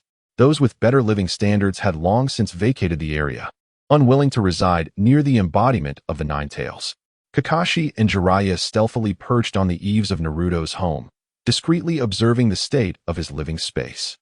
It was messy and disorganized, a reflection of Naruto's solitary upbringing without anyone to teach him household chores. As a boy, he was mischievous and uninterested in tidying up. The furniture was exceedingly simple, clearly unchanged for over a decade. After savoring the last sip of broth from his noodle bucket, Naruto set down his chopsticks, rubbing his small belly in satisfaction. Although still somewhat flat, He appeared thoroughly pleased, relishing the enjoyment of a bowl of noodles. After drinking a couple of sips of milk from a carton on the table, he mused, with nothing to do during the break, perhaps I should find Shikamaru. With that thought, Naruto sprang up, donned his jacket, and joyfully dashed out the door, oblivious to Kakashi and Jiraiya watching from the shadows. Once Naruto had wandered off, Jiraiya and Kakashi descended from the eaves and entered his home through the window to examine the surroundings. Kakashi approached the table, casually picking up the milk carton that Naruto had barely touched, instinctively attempting to discern the quality of its contents by sniffing it. Frowning, he checked the production date and expiration, letting out a long sigh as he remarked to Jiraiya, "This milk is several days past its expiration. How could he possibly drink this?" Jiraiya nodded, inspecting the instant noodles and noting they were from a promotional batch sold in stores. Kakashi's expression darkened as he opened the refrigerator in the kitchen, only to find it completely empty. He turned to Jiraiya and said, "There's not a single vegetable in here. No wonder Naruto is so thin, subsisting on instant noodles and expired milk. His nutrition cannot possibly keep up. At 10 years old, he should be growing." Though Kakashi typically avoided cooking and relied on takeout, he still placed great importance on nutrition. Witnessing Naruto's living conditions was quite hard for him to fathom. Jiraiya, upon hearing this, muttered to himself, "Minato and Kushina must have left considerable savings. Where has all the money gone?" Kakashi, who had just entered the living room, caught Jiraiya's words and paused, asking, "What do you mean?" Having spent the entire morning at home, Kakashi was unaware of a significant event that had transpired in the village. "You didn't know?" Jiraiya exclaimed, looking up at Kakashi in disbelief. "Haven't you read today's Konoha Daily? This is huge news." Kakashi shook his head. Curiosity piqued as he inquired, "I don't have the habit of reading the newspaper, Jiraiya. What exactly happened?" Seeing that Kakashi was uninformed, Jiraiya recounted the events he had witnessed in the village that morning. As he listened, Kakashi's expression grew serious, his fist clenching tightly as he said darkly, "Is it true? Naruto is so impoverished, surely the teacher's assets have not reached him. We must not let the mastermind behind this escape. This matter must be investigated thoroughly." "Indeed." Jiraiya crossed his arms, his face equally grave. "Upon my return, I have two objectives: to investigate the two individuals sent by that organization and to uncover the truth behind this incident." Sighing in relief, Kakashi replied, "If Jiraiya is personally investigating, we shall certainly uncover the truth." Glancing at the clock on the table and noticing the time, he said to Kakashi, "You should hurry and investigate those two individuals. I must also prepare to look into this matter." Understood. After leaving Naruto's house, Jiraiya and Kakashi parted ways. Jiraiya swiftly navigated the rooftops of the village, heading towards the Konoha newspaper office. Since this incident was initially exposed by the newspaper, they might possess additional information. Yuan perched comfortably with one leg crossed over the other, deftly picking up a soup dumpling from the small steamer with his chopsticks. He blissfully dipped it into vinegar and took a hearty bite, savoring the rich broth that flowed forth, a delightful solace for his palate. In contrast, Shiyin had only partaken of one dumpling. Her appetite was scarce, overshadowed by the unresolved matters at hand. Observing Yuan's leisurely and deliberate chewing, she could not suppress her impatience and urged, "President, when shall we resume our investigation?" As she swallowed an entire dumpling, Yuan quickly interjected with a smile, "Shiyin, do not fret. You must eat well to have the strength to work, correct?" Shiyin pondered for a moment and conceded, realizing that she had risen early that day and hastily made her way to the Yi News Agency without having breakfast. Now, her stomach grumbled in protest for sustenance. As Yuan observed Shiyin obediently commencing her lunch, he too picked up a soup dumpling, savoring its delectable flavor while allowing his thoughts to drift aimlessly. In truth, his mind was far from the investigation at hand. Moments prior, while perusing the family newspaper in his office, he had unexpectedly received a new assignment. Task title: The Sin Under the Sun. Task description: a heinous act of embezzling the legacy of ninjas has shocked the long peaceful Hidden Leaf Village. As the exposer of this matter, the host is tasked with uncovering the mastermind behind it, while also providing an explanation to the families of the ninjas involved. Task reward: the Zanpakuto Heavenly Punishment along with a random ability experience card. The rewards were exceedingly generous, prompting Yuan to instinctively accept the task. Though it posed certain challenges, the absence of punitive consequences for failure provided a sense of reassurance. As he continued to relish his soup dumpling, contemplating how to fulfill the assignment, a sudden jolt coursed through him. Something felt amiss. Was it merely his imagination, or did the atmosphere seem strangely tense? "Shiyin, poised to dip her dumpling in vinegar, momentarily froze, her expression remaining stoic as she proceeded to do so. Swiftly, she consumed an entire dumpling, chewing a few times before swallowing. Her keen intellect quickly deduced the cause of the unease. Surely, in the wake of the exposure, someone had come seeking them, a development that was inevitable, yet she had not anticipated it occurring so swiftly, nor that the number of visitors appeared to be considerable. Yuan quietly opened the game map, eager to observe the surrounding circumstances. Upon glancing at it, he couldn't help but furrow his brow. There were a total of 5 individuals, 3 ch nin, 1 j nin, and 1 special j nin, all affiliated with the root. After swiftly finishing the soup dumpling, Xiang immediately grasped Yuan's wrist with her right hand and whispered urgently, "Stop eating. I will take you away. We are being watched, and the opponents are formidable." In Xiang's eyes, Yuan was merely a genin, and if a confrontation were to ensue, she would have to protect him, leaving them with little chance of victory. Thus, they had no choice but to flee, intending to investigate later in a safe location to identify those who had been tailing them. Ultimately unearthing the mastermind behind it all, Yuan shook his head, set down his chopsticks, and gently patted Xian's hand in a gesture of comfort. He then spoke. "Do not be overly anxious. In the field of journalism, as long as one does not encroach upon the interests of others, one can navigate quite smoothly. However, should one unearth some unsavory truths, attracting attention is quite commonplace, so there is no need for alarm." "Not alarmed," Xian replied with a hint of urgency. "I must tell you, if a confrontation arises, I may not be able to protect you. There are simply too many of them." "Fear not," Yuan responded with a demeanor of seasoned confidence. He explained to Xian, "This bun shop is located in a bustling area, and given that it is lunchtime, there are plenty of people around. They would certainly refrain from making a move within the shop. In fact, if we were to exit, that would play into their hands and facilitate their intentions." Pausing momentarily, Yuan then inquired, "Xian, do you have any discreet means of contacting friends?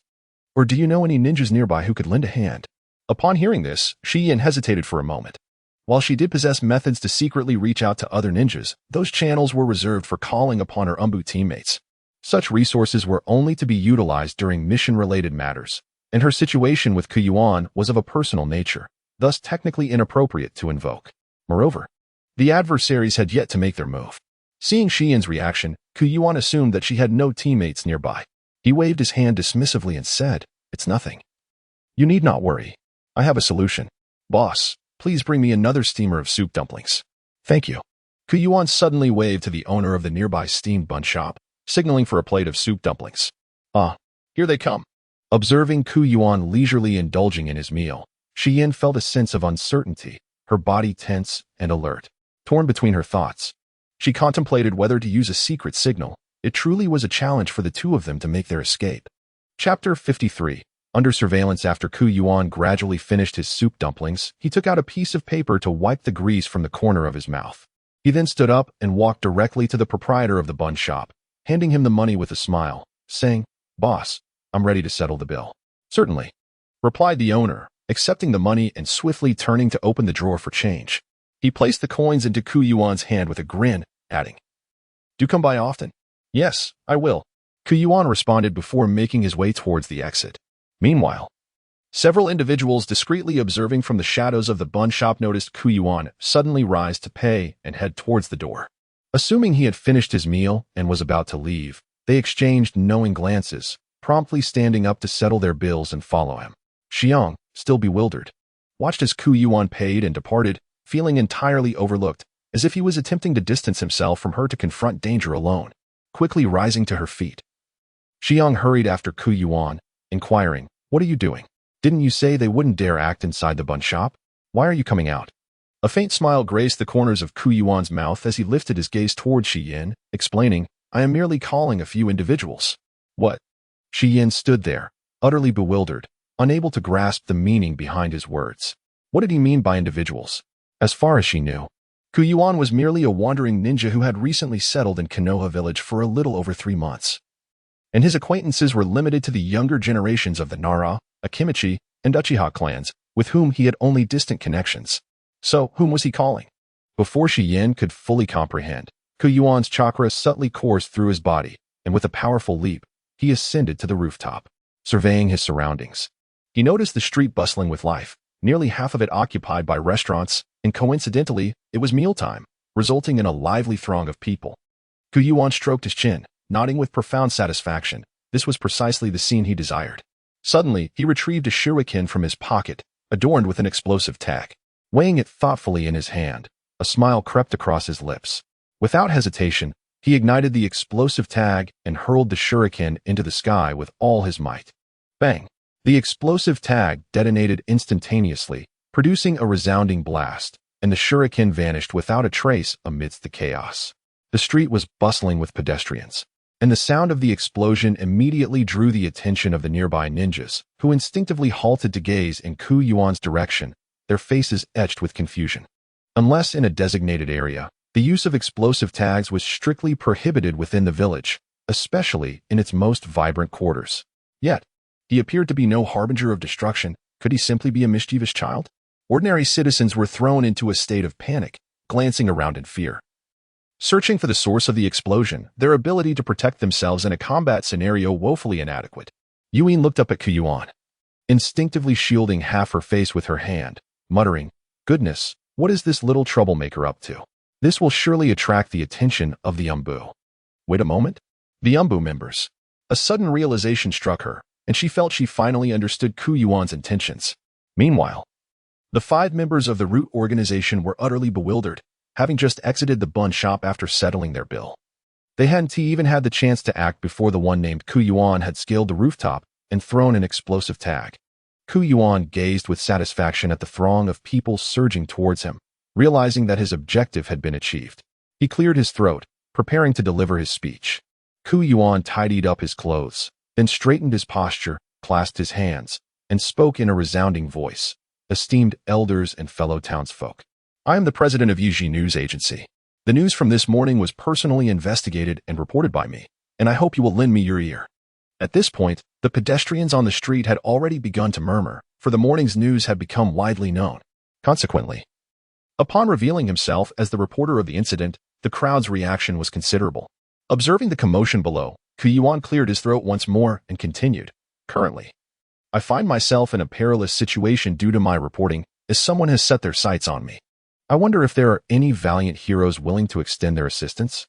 Once this storm has passed, I shall undoubtedly reward you handsomely." After Yuan finished speaking, the crowd erupted in excitement.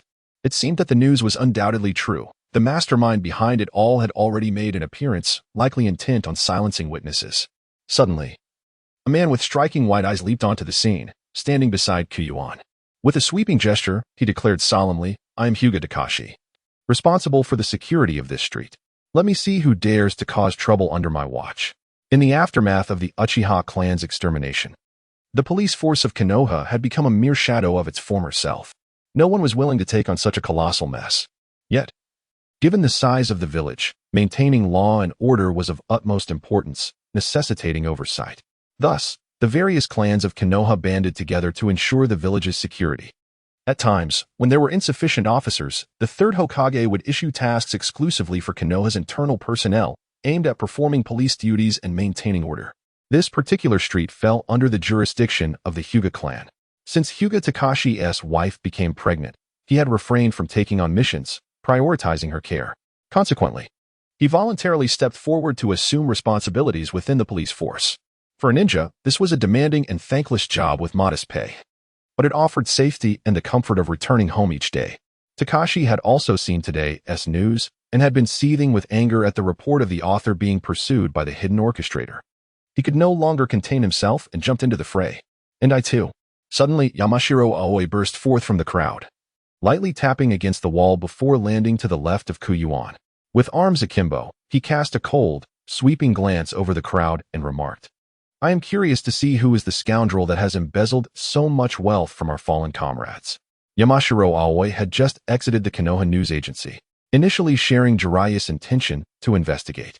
However, he was taken aback to find the agency's president absent, with only employees present who were hesitant to divulge information, merely stating that the president had gone for a meal. Crucially, none of the employees knew where the president had gone to eat. As Aoi stepped out of the agency, he intended to grab a meal and wait patiently, but unexpectedly found himself embroiled in this tumultuous situation, unable to suppress the fury that had been building within him. He leaped forward to support Yuan. Chapter 54. Unable to lead after leaving Naruto's home, Jiraiya parted ways with Kakashi and hastened toward the Konoha news agency. However, midway, he suddenly heard an explosion and looked up to see a detonating tag. This is bad. His expression darkened, and an unsettling premonition gripped his heart. The detonation had occurred near the Konoha news agency. Could it be that they were privy to deeper secrets? If so, this explosion was indeed a harbinger of ill tidings. Jiraiya contemplated briefly, channeling more chakra into his body as he resolved to rush toward the site of the explosion with all his might. Yuan stood atop the rooftop, addressing Hinata Takashi, who had already positioned himself beside him. Yamashiro Aoba clasped his hands in gratitude, exclaiming, "I am truly grateful for your willingness to draw your swords in aid." He then gestured dismissively, stating, "That is not the case. It is the Konoha Daily that has exposed this dark conspiracy. We should be thanking you. Rest assured, with us by your side, they shall not harm a hair on your head." Indeed. Hinata Takashi nodded in agreement, his expression resolute. This issue transcends the realm of the Leaf newspaper. It concerns all the ninjas of Konoha, and none shall turn a blind eye. Well said. A ninja suddenly leapt from the crowd, landing atop the rooftop. After steadying himself, he declared, "The mastermind behind this is utterly despicable. I am in." With that, dozens more ninjas swiftly ascended from the surrounding rooftops, including 2 students from the Ninja Academy. Seemingly around 10 years of age and of similar stature to Yuan, both bearing expressions of righteous indignation. While numerous ninjas mingled within the crowd, many adopted a watchful demeanor. Their lack of engagement stemmed not from apathy, but rather from skepticism about the 10-year-old boy on the rooftop being the president of the Leaf newspaper. After all, this was Yuan's first public appearance since assuming the role. The members of Root, seated nearby and feigning to eat buns, wore bewildered expressions, their minds struggling to comprehend the situation. As they prepared to follow Yuan out of the bun shop, they were taken aback by his audacity in calling for reinforcements in broad daylight. One Chunin awkwardly scratched his head and quietly inquired of their leader. "The special Jonin Matsubara Motoharu, what should we do now?" Matsubara Motoharu's lips twitched as he lowered his voice. "Do not act rashly. The current situation is unfavorable for us. We must observe." The 5 members of Root decided to remain still for the moment, realizing that any sudden movement could lead to disastrous consequences. Yuan gazed up in disbelief at Yuan, astonished by his bold method of summoning aid right in the street. Yuan, standing atop the roof, scanned the crowd below and immediately spotted Yuan, who appeared frozen in place. He began to frantically blink at her, urging her to capture this remarkable newsworthy moment. Finally, as Yuan's eyes seemed on the verge of cramping, Yuan snapped back to reality, picking up her camera and starting to snap photos from various angles. After a brief moment, Yamashiro Aoba surveyed the crowd below and, finding no signs of abnormalities, inquired of Yuan, "Do you know where the ones watching you are?" With that question, all eyes turned to Yuan. He calmly leaped down from the rooftop and took a few steps toward the bun shop's entrance, directly pointing out the 5 members of Root. On the game map, the 5 members of Root were marked in blood red, making them easily identifiable. Following Yuan's indication, nearly everyone's gaze fell upon those 5 individuals. And even the composed Matsubara Motoharu felt a chill of cold sweat as the gravity of the situation dawned upon him. How did this escalate so quickly? Are we to be deprived of our meals? The occupants of the bun shop, sensing the brewing conflict, hastily set down their chopsticks and scurried out, prioritizing their safety over their hunger. The shopkeeper, nearly in tears at the tense atmosphere, quickly calculated his potential losses and deemed them manageable. Wiping the sweat from his brow, he suddenly grabbed his cash box and fled, believing that preserving his life was paramount. Matsubara Motoharu, observing the unfolding scene, felt overwhelmed and forced himself to remain calm. Frowning, he frantically contemplated their next course of action. He glanced toward Yamashiro Aoba's direction, where a dozen ninjas stood, the most formidable among them being Aoba himself, a special jonin of the village. Despite their smaller numbers, they possessed a jonin and several capable individuals, and if a confrontation were to arise, the opposing side might not necessarily triumph. However, given the current circumstances, any act of aggression would surely prompt the observing ninjas to intervene. Matsubara Motoharu, a confidant of Danzo, had been involved in the mishandling of ninja funds, a matter known to very few, and he was one of the few who understood the implications of the situation. As Danzo dispatched individuals to apprehend Yuan, he ordered that anyone spreading rumors within the village, purportedly sent by outsiders to sow discord, should be captured. Yet, only Matsubara Motoharu was privy to the true nature of the events. As his mind raced, sweat poured down Matsubara Motoharu's back. And he knew he could not allow this matter to be implicated in any way. If necessary, even if it meant sacrificing the five of them. He must not allow Lord Danzo to be drawn into this debacle. As onlookers directed their gazes toward them, Matsubara Motoharu forced a smile, his lips stiff, and was about to offer an explanation when an unexpected turn of events occurred. One of the chunin accompanying Matsubara Motoharu abruptly stepped forward, pointing an accusatory finger at Koyuin. We have been dispatched to apprehend this individual for disseminating rumors within the village. This is not an act of violence. Do not misunderstand us. Frozen in place. Matsubara Motoharu had intended to assert that Koyuin was mistaken and that they had merely come for lunch. Feeling angered by the events in the village and coincidentally finding themselves amidst the commotion. After all, denying involvement would protect them. Koyuin had no proof against them. Yet, he never anticipated that one of his subordinates would leap forward. Chapter 55. The clever youth to apprehend him? Hinata Takashi leaped down from the rooftop and stood beside Koyuin. Questioning, who are you? In Konoha village, only two departments possessed the authority to make arrests. The first was the Umbu, the covert operatives serving the third Hokage, and the second was the Konoha police force. No one else, regardless of their identity, held such law enforcement power.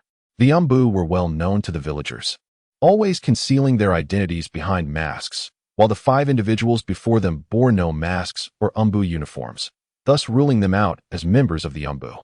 As for the police force, Hinata Takashi had not received any orders regarding the apprehension of the Leaf newspaper's president. With a stern expression, Hinata Takashi fixed his gaze on Matsubara Motoharu and inquired, "Who sent you to make an arrest? You must identify yourselves before attempting to act within my jurisdiction." Songyuin and Yuan realized that the five of them could no longer conceal their identities. Typically, they donned the attire of the Dark Department, complete with masks, conducting their affairs under its auspices. However, this time, Danzo had specifically instructed them to operate in civilian clothing to prevent anyone from tracing their actions back to the root. Moreover, prior to the operation, Songyuin and Yuan had cautioned them against revealing their true identities, which is why they had employed invisibility techniques to approach their target. Now, the situation had unfolded in a manner that was utterly unforeseen. He had not anticipated that Koyuin would deviate so significantly from the expected course of action, boldly detonating explosive tags in the middle of the street, resulting in widespread chaos. It was now impossible to maintain their ruse any longer. Gritting his teeth, he decisively raised his right hand and waved it forward, coldly commanding, "Attack." In an instant, pandemonium ensued. The utterance of the word attack irrevocably linked them to the incident. Ordinary villagers, no longer interested in spectating, began to flee, leaving only ninjas behind. Retreat to a safe location. Upon hearing the command to engage, Hinata Takashi immediately placed his hand on Koyuin's shoulder and stepped forward, positioning himself alongside other ninjas to shield Koyuin from harm. Byakugan activate.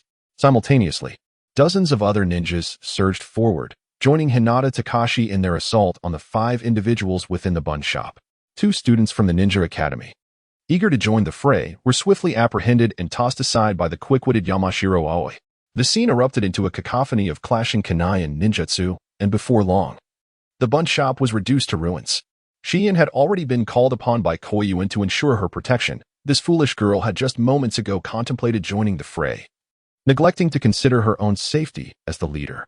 Yuan clutched his camera, the shutter clicking incessantly, determined to secure a grand feature for his publication. Projecting circulation to triple, such explosive news would undoubtedly sell. Meanwhile, on the battlefield, despite being outnumbered with only 5 members, the Root organization began to gain the upper hand. This advantage stemmed from the restraint exhibited by Yuan's ninjas, who were acutely aware of the surrounding buildings and the multitude of civilians within, fearful of collateral damage. In stark contrast, Root's operatives fought without hesitation, compelling Aoyama and Hyuga to divert their attention to safeguarding the villagers. However, this precarious balance lasted but a fleeting moment. Within mere minutes, reinforcements arrived, and the 5 Root members soon found themselves engulfed in a sea of ninjas, their defeat all but assured. Matsubara Motoharu felt the perspiration pooling upon his brow as he contemplated whether to bite down on the concealed poison capsule within his tooth if cornered. No, his life was just beginning. After years of subterfuge to become a trusted confidant of Danzo, as a special jonin under the command of Jonin, He enjoyed a fleeting moment of prominence within Root. He had yet to savor the fruits of his labor and could not afford to falter in such a dire moment. Thus, Matsubara began to fight and retreat, skillfully extricating himself from the fray, unnoticed amidst the chaos. The strongest adversaries were preoccupied with one of his subordinates, and due to his earlier contemplations, he had yet to exert his full strength. Thus, only 3 chunin and 2 jinin remained to confront him. He could escape. Matsubara summoned his chakra and surged forward, increasing the force of his blows as he skillfully wielded a kunai against the approaching jinin.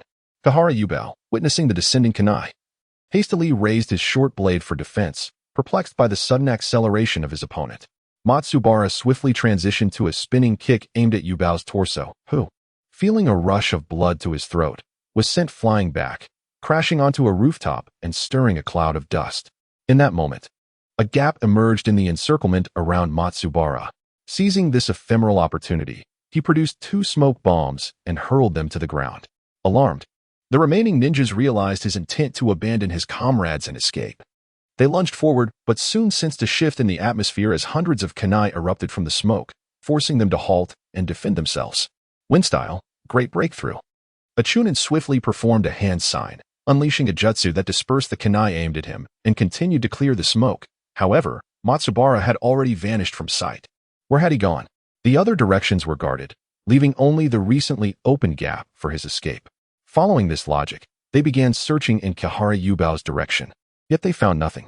In a narrow alley hundreds of meters away from the battle, a kunai lay quietly on the ground, recently discarded from the smoke.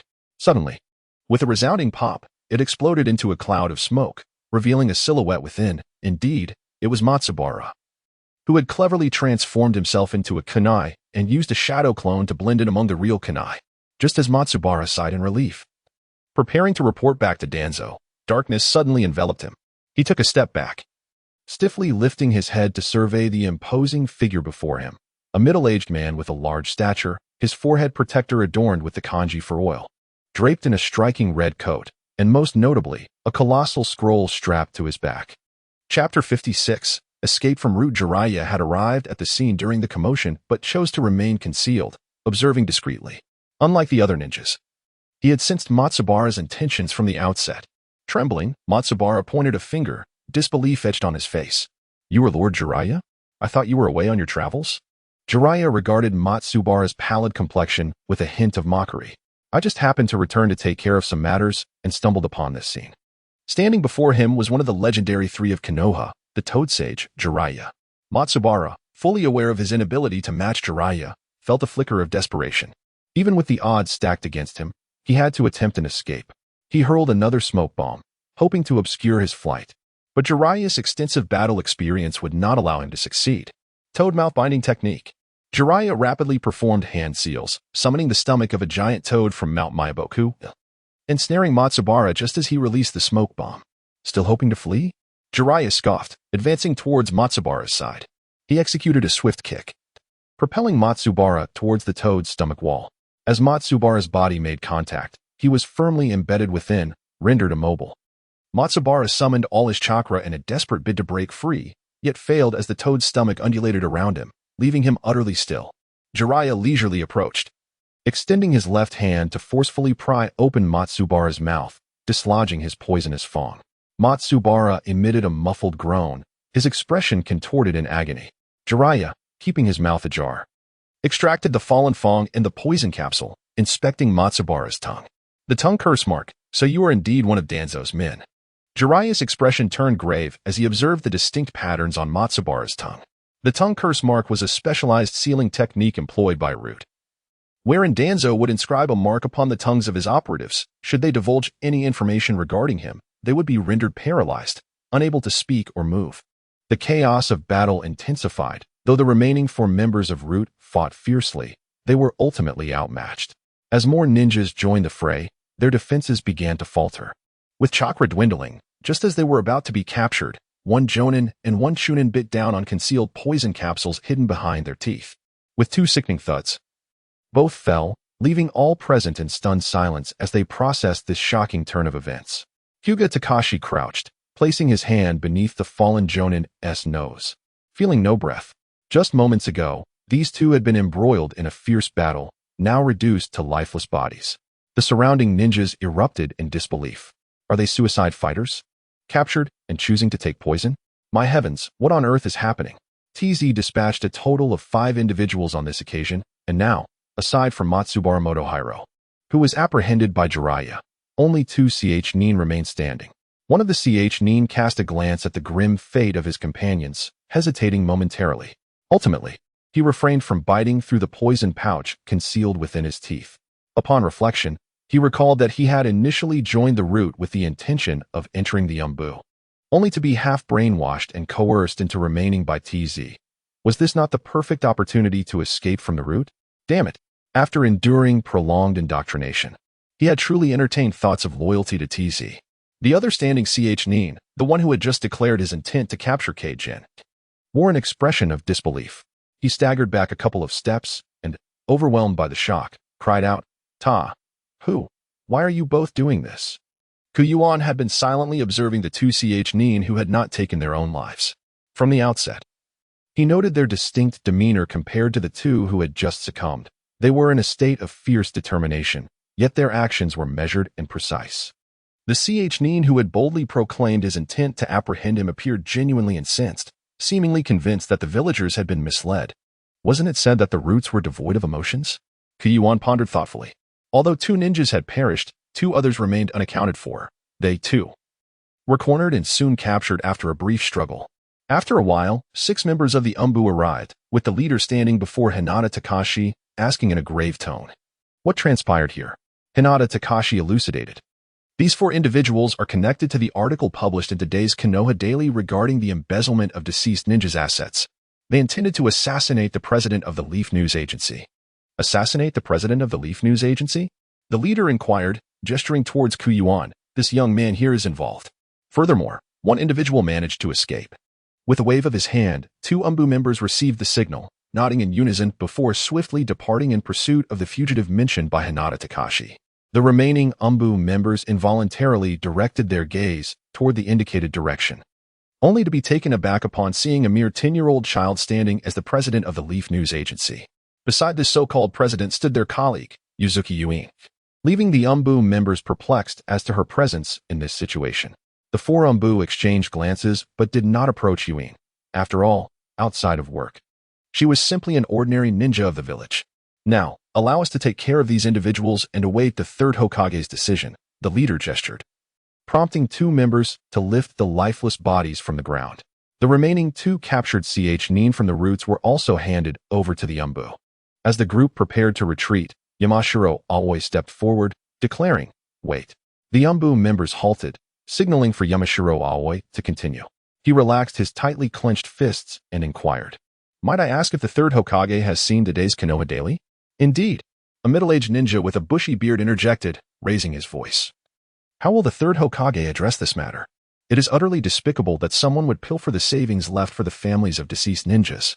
A rather somber-looking woman flicked her hair and added, "We must ensure the mastermind behind this is apprehended. Those who acted on orders surely have someone pulling the strings." Amidst the rising chatter, the Umbu remained resolutely silent, neither obstructing nor responding, given the gravity of the situation. Observing the Umbu's reticence, several ninjas exchanged glances and gradually ceased their discussions, leaving a palpable tension in the air. "Let us go," the leading Umbu member murmured, and the 4 swiftly escorted the individuals from the roots away. Following the skirmish, the Baozi shop lay in ruins, and the area was left in disarray. Fortunately, those aligned with Yuan had emerged unscathed, with only 1 ninja, struck by Matsubara Motohiro, sustaining injuries that, while serious enough to warrant a visit to Konoha Hospital for treatment, were not life-threatening. Yuan watched as the members of the Umbu departed, and promptly took a few steps forward to stand amidst a group of ninjas. With a respectful gesture, he expressed his gratitude, saying, "I am deeply thankful to all of you for alleviating my predicament. Had it not been for your assistance, I would likely have been forcibly taken by those individuals today." After Yuan detonated the explosive tags atop the rooftop, 10 ninjas and 2 students from the Ninja Academy rallied to his side. As a skirmish ensued, ordinary villagers hastily fled to seek refuge. At this moment, 6 ninjas concealed within the crowd stepped forward to join the fray. Subsequently, 17 more arrived in succession. Upon hearing Yuan's words, Yamashiro Aoba remarked, "It is only right. Your newspaper's revelations enabled many uninformed ninjas to grasp the truth of the matter. Indeed, Hyuga Takashi nodded in agreement, adding, if this had not been exposed, who knows when it would have come to light. A rugged man with a scarred face interjected. Young brother, your words are overly formal. It is only natural for the people of Konoha to aid one another. As the discussion continued, the crowd reflected on the events they had witnessed. Those who arrived later were unaware of the specifics, merely sensing the commotion ahead. Witnesses recounted the story with embellishments to those who had just arrived. A few ninjas who had recently lent their aid prepared to depart. Some were solitary by nature and uncomfortable in such environments, while others were eager to boast of friends who were not present. Observing this, Yujin first exchanged a few words with Kimura Aiki, who had just exited the newspaper office, urging him to retrieve the reward money. He then quickly leaped back onto the rooftops, cleared his throat, and called out, everyone, please quiet down. Those who recently aided us, do not leave just yet. Allow me to speak for a moment.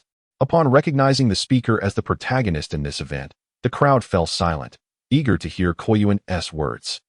I am immensely grateful to all of you for your assistance today. I, Koyuin, will forever remember this kindness. Should you ever require my help, I vow to repay your generosity tenfold. Koyuin clasped his hands in homage and continued, when I called for help, I promised a substantial reward. To express my gratitude, I have no finer gift to offer than this. I hope you will graciously accept it. Having informed the editor-in-chief, who had just collected the funds from the newspaper office, he prepared to distribute a generous red envelope of 200,000 Ryo to each of the 35 ninjas as a token of thanks, yet they all declined. Young brother, what are you doing? We are not so avaricious, exclaimed a burly man with a scar, visibly irked. Indeed, please keep your money, Aoba insisted, forcefully returning the money to Kimura Aiki. I came to investigate the truth of this matter. If you truly wish to express your gratitude, could you inform me if your newspaper has uncovered any further insights? Everyone's attention sharpened, while Koyuin wore a wry smile. That day, upon reading the news collected by the newspaper reporters, I felt perplexed. The income of ninjas is considerable. How could their widows be living in such dire straits? This prompted me to investigate further, and unexpectedly, I unearthed a shocking scandal. In my anger, I published all the findings in the newspaper. As for any other secrets, I am truly unaware. Seeing Koyuin's earnest demeanor, Aoba chose not to press further. In that case, I will take my leave to investigate elsewhere. As for you, Koyuin, for your safety in the coming days, it would be wise to request a mission from the Hokage and secure a few powerful ninjas for protection. I believe the mastermind will not let this matter rest. That makes sense. I will promptly seek out a few jonin for protection. By the way, what is your name? Aoba Yamashiro. Nearby, Shiyin, who had been observing Koyuin's interactions with awe, marveled at his ability to connect with a group of ninjas in such a short span of time. This young lad, where did he acquire such remarkable social skills? Was it this talent that had elevated him to the position of president of the Leaf newspaper in just a few months? Aoba, you refuse my gratitude. Yet I must find a way to express my appreciation. Otherwise, I would feel remiss. Without waiting for their objections, Koyuin continued. I know a fine tavern where the cuisine is exquisite and the service impeccable. Tomorrow evening, I shall host a dinner for everyone. His enthusiastic invitation left the ninjas no room to decline, and after he revealed the tavern's name, they assured him they would attend. As Koyuin resolved matters with the group, he contemplated returning to the newspaper office, but suddenly recalled something. He addressed the onlookers, the villagers still captivated by the spectacle, and earnestly declared, this conflict arose due to my actions, causing not only alarm but also economic losses for many individuals and businesses. I ask that you tally the damages incurred and charge them to my account. Kimura, please have someone assist in calculating the total and report back to me later. His grand gesture earned him loud applause from the crowd, and Koyuin reveled in their admiration, realizing that his initial intent to report the incident was to bolster his own reputation. At this moment, Shiyin instinctively captured the scene, documenting Koyuin's words. As the news spread rapidly, from 1 person to 10, and then to 100, it became widely known throughout Konoha village within the hour. Apart from the oblivious children, even students from the Ninja Academy were aware of the situation. Chapter 58. The money was wasted while villagers discussed the embezzlement of deceased ninjas' assets. The name Koyuin, the president of the Leaf newspaper, was most frequently mentioned. Those present, both ninjas and villagers, were astonished not only by Koyuin's youth but also by his audacity and generosity. He not only presented generous red envelopes of 200,000 Ryo to those who assisted him, but also assumed responsibility for the damages incurred during the battle. In an instant, Koyuin gained a modicum of fame. Nearly everyone knew his name. Konan and Kakuzu, having emerged from the Konoha black market, were already aware of Koyuin's reputation and sought to meet him at the Leaf newspaper. The Konoha black market was efficient, and Kakuzu followed Konan. Expressing his amazement, Konoha village is quite large. I thought it would take several days to find someone, yet we have news so swiftly. Konan nodded nonchalantly, responding. The efficiency is indeed commendable. Before she could finish, a group of young men approached, and their conversation was overheard by Kakuzu and Konan. The Leaf newspaper has done a great service. This situation has escalated, and the embezzlement must be investigated. It would be satisfying to unearth the mastermind behind it all. Indeed. It's all thanks to that young man, Koyuin. At such a young age, he has become president of the Leaf newspaper and exposed this matter. It is truly impressive. I admire him immensely. I too. His composure in the face of an assassination attempt was truly dignified. If only I had such poise, perhaps I could win over Yuriko. Ha. Uffed. Yuriko clearly likes me. You are caught in a delusion. I have been pursuing Yuriko for a month or two. Kakuzu. Xiaonan has likely walked 100 meters, and everyone she encounters is engrossed in discussions about Koyuin. The information gleaned from passers-by far surpasses what one could obtain in the Konoha black market. With a twitch of his mouth, Kakuzu's expression darkened. His emotions a tumultuous blend of frustration. Had his money been spent in vain? Gradually, the crowd dispersed, and the aftermath of the battle was entrusted to Kimura Aiki. Koyuin raised his gaze towards Yuan and said, "Come with me. Are we heading to the Hokage Tower to accept a mission?" Yuan glanced at Koyuin, clenching her fists as she replied, "We will need to enlist several formidable jonin." Koyuin smiled and said, "Let's seek assistance. But we shall not go to the Hokage building." Shion halted her steps in surprise, her brow furrowing in confusion. Why not go to the Hokage building? Of course. It was due to the fear that among those accepting missions, there might be infiltrators from the root organization. However, Koyuin refrained from voicing this concern and merely replied to Shion, "I have just acquired an entire newspaper company in the Land of Leaves. And I have spent quite a considerable amount of money compensating the citizens. I cannot afford to publish any missions at this moment.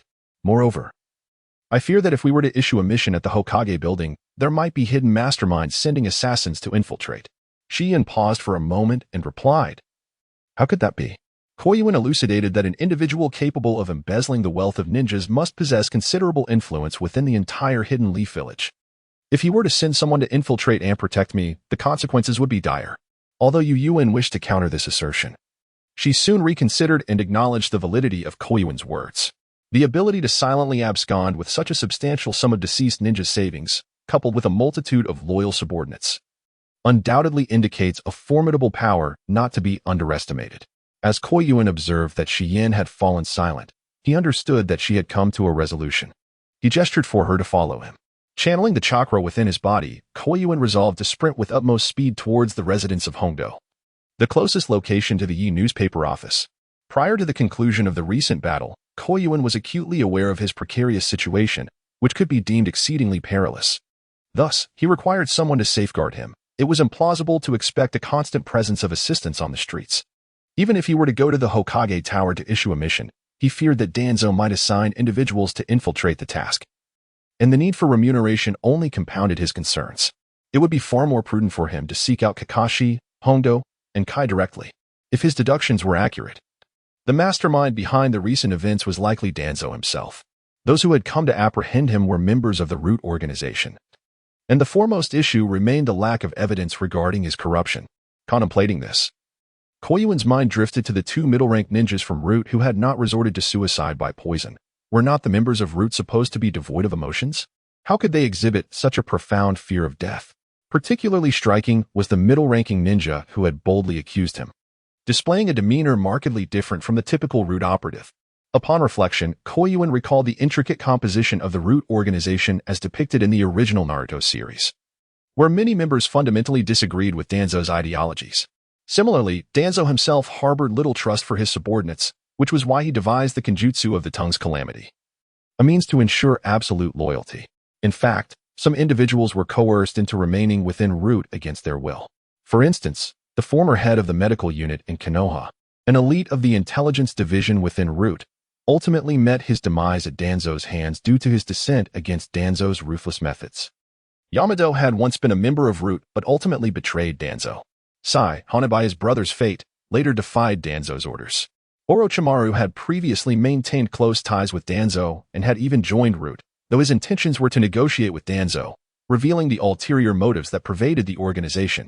As for Kakashi, it is needless to say that Danzo had commanded him to assassinate the third Hokage, resulting in Kakashi's outright defection. In the original narrative, the well-known ninjas associated with Root, apart from Yamashiro Aoi, Iruka, and Kaguya, were predominantly individuals who stood in opposition to Danzo. It could be asserted that genuine loyalty to Danzo was a rarity among Root's members, without the Kenjutsu of the Tongue's calamity. One could only speculate how many would have defected. After clarifying his thoughts, Yuan found no reason to dwell on the issue any longer. It seemed that the two Chunin he encountered earlier belonged to the group coerced and threatened by Danzo. The most pressing matter now was to secure protection for himself, followed by uncovering evidence of Danzo's embezzlement and publicizing it, seizing the opportunity to bring him down. If public opinion proved ineffective and the third Hokage remained resolute in safeguarding him, then the only recourse would be to undertake several missions and execute a humanitarian annihilation against Danzo. Recently devoid of assignments, Hongdo awoke to find the sun already high in the sky. By noon, after a casual grooming, she felt too lethargic to prepare a meal and decided to visit her usual establishment for a bowl of red bean soup. Upon arriving at the eatery during the lunch rush, she noticed the place was particularly crowded. After ordering her red bean soup and settling down, she overheard the patrons around her discussing the Konoha newspaper president, accusations of embezzlement, assassination, and Yuan among other terms, which caused her to frown in concern. Suddenly, Hongdo turned around, squinting her eyes slightly, and inquired with a smile to a nearby table. "Hi, what are you all discussing? Would you mind sharing with me?" You're not aware? Let me tell you, an elderly man with a scruffy beard took about 2 minutes to succinctly recount Yuan's exploits and the allegations of a ninja embezzling funds. The more she listened, the more alarmed she became. With a sudden burst of energy, Hongdo stood up, muttering her thanks as she dashed out without even tasting her bowl of red bean soup. Furrowing her brow, she hurried towards the Konoha newspaper office, her heart racing with anxiety. Yuan's situation must be exceedingly perilous. The two parties met atop the rooftops. In a bid to locate one another swiftly, Hongdo, like Yuan and Yin, utilized chakra to accelerate her movement across the rooftops. Thus, before reaching Hongdo's home, she encountered the hurriedly approaching Yuan. "Hongdo-jia," Yuan called out as he waved to her. Seeing Yuan safe and unharmed, Hongdo exhaled in relief. Lightly springing off the eaves to land beside him, she quickly asked, "Are you all right? I heard someone has been targeting you." Yuan smiled awkwardly and replied, "Hongdo-jia, I sought you out precisely for that reason. Could you protect me for a while? The information leaked is quite substantial, and I suspect they will send someone to capture me." Ruffling Yuan's soft hair with a mix of exasperation and affection, Hongdo admitted, "I only heard about this matter afterward, and I came to protect you. However, I fear my strength alone may not suffice."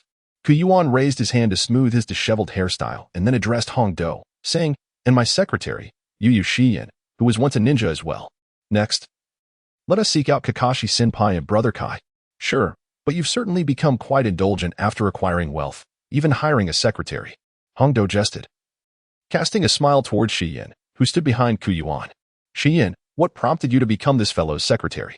Yin shrugged her shoulders, fabricating a response. "I simply believe that the role of a secretary suits me perfectly." As Yin observed the seemingly close camaraderie between Hongdo and Yuan, she felt a deep astonishment. When Yuan first arrived in Konoha, she had been discreetly observing him. At that time, his acquaintances were predominantly ordinary villagers and children of his age. How had he come to know Kakashi, Kai, and Hongdo? She realized with some regret that the standing of these three within the village was indeed formidable. Two elite jonin, the pillars of the village, and a special jonin, the sole disciple of Orochimaru, one of the legendary three.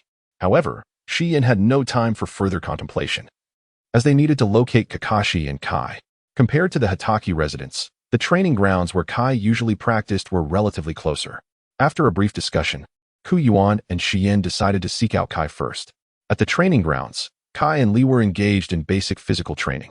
Upon noticing the approach of Yuan, Hongdo, and Yin, Kai greeted them with enthusiasm. It's Yuan and Hongdo. Who is the one beside you?"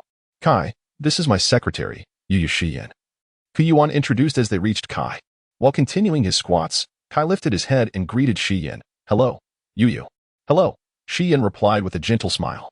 After completing another squat, Kai stood upright, wiped the sweat from his forehead, and suddenly gave a thumbs up to the trio, flashing a bright smile that radiated youthful exuberance, exclaiming, I have completed 1,000 squats. Yuan, Hongdo, and Shiyin. Only Shaoli, who was doing push-ups nearby, couldn't help but cheer, exclaiming, Wow. Teacher Kai is impressive. It seems I must also put in more effort. Observing Shaoli's increasing intensity, Yuan felt a wave of headache wash over him. Although this was indeed the customary training method employed by Kai and Shaoli, it still conveyed an inexplicable sense of awkwardness, at least from an outsider's perspective. Hongdo, being quite impulsive, didn't wait for Yuan to speak before she rapidly clarified their purpose for being there. She concluded by addressing Kai in summary. Yuan's current situation is extremely precarious, and as nominal shareholders of Ye's newspaper, we cannot turn a blind eye to this, can we? After hearing Hongdo's remarks, Kai's expression turned unusually serious. He stroked his chin, fixed his gaze on Yuan, and inquired, Are you aware of the origins of the individuals who just attacked? Yuan shrugged and remarked, It is likely the handiwork of unseen forces, though their identities remain to be clarified. As the battle has only just concluded and the dark faction has already taken those individuals away. With a clap of his hands, Kai turned to Shaoli and said, Li, I may not be able to train with you over the next few days. Ensure that you diligently complete your physical training each day. Understood, Mr. Kai. Shaoli replied, looking up at Kai. Please take good care of Yuan. That group is truly despicable.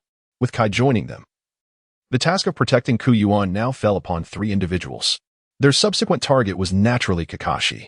However, the 4 standing at the entrance of the Hataki residence wore expressions of bewilderment, for Kakashi was not home at all. Yuan furrowed his brow as he glanced at the sign hanging on the door that indicated the occupant was away. He looked up and inquired, Has Kakashi-senpai taken on a mission? Shaking her head, Akad replied, That shouldn't be the case. There haven't been any significant missions in the village lately that would warrant Kakashi's attention. He should be at home. Xiang's eyes sparkled with curiosity as she turned towards Guy and said, Among those in Konoha, you are the most familiar with Kakashi. Do you know where he might be? Kakashi, the type who relished spending his time at home indulging in intimate paradise, seemed elusive. Guy scratched his head and shrugged helplessly, saying, Aside from being at home, I can't fathom where else he could be. Due to Jiraiya's request, Kakashi was discreetly investigating the Akatsuki organization, hence his absence. Akad felt that the 3 of them protecting Yuan was rather precarious. After pondering for a moment, she suddenly raised her head and exclaimed, Let's seek assistance from Hong. Just a few days ago, we arranged to dine at Yakiniku-kyu, and she mentioned she had been idly spending her time at home. Chapter 60, Unveiling the Truth Really? Yuan's eyes brightened. With Hong's help, Asuma would surely be fine. He feigned curiosity and asked, Sister Akad, are you quite close with someone named Hong? Of course. Akad patted her chest confidently. We know nearly all the female ninjas around our age in the village. Given that the Ninja Academy typically had a higher ratio of males to females, it was common for classes to graduate in a 2-to-1 male-to-female ratio. Moreover, the number of female ninjas who had also achieved the rank of Jonin in the entire Konoha village was limited, making their close-knit relationships entirely understandable. Once they reached a consensus, the group promptly made their way to Yuhi Kurenai's residence. Upon arriving, they found Kurenai hanging laundry in her yard. After listening to Akad and company's intentions, she readily agreed to assist. Yuan had initially contemplated how to persuade everyone to also include Asuma, when suddenly, Asuma's name appeared on the game map. A subtle smile graced Yuan's lips as he abruptly turned to face the entrance of the courtyard, his expression shifting to one of vigilance. Who goes there? Who is it? He inquired. As he spoke, Yuan swiftly produced a kunai and hurled it forward. Upon noticing his action, Xiang Hong, Duan, Kai, and Shiyin immediately dashed towards the door, only to breathe a sigh of relief upon recognizing the visitor. Asuma, is that you? With an exasperated click of his tongue, he lowered the kunai in his hand, twirling it on his fingertip as he spoke impatiently. What are you doing? Sneaking around like a ghost. Well, Asuma pressed himself against the wall, embarrassment washing over him as he scratched his head, stealing a glance at Hong. However, upon meeting her gaze, he quickly averted his eyes, chuckling awkwardly for half a minute without articulating his thoughts. At this moment, Yuan sauntered out from the courtyard, peering curiously at Asuma, who sported a scruffy beard. Uncle, why were you peeking outside Sister Hong's door just now? Ha, uncle? Hongdo erupted into laughter, clutching her stomach as she pointed at Asuma. You called him uncle and her sister Hong? Kai, unable to contain his mirth, patted Asuma on the shoulder and said with utmost seriousness, Asuma, you really ought to shave. Both Shi-Yin and Hong were expressions of amusement. Uncle? Sister Hong? Only Asuma appeared profoundly embarrassed, a twitch at the corner of his mouth as he glanced at the diminutive Yuan, his feelings quite complex. Despite appearing somewhat mature, he was nonetheless of the same age as the adults present. All right, Yuan, this is brother Asuma, just the same age as me. Hong explained to Yuan with a smile, then turned to Asuma and asked, Haven't you taken any missions lately? Asuma nodded, replying, No missions. The assignments we've received in the village have all been minor tasks recently. Well, that works out perfectly, Hong said, placing her hand on Yuan's shoulder. For the next few days, you'll be joining us to protect Yuan. Absolutely. Asuma agreed without a second thought. The prospect of spending several days with Hong being an irresistible perk, leaving him with no reason to decline, with 5 people providing close protection, all of whom were elite shinobi, Yuan felt a sense of relief. He then contemplated his next course of action, recognizing that further investigation was necessary. Hongdo glanced at the sky, realizing that lingering outside her door was not a viable solution, and inquired of Yuan, Where shall we go next? To the Leaf newspaper agency, or shall we continue searching for Kakashi? Yuan shook his head and, looking up, said, No, we will continue our investigation. During my previous inquiries, I discovered that some families of deceased ninjas are living quite well. We should approach this angle to uncover any commonalities among them that prevented the mastermind from embezzling their funds. Shi-Yin's excitement was palpable as she clenched her fists and exclaimed, Let's act swiftly. Ever since yesterday afternoon, she had been yearning for Yuan to pursue this matter further, but had been skillfully sidestepped by him twice. Now that they could continue the investigation, her enthusiasm was only natural. Meanwhile, within the stomach of the giant toad at Myoboka Mountain, Jiraiya had his left hand firmly clasped over Matsubara Motohiro's mouth.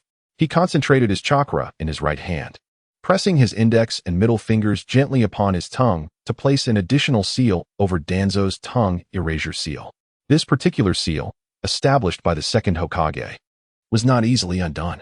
As a disciple of the third Hokage, Jiraiya possessed a degree of understanding regarding it. While others might find it impossible, he could prevent the caster from triggering the seal by layering additional seals. After 3 minutes, Jiraiya finally completed the sealing process. He released his grip with his left hand, stepped back, and hands on his hips, inquired, What is going on? You know what I am asking. Motohiro remained silent at first. The personnel structure of Root consisted primarily of 2 types of individuals. One group was raised from a young age, having been thoroughly brainwashed to remain loyal solely to Danzo's commands. The second group, like him, had aspired to join the Umbu, but were misled and coerced into remaining at Root through a mixture of brainwashing and threats. Motohiro belonged to this latter category. His initial motivation for joining Root stemmed from his desire to enter the Umbu, yet aside from those directly appointed by the third Hokage, most had to spend some time in the so-called Umbu training department. Once he joined Root, Danzo had manipulated and deceived him, claiming that the Umbu required confidentiality, necessitating the sealing technique on their tongues. At the time, Motohiro found this puzzling, as the primary purpose of the seal was to prevent the leakage of Danzo's secrets, not those of the third Hokage. Nevertheless, succumbing to peer pressure, he acquiesced along with the others, considering Root to be a legitimate organization established with the third Hokage's endorsement. During the training, Danzo continuously brainwashed the newly inducted ninjas, emphasizing the importance of Root and his own philosophies. Yet many ninjas were not swayed by his rhetoric. For those resistant to his brainwashing, Danzo resorted to coercion and even threatened their families. Should any ninja refuse to comply with Danzo or attempt to leave Root, the consequences were often dire. Danzo would assert that such individuals possessed too much sensitive information, posing a threat to Konohagakure, and would eliminate them under the pretext of safeguarding the village. In that year, Motohiro entered Root alongside over a dozen others. One of those ninjas met a grim fate at Danzo's hands right before his eyes. The scene was etched in Motohiro's memory, for he could never forget Danzo's icy gaze as he took a life, as though the act did not involve a living being. Witnessing someone who had shared his ambition to join the Umbu perish at the hands of a comrade left him feeling cold. Having experienced the brutality of battle, he had never anticipated being threatened by someone from his own village. In that moment, he resolved to feign compliance with the brainwashing, valuing his life greatly. Like most ordinary ninjas, the majority within Root lacked economic knowledge. However, Motohiro's family had once engaged in commerce, allowing him to acquire some understanding of the matter. This talent caught Danzo's attention, and he was gradually promoted, ultimately becoming one of Danzo's trusted aides. Over the years, Root expanded significantly, and with an increasing number of members, expenses naturally began to rise.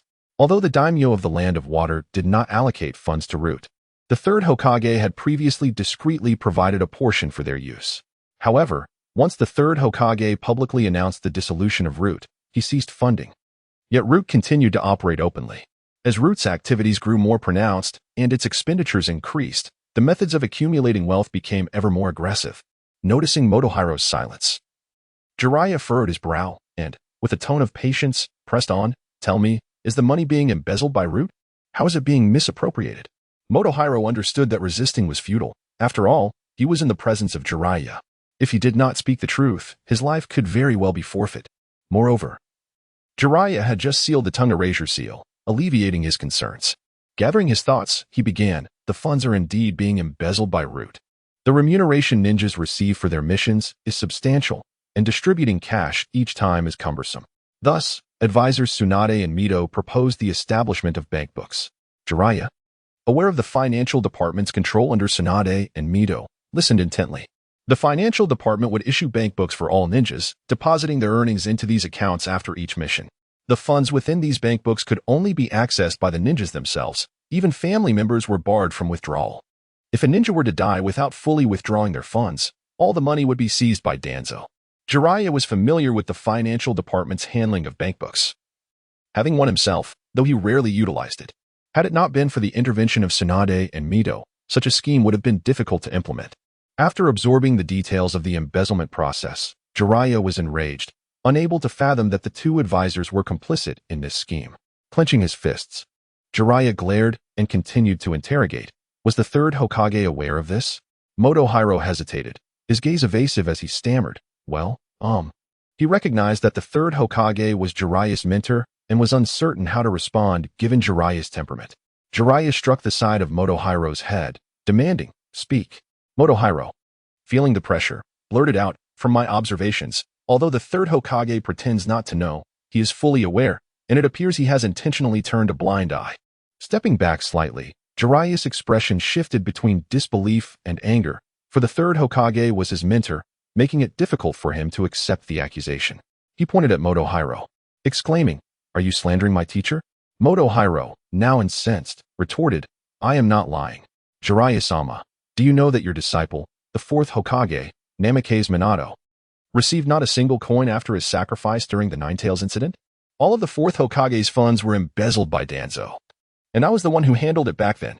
Upon reaching this point, Matsubara Yuan paused momentarily, then let out a sardonic chuckle, saying, "It might be excusable for others to be unaware of the circumstances surrounding Naruto Uzumaki, but the fact remains that he is the biological son of the fourth Hokage.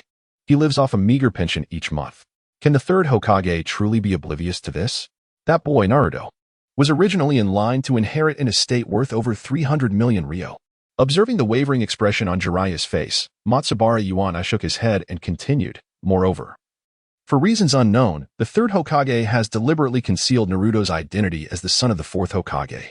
He has allowed the rumors surrounding Naruto's transformation into the Ninetales to persist without ever stepping forward to debunk them.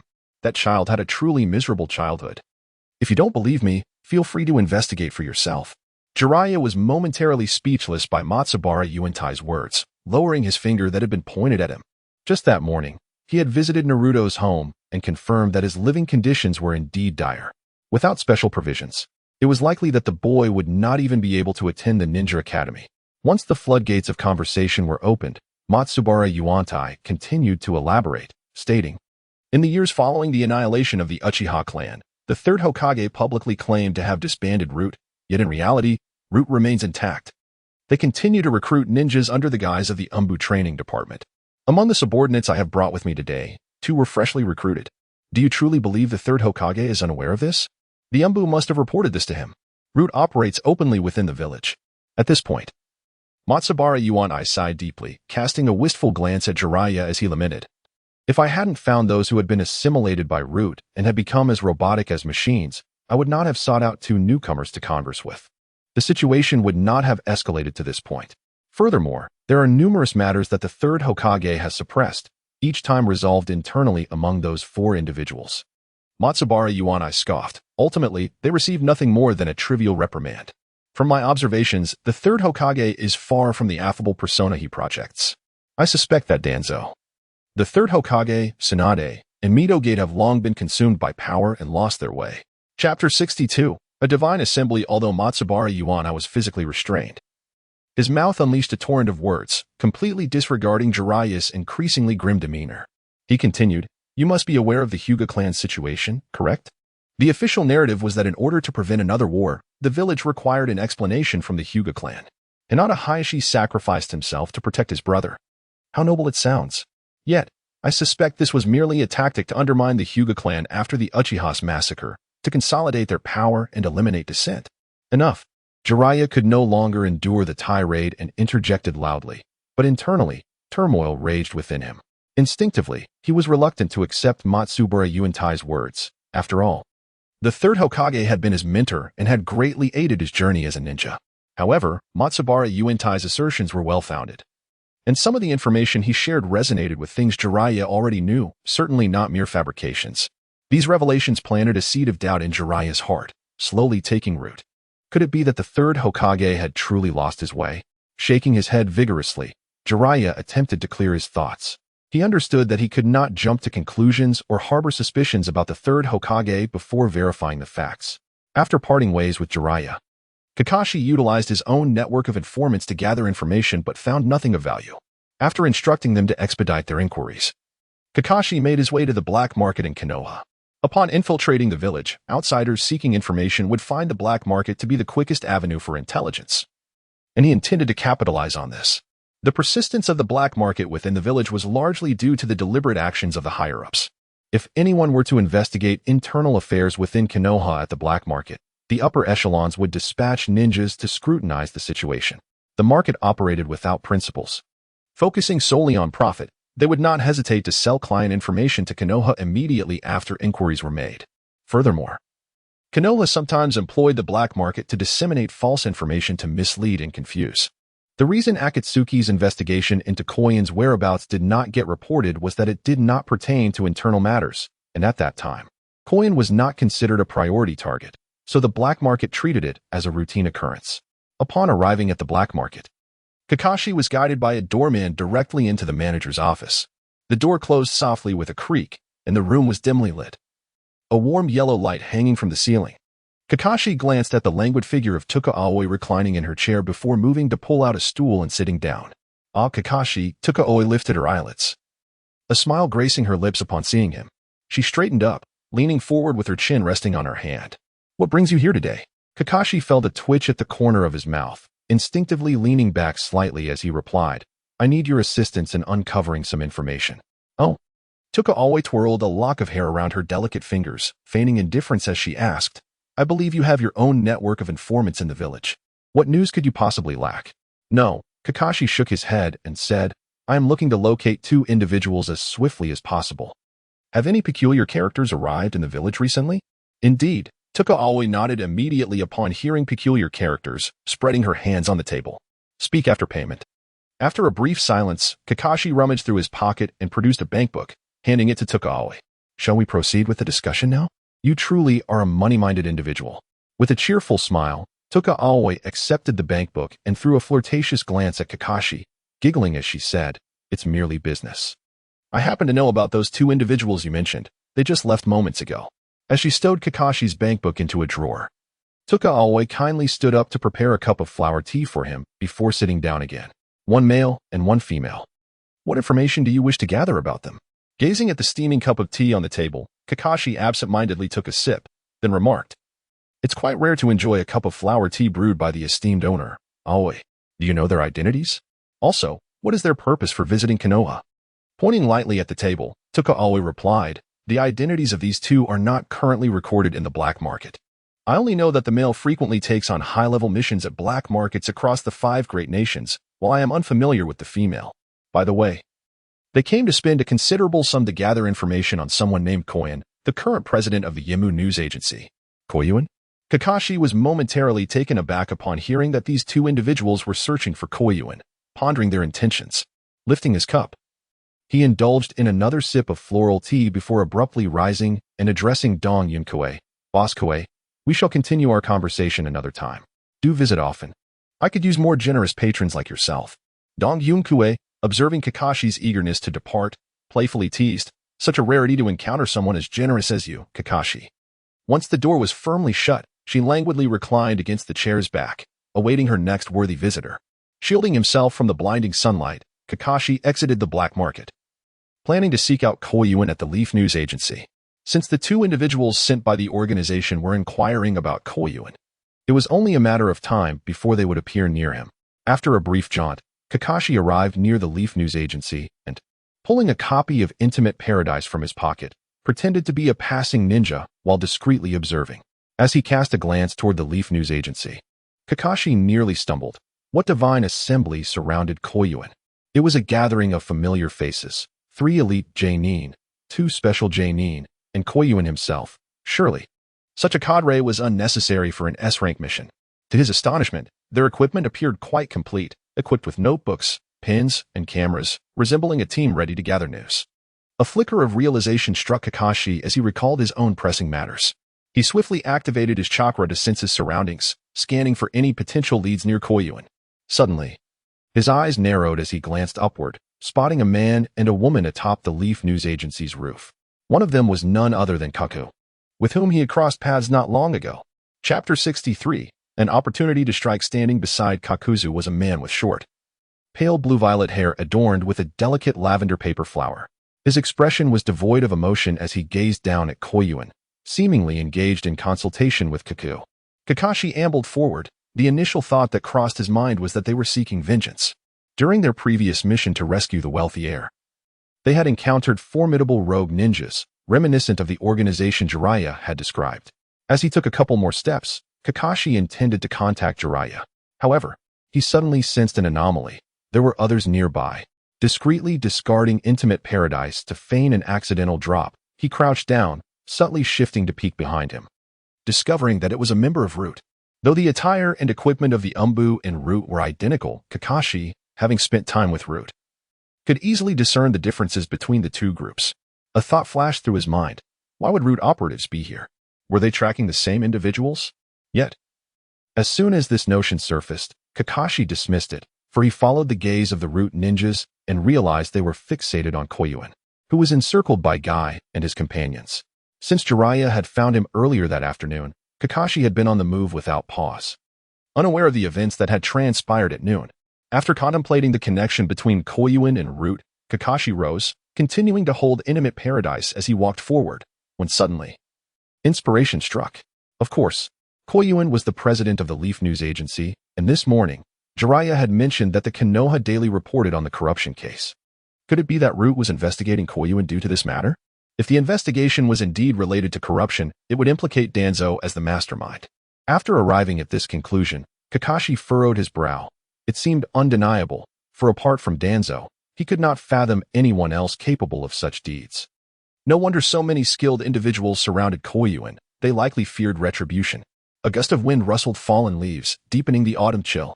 Kakashi hastened forward, reaching a corner where none of the 3 factions could see him. Concealing Intimate Paradise, he bit his thumb, swiftly forming hand seals, then pressed his hands to the ground to summon Pakin.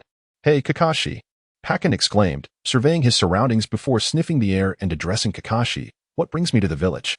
Crouching down, Kakashi affectionately ruffled Pakin's fur, saying, "Do you remember Jiraiya sent?" "Yes," Pakin nodded. "Your aroma is quite strong with his." "What is the matter?" Kakashi replied. "That's excellent. You must promptly seek out Jiraiya and inform him that the 2 individuals have been located. I am monitoring them. Lastly, ensure that you bring Jiraiya back with you." "Understood?" "Got it." Pakin affirmed, then dashed off, following Jiraiya's scent until he quickly found him at Matsubara Motohara's residence, where he had just discovered some ledgers and was preparing to present the evidence to the 3rd Hokage. "Jiraiya," Pakin called, pawing at the windowsill of Matsubara's house. "Oh," Jiraiya exclaimed, catching sight of Pakin and hurriedly opening the window to let him in. "You are Kakashi's summoning beast?" "Yes," Pakin nodded, relaying Kakashi's message that he had located the 2 individuals and was currently monitoring them, urging him to follow. Jiraiya furrowed his brow. Weighing the urgency of the situation before responding, return to Kakashi and advise him to maintain surveillance. I have pressing matters and may take some time to arrive. Understood. Pakin nodded decisively, then promptly exited through the window, retracing his steps. On the 5th floor of the Leaf News Agency, the wind was brisk, tousling Conan's hair as she adjusted her attire and peered down at the scene below. Not long ago, she and Kakuzu had located Koyuin, only to discover that he was surrounded by 5 J-level ninjas. With an impassive expression, Conan scrutinized the young man at the center of the circle, observing intently, yet could discern no remarkable abilities in Koyuin. After a moment's contemplation, she turned to Kakuzu, inquiring, "Is this the kid who defeated Haiden in one blow? Reputed for his extensive knowledge and intelligence-gathering skills?" Kakuzu nodded, gesturing toward Hondo and Guy, stating, "These two were present during our last confrontation." His hand moved to rest on Asuma's shoulder, his eyes gleaming with recognition. "I know this man. He has quite the reputation in the black market. Given that a single bounty on his head fetches a considerable sum, the remaining 2 female ninjas also seem formidable." Indeed, Shaonan nodded, and then made no further gestures. After all, the purpose of their visit to Konoha was primarily for investigation, not assassination or capture. With a tacit understanding, they exchanged a glance towards the direction of route, both aware that a group of individuals was concealed there. Upon learning about Koyuin's illustrious exploits, they surmised that this group was in search of him. The two concealed themselves in the shadows, perfectly positioned to observe Koyuin's combat prowess. The members of Root were persistently seeking an opportunity to strike, and this time even dispatched Yamashiro Kaze and Aburame Shino. As Koyuin was surrounded by numerous skilled fighters, ordinary ninjas would merely become cannon fodder. Releasing his grip on the hilt of his blade, Yamashiro Kaze shook his head and murmured, "In this situation, we cannot act at all. We must wait a little longer." Aburame Shino replied, "I refuse to believe that these 5 will protect him indefinitely." However, as time passed, from afternoon to evening, Koyuin had completed his investigation, and Root had yet to find a suitable opportunity to strike. Observing the few individuals joyfully indulging in takeout within the newspaper office, the trio outside felt a mixture of emotions, with Kakashi even contemplating joining them for a meal. Chapter 64. Asuma's concerns. After concluding the investigation, Koyuin, accompanied by Akane, Guy, Yuya, and Asuma, returned to the Leaf newspaper office and proceeded directly to his office. 5 minutes later, Kimura Aikichi arrived with several members of the editorial team, bringing 10 bags filled with various snacks and meals, the enticing aroma wafting even through the bags. "Wow, there's red bean soup, the scent of glutinous rice balls," Akane exclaimed, her nose twitching in delight as she eagerly reached out, saying, "Hurry, give it to me. I've been exhausted all day. I'm famished." "Yes, Lady Akane." A young man immediately approached, handing her the bag he held. The other 4, though equally hungry, remained far more composed than Akane, patiently waiting for Kimura Aikichi to direct the editorial team in placing the food on the coffee table. "Thank you for your hard work," Koyuin said with a smile to Kimura Aikichi. "If it weren't for your thorough preparation, I fear my 6 companions would have returned home starving." Kimura Aikichi promptly replied, "President, this is my duty. I will not disturb your meal any further." With that, he and several others exited. As the door closed, the group immediately settled down, gathering around the coffee table to enjoy their dinner. Yuan observed the voracious manner in which several individuals devoured their food, a slight twitch at the corner of his mouth. Amidst the fierce competition among the 5, he swiftly seized a box of sushi and retreated from the fray. Returning to his desk, he settled down and unfurled his notebook, simultaneously indulging in his meal while organizing the intelligence he had gathered throughout the day. As he casually flipped through the key points he had noted, Yuan relished the sushi with great satisfaction. By the time he had reviewed the households he had investigated that afternoon, the sushi in his hand had vanished. After finishing his observations, Koyuin discovered a significant issue. It appeared that families of relatively good standing, while their ninja relatives were still alive, had a penchant for withdrawing money from the unified account managed by the Konoha Savings Bank, only to keep it at home. This unified account, established by the Konoha Savings Bank, was also the repository for ninja salaries and similar funds. Only those affiliated with Konoha could deposit or withdraw money from this bank, with salaries being credited directly to the ninjas' respective accounts managed by the bank staff. The institution was overseen by the esteemed advisors, Tsunade and Mito, who were responsible for its administration. Upon drawing these conclusions, Koyuin could not help but express his astonishment. He had initially believed that this matter was solely orchestrated by Danzo. Yet it turned out that these two advisors had also involved themselves. Wiping his mouth with a piece of paper, he observed the others seated on the sofa, all appearing quite content as they rubbed their bellies. The dining table, indeed, bore witness to their hearty feast, devoid of any remnants. Knowing that the five had satisfied their appetites, Koyuan approached, notebook in one hand and pen in the other, settling next to Enko. Clearing his throat, he remarked, "Through my interviews with over a dozen families this afternoon, I have discerned a common trait among them. They prefer to withdraw their funds directly from the unified account managed by the Konoha Savings Bank after each mission. Thus, I can reasonably conclude that there are issues concerning the unified account." "Unified account?" Kai asked, incredulously. Indeed, Koyuan nodded, feigning perplexity as he inquired, "Who currently manages the Konoha Savings Bank?" Asuma paused for a moment, lit a cigarette, and replied, "It is overseen by the two advisors, Tsunade and Mito." Taking a sip of water, Red raised her eyebrows in surprise and remarked, "That seems rather implausible. The two advisors are highly respected in the village, and they are not in need of funds to such an extent that they would embezzle a significant sum." Enko quickly echoed, "I find it hard to believe as well. They have held their positions for over a decade. If there were any misconduct on their part, they would have likely been dismissed by the third Hokage long ago." Although Kai and Asuma remained silent, their expressions mirrored disbelief. Yet, each individual harbored their own thoughts. It was undeniable that the Konoha Savings Bank was jointly managed by the two advisors. Furthermore, it was crucial to note that only Tsunade and Mito had the authority to access the bank's funds. Even the third Hokage would require their consent to allocate any resources. Suddenly, Yuyuki, who had remained silent until now, spoke up. Will the report about today's interviews be published tomorrow?" Asuma immediately interjected, removing his cigarette and adopting a serious expression. "We must ensure the facts are thoroughly verified before reporting. This matter is of utmost importance, and we cannot afford any carelessness. A single misstep could lead to chaos among the villagers." Yuan listened attentively to Asuma's words, pondering for a moment. He had not anticipated that the problematic parties were not Danzo, but rather the two advisors. However, it was evident to him that those pursuing him were undoubtedly connected to Danzo. The pressing question now was how to redirect the investigation towards Danzo himself. After much contemplation, he decided to approach the matter by targeting the likes of Tika and Mito, using public opinion to compel the third Hokage to thoroughly investigate the financial discrepancies, which would inevitably lead to Danzo. Noticing Asuma's previous demeanor, which suggested he would oppose his plan, Yuan raised his head and feigned agreement, stating, "Asuma makes a valid point. Without evidence, we must refrain from making rash accusations. The true mastermind could very well be someone else. Perhaps even an employee of the Konoha Savings Bank." With a smile directed at Asuma, he continued, "Moreover, the press prioritizes authenticity. The Leaf newspaper never reports uncertain or false news, so I intend to focus solely on the verified information, specifically regarding the unified passbook issue." Before Asuma could respond, Yuan abruptly stood up, declaring, "I must hasten to draft an article and have editor Kimura arrange for its printing." Earlier, Yuan had informed Kimura about the day's edition of the Konoha Daily, which would be delivered for printing later, and the editorial staff remained on standby, ready to work late if necessary.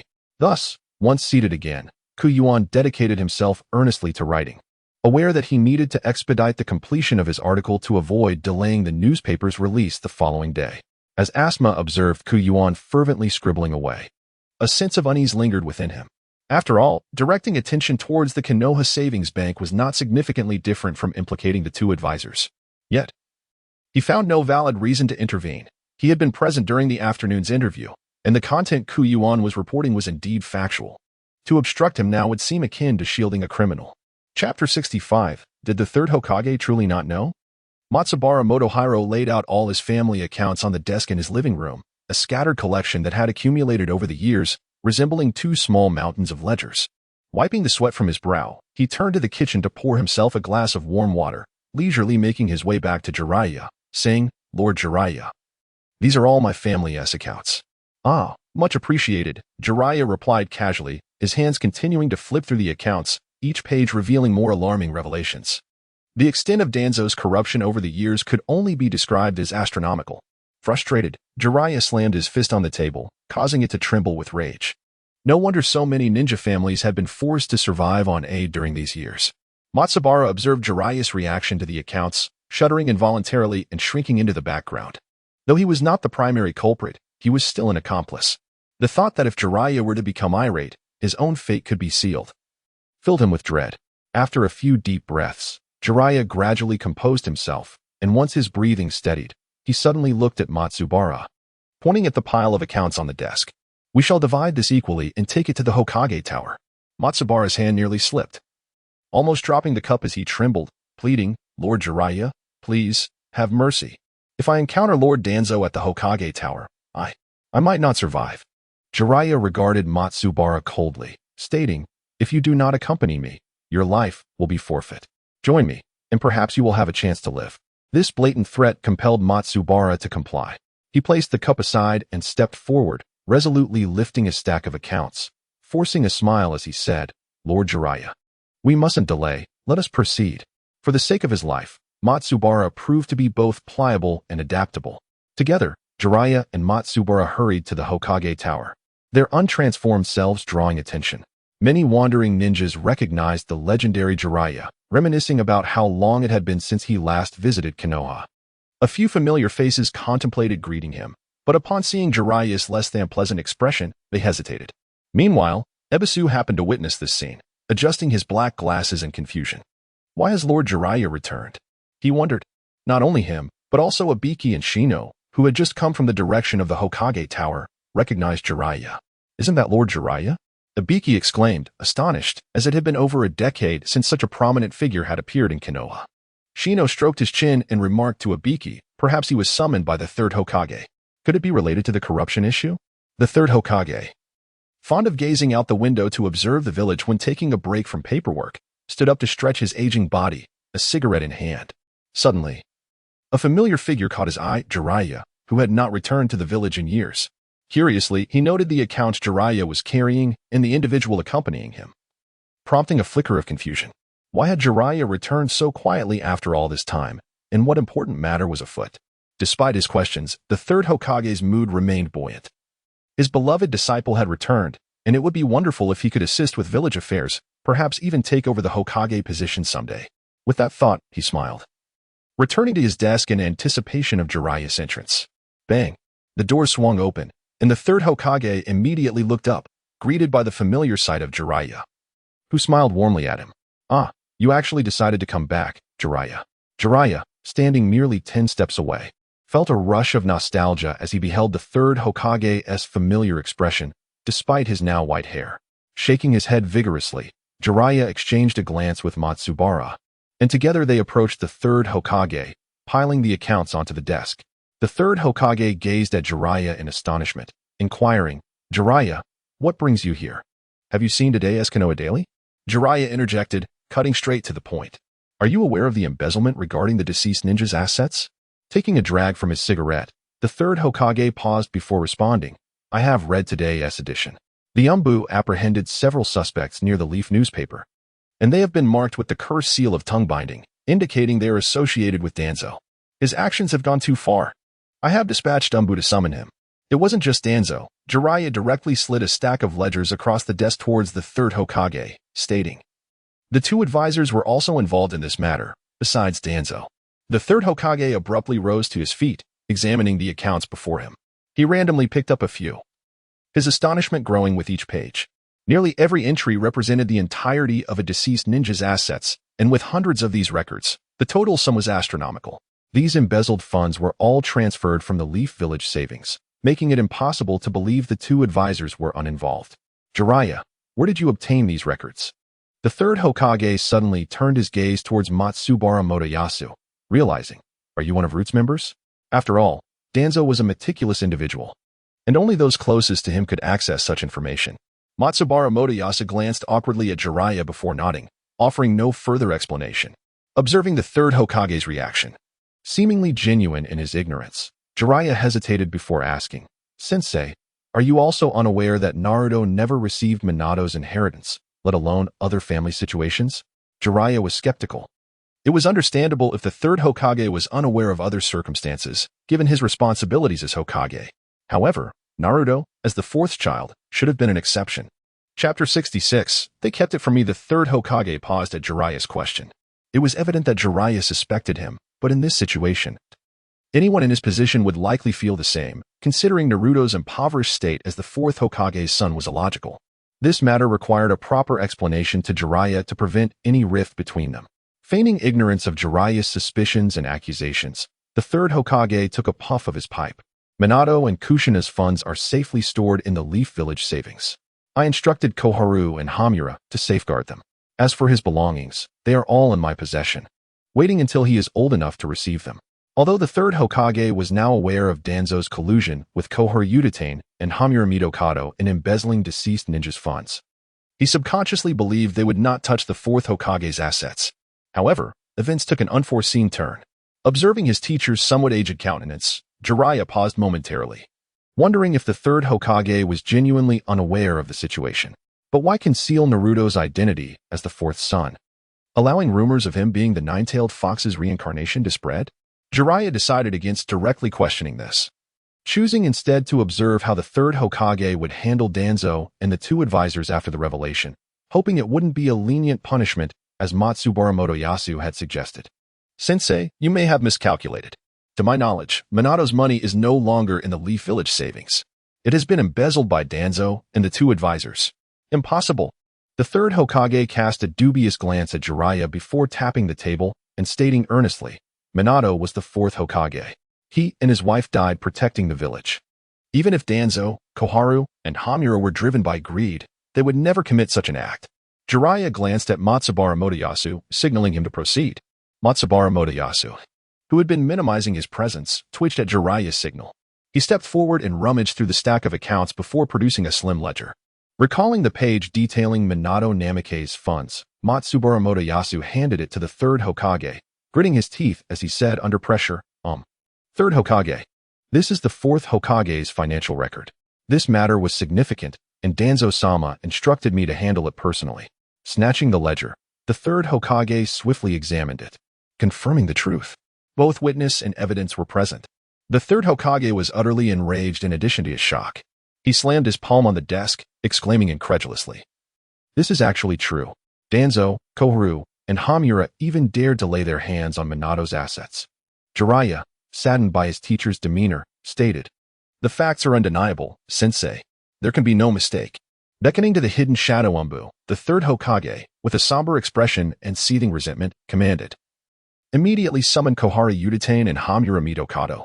Tell them I require their presence for urgent matters."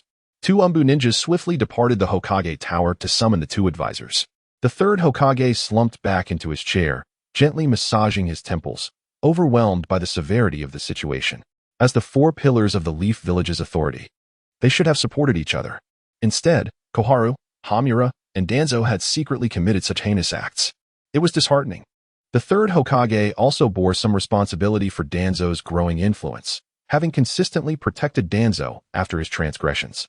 When Hiruzen Sarutobi first ascended to the position of third Hokage, he desperately needed assistance with management. At that time, Danzo proposed establishing Root to train a personal guard for the Hokage. Initially, Danzo's ambition was to become Hokage, but Hiruzen Sarutobi ultimately took the position. As a result, he felt indebted to Danzo and, given their close relationship, hesitated to refuse him, leading to the establishment of Root. In its early days, Root did not cause significant trouble and greatly aided Hiruzen Sarutobi in solidifying his position as third Hokage. Firstly, the individuals trained by Root and assigned to the Umbu were all meticulously nurtured by Danzo, making them exceptionally useful. Secondly, as the third Hokage, there were many tasks he was unable to perform, which Danzo handled on his behalf. However, as Root expanded, Danzo's influence grew, and the third Hokage sensed a concerning trend. Although he intended to intervene, he ultimately couldn't bring himself to do so. Firstly, Danzo had indeed made significant contributions to him and the village through Root. Suppressing Root and Danzo after their growth would seem like a betrayal of gratitude. Most importantly, the bond between Hiruzen Sarutobi and Danzo was akin to that between Madara Uchiha and Hashirama Senju, or Orochimaru and Jiraiya.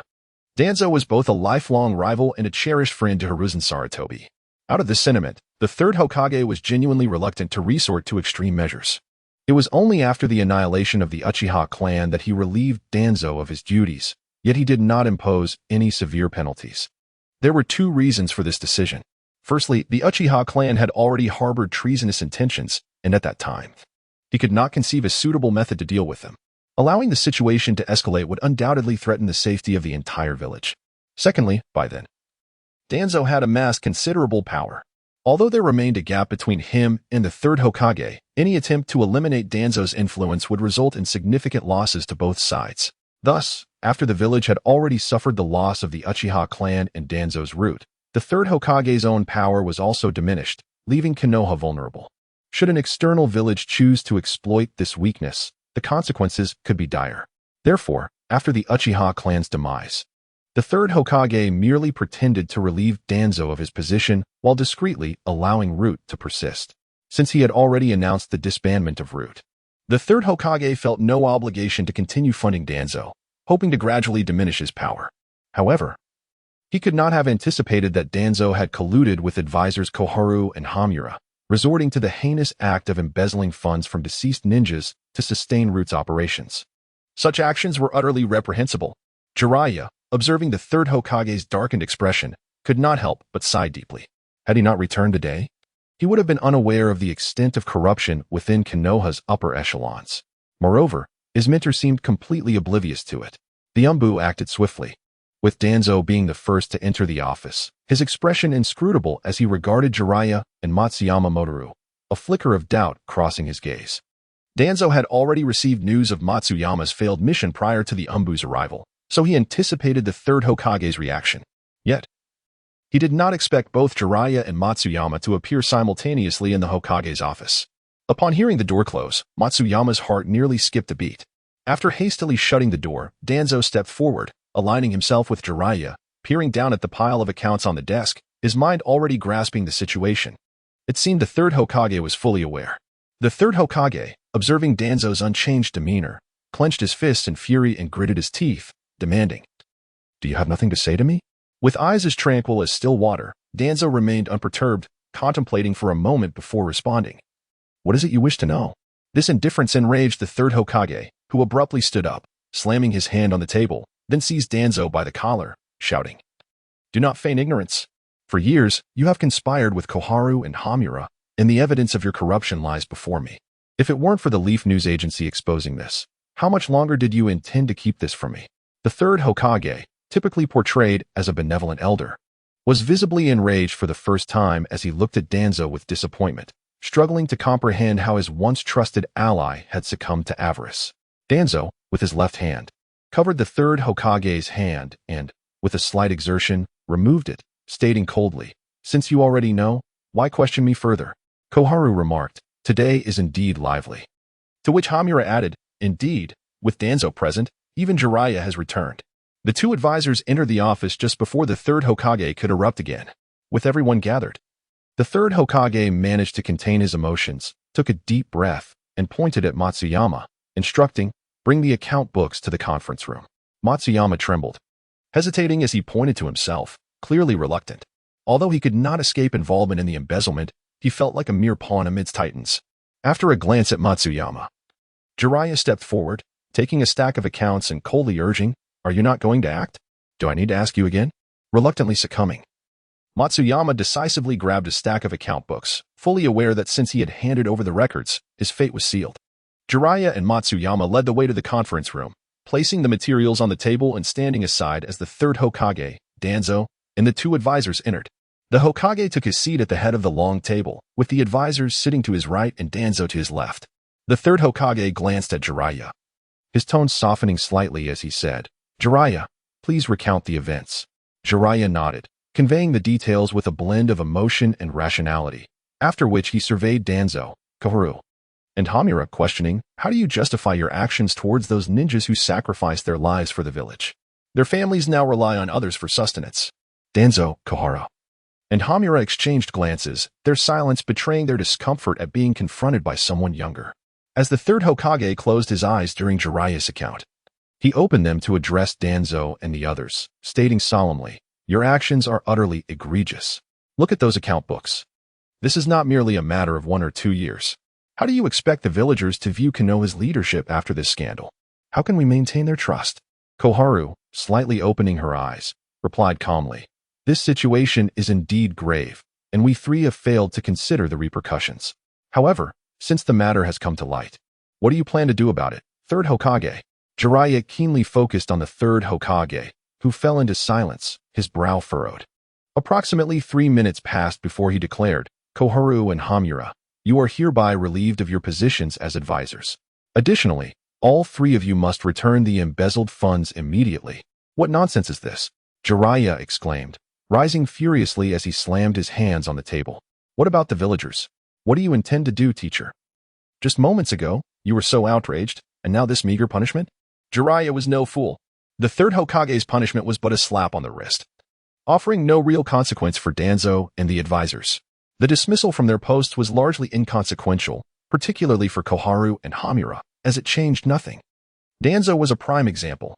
He merely lost his title and name, while everything else remained unchanged. As for returning the funds, most of the money had already been spent, leaving them with little recourse to repay it.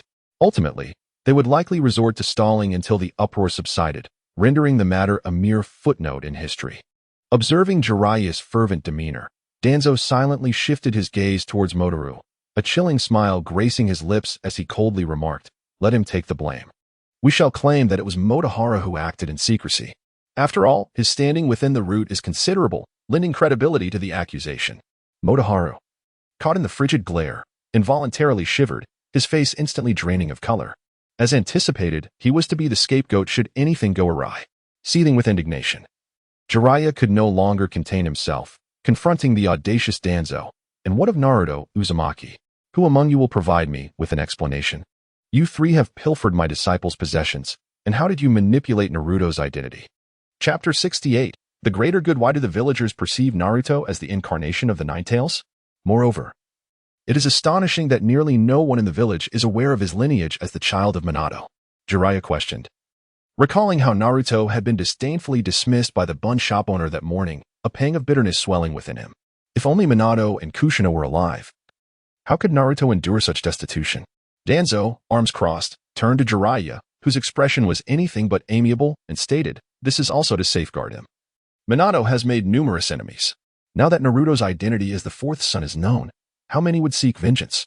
As for Naruto being the new Jinchuriki, you are aware that this has always been a village secret, hence it is not convenient to disclose. Preposterous. Jiraiya scoffed, interrupting Danzo. Do you truly believe the spies from other villages are fools? While concealing Naruto's status as the Nine-Tails Jinchuriki and the fourth son, who is responsible for the rumors that he is the embodiment of the Nine-Tails? Though Naruto bears the Uzumaki name, the Uzumaki clan has long been annihilated. The sole reference in Konoha is the First Lady, Kushina, coupled with his distinctive blonde hair and the tails of the Nine-Tails. Any spy with a modicum of intelligence could deduce Naruto's true identity.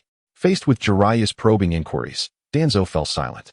The rumor of Naruto being the Nine-Tails incarnation had been deliberately spread by him, for he sought to secure the Jinchuriki under his command, molding him into a weapon of destruction. Although the third Hokage intervened, the rumor had already permeated the village, and the residents had accepted it as truth. The third Hokage was acutely aware that his recent decision had deeply wounded Jiraiya. Despite his seemingly carefree demeanor, Jiraiya had always been profoundly emotional, his heart brimming with kindness. Though Sarutobi wished to uphold this kindness, his position as Hokage did not permit such indulgences. As Jiraiya recounted the events, he had pondered for quite some time.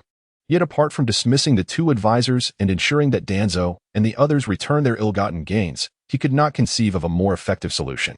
Punishing these three would leave the leadership of Konoha in disarray. Danzo, Koharu, and Hamura were not benevolent characters, and they would undoubtedly retaliate. The worst-case scenario would see Danzo, Koharu, and Hamura uniting against him, a prospect he did not fear, but the village could not withstand such turmoil. Noting the silence among the four, Jiraiya gritted his teeth and addressed Sarutobi with a shift in tone. Lord Third, do you truly intend to handle this matter in such a manner? Countless ninja families suffer due to the actions of Danzo and the two advisors. I cannot acquiesce to your decision. But Jiraiya, have you considered this? The third Hokage leaned on the table, scrutinizing his obstinate pupil. If we eliminate Danzo, Koharu, and Hamura, I would be left as the sole leader of Konoha. What if other villages seize the opportunity to invade? Danzo rapped his fingers on the table, gravely asserting, and to speak candidly, our actions were also for the sake of the village. Jiraiya, those fallen ninjas would surely agree that their sacrifices were for Konoha's benefit. Jiraiya waved his hand dismissively, retorting, "Understanding? How can this be justified? Can one simply claim to act for the village's advancement to absolve oneself of all accountability? This reeks of self-serving motives." Koharu could no longer remain silent. Slamming her hand on the table, "You have been absent for over a decade. What right do you have to interfere in village affairs? In what capacity do you question us? As the third Hokage's pupil? Do you have a better solution? Shall we execute the three of us?" Taken aback by her barrage of questions, Jiraiya clenched his fists, realizing he had overlooked many aspects. After a moment of contemplation, he recognized that he had no superior alternative. Continuing to press the issue could lead to a complete rupture with the third Hokage. "Jiraiya, I understand your sentiments," the third Hokage said, narrowing his eyes as he glanced at the two advisors and Danzo. "However, you must grasp that all matters must prioritize the greater good. The weight of Konoha's future rests upon my shoulders. Certain decisions are not as straightforward." Jiraiya was reluctant to comply, releasing his clenched fists. He felt a profound sense of disappointment. Casting a somber glance at the four, he murmured, "Handle this as you wish. I shall no longer involve myself. However, I will take Naruto Uzumaki as my apprentice." Danzo interjected vehemently, "No?" Koharu chimed in, "Absolutely not." Hamura insisted, "You cannot take Naruto Uzumaki." In unison, Danzo, Koharu, and Hamura rose, attempting to thwart Jiraiya's intentions.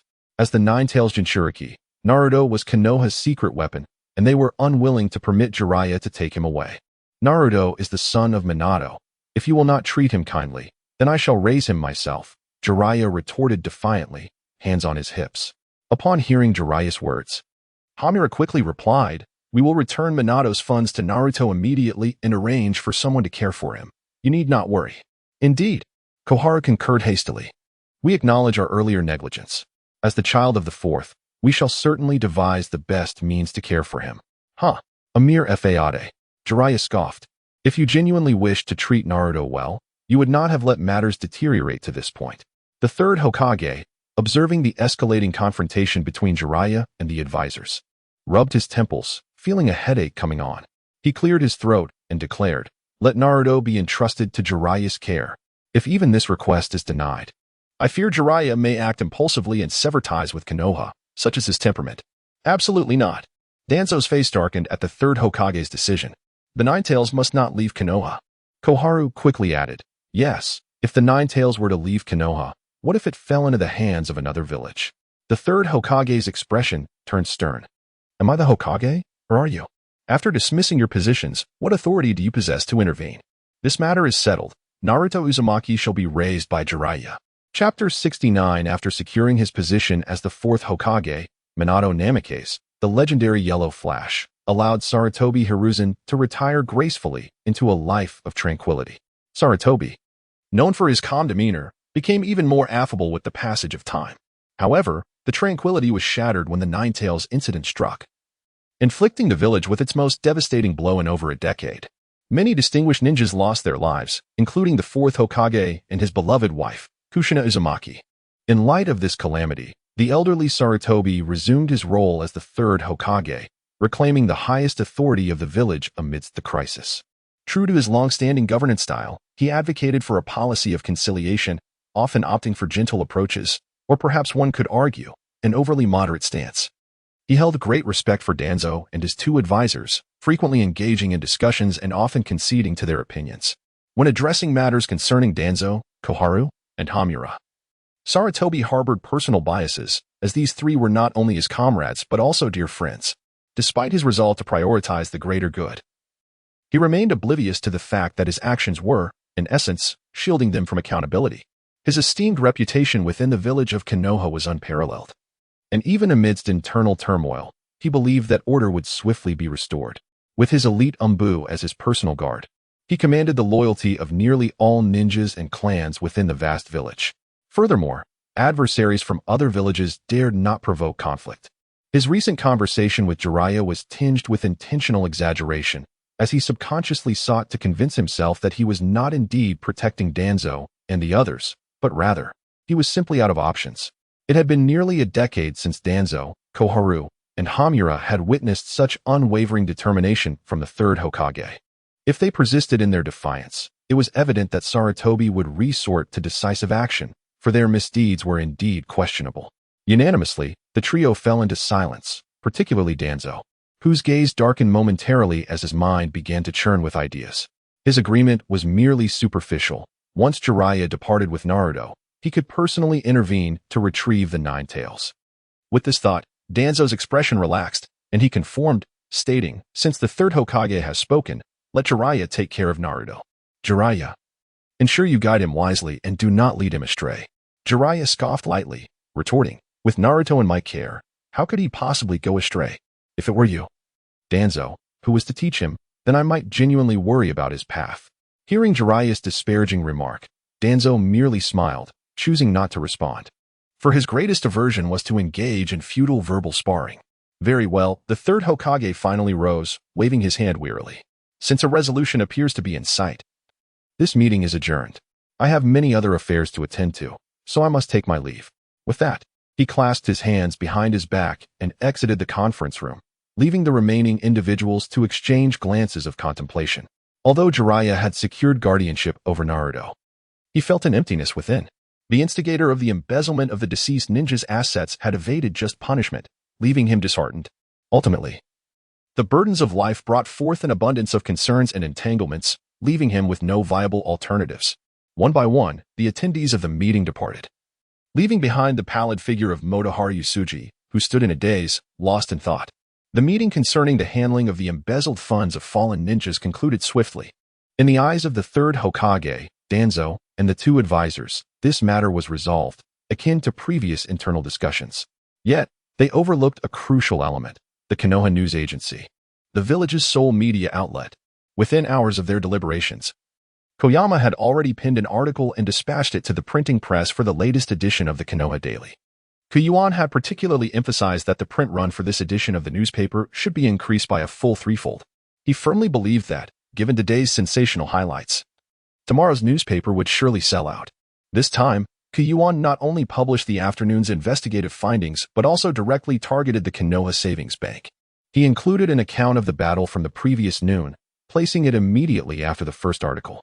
Compared to the initial headline, the second article was enriched with more guiding content, openly accusing the mastermind of audaciously committing violence in broad daylight. He also expressed great admiration for the ninjas who came to aid, employing phrases that extolled the virtues of righteousness and courage in the face of injustice. Lying in bed, Yuan stared at the ceiling and smiled, eagerly anticipating the uproar that would sweep through the village the following day. The next day, in the bustling commercial district of Konoha Village, a fishmonger named Shion, thriving in his business, enjoyed a prosperous life and was fortunate enough to have two wives. After the recent ninja war, many refugees were displaced across various nations and villages. Shion's two wives were among those he encountered during his flight from peril, and he compassionately took them in, ultimately bringing them to Konoha Village. With the ninja war freshly concluded, anxiety permeated the air, and sporadic skirmishes were still occurring in some areas. However, Konoha Village stood out as a relatively stable haven, attracting many newcomers. At that time, Konoha was in the midst of post-war reconstruction and had not initially intended to accommodate outsiders. Nevertheless, Shion, displaying remarkable generosity, offered a substantial sum to acquire a long-term resident permit for the village. Given the considerable expenses associated with the village's reconstruction, his financial largesse secured his place among them. Once he successfully became a resident of Konoha, Shion established a fish stall in the commercial area and, in a serendipitous twist, also courted the two women he had rescued. Years later, his first wife bore him a daughter, and life was undeniably bountiful. As the sun began to rise, Shion's internal clock stirred him from slumber. Rubbing his eyes, he began to dress, while outside, a gentle voice from his younger wife called, "Breakfast is ready, time to eat.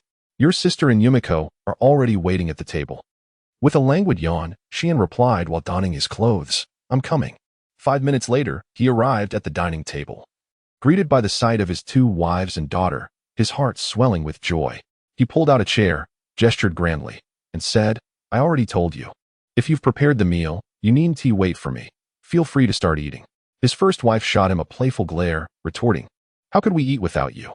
Though Shion had two housewives, their harmonious relationship was devoid of jealousy or rivalry, which spared him considerable worry. He casually picked up the newspaper that had been laid out on the table, enjoying his breakfast while engrossed in the latest news from the Konoha Daily. A customary ritual his wife ensured he maintained before she left for the day. Yesterday, Yuan conducted an interview, and the news he pinned was prominently displayed on the front page. As Sean read through it, a growing sense of astonishment enveloped him. He had perused the news the day before, initially dismissing it as a mere case of embezzlement, a situation that seemed all too common and unavoidable. However, he could not have anticipated that this incident would implicate one or two high-level advisors from the Hidden Leaf Village, T-Rune-ko and Mito. With a sudden realization, Sean set down his chopsticks, cleared his throat, and announced, "I have matters to attend to, so I shall excuse myself from dinner with you three." The first wife nodded in agreement, saying, "Very well." The second wife smiled gently, adding, "Do what you must, but remember to return early." Yumi, with a mouthful of rice, looked up at Sean and sweetly inquired, "Daddy, are you off to work? Be sure to come back soon." Standing up with the newspaper in hand, Sean affectionately ruffled Yumi's soft, long hair before making his way to the living room. He gathered all the newspapers from the past few days and placed them into a briefcase before departing from the house. Once outside the Hidden Leaf Village, Sean ensured that no one was following him and proceeded to a small river on the outskirts. He bit his middle finger, summoning a small spirit beast. This creature resembled a half-human tall monster fish, with 4 legs and a striking resemblance to a salamander, a quintessential amphibian. He retrieved the newspapers and a letter from his briefcase and presented them to the spirit beast, which eagerly devoured the items in one swift gulp. In the blink of an eye, the beast vanished from sight. Gazing at the gently flowing river, Sean found himself momentarily lost in thought. His true identity was that of a spy. Following the Third Great Ninja War, he had been dispatched by the Mist Village to the Hidden Leaf Village to gather intelligence. Calculating carefully, he realized that he had been in the Hidden Leaf for a decade.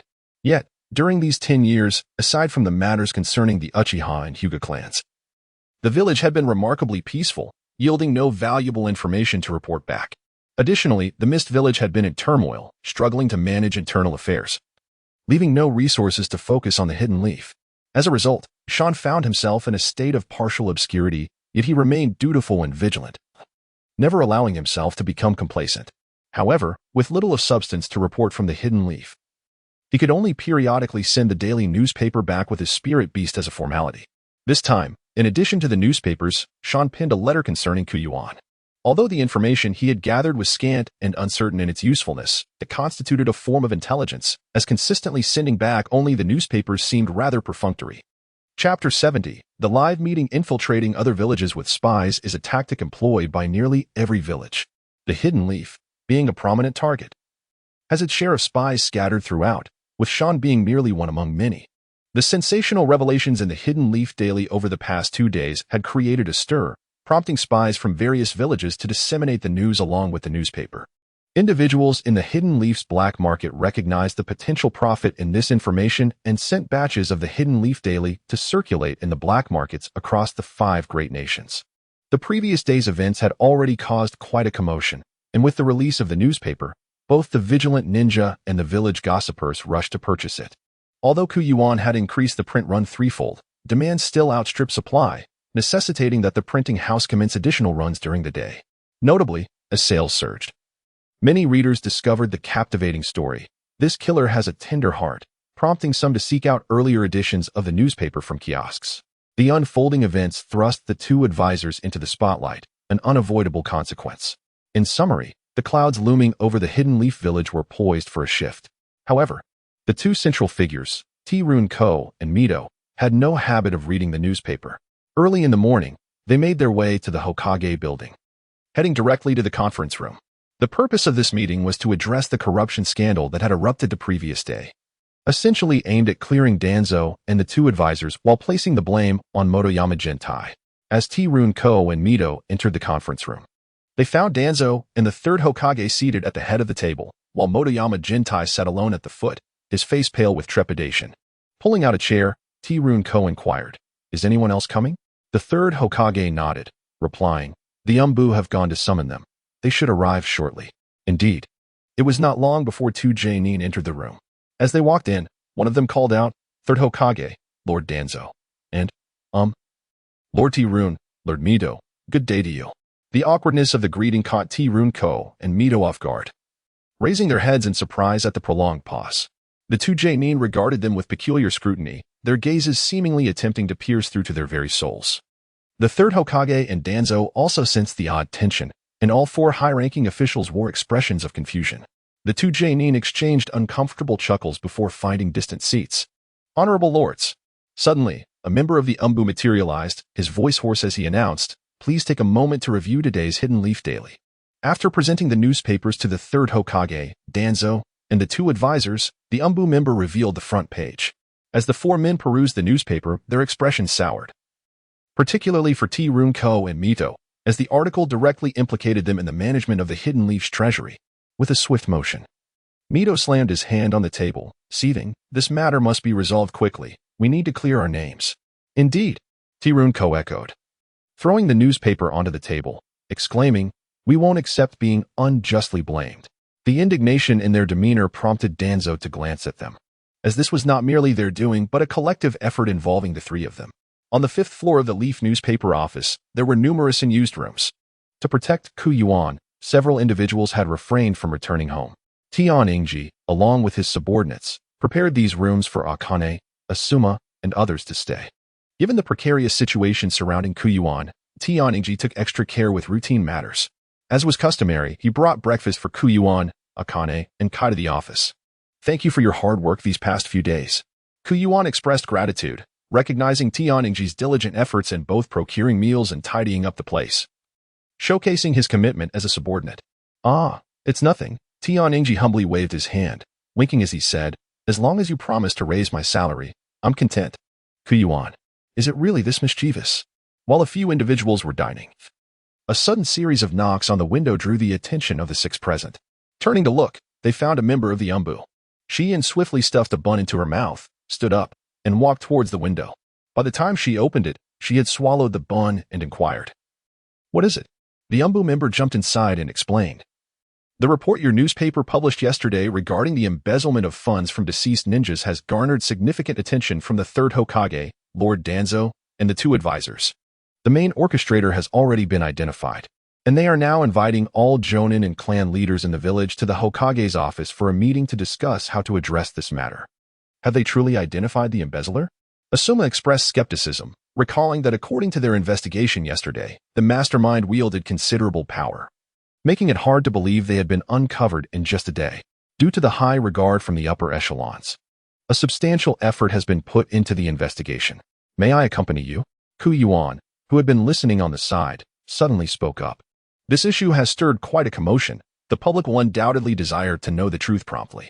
Furthermore, this matter has consistently been reported by the Konoha Daily. So I hope to conduct a live interview and report the findings. "That should be feasible," Akane remarked, sipping her soup before wiping her mouth with a napkin, her eyes sparkling with amusement. Typically, when such significant events transpire, the results are directly communicated to the newspaper by the Hokage's office. She nodded in agreement, adding, "Such public meetings generally do not involve confidential matters and are open to interviews." "Indeed," Kai interjected, "this way, the five of us can feel at ease. After all, if we all leave, it would be troublesome if someone attempted to assassinate you." Asuma stood up, stretching his limbs, then addressed the Umbu member. "Please return and inform the third Hokage that Yuan, the president of the Konoha Daily, wishes to attend." Once the Umbu member had departed, Yuan picked up another sushi and began savoring it slowly. He realized he could not afford to be alone, so joining Akane and the others at the meeting venue was the wisest decision. Moreover, this situation could potentially pass with little consequence. He could not allow events to unfold unchallenged, particularly since his actions had already drawn the ire of Danzo and the two advisors. Chapter 71. Technological advancement. As far as Yuan was aware, Danzo, Tiyuki Karu, and Mito Gate and were not to be trifled with. Having offended them, it was prudent to act decisively, instilling a sense of caution within them, preferably to the point where they would be too preoccupied with their own troubles. Otherwise, he would undoubtedly suffer the consequences. Yuan squinted his eyes. It was clear that neither Kai nor Shiin could offer constant protection. For this reason, he had already taken some precautions the day prior. Gradually, numerous Jonin and clan leaders from prominent families, such as the Hinata and Yamanaka clans, arrived at the meeting room.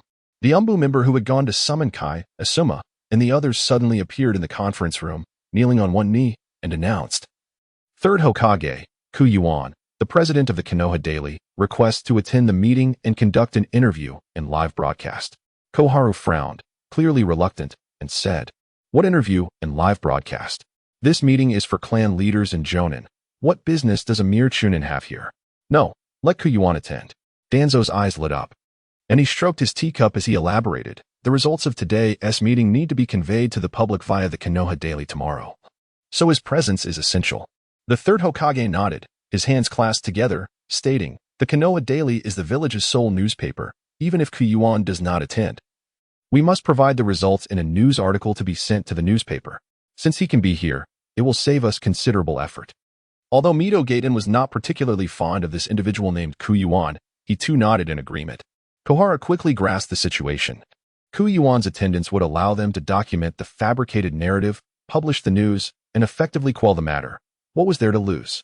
The senior members in the meeting room did not bother to lower their voices. Thus, most of the attendees had overheard the exchange, including Kakashi, who had arrived early. He set down his beloved paradise and absent-mindedly tapped his thigh, curious about what Kuyuan was scheming this time. Before the Umbu member could return with a response, Kuyuan had already begun to energetically arrange tasks, striving to ensure everything was organized in the shortest possible time. In the world of Hokage, there exists a peculiar phenomenon. Typically, the initial applications of technological advancement should be in military industries, followed by civilian industries. However, in the realm of Hokage, civilian industries have developed at an astonishing pace, leaving military sectors far behind. The primary reason may lie in the nation's and villages' security. Due to the existence of chakra and the emergence of ninjas, the need for conventional armed forces in warfare has diminished significantly. The technological development in Konoha village, in particular, has been remarkably rapid, with innovations such as televisions, radios, cameras, and photography equipment readily available. Kuyuan first dispatched the minister of the administrative department to Konoha television station to borrow a camera, ensuring that a live broadcast would be arranged. After explaining his intentions to the station's director, the minister received a prompt agreement. He was also aware of the allegations regarding the embezzlement of ninja funds. While he was outraged, he found himself at a loss for solutions. However, this presented a unique opportunity. Additionally, Konoha television station had been struggling with low ratings, often unable to come up with engaging programming, leading to viewer fatigue with the same traditional shows. A live broadcast of the meeting would undoubtedly boost their ratings. The station director contemplated for a moment and then decisively declared that they would lend the camera, and their staff would accompany the minister for technical assistance, as operating the equipment and maintaining a live connection required professional expertise. "Thank you very much," Minister Yukita of the Administrative Department responded promptly. "I shall not impose further. But please ensure your reporters arrive at the Hokage Tower as quickly as possible, as I have other tasks to attend to." "Very well. Safe travels. I shall not see you off," the director replied. The price of televisions was quite high, and due to the lack of appealing programs, sales were minimal. In contrast, radios were more prevalent and affordable, with nearly every household owning one for leisurely listening, given the limited entertainment options in this world. Thus, Kuyuan also tasked someone to visit Konoha's radio station, with Kimura AG personally undertaking the task, and the radio station readily agreed to send personnel to wait outside the Hokage Tower.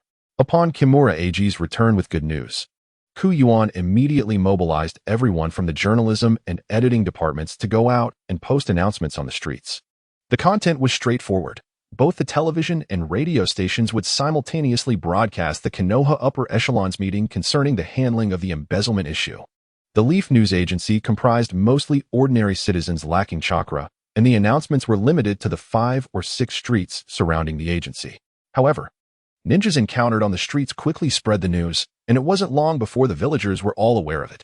Such public dissemination of information would typically have been halted by the Konoha police force if it had not been sanctioned by the Hokage Tower, but this time, no one intervened. Once all arrangements were made, Kuyuan donned a set of prepared journalist attire, while Shien carried a collection of documents and legal texts he had gathered the previous day. The group then set off toward the Hokage Tower. Approximately half an hour later, Kuyuan and 5 others arrived at the base of the Hokage Tower, where reporters and technicians from the radio and television stations were already preparing. After exchanging greetings, Kuyuan took a deep breath and stepped into the Hokage Tower. The conference room, located at the end of the 2nd floor, was spacious enough to accommodate several hundred attendees. Kuyuan, Guy, and Hong were among the last to arrive at the meeting. Asuma and Guy entered first, followed closely by Yuan with the camera, and right behind them were Akamaru, Hong, and Shiyin. Their imposing entrance immediately drew the attention of all present. Yamaka Ino, arriving a bit later, was unaware of Yuan's attendance. Upon glancing towards the entrance, he spotted Yuan surrounded by others and turned to Nara Shikaku and Akimichi Choza beside him, bewildered. What is going on? Isn't this meeting meant for Jonin and clan leaders? Why is Yuan here? You didn't know?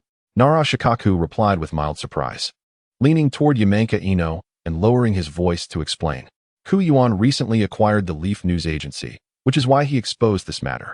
Chapter 72.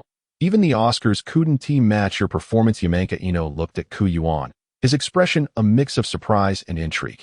I never imagined he had such capability. Akimichi Choza, munching on a chip, nodded in agreement, albeit indistinctly. Seems he's quite capable indeed. While the trio conversed, Yuan and his companions took their seats.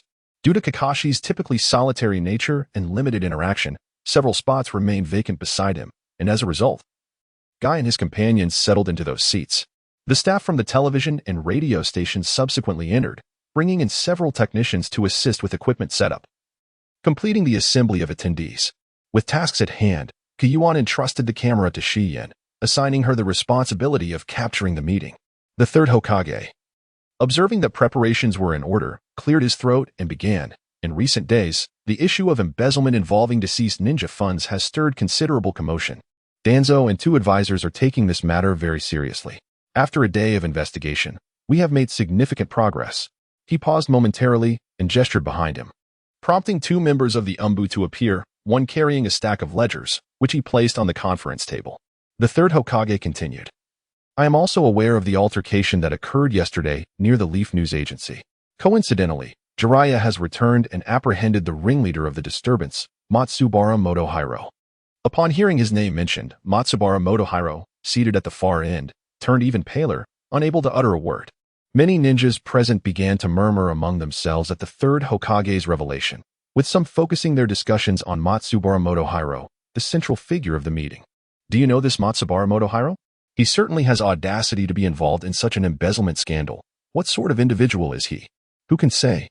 Amidst the chatter regarding Matsubara Motohiro, another group began discussing Jiraiya, a well-known figure in Konoha, piquing everyone's interest. Suddenly, a Jonin stood up and posed a question. I have a query. Matsubara Motohiro is merely a special Jonin. How did he manage to withdraw funds from the treasury? Danzo opened his eyes and immediately seized the opportunity to respond. I bear partial responsibility for this. Matsubara Motohiro is one of my trusted subordinates. Under the weight of the responsibilities I entrusted him, he abused his authority and formed connections with two ninjas from the Konoha treasury, subsequently engaging in clandestine embezzlement. He paused again, raising his right hand to indicate the two stacks of ledgers on the table. These ledgers, detailing the embezzlement discovered by Jiraiya at Matsubara Motohiro's residence, are all here.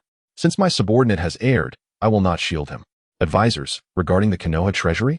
Naturally, we shall not provide cover, Tsunade remarked with a snort. Last night, the Konoha treasury conducted a thorough investigation and has already identified the internal traitor. Mito Munenori waved his hand towards the entrance, and in the next moment, four members of the Umbu escorted two men in their 40s into the room. The meeting at the Hokage Tower proceeded in an orderly fashion, while the live broadcast from the television station swiftly disseminated the news to every household in Konoha equipped with a television.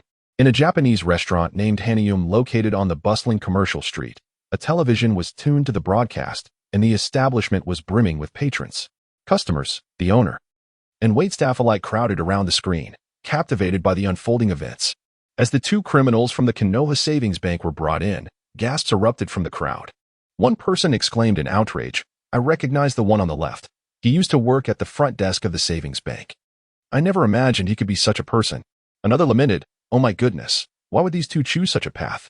Collaborating with that villain Matsubara Motohiro to commit such heinous acts.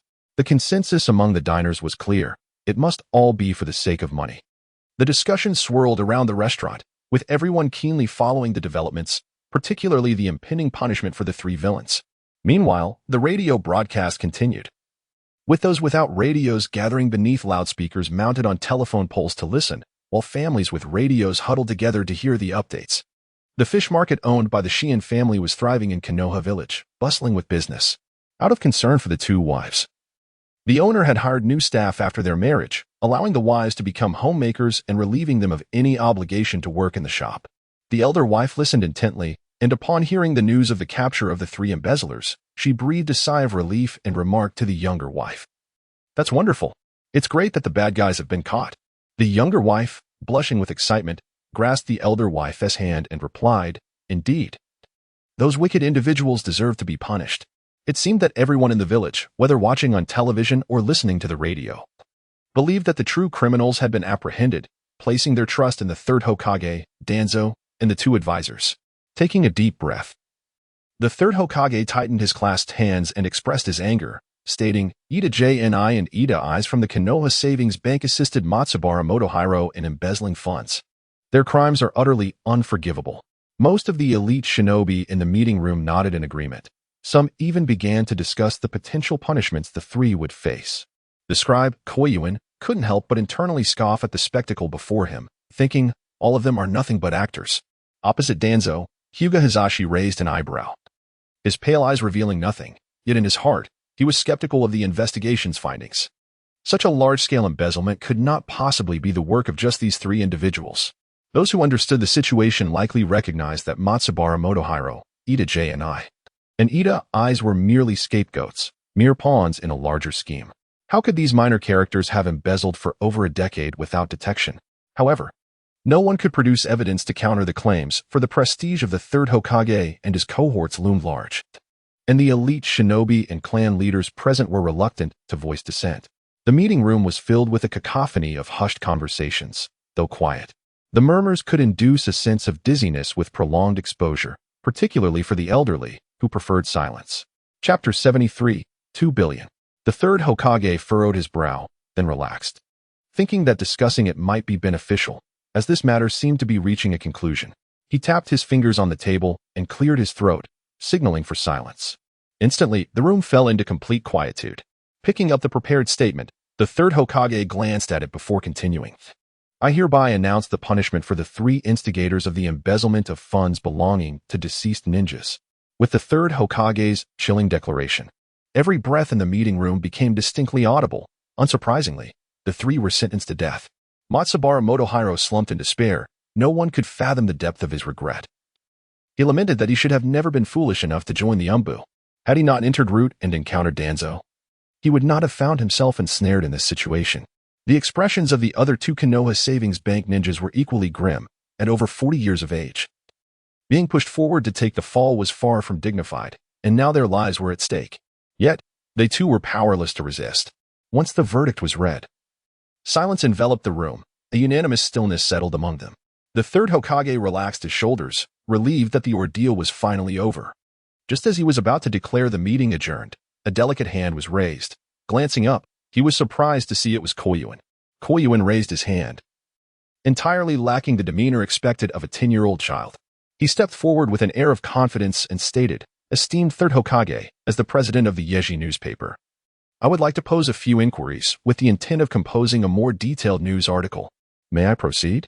Although the third Hokage was keen to conclude the meeting, Koyuin's sudden emergence as a representative of the Yeji newspaper prompted him to respond with a benevolent smile and a gentle, "Certainly, go ahead." Turning the pen in his hand, Koyuin, amidst the astonished and bewildered gazes of those present, began to articulate his first question.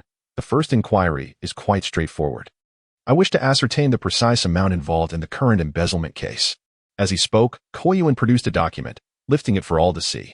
This is an estimation made following yesterday afternoon's investigative interviews. The embezzled sum is at least over 10 billion Rio, and given the protracted duration of the matter, it could even reach 20 billion Rio. However, acknowledging that human estimations are often flawed, he expressed a desire for official confirmation. After all, the Yeji Daily places great importance on accuracy and precision. With the magnitude of this scandal, we require reliable data. Upon hearing the figure of 20 billion, nearly everyone was left in a state of shock and disbelief. What an immense sum! The description of it as bold merely undersells its enormity. It was beyond anyone's wildest imagination. The principal conspirators were equally taken aback, especially Danzo. Each time embezzled funds were acquired, They were swiftly funneled into the Root's development, training ninjas, gathering intelligence, conducting experiments on the first Hokage's cells, and investing in Sharingan transplants. Danzo's reach extended far and wide, orchestrating countless covert operations. These endeavors were insatiable black holes for capital, each requiring substantial financial investment. Over the past decade, they had amassed far more than they had ever anticipated. Meanwhile, in the Ninja Academy, a gathering of individuals huddled together, listening to the broadcast. Most of the teachers, all Chunin, were not eligible to attend the meeting. Yet they were eager to grasp every detail regarding the trial. Irika, in particular, nearly let a curse slip when Koyuin mentioned the figure of 20 billion. But he managed to restrain himself. However, some were less able to contain their tempers. Mizuki nudged Irika with his elbow, frowning as he exclaimed, "These three individuals are utterly disgraceful. Wouldn't you agree, Irika?" "Ah, yes." Several other teachers nodded vigorously in agreement, their expressions tinged with indignation. Beyond their anger, a deeper sorrow prevailed. How could the upper echelons of Konoha have allowed such behavior to persist for so long? Had it not been for the Yeji newspaper's report, it was unfathomable how much more these individuals could have embezzled. Today, Chiki had gone to the Ninja Academy, while Mrs. Matsumoto did not engage in her usual part-time work. Instead, she stood with a group of neighbors beside a telephone pole, listening intently to the live broadcast of the meeting. Upon hearing the embezzlement figure, Mrs. Matsumoto gasped, covering her mouth in disbelief. She had never imagined the amount could reach 20 billion ryo. This was merely the newspaper's estimation. The true figure remained uncertain. With a deep sigh, sorrow etched across her face, she reflected on her late husband's wealth, which she suspected might be among the misappropriated funds. Leaving her heart heavy, clenching her fist against her chest, she thought that had her husband's money not been embezzled, perhaps she and Chiki would not be enduring such a financially strained existence.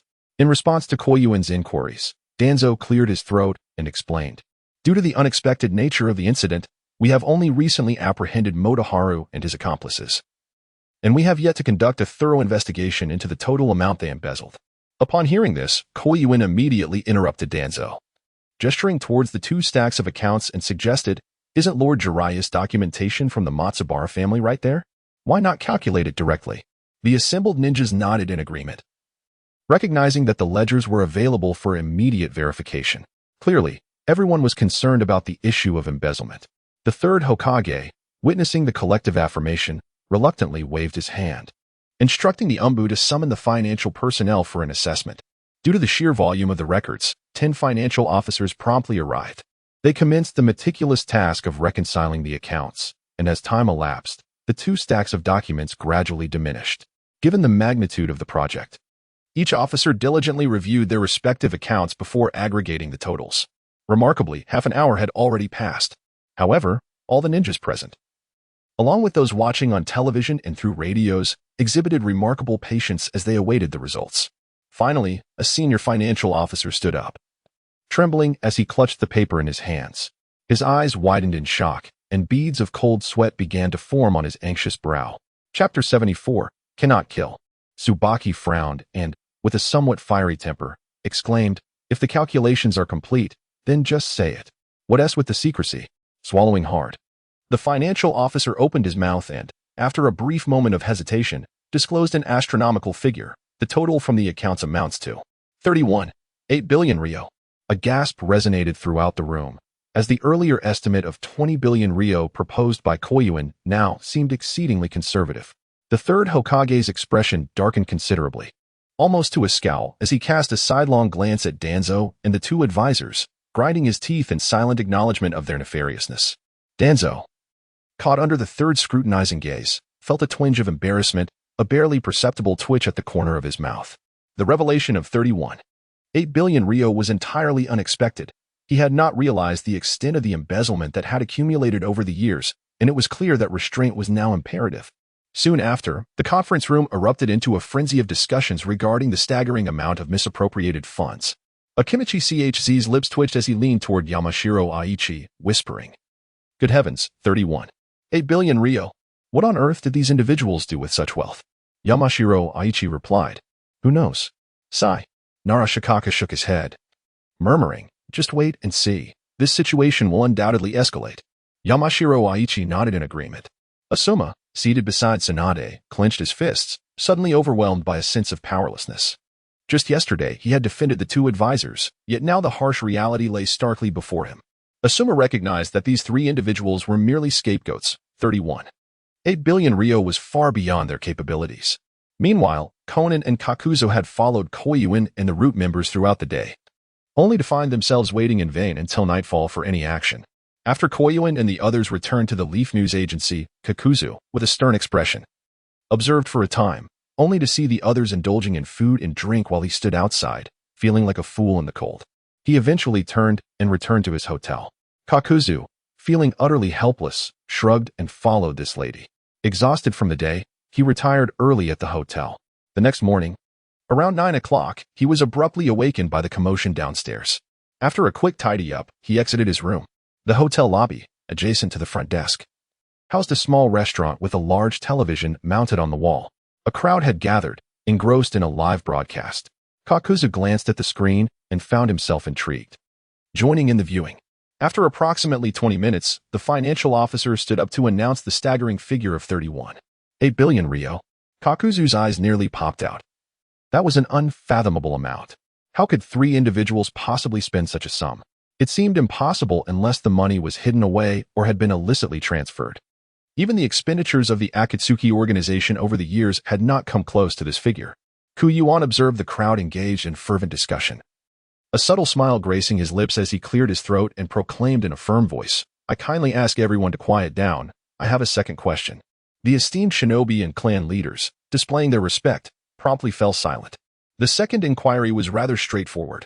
I would like to ask Matsubara Mototaka and the others, where exactly is the sum of 31? 8 billion Ryo? As he spoke, Yuan tapped the pen in his hand against the table, casting a glance at Matsubara Mototaka, Ida Shuji, and Ida Izuku. Ida Shuji, feeling the weight of the moment, experienced a fleeting pause in his heartbeat as he exchanged glances with Ida Izuku. Yet neither dared to utter a word. They were all on the brink of death. Even if they were privy to the details, speaking out was not an option. T-Rin K. Haru and Mito Gate Inn, wary of exposing themselves, urged Ida Izuku to step forward and take the brunt of the blame, having already devised a meticulous plan. After all, their families were firmly in the hands of the two advisors. If they revealed the truth today, their loved ones would surely perish. Furthermore, both men were acutely aware that T-Rin K. Haru and Mito Gate and would not spare them. Choosing instead to serve as scapegoats, they hoped to preserve their families' lives and perhaps receive leniency in the future. Ida Izuku and Ida Shuji had long since resigned themselves to despair, hence their silence. Matsubara Mototaka remained rigidly seated, his pallid complexion regaining a hint of color. Yet he too remained tight-lipped. Having been devoid of family for as long as he could remember, he found little that could threaten him. Nevertheless, Matsubara Mototaka had little to say. After years of navigating the treacherous waters of power, he had ascended to the inner circle of Danzo, growing accustomed to the capricious nature of human relationships and the harshness of reality. A bitter smile crept upon his lips as he acknowledged that this decision was a collective one made by the third Hokage, Danzo, and the two advisors. Even if he were to reveal the truth, it would hardly topple their authority. Rather than face a tumultuous end, he preferred a swift resolution. What is the matter? Speak up, the three of you, Yuan urged. As your demise looms, there is no need for subterfuge. Such behavior is despicable. Such individuals deserve the harshest of penalties. Anticipating this outcome, Yuan suddenly addressed the third Hokage, Lord Third. I believe that Matsubara Mototaka and his companions should not face immediate execution. Instantly, some in the assembly nodded in agreement, finding merit in his assertion. The three men had confessed, yet they remained tight-lipped about the whereabouts of the 31. 8 billion Ryo, suggesting the possibility of others being involved. The third Hokage's lips twitched. He desperately sought a way to silence Yuan. Every word from him struck at the heart of the matter. It was clear that Yuan had come to sow discord. After sipping his tea and collecting his thoughts, the third Hokage spoke gravely. Yuan, you must refrain from making such reckless statements. The charge of embezzlement is sufficient for these three to warrant the death penalty. Failing to execute them at this juncture would incite public outrage. Indeed, a long-haired female ninja abruptly stood, pointing an accusatory finger at Matsubara Mototaka, her voice laced with fury. Do you have any idea how some families have been forced to live due to their embezzlement? If they are not executed, how will justice be served? Koyuin cast a glance at the female ninja, his expression grave as he stated, This is to seek justice for the families whose funds have been embezzled. We cannot allow the true masterminds to escape unscathed. If we were to eliminate them immediately, all leads would be severed. The pivotal moment had arrived. Ibiki, with arms crossed and body relaxed against the chair, watched with keen interest the young man standing beside Akane, his eyes reflecting a hint of admiration. Chapter 75, The Law of Konoha. The fledgling, unafraid of the tiger, truly dared to voice everything. Leaning forward, he was eager to hear what Yuan would articulate next. Leaning in further, Ibiki's curiosity piqued. He was intrigued to discover how Yuan would conclude the matter. The standing female ninja was momentarily taken aback by Yuan's discourse. She was known for her impulsive nature and often spoke without careful consideration, thus failing to grasp the intricacies of the situation. Following the directives set forth by the third Hokage, Danzo, and the two advisors during the meeting, she gazed at Yuan with confusion and asked blankly, "What do you mean by that?" Yuan explained calmly, "This matter was only exposed yesterday, and these individuals have been apprehended for merely a few hours. The esteemed officials have yet to ascertain the full extent of their embezzlement, yet they are hastily calling for the death penalty, which seems rather inappropriate. Moreover, the most pressing question remains, how do these officials intend to trace the whereabouts of the misappropriated funds once these individuals are executed?" His argument was coherent and well-reasoned, garnering nods of agreement from the audience, whether they were gathered before the television or listening to the radio. Many ninjas present also engaged in discussions, echoing Yuan's sentiments that such a decision was indeed precipitous. Furthermore, numerous individuals had begun to awaken from the web of deceit spun by the third Hokage, Danzo, and the two advisors, recognizing that this affair was decidedly unusual. Among them was Yamashiro Aoi, who frequently served in the presence of the third Hokage and had a significant degree of trust in his words. However, he now fully concurred with Yuan's perspective, believing that the immediate call for execution was a mere facade, suggesting that there was something amiss. Observing the growing chatter below, Yuan struggled to maintain his composure. Yuan's statements were clearly insinuating that Motohara Jintai was being manipulated from behind the scenes, a notion he found utterly reprehensible. With a furrowed brow, Yuan adjusted his glasses and confronted Yuan with a query. "Are you implying that the four of us are guilty of collusion, regardless of right or wrong, in shielding the true mastermind?" Keihara shrugged his shoulders, replying with an innocent expression, "I never said that. I simply hope that after this matter is thoroughly investigated, it won't be too late to execute these three. Such a vast sum of money, how could three people possibly spend it all? If others are involved, I hope they can be brought to justice together. I believe everyone wishes that no one involved can get away scot-free. Yes, all those involved must be brought to justice. How could three people spend 31.8 billion ri? I also believe others are involved. Exactly, this matter is certainly not simple." Koharu Yudatane, unable to contain herself, opened her eyes and suddenly rebuked Keihara. "As a genin, what qualifications do you have to question the decisions of U.S. superiors? Where are your manners? Do you even know what it means to be content with your station? I stand here today to raise questions in my capacity as the Leaf Report Association president. Moreover, which Konoha law stipulates that genin cannot raise questions?" Keihara responded sternly to Koharu's words, immediately retorting, "I would like to ask, Yudatane and Koharu, how did you not notice that Ida, taking advantage of his position at the Konoha Savings Office, colluded with Matsubara Motoyasu in embezzlement for so many years? This is simply dereliction of duty. After more than a decade of embezzlement, do you two not feel any responsibility?" Seeing the situation escalating, the third Hokage immediately gestured, signaling, "In yesterday's high-level meeting, we decided to relieve Yudatane Koharu and Midokado Hamura of their advisory positions." Suddenly picking up the Konoha law code from his side, flipping to the page related to embezzlement, Keihara directly interrupted the third Hokage, stating, "Relieving them of their positions is hardly sufficient. Does everyone know the story of Konoha's founding?" Many ninjas present were quite puzzled, not understanding why Keihara would ask this question. Some villagers watching on television, radio, and broadcasts knew the story, but others truly did not. Those who were unaware curiously waited, eager to hear what Keihara would say. Raising his head, surveying the crowd in the conference room, Keihara began to explain. In the past, the Senju clan and the Uchiha clan, weary of war, formed an alliance. Afterward, they rallied a large number of other clans and rogue ninjas, establishing Konoha for the sake of peace. At the founding of Konoha village, the first Hokage, Hashirama Senju, consulted with various clans on the significant matters of the village's establishment. fearing that the Hokage might protect or favor their own clan members. The clans ultimately agreed to revise and compile the Konoha Law Code, using the legal articles of the Land of Fire as a template. After the first Hokage's death, the second Hokage ascended to the position, coinciding with the First Shinobi World War. During the war, as the people's lives were precarious and the crime rate soared, the second Hokage revised the Konoha Law Code, making everything stricter, with more severe punishments for offenses such as embezzlement. Even if subordinates embezzled without the leader's involvement, they would still be punished for dereliction of duty. Verbal reprimand for up to 5 million ri, removal from position and investigation for up to 10 million ri. Imprisonment for 10 years or more for over 50 million ri, and immediate death penalty for over 100 million ri.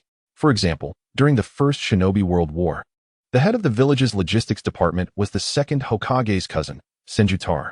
Later, an embezzlement incident involving military supplies occurred, involving as many as 30 people and embezzling 680 million ry. Senjutar was in charge of the entire Konoha village's logistics.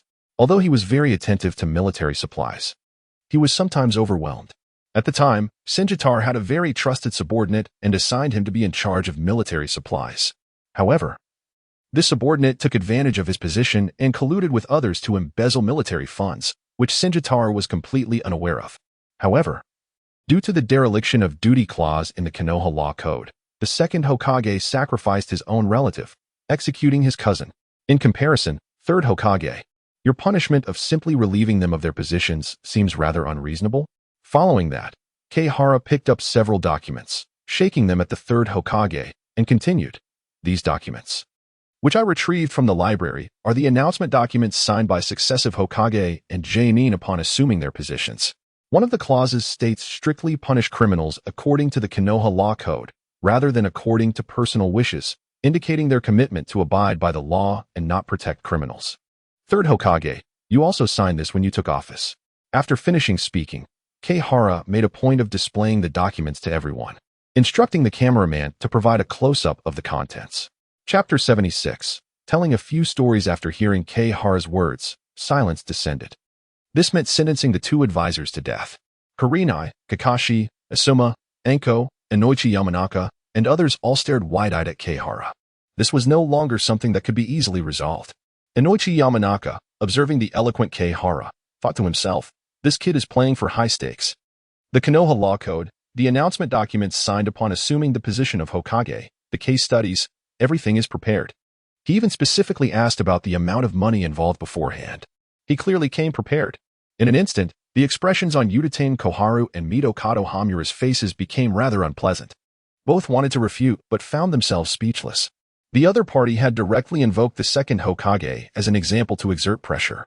Under these circumstances, it was truly difficult for them to say anything. What Keihara had said was indeed correct. But those were the concepts from when Konoha Village was first established and during wartime. Initially, the village's duty was to protect the safety of the villagers and shield the children of Konoha from war. However, since the death of the first Hokage, the educational philosophy within the village had gradually begun to undergo earth-shattering changes. For the sake of the village's safety, everything could be sacrificed to safeguard the village. Even Genin, who had just graduated from the Konoha Ninja Academy, had to go to the battlefield if needed. For the village, any ninja would do their utmost to complete the tasks assigned by their superiors. It seemed everyone had forgotten the initial intention of establishing the village to protect everyone. Gradually, by the time the third Hokage took office, everyone had developed a bad habit, completely taking the words of superiors as the standard. As for legal articles and the like, they were even more forgotten. It could be said that no one cared about them anymore. The third Hokage, Dan Shimura, Udatain Koharu, and Mito Kato Hamura were the top-level executives standing at the apex of Konoha Village. Almost all matters were judged and handled according to their wishes. Under these circumstances, the ninjas' worship of the Hokage grew deeper and deeper, almost to the point where whatever they said was the truth. No one would refute the Hokage, otherwise they would be regarded as heretics. However, Keihara's words could be said to be well-reasoned and well-founded. He had even specifically invoked the second Hokage. The third Hokage's palms were breaking out in a cold sweat, finding himself in a truly difficult position. He did not want to pronounce the death penalty. But if he did not, he would be branded with the name of shielding wrongdoing, and his credibility would likely plummet. Yesterday afternoon, After a fruitless debate with the third Hokage, Danzo, and 2 advisors, Jiraiya felt an overwhelming sense of frustration. He impulsively dashed into a tavern he frequented during his earlier days in the village, indulging in a night of revelry and drinking, accompanied by several beautiful young women who remained by his side throughout the evening. The next morning, he awoke with a throbbing headache, gradually regaining consciousness around 9 o'clock. The private room was equipped with a television, which was broadcasting a live feed from the conference room. "Oh, Lord Jiraiya is awake," exclaimed a sweet young girl. Noticing his stirrings, she quickly brought over a bowl of detoxifying soup and presented it to him, blinking her eyes as she said, "My lord, please drink this." Hee. Sister Xiazi is truly considerate. Indeed, our Xiazi seems to have aspirations for a more virtuous life. Enough of this nonsense. Hurry, let Lord Jiraiya drink the detoxifying soup. Xiazi shot a glare at her teasing companions, then covered her mouth, giggling for a moment before adding, "Once the soup is finished, let's watch television together for a bit longer." With his mind still foggy, Jiraiya took the detoxifying soup and drank it down in one gulp, leaning back against the sofa to recover. However, as he heard the voices of the third Hokage and Danzo, clarity returned to his mind, and he leaned forward in shock, nearly startling the young women accompanying him. The television was broadcasting a heated debate in which Yuan was arguing passionately against the third Hokage and the 2 advisors. Watching the scene unfold, Jiraiya felt an indescribable mixture of emotions. He was astonished that not even a child of 10 dared to speak up. And he realized that his mentor, the third Hokage, was in a precarious position. "I must intervene," Jiraiya declared suddenly, standing up and taking a deep breath. "Since I have returned, I will see this through to the end." "My lord, what are you planning to do?" Xiazi tugged at his sleeve, puzzled. "Aren't you going to drink today?" "Indeed," chimed in a short-haired woman, playfully touching her beauty mark. "You've already paid for 3 days' worth of drinks. Wouldn't it be a pity to leave?" Without acknowledging them, Jiraiya grabbed his outer robe hanging by the door, donned it, and strode out of the tavern, heading towards the Hokage Tower. As Yuan finished speaking, the room fell into a stunned silence before murmurs of discussion began. Although the Leaf Village law had not been invoked for quite some time, some attendees were still somewhat familiar with it. Moreover, the example Yuan cited was indeed a historical fact, with some of the older shinobi present having lived through that era. Suddenly, a burly ninja stood up, his voice booming. "That law belongs to a time of war. Isn't it a bit excessive to bring it up now?" "Yes," added a female ninja with bluish-purple hair, frowning as she spoke. "Moreover, the advisors, Tien and Mito, have made significant contributions to the village, which should suffice to mitigate their offenses. I believe the third Hokage acted with this consideration in mind." "Excessive?" Yuan chuckled softly, shaking his head as he placed the Leaf Village law and the announcement document down. He then extracted several investigation files from his belongings and began, "Allow me to share a few stories with you all. And I hope you will reconsider your stance on the severity of this punishment after hearing them." The first story was about Yuan Keikyo, a 10-year-old boy and the last descendant of the Yuan clan. During the Third Ninja War, his parents and clan members perished, leaving him with only meager compensation that barely covered his basic needs. To stave off hunger, he often fished in the forests of the Leaf Village. Tragically, during one such outing, he met with an accident, and his body was discovered days later. The bloodline of the Yuan clan came to a heartbreaking end. The entire clan sacrificed themselves for the safety of the village, yet their sole heir met such a tragic fate due to someone embezzling their assets. As he placed the first file down, Yuan scanned the now silent crowd and picked up the second file. The second story was of Waiden Nanako, a 23-year-old woman whose husband, AJ Nin, died 5 years ago on a high-stakes mission. Pressured by the need to survive, she was forced to seek work. Unfortunately, 3 years prior, her parents fell gravely ill, and to afford their treatment, she had to work in a tavern as an escort. At just 23, her life was irrevocably altered. Who could she blame for this? After setting the second file aside, Yuan retrieved another, glancing over it before shaking his head in disbelief. The third story is equally tragic. An elderly woman, 68 years old, whose husband had passed away, leaving her with only a son. When her son died without marrying, she was left without anyone to care for her. That winter, she succumbed to the cold, freezing to death in her home. After a brief pause, Yuan gently placed the third file down and pushed forward nearly 100 investigation files before him, stating, "There are countless cases like these. Are you aware of them?" The meeting room fell silent, and the earlier vocal ninja and the blue-haired female ninja exchanged embarrassed glances, their faces reflecting regret for their earlier imprudent remarks. Yuan raised his hand and struck the table, producing a resounding echo, and abruptly pointed at the two advisors. Continuing with fervent indignation, these tragedies could have been entirely averted. As the esteemed advisors of Konoha Village, you two are entrusted with overseeing the interests of all ninjas within our community, yet you have utterly failed in your duties, neglecting your responsibilities. Had you taken even a moment during the new year to audit the savings, it would have been impossible for such prolonged embezzlement to occur. Kakashi, observing Yuan's compelling interrogation from the sidelines, nearly couldn't suppress his applause. Witnessing the two advisors squirm in their seats brought him a profound sense of satisfaction. Although Zangief Komatsu and Mito Minen were among the upper echelons of Konoha, alongside Danzo and the third Hokage, their reputation within the village was far from favorable, and their interpersonal relations were notably poor. During his tenure in the Umbu, Kakashi frequently found himself in close proximity to the third Hokage, assisting him with urgent matters, which led to regular interactions with Zangief Komatsu and Mito Minen. Frankly speaking, their incessant meddling and the dreadful advice they often provided to the third Hokage were exasperating.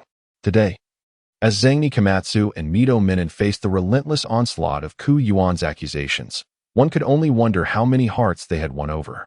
Yet, as Kakashi glanced towards Yuan, a fleeting worry crossed his eyes. While Yuan's actions were undeniably cathartic, they had inadvertently entangled the third Hokage in this turmoil, making his position precarious. Meanwhile, after Xiaonan had risen and completed her morning routine, she heard commotion downstairs and ventured out. At the staircase, she spotted Kakuzu, lost in thought, and approached him, inquiring, "Kakuzu, what are you doing?" Upon hearing Xiaonan's voice, Kakuzu swiftly turned around and, once she drew near, pointed to the television mounted on the wall of the main hall, stating, "Konoha is convening to address the issue of embezzlement, and Yuan is also present." Oh? Xiaonan's interest peaked at the mention of Yuan, and she joined him at the staircase to watch. The television screen displayed Yuan standing confidently, passionately discussing a newspaper, his expression brimming with righteous fury, eliciting an involuntary twitch at the corners of Kakuzu's mouth. Yuan's sharp tongue remained undiminished, reminiscent of their previous encounter when his side was left speechless. After dispatching the intelligence, Sean lingered at the outskirts of Konoha for a while before returning home. Yumiko had already left for school, leaving only his two wives at home. In the living room, the two wives were huddled around the radio, engrossed in the broadcast of the meeting. Upon seeing Sean return, they eagerly beckoned him to join them. As Sean listened intently, he found himself wanting to applaud Yuan.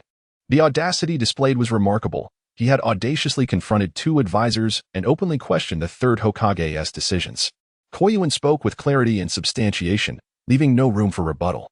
Within Konoha, the third Hokage, Danzo Shimura, and the advisors, Koharu Udatane and Hamura Mitokado, held the highest authority. Since their ascension, they had never been publicly challenged in such a manner. Despite Yuan being a mere novice, he wielded the resources of the Leaf Gazette, and with his thorough preparations, the four seasoned leaders found themselves at a loss for a counterargument. Moreover, they were acutely aware of their own misdeeds. The third Hokage closed his eyes briefly, then reopened them, feeling a pang of guilt as he listened to Yuan's words. He recognized his own culpability in allowing Danzo and the others to act with such impunity over the years. Taking a drag from his cigarette, he narrowed his eyes, acknowledging that he had been too lenient. Danzo maintained an aloof demeanor, appearing indifferent to the unfolding situation. As long as Yuan did not implicate him, he preferred to remain silent, observing the events unfold, a hallmark of his character. Koharu and Hamura's faces turned crimson with frustration. They felt unjustly burdened for a situation primarily caused by Danzo, yet they were the ones facing scrutiny. Regardless of how the third Hokage adjudicated their fates, their reputations in Konoha would be irreparably tarnished, and years of prestige would evaporate. However, the cunning fox that he was, the two exchanged glances and nodded, opting to plead for leniency from the third Hokage. Koharu spoke first. "Third Hokage, the primary responsibility indeed lies with us. So we beseech you to impose a severe penalty to quell the public outrage." Hamura nodded in agreement, adjusting his glasses and adding, "Had we been more vigilant, this corruption would not have gone undetected for so long. We acknowledge our guilt." Despite their verbal admission of guilt, neither felt fear. The third Hokage would certainly not sentence them to death, as both were integral figures in Konoha, privy to many of its secrets. Thus, their fate would likely involve imprisonment at most. Matsubara Motoharu, who had initially appeared pale, observed the shifting dynamics at the conference table with a hint of surprise. He understood the influence of the two advisors and had not anticipated Koyuan would corner them to such an extent. The third Hokage furrowed his brow. Fully aware that neither Koharu nor Hamura could be sacrificed, both emotionally and rationally. At this juncture, he resolved to confine them temporarily, allowing the storm to pass before releasing them, while the attention of the assembled ninjas was fixated on the two advisors and the third Hokage. Koyuan shifted his gaze to Matsubara Motoharu. Their eyes met, and Motoharu flinched, hastily lowering his gaze. Clearing his throat, Koyuan addressed Motoharu directly. Are you truly content to be scapegoated in this situation? How could he be satisfied? Motoharu mentally raged. He had played the part of the brainwashed in the roots, maneuvering through economic channels to reach this point, enduring humiliation merely to survive. Noticing a shift in Motoharu's expression, Koyuan continued. I've heard others remark on your solitary existence, lacking family or kin. With nothing to lose, you have no reason to fear retribution. The entire village's attention is upon this matter. Do you not wish to voice your thoughts? Miss this opportunity, and it may never arise again. Many were taken aback. Just moments ago, Koyuan had directed his focus toward the two advisors, causing them to momentarily forget Motoharu's presence. The mention of Yuan instantly directed the gaze of all present towards Song Yuan. Koyuan's words were laden with implications, suggesting an intent to provoke a defense from Song Yuan, urging him to unveil the puppeteer behind the scenes. After their initial astonishment, the crowd began to regard Song Yuan with a renewed curiosity, sensing that the unfolding drama was far from over, and the entanglements were only growing more intricate. Tuanzo's lips twitched slightly, for he truly lacked any leverage over Song Yuan. After a moment's contemplation, he spoke in a tone that was deceptively casual. In order to swiftly provide the public with an explanation, this meeting has been convened somewhat hastily, and many details remain unverified. It would be prudent to conclude today's session here. I will thoroughly investigate this matter with the third Hokage, and we shall announce the results of our findings in a few days. How could it possibly end here? Yuan raised an eyebrow slightly, deliberately ignoring Tuanzong, intending to provoke Song Yuan further. If you choose not to speak now, this matter will be effectively settled. You, Song Yuan will be branded as the principal culprit in this embezzlement case, shouldering the blame, while those who pushed you into this predicament will remain unscathed, perhaps even continuing their nefarious activities. You have already committed numerous wrongs. Why compound them? This is your final opportunity for redemption. These words swayed Song Yuan, whose expression shifted multiple times. Stealing a glance at Tuanzong, he clenched his teeth. To squander such a splendid opportunity created by the president of Yiji News Agency without implicating Tuanzong and the two advisors would be a disservice to himself. Tuanzong had been closely observing Song Yuan. Noticing his fleeting glance, he sensed the possibility of betrayal and felt an unsettling jolt in his heart. He could no longer remain a passive observer. An inexplicable sense of panic began to rise within him. In the past, such matters were handled internally, and he never feared repercussions. However, this situation was entirely different. Not only were nearly all the elite shinobi of the village present, but the initial lack of precautions had allowed Yuan to bring in the media personnel without obstruction. Should Song Yuan divulge everything, the scandal would be laid bare before the eyes of all the villagers in Konoha, leaving him no chance to dismiss it with a laugh as he had done previously. Although Song Yuan had been marked with the seal of silence, he had not anticipated Yuan's unexpected involvement, and thus Jiraiya's seal on his tongue remained unbroken. Tuanzang's concealed hand tightened gradually, his gaze towards Yuan darkening with a hint of malevolence. He was tempted to take immediate action to silence both Yuan and Song Yuan. Yet, he found himself in a dilemma. Everyone was watching, and if he intervened before Song Yuan spoke, it would be tantamount to admitting his own complicity, with no guarantee of success given the presence of so many elite shinobi. As despair clouded his eyes, Tuanzong scrutinized the individuals surrounding Yuan, furrowing his brow deeply. This circle of elite shinobi was protecting him. He dismissed Hong Do and Shi Yin, but the likes of Kakashi, Gai, Hong, and Asuma were formidable foes to contend with. Before Song Yuan could utter a word, Tuanzong discreetly signaled a ninja seated 5 places away from him. The assembly comprised all the elite shinobi and clan leaders within the village, with the exception of the rotating umbu, including root and off-duty umbu members. Receiving Tuanzang's cue, the ninja cleared his throat, stood, and proclaimed, I believe it is unwise to allow Song Yuan Tai to speak at this juncture. He has already been sentenced to death. Permitting him to voice his thoughts might lead to him dragging others into this scandal, jeopardizing the innocent. Ku Yuan raised an eyebrow, turned a glance at the standing ninja, and then spoke leisurely. You make a valid point, yet it is not merely what Matsubara Mototaka asserts that everyone will blindly believe.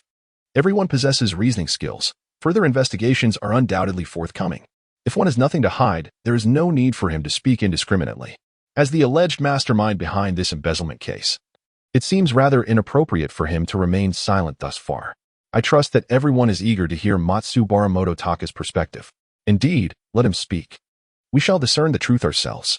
Those present are seasoned jonin. They will not accept his words at face value, and further inquiries will ensue. Precisely. Some spectators, reveling in the unfolding drama, began to echo Ku Yuan's sentiments, seemingly realizing that aligning with him might yield benefits. Observing this turn of events, Matsubara Mototaka suddenly interjected. Are you aware that the Root organization has actually been disbanded for many years? Really? When did this happen? One inquired. But wasn't Root always under the jurisdiction of Danzo? How could it possibly be disbanded? Matsubara Mototaka clarified. Indeed, Root was disbanded.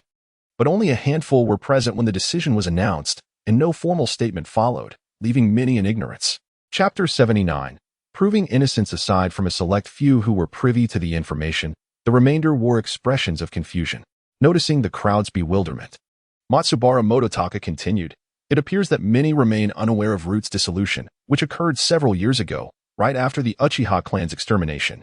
However, following the third Hokage's order for disbandment, Danzo, stripped of authority, continued to expand his influence under the guise of an Umbu training facility. The ill-gotten funds were entirely appropriated by Danzo to sustain Root's development, employing any means necessary to enhance his power. All of this transpired unbeknownst to the third Hokage. And long before Root was mandated to disband, Danzo had already colluded with two advisors to engage in unsavory activities.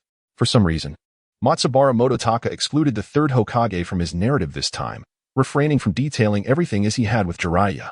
As you mentioned, the disbandment of Root is a recent occurrence, whereas the embezzlement has persisted for over a decade when Root was still legitimate. Ku Yuan couldn't help but smirk. Purposely addressing Matsubara Mototaka, we must speak with evidence. If you cannot present any, it would be tantamount to slandering Lord Danzo. I am not slandering, Matsubara Mototaka replied calmly. While there was funding previously, it was still insufficient, especially for costly endeavors such as human experimentation.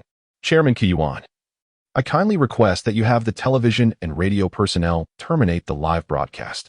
Instantly grasping Matsubara Mototaka's intention, it became apparent that he sought to unveil all the hidden truths regarding Danzo and Root. Such revelations would undoubtedly have a profound impact on Konoha village, and could not be carelessly disseminated. Ku Yuan gestured to the television station staff, indicating that they should terminate the live broadcast. The personnel promptly complied, cutting off the power. Prior to arriving at the Hokage building, the higher-ups had already instructed that this meeting's recording would center around Ku Yuan, the president of the Yiji newspaper, and that he would dictate the proceedings. Once the live broadcast was ceased, every television screen in the village went dark, and the radios erupted into a cacophony before shutting down. The villagers began to curse, for the matter at hand involved the village's secrets, and everyone was eager to learn more. Yet, with the live broadcast concluded, they were powerless to obtain any information. Jiaodu and Xiaonan stood at the stairway, exchanging glances of concern as they witnessed the screens in the hall extinguish. Xiaonan relaxed her legs, which had grown stiff from prolonged standing, and remarked stoically, "It pertains to the unsavory affairs of Konoha. It's clear that there will be no further broadcasting." The depth of Konoha's intrigue was indeed unexpected. Jiaodu nodded in agreement, pondering for a moment before Xiaonan continued. Who could have anticipated such matters merely by observing the surface? We should venture near the Hokage building. Given the current atmosphere, a confrontation is likely to ensue. All the ninjas present fell silent, their anticipation palpable. Following Matsubara Motohiro's request to cut the live stream, they had begun to suspect the gravity of the situation. Those familiar with Danzo could surmise that he was indeed capable of such actions. Once the machines were powered down, Ku Yuan turned to Matsubara Motohiro and stated, "You may proceed with your remarks." Matsubara inhaled deeply and inquired, "Are you aware of the incident when Orochimaru's human experiments were exposed, leading to his defection?" Danzo was involved in those experiments as well. Human experiments? Yuan raised an eyebrow, taken aback by Matsubara's sudden revelation. Indeed, Matsubara affirmed, nodding earnestly. Danzo funded Orochimaru's experiments using embezzled money, with the goal of merging cells from the first Hokage. A wave of uproar surged through the assembly. None had previously heard of such human experiments, and the association with Orochimaru only fueled their indignation. The third Hokage, seated at the forefront, darkened in countenance. Casting a sidelong glare at the visibly perturbed Danzo, his fury ignited. The revelation that Danzo had a hand in Orochimaru's experiments was astonishing. Danzo's eyes widened, and with a piercing glare directed at Matsubara, he realized that beneath Matsubara's seemingly benign facade lay a fierce adversary unafraid to expose the truth. "This is utter nonsense," Danzo declared, rising abruptly, disregarding the presence of numerous jonin, intent on silencing Matsubara by force. "Sit down." Before Danzo could act, the third Hokage slammed his hand upon the conference table, his commanding shout freezing Danzo in place. Tension crackled in the air, every ninja on high alert, particularly Asuma, who positioned his hand on his unique kunai, eyes narrowed in hostility toward Danzo. "I do not lie." Matsubara pointed accusingly at Danzo, stating, "The cells of the first Hokage have been successfully merged, and he utilized this to acquire the 3-tomo Sharingan from the Uchiha clan. After the Uchiha massacre, he extracted every Sharingan bearing the 3-tomo. Tsunade and Mito Menka exchanged astonished glances, realizing that Danzo had implanted the first Hokage's cells into himself and subsequently harvested the Sharingan from the Uchiha clan. Their frequent interactions with Danzo had left them entirely unaware of his clandestine actions. His duplicity ran deep. As Matsubara spoke, Danzo's mind raced, desperately seeking a way out. Yet, no viable solution emerged. He found himself cornered. Embezzlement, human experimentation, and the transplantation of the village's fallen ninjas' bloodlines were all grave transgressions. With so many witnesses present, even the third Hokage, despite their past camaraderie, could not overlook these offenses, especially given his current ire. While it was unlikely that the third Hokage would resort to execution, imprisonment was a certainty. Even a brief confinement of 3 to 5 years, combined with Matsubara's betrayal, would suffice to dismantle Root in its entirety. Such a consequence would render Danzo's decades of effort futile. As this realization dawned upon him, a cold sweat broke out on Danzo's forehead.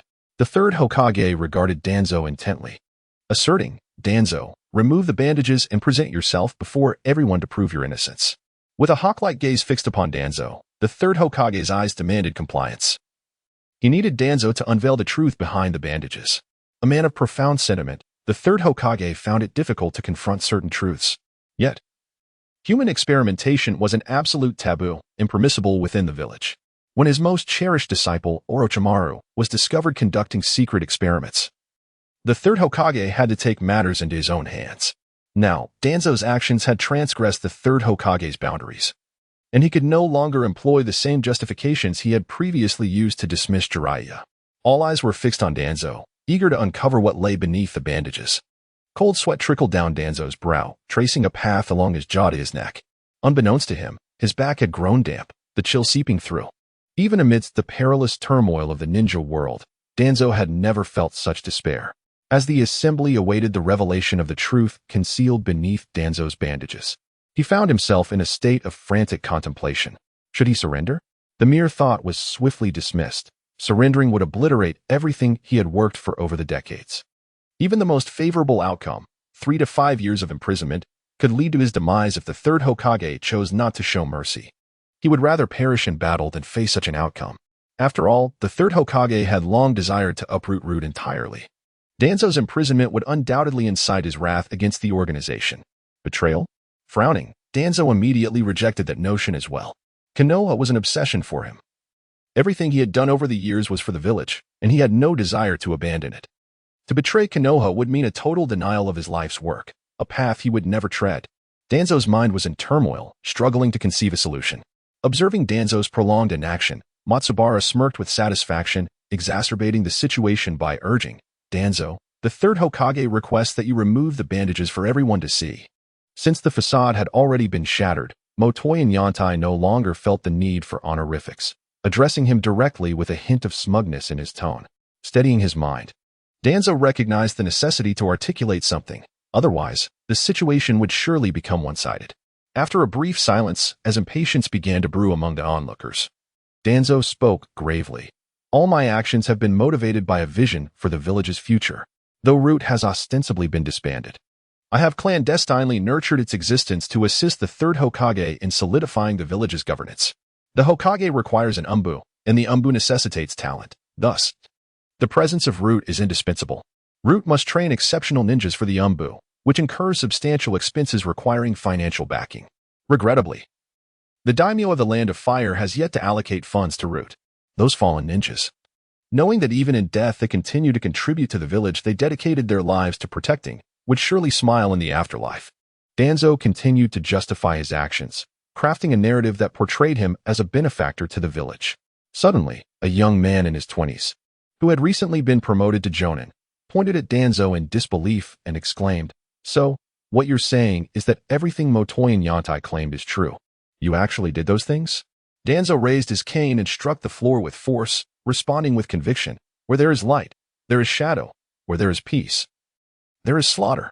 As a ninja, one does not engage in mere child's play. For the development of our village, certain dark deeds must be undertaken. Everything I have done is for the advancement of Konoha. You bask in the sunlight of the village, while I remain entrenched in the shadows of Root." Upon hearing these words, the young man was indeed taken aback. He stood there in a daze for a moment, blinking in contemplation, and refrained from further questioning Danzo, seemingly finding some merit in his response. Danzo's words effectively acknowledged everything Motoyan Yantai had articulated. With his cane firmly in hand and his posture upright, he presented himself as though all his choices were indeed sacrifices made for the preservation of the village.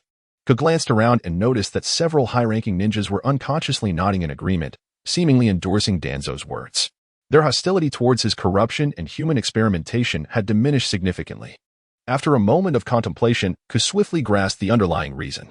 After all, these individuals had been educated from a young age to prioritize the village's interests above all else, dismissing everything else without a second thought.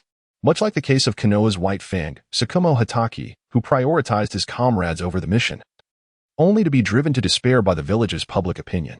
From this perspective, Danzo's actions resonated profoundly, allowing many ninjas to comprehend his rationale.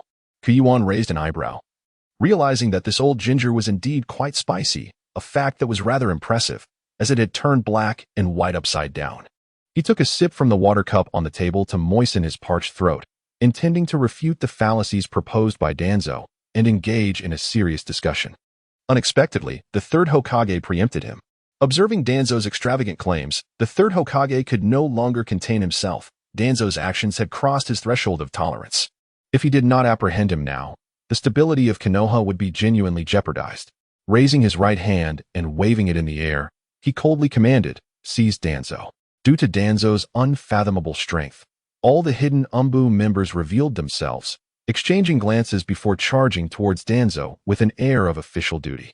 Danzo turned his head, casting a cryptic glance at the third Hokage, and suddenly formed hand seals with remarkable speed. After biting his thumb, he shouted, "Summoning technique." A thick white mist enveloped the conference room, obscuring everyone's vision. A colossal creature appeared, breaking through the ceiling of the conference room, and the ensuing dust caused a fit of coughing among the attendees. A massive hole had emerged in the ceiling, and amidst the summoned beast mist, Danzo gathered his chakra and swiftly leaped onto the roof of the Hokage's building, intending to escape amidst the chaos. Several loyal members from his Root organization, having detected his intention, promptly followed suit. In their minds, the third Hokage was merely the village's ruler, while Danzo was their true master. They fully embraced his theory of being the village's dark guardian. As Danzo's flowing robes billowed with his rapid movement, he bit his lip, pondering swiftly. This escape was a matter of necessity. He was not defecting, but rather seeking to protect Konoha more effectively from the shadows. If he were captured, the village could not rely solely on that old man to safeguard it.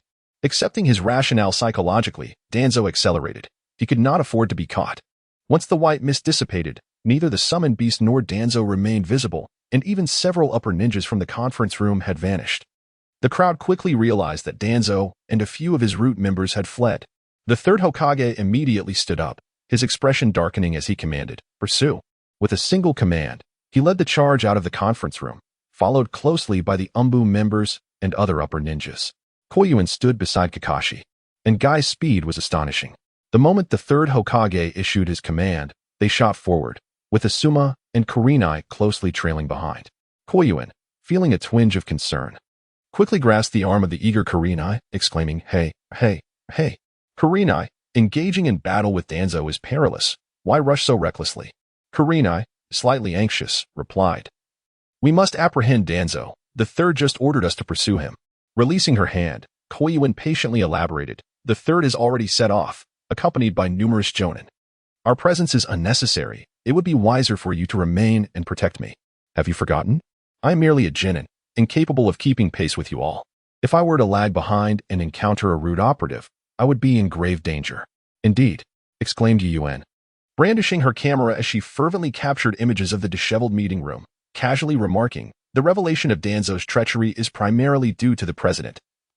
We must ensure his safety. Besides, our assistance would be of little significance." Upon hearing Yuan's words, Koyuin felt a flicker of surprise. The girl had become remarkably perceptive. Although Danzo had summoned a summoning beast that ruptured the meeting room's ceiling, the actual damage was minimal. The scene had merely descended into chaos. Tables were pushed aside. Overturned cups spilled their contents, soaking the scattered ledgers, prompting the finance personnel who had just entered to hastily tidy up the records. Apart from Koyuin, Yuan, and the medical staff, a considerable number of individuals remained behind. The television and radio personnel were still present when Danzo bellowed his summoning technique. They had swiftly turned to safeguard their equipment. Now that the crisis had subsided, they busied themselves checking the devices. Motohiro Jinkai, Ino Yamanaka, and Ida Eyes, the three principal offenders in the embezzlement case, had also chosen not to flee, for several UMBU members were closely watching them. Flanking the two advisors were 5 or 6 UMBU operatives, encircling them, seemingly to prevent any escape. However, Tinan, Koharu, and Mito Kasek did not exhibit the same urge to flee as Danzo. Instead, they remained composed in their seats, with Kohara gently closing her eyes. Appearing quite frail and elderly, Yuan began to organize the notes he had just taken, planning to refine them so they could be published in the newspaper by tomorrow. Engaging in such perilous activities to capture the elusive band was far too dangerous. He would leave it to the audacious and skilled elite shinobi. After the commotion ensued, he would leisurely accompany Hongdo and Shiyin to capture a few photographs. The reason Yuan did not immediately pursue the matter further was primarily due to the fact that he had already received the task reward, prompting him to pause and assess the situation.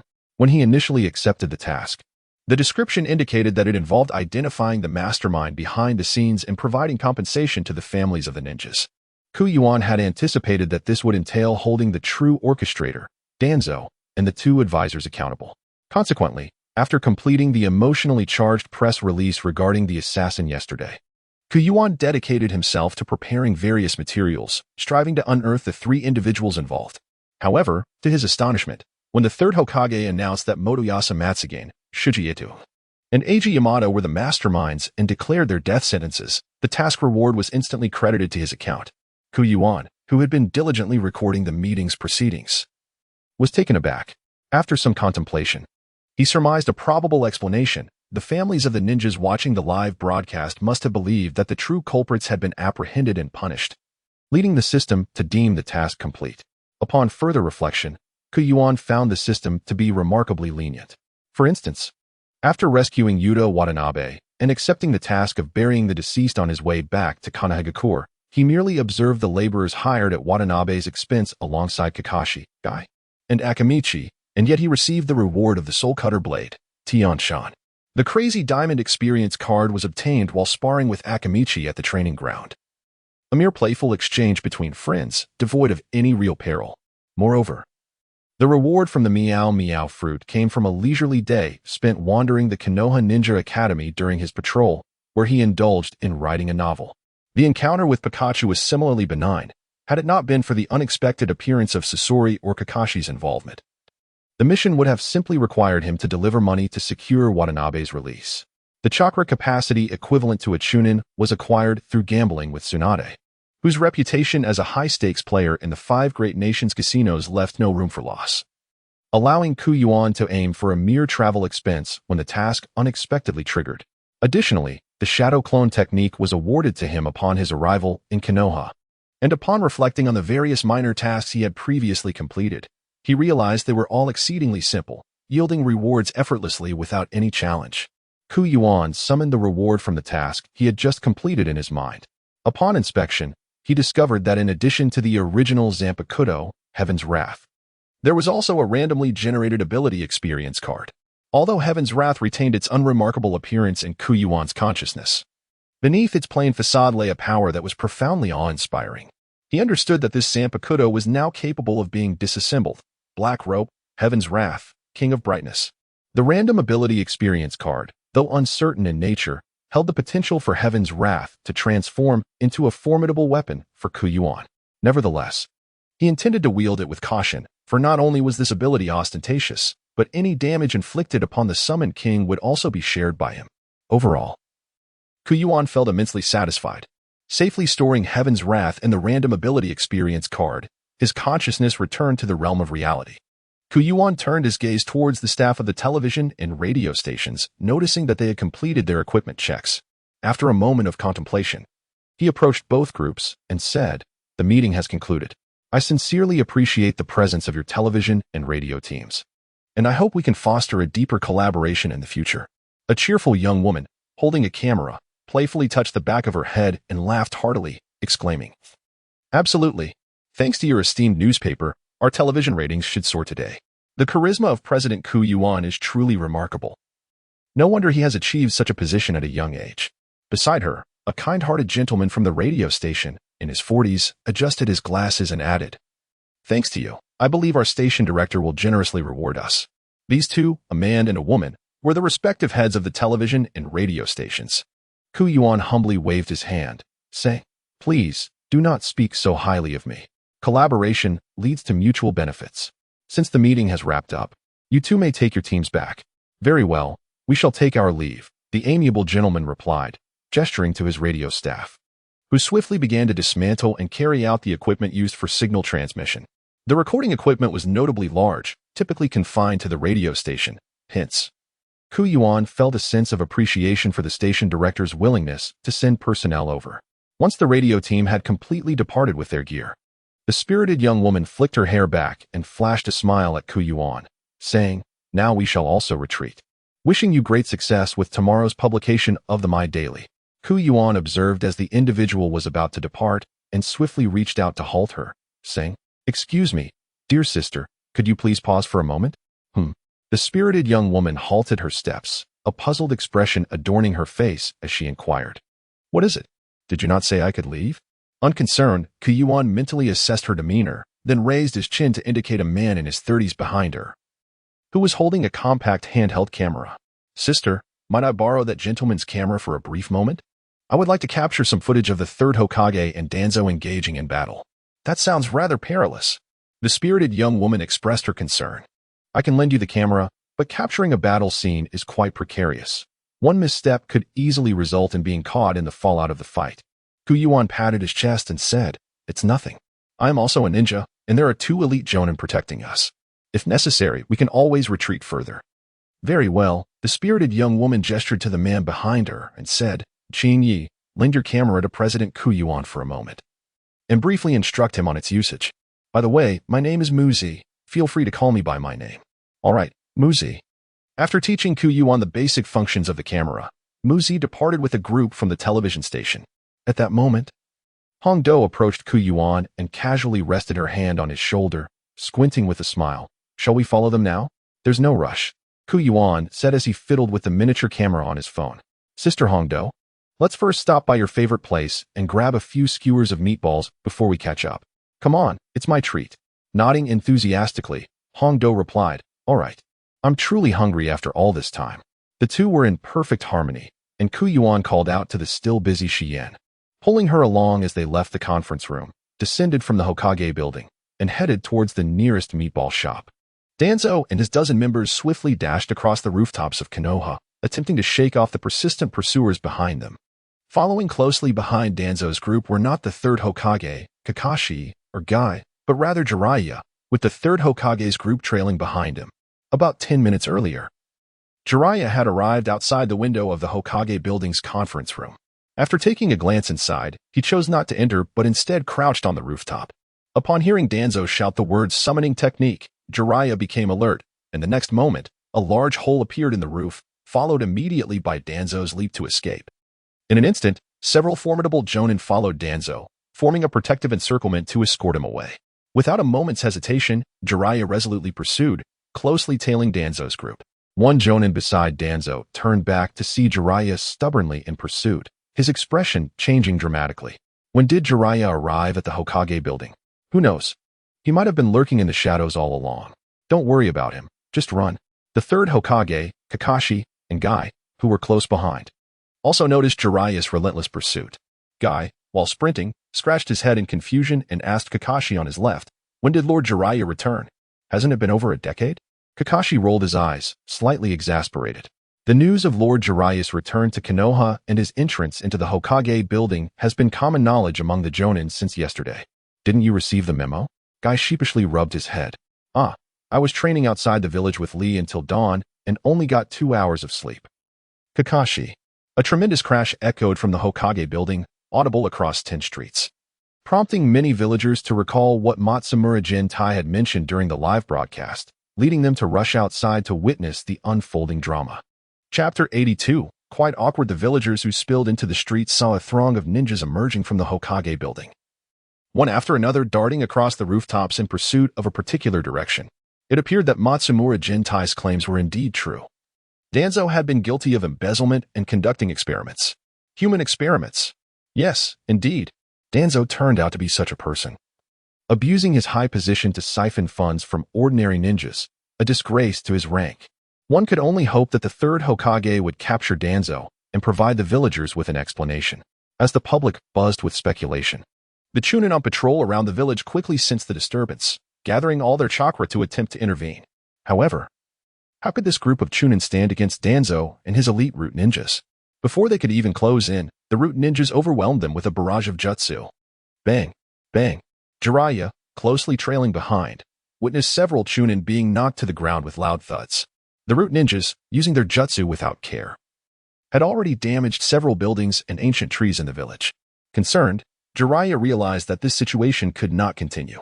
He shouted to the approaching Chunin, "All ninjas in front. Step aside. Don't rush in to meet your doom." His voice, imbued with chakra and resonating widely, caused the Chunin about to charge forward to halt in their tracks. Jiraiya had refrained from intervening too soon due to the extensive damage being inflicted in the village. He planned to act once they were outside. As Jiraiya, the third Hokage, Kakashi, Guy, and others pursued Danzo with fervor, Yuan remained unhurried, strolling with Yen and Hongdo towards the meatball shop. Due to the earlier commotion, a significant portion of the villagers had emerged, and those watching the live broadcast immediately recognized Yuan, their eyes lighting up. Isn't that the young man who just confronted 2 advisors in the conference room and subsequently extracted the truth from Matsumura Jintai, the president of the Leaf News Agency? Indeed. A woman in her 50s adjusted her reading glasses and nodded vigorously. The entire meeting was filled with Jonin clan heads and high-ranking officials from Konoha, and yet, this teenage boy emerged from the Hokage building. It must be him. If not for him, the true mastermind would likely have escaped justice. Thank goodness for this young brother. A little girl of about 7 or 8 suddenly rushed forward, exclaiming, "Brother Yuan, you're amazing. My mom told me that you are the most handsome hero." Excuse me. Excuse me. A woman in her 30s quickly stepped forward, pulling the little girl back and apologizing to Yuan and Yen, her face flushed. "I just spoke a little too much after seeing you on television." "No worries at all." Yuan quickly waved his hand and kindly bent down to pat the little girl's pigtails, saying, "Little sister, you are very pretty too." The distance from the Hokage building to the meatball shop was considerable, and along the way, more and more people recognized Yuan, openly praising him in his presence. Even Hongdo and Yen joined in the compliments. Yuan, feeling somewhat bashful from the villagers' excessive praise, was even more flustered by the presence of the 2 young women. Hongdo, with her carefree demeanor, seemed to take it in stride, while Yen, being more sensitive, soon found her cheeks flushed, resembling a ripe apple. Stealthily tugging at Yuan's sleeve, Yen glanced at Hongdo and whispered, "Let us hurry along."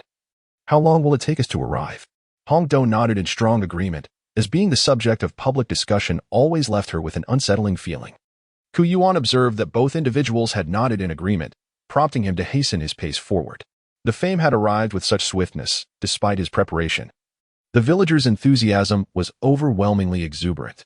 This fervor was also evident in the demeanor of the owner of the dumpling shop. The Red Bean dumpling establishment, frequently visited by him, held a prestigious reputation throughout the entirety of Kanahagakure, thus necessitating a spacious venue adorned with 2 television sets, where nearly every table was filled with patrons. Yuan lifted the curtain and stepped inside first, greeted by a bustling crowd. He remarked, "Sister Hongdo, Shiyin, it seems we must take our food to go." The place is brimming with patrons. The previously lively atmosphere fell silent as everyone turned their gaze towards the entrance, where they spotted Yuan alongside Hongdo and Shiyin. Instantly, the dumpling shop erupted in excitement. "Don't leave. There's a spot here. I'll finish up right away. President Ku, please hold on for a moment." The cacophony of voices startled Yuan, who gaped in astonishment at the exaggerated response. The shop owner, upon seeing Yuan, brightened and hurried out from behind the counter. Beaming at the trio, "You needn't leave. There's still room. Today, you may indulge as you please. It's on me. That's not quite appropriate." Yuan closed his mouth and rubbed the back of his head, stating, "We should still pay." "Oh, don't be so polite." The owner, with a familiar demeanor, promptly retrieved a menu from behind the counter and presented it to Yuan. "Order whatever you desire." While Yuan and his companions perused the menu, the owner turned, hands on her hips, and bellowed, "Hey, those who have finished eating, please make haste and vacate your seats." Immediately, a nearby table of patrons stood to leave, exchanging greetings with the trio as they passed by. Once Hongdo eagerly ordered her favorite glutinous rice dumplings and 3 colored dumplings, the 3 settled at a recently vacated table, awaiting their meal. The shop, already lively, buzzed with discussions about Yuan's arrival, as compliments and praises flowed endlessly into his ears, leaving him feeling rather bashful. 10 minutes later, the dumplings arrived, and Yuan, Hongdo, and Shiyin began their feast. Yuan slowly savored the delicious meatball, unable to restrain his delight, exclaiming, "Now, this is what life is all about." With delectable food before him, flattering words in his ears, and beautiful company by his side. But wait, just as Yuan was basking in his good fortune, a sudden chill swept over him from behind, causing him to shiver involuntarily. Chapter 83. Another Red Bean. Let us rewind a bit. Yesterday, Dear Ball and Ding Ci came over to visit, and coincidentally ran into Nara and Akimichi. Whenever these 3 families gathered, the conversations were always particularly enjoyable. After lunch, Ino summoned the Pikachu that Yuan had gifted him, proudly showcasing it in front of the elders, which further lifted his spirits as he held the Pikachu close, unable to part with it. Once the Nara father and son, as well as the Akimichi father and son, bid their farewells, Ino retreated to his room, played with Pikachu for a while, and after dinner and a wash, went to bed. With the ninja school on break, there was no need for an early rise today. From dawn until the sun hung high in the sky, Ino finally awakened, his cherubic cheeks flushed with a hint of red, evoking an irresistible urge to pinch them. Slowly opening his sleepy eyes, he rubbed them with his fair hands, forcing himself to sit up. After yawning and stretching, he glanced at the alarm clock on his desk, only to realize it was already 9 o'clock. At that moment, a rumble from his stomach broke the silence. Sitting dazedly for a moment, he suddenly ruffled his messy blonde hair and decisively threw off the covers to wash up. The lavender sleepwear hung loosely on Ino, with an oversized collar revealing a fair expanse of skin, making her appear somewhat petite. Once she was presentable, she opened her bedroom door, intending to find something to eat in the kitchen adjacent to the living room. Shuffling in her cotton slippers, Ino was surprised to hear the sound of the television coming from the living room before she even entered. Typically, her mother was not home at this hour, and her father was not fond of watching television. With a hint of curiosity, Ino stepped forward and pulled open the living room door, only to find her mother engrossed in the television. "Mom, aren't you going to the flower shop today?" Ino asked with a puzzled expression as she entered the living room. "Is Dad not home?" "Oh, I heard there was an important conference being broadcast today, so I decided to stay in," her mother, Mrs. Yamashiro, explained with a glance. "Your father went to the Hokage Tower for a meeting, the one currently being broadcast." Ino turned her gaze towards the television, where she saw Yuan standing and eloquently discussing legal matters, momentarily taken aback. "Oh my." Ino rushed to her mother's side, kneeling down beside her, pointing at the screen and asking, "How is Yuan on there?" "Ah, didn't you know? Yuan is the president of the Leaf News Agency now." Mrs. Yamashiro gently patted Ino's head. "The president of the Leaf News Agency?" Ino was bewildered and shook her head in disbelief. "I haven't seen Yuan since we had dinner a few days ago." "He has become the president?" "Yes. First, have something to eat." Mrs. Yamashiro nodded, placing a plate of pastries in front of Ino. There was a corruption case in the village, and your father, as the head of the Yamashiro clan, was called in by the third Hokage. Yuan, as a lowly genin, had no right to attend. But he went as the president of the Leaf News Agency. As Ino munched on the pastries, she listened to Mrs. Yamashiro explain the details of the meeting. Quickly grasping the situation, the camera angle shifted to capture Yuan's profile, revealing a 10-year-old boy with a cherubic face. Round and endearing, yet possessing subtle contours that made him quite appealing. Ino slowly chewed her pastry, fixated on the figure on the screen, lost in thought. Merely a few days apart, and he had already ascended to the position of president of the Leaf News Agency. A remarkable turn of events. Suddenly, the scene shifted, and Ino's eyes widened as she bit down hard on her pastry. Sitting to Yuan's left was none other than Yamanaka Ringo. A pang of jealousy rising within her heart. However, this feeling did not linger long, as the live broadcast soon captivated her attention. Ino knew that Yuan was audacious, but she never imagined he would confront the higher-ups so boldly. Reaching out to tug at her mother's sleeve, Ino worriedly raised her small face and said, "Mom, won't Yuan offend the two advisors and that guy named Danzo? I'm concerned." Mrs. Yamashiro comfortingly patted Ino's hand, reassuring her, "He will be fine. Yuan is an intelligent child. The third Hokage will handle matters fairly. Besides, there's also Haichi to support him. Your father is not a petty man. He will help him." After hearing Mrs. Yamashiro's words, Ino felt considerably reassured. Once the live broadcast ended, she suddenly stood up, declaring, "No, I must go find Yuan." "Wait." Mrs. Yamashiro leaned forward, grabbing Ino firmly. "You cannot go now. It could be dangerous if a fight breaks out." No. Ino, anxious for Yuan's safety, struggled to break free and exclaimed, "Mom, let go of me. What if something happens to him? You are just a student still at the Ninja Academy. You could get caught in the chaos. The combat power of Jounin is formidable." Ino immediately retorted, "But I have Pikachu. He will protect me." Seeing her daughter's relentless determination, Mrs. Yamashiro sighed, standing up with a resigned expression. Fine. I'm afraid of you. I will accompany you." "Really?" Ino's face lit up with joy as she rushed into her mother's embrace, nuzzling against her while sweetly saying, "I knew Mom would take the best care of me." At around 10 o'clock, the streets were bustling with people, most of whom had gathered around speakers to listen to the live broadcast. Additionally, there were some small vendors hawking their wares, along with idlers loitering about. From the Yamashiro household to the Hokage Tower, it took the mother and daughter duo just half an hour to arrive. As they approached the vicinity of the Hokage Tower, Ino and Mrs. Yamashiro suddenly heard a loud explosion emanating from the tower, followed by Danzo and several Jounin suddenly bursting out, retreating quickly in the opposite direction. "Look, there's Dad." Ino pointed urgently at the receding figures. "They really are fighting. We need to hurry. What if something happens to Yuan?" Seeing the distant yellow ponytail vanish, Mrs. Yamashiro's heart raced with concern, and she nodded in agreement. "All right, let us quicken our pace." A resounding explosion emanated from the Hokage building, prompting the nearby villagers to rush out to investigate the situation, causing the streets to become quite congested. Ino and Lady CHG made their way to the Hokage building, taking approximately 10 minutes to arrive. Before they could enter, they overheard a conversation among a group of people on a nearby street discussing a certain Keijin. Ino quickly approached an 18-year-old girl, looking up and inquiring, "Hello, may I ask if you were just discussing Keijin?" "Yes, indeed," the girl replied with a smile, entwining her arm with her boyfriend's. "Keijin is truly remarkable. If not for him, the mastermind behind this embezzlement case would have escaped unscathed. I even saw him in person just now. He is even more charming than on television."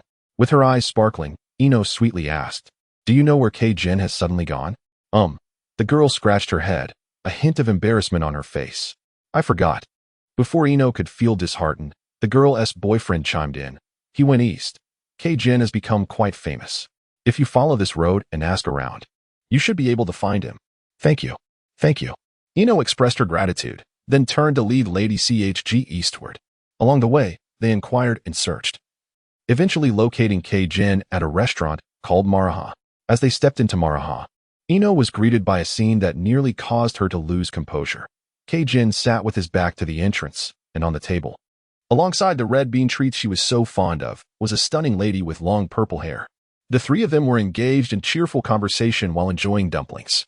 The expression on Yuan's face was unmistakably one of sheer enjoyment. In contrast, Ino's face instantly darkened. She tightened her grip on Lady Yamanaka's hand and couldn't help but tremble slightly. How foolish of her to have worried so much about Yuan. Rushing tirelessly to the Hokage's office, only to find him leisurely indulging in dumplings and flirting. Just as Yuan was about to pop a dumpling into his mouth, he suddenly paused, sensing an unsettling chill creeping up behind him. "Excuse me, is this the menu? Please have a seat." The voice of the proprietress drifted from behind. Turning to look, Yuan was nearly struck with terror. My goodness, it was Ino. And, most alarmingly, she was holding hands with Lady Yamanaka, glaring at him with a stormy expression that seemed to promise his immediate demise. A shiver ran down his spine as his mind began to whirl like a tempest. What was happening? Ino appeared visibly upset, and her gaze was rife with resentment. Was it possible she was upset because he hadn't visited her in quite some time? Lady Yamanaka addressed the now approaching proprietress, saying, "No need. We are here to find someone." "Thank you." "Oh," the proprietress replied, her enthusiasm waning as she returned to her post behind the counter. Casting a glance at her daughter, and then at the stiffly turning Yuan, Lady Yamanaka couldn't help but lift her head. Feigning casualness as she partially covered her mouth and stifled a chuckle, Yuan felt compelled to take the initiative. If he allowed the girl in no way to approach him on her own, it would likely take days to coax her into good spirits. Rising promptly, he turned and pretended to have just spotted Inoue and her mother, Mrs. Yamamoto. He hurried over, exuding warmth as he exclaimed, "Inoue, Aunt Yamamoto, what a delightful surprise. Auntie, you look more radiant than ever. The shop is quite crowded. Shall we sit together?" As the saying goes, one should not strike a smiling face. With a playful grin, Yuan warmly invited both women to join him, while Inoue struggled to contain her frustration. If she were to express her anger now, it would surely be deemed unreasonable. Nonetheless, she averted her gaze, showing her reluctance to engage with Yuan. Mrs. Yamamoto discreetly squeezed Inoue's small hand, while effortlessly greeting Yuan with a smile, saying, "Oh, Yuan, you certainly know how to charm. No wonder my Inoue enjoys your company." Taking Inoue by the hand, Mrs. Yamamoto followed Yuan to a table, where Inoue conveniently found herself seated between him and her mother. Upon noticing their arrival, Hongdo quickly swallowed the dumpling in her mouth and greeted them, "Mrs. Yamamoto, it has been some time since we last met after that flower purchase, hasn't it?" Shion also chimed in courteously, "Hello, Mrs. Yamamoto. It's been ages. You seem to be looking even more youthful."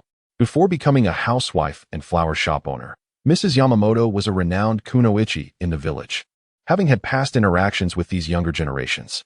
With a gentle smile, she responded, "Indeed, Hongdo, Shion, it has been quite a while." Seizing the moment while Hongdo, Shion, and Mrs. Yamamoto exchanged pleasantries, Yuan swiftly took a three-colored dumpling from the platter and offered it to Inoue with a charming smile, saying, "Here, enjoy a dumpling." Humph. Observing Yuan's overture, Inoue softened her demeanor, accepting the dumpling he proffered and began to eat. Since rising that morning, she had only nibbled on a few snacks before hastily accompanying her mother towards Hokage Tower. Coupled with her anxiety, she was indeed feeling a bit hungry. When it came to pleasing girls, Yuan had his own methods. Noticing that Inoue had started to eat, he thoughtfully poured her a cup of hot tea and placed it before her. Mrs. Yamamoto was quite the conversationalist, and within minutes, she was engrossed in lively discussion with Hongdo and Shion, effortlessly grasping the context of the morning meeting and the subsequent chaos that ensued. After sipping her warm water, Shion suddenly noticed Yuan and Inoue engaging in secretive interactions, her eyes sparkling with curiosity. "By the way, how did Mrs. Yamamoto and Inoue end up here?" Upon hearing her name, Inoue reacted promptly, saying, "My mother and I came to find my father and happened to stop by here. We just came in to grab a dumpling." That doesn't sound right." Mrs. Yamamoto looked at Inoue with a puzzled expression, her index finger resting thoughtfully on her chin. "Aren't you here because you were worried about Yuan and insisted on coming?" Shion's eyes lit up with realization as she exclaimed, "So you have a crush on the president? Does that mean I should start calling you Mrs. President?" Hongdo gasped, her mouth agape, and pointed at Yuan, teasingly exclaiming, "Inoue, you truly are his little girlfriend." Covering her mouth to stifle a laugh, Mrs. Yamamoto feigned sorrow, saying, "Alas. As girls grow up, they become harder to manage. Just earlier at home, I couldn't keep her from expressing herself." The three women huddled together, deliberately teasing Inoue, causing her great embarrassment. It seemed that the earlier casual remarks about merely passing by were becoming increasingly transparent. Inoue's fair and delicate skin flushed a deep crimson as she felt the heat rise in her cheeks, her gaze darting about, exuding an air of flustered steam. After Yuan finished speaking with Hongdo, Shi and the mountain lady, he suddenly experienced a moment of enlightenment. A mischievous thought stirred within him, prompting him to lean closer to Jingyi, his face nearly brushing against her cheek. What are you doing? Jingyi stammered, flustered, trying to push Yuan away, urgently insisting, get away from me. However, rather than retreating, Yuan pressed even closer, observing her eyes, which resembled those of a startled fawn. With a playful smirk, he exclaimed, no wonder you were so angry just now. You worriedly came to find me, and then saw me enjoying dumplings with Sister Hongdo and Sister Shi, which made you jealous, didn't it? As he spoke, a bright smile spread across his face, curving beautifully. Indeed, he had intentionally raised his voice to ensure that everyone around could hear. Although Jingyi typically displayed a carefree demeanor and often took on a leadership role among the trio, she was still merely a girl of about 10. At an age where such teasing could be overwhelming, the presence of 3 adults, combined with Yuan's playful antics, made Jingyi wish to disappear into the ground. Biting her lower lip, she stood up in a daze, attempting to push Yuan aside as she made her escape. Yuan, with a swift hand and sharp eyes, immediately grasped Ino's wrist and inquired, Ino, where are you headed?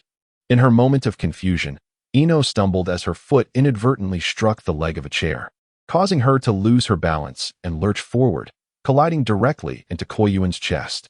Oh no! Ino clenched her fists, feeling her already flushed face grow even warmer. She instinctively shut her eyes, overwhelmed by the embarrassment of the moment. All of this was due to that mischievous Yuan. If it weren't for his, oh my. The young lady is quite forward. Goodness, they are embracing. Dear husband, take a look.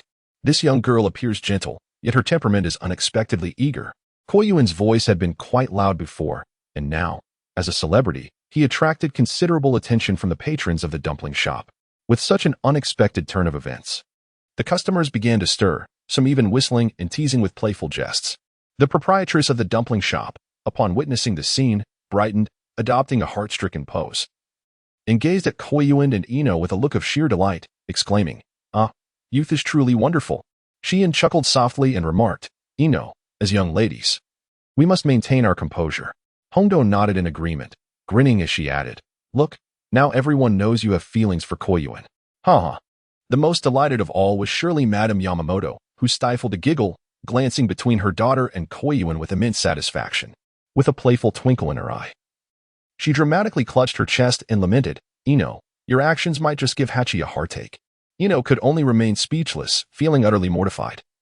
It was Yuan who had pulled her, causing her to stumble, yet these people twisted the truth. The most infuriating part was that Yuan offered no explanation, leaving her in a predicament. However, she found the scent of Yuan's clothing quite pleasant, reminiscent of the warmth of the sun. Ino couldn't help but feel a sense of desperation, her body tense. What had she been thinking just moments ago? Yuan gazed at Ino nestled in his embrace, resembling a plump ostrich. He couldn't help but raise an eyebrow. Although it felt akin to holding a small furnace, his spirit soared with delight. After the live broadcast concluded, Kakuzu and Conan swiftly approached the vicinity of the Hokage building, keenly observing the unfolding events. As anticipated, chaos erupted as someone summoned a summoning beast. However, the creature's invocation merely served as a means of escape, rendering the spectacle somewhat lackluster. Danzo, the third Hokage, and Kakashi hastened to apprehend Danzo. Yet the pair refrained from joining the fray, for their primary objective was to scrutinize Yuan. The earlier scene had been fully captured in Kakuzu and Conan's gaze. Kakuzu widened his eyes, unable to suppress his heartfelt admiration. It seemed that Yuan was not only eloquent but also adept at charming the opposite sex. How remarkable! In all his years, he had never encountered such a skilled individual. He felt a deep sympathy for the blonde-haired girl. As Conan's emotionless eyes flickered with a hint of disturbance, the 10-year-old girl, on the cusp of awakening to her feelings, had approached only to be ridiculed by a boy. While her mother fanned the flames of the situation from the sidelines, Yuan's earlier loud remarks were clearly intended to tease the young girl, whose delicate pride was wounded, leading her to tumble into his arms. Conan observed keenly, had Yuan not lent the girl a hand, she would have never fallen. Truly, what a splendid performance. This lad, Yuan, was already such a charmer. One could only imagine how captivating he would become as he matured. Danzo's influence loomed large over the entirety of the Hidden Leaf Village. when the unexpected turmoil erupted at the Hokage building.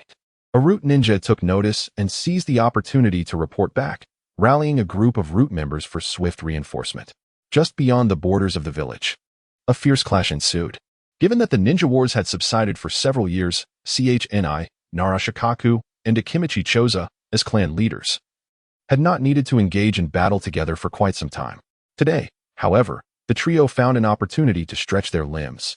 In their coordinated efforts, they swiftly dispatched a small squad of root personnel. CHNI exchanged excited glances with his two old friends, a thrill coursing through him. Their prowess remained undiminished. Yet, this exhilaration was fleeting, as CHNI suddenly felt a constricting sensation in his chest, leaving him quite uncomfortable. What was happening? After a prolonged moment, Ino finally straightened up from Yuan's embrace, her heart racing furiously. She pouted and shot a fierce glare at him before returning to her seat. With a hand, she smoothed her tousled hair, feigning nonchalance as she picked up the glass of water that Yuan had poured for her. Taking a delicate sip to gradually calm her tumultuous emotions, Yuan raised an eyebrow before presenting a skewer of dumplings to Ino, placing it before her. Humph.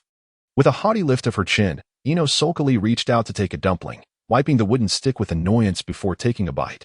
Shrugging, Yuan bit into a dumpling as well, indulging in the moment. He thought it best to let Ino calm down, as there was no rush in teasing her. Yamashita's lady, Yuan, and Do observed the interaction between the two with amused smiles, yet they refrained from further teasing Ino, allowing the three to continue their conversation. Yuan occasionally interjected a few words, but the majority of his attention remained focused on Ino's side. The five of them gathered around a table, engaged in lively conversation, completely forgetting about the matters concerning Danzo. Yuan had never been particularly interested in their battle. His desire to observe was merely to capture some footage or photographs to boost sales. Now, however, the pursuit of romance took precedence, and Danzo could fend for himself. As the 3 plates of dumplings on the table were polished off, Yuan was about to signal the proprietress for another order when a sudden, resounding noise erupted from outside the village, precisely in the direction Danzo had fled. What is happening?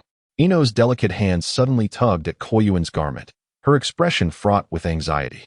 It's nothing, Yuan reassured her, gently patting her hand before furrowing his brows. Shall we step outside? It seems like Danzo and the third are engaged in a confrontation. Ino, Hondo, Yugao, and Lady Yamaika nodded in agreement, and the 5 of them swiftly dashed out of the dumpling shop, channeling chakra beneath their feet to leap onto the tallest nearby building. Heavens! What are those creatures? Ino gasped in disbelief, covering her mouth as she gazed at the scene unfolding outside the village. Beyond the borders of Konoha, an area that should have been a vast forest had instead sunk deeply, revealing 2 colossal summoning beasts poised against each other. One was Danzo's summoning beast, the Dream Taper. Its massive limbs sprawled on the ground, a powerful tail thrashing in the air, with sharp fangs and a long, elephantine snout. Opposite it stood a gigantic toad clad in a loose dark blue robe, a massive katana sheathed at its waist, and a pipe clamped in its mouth. The figure unmistakably belonged to Gamabunta from Mount Maiboku.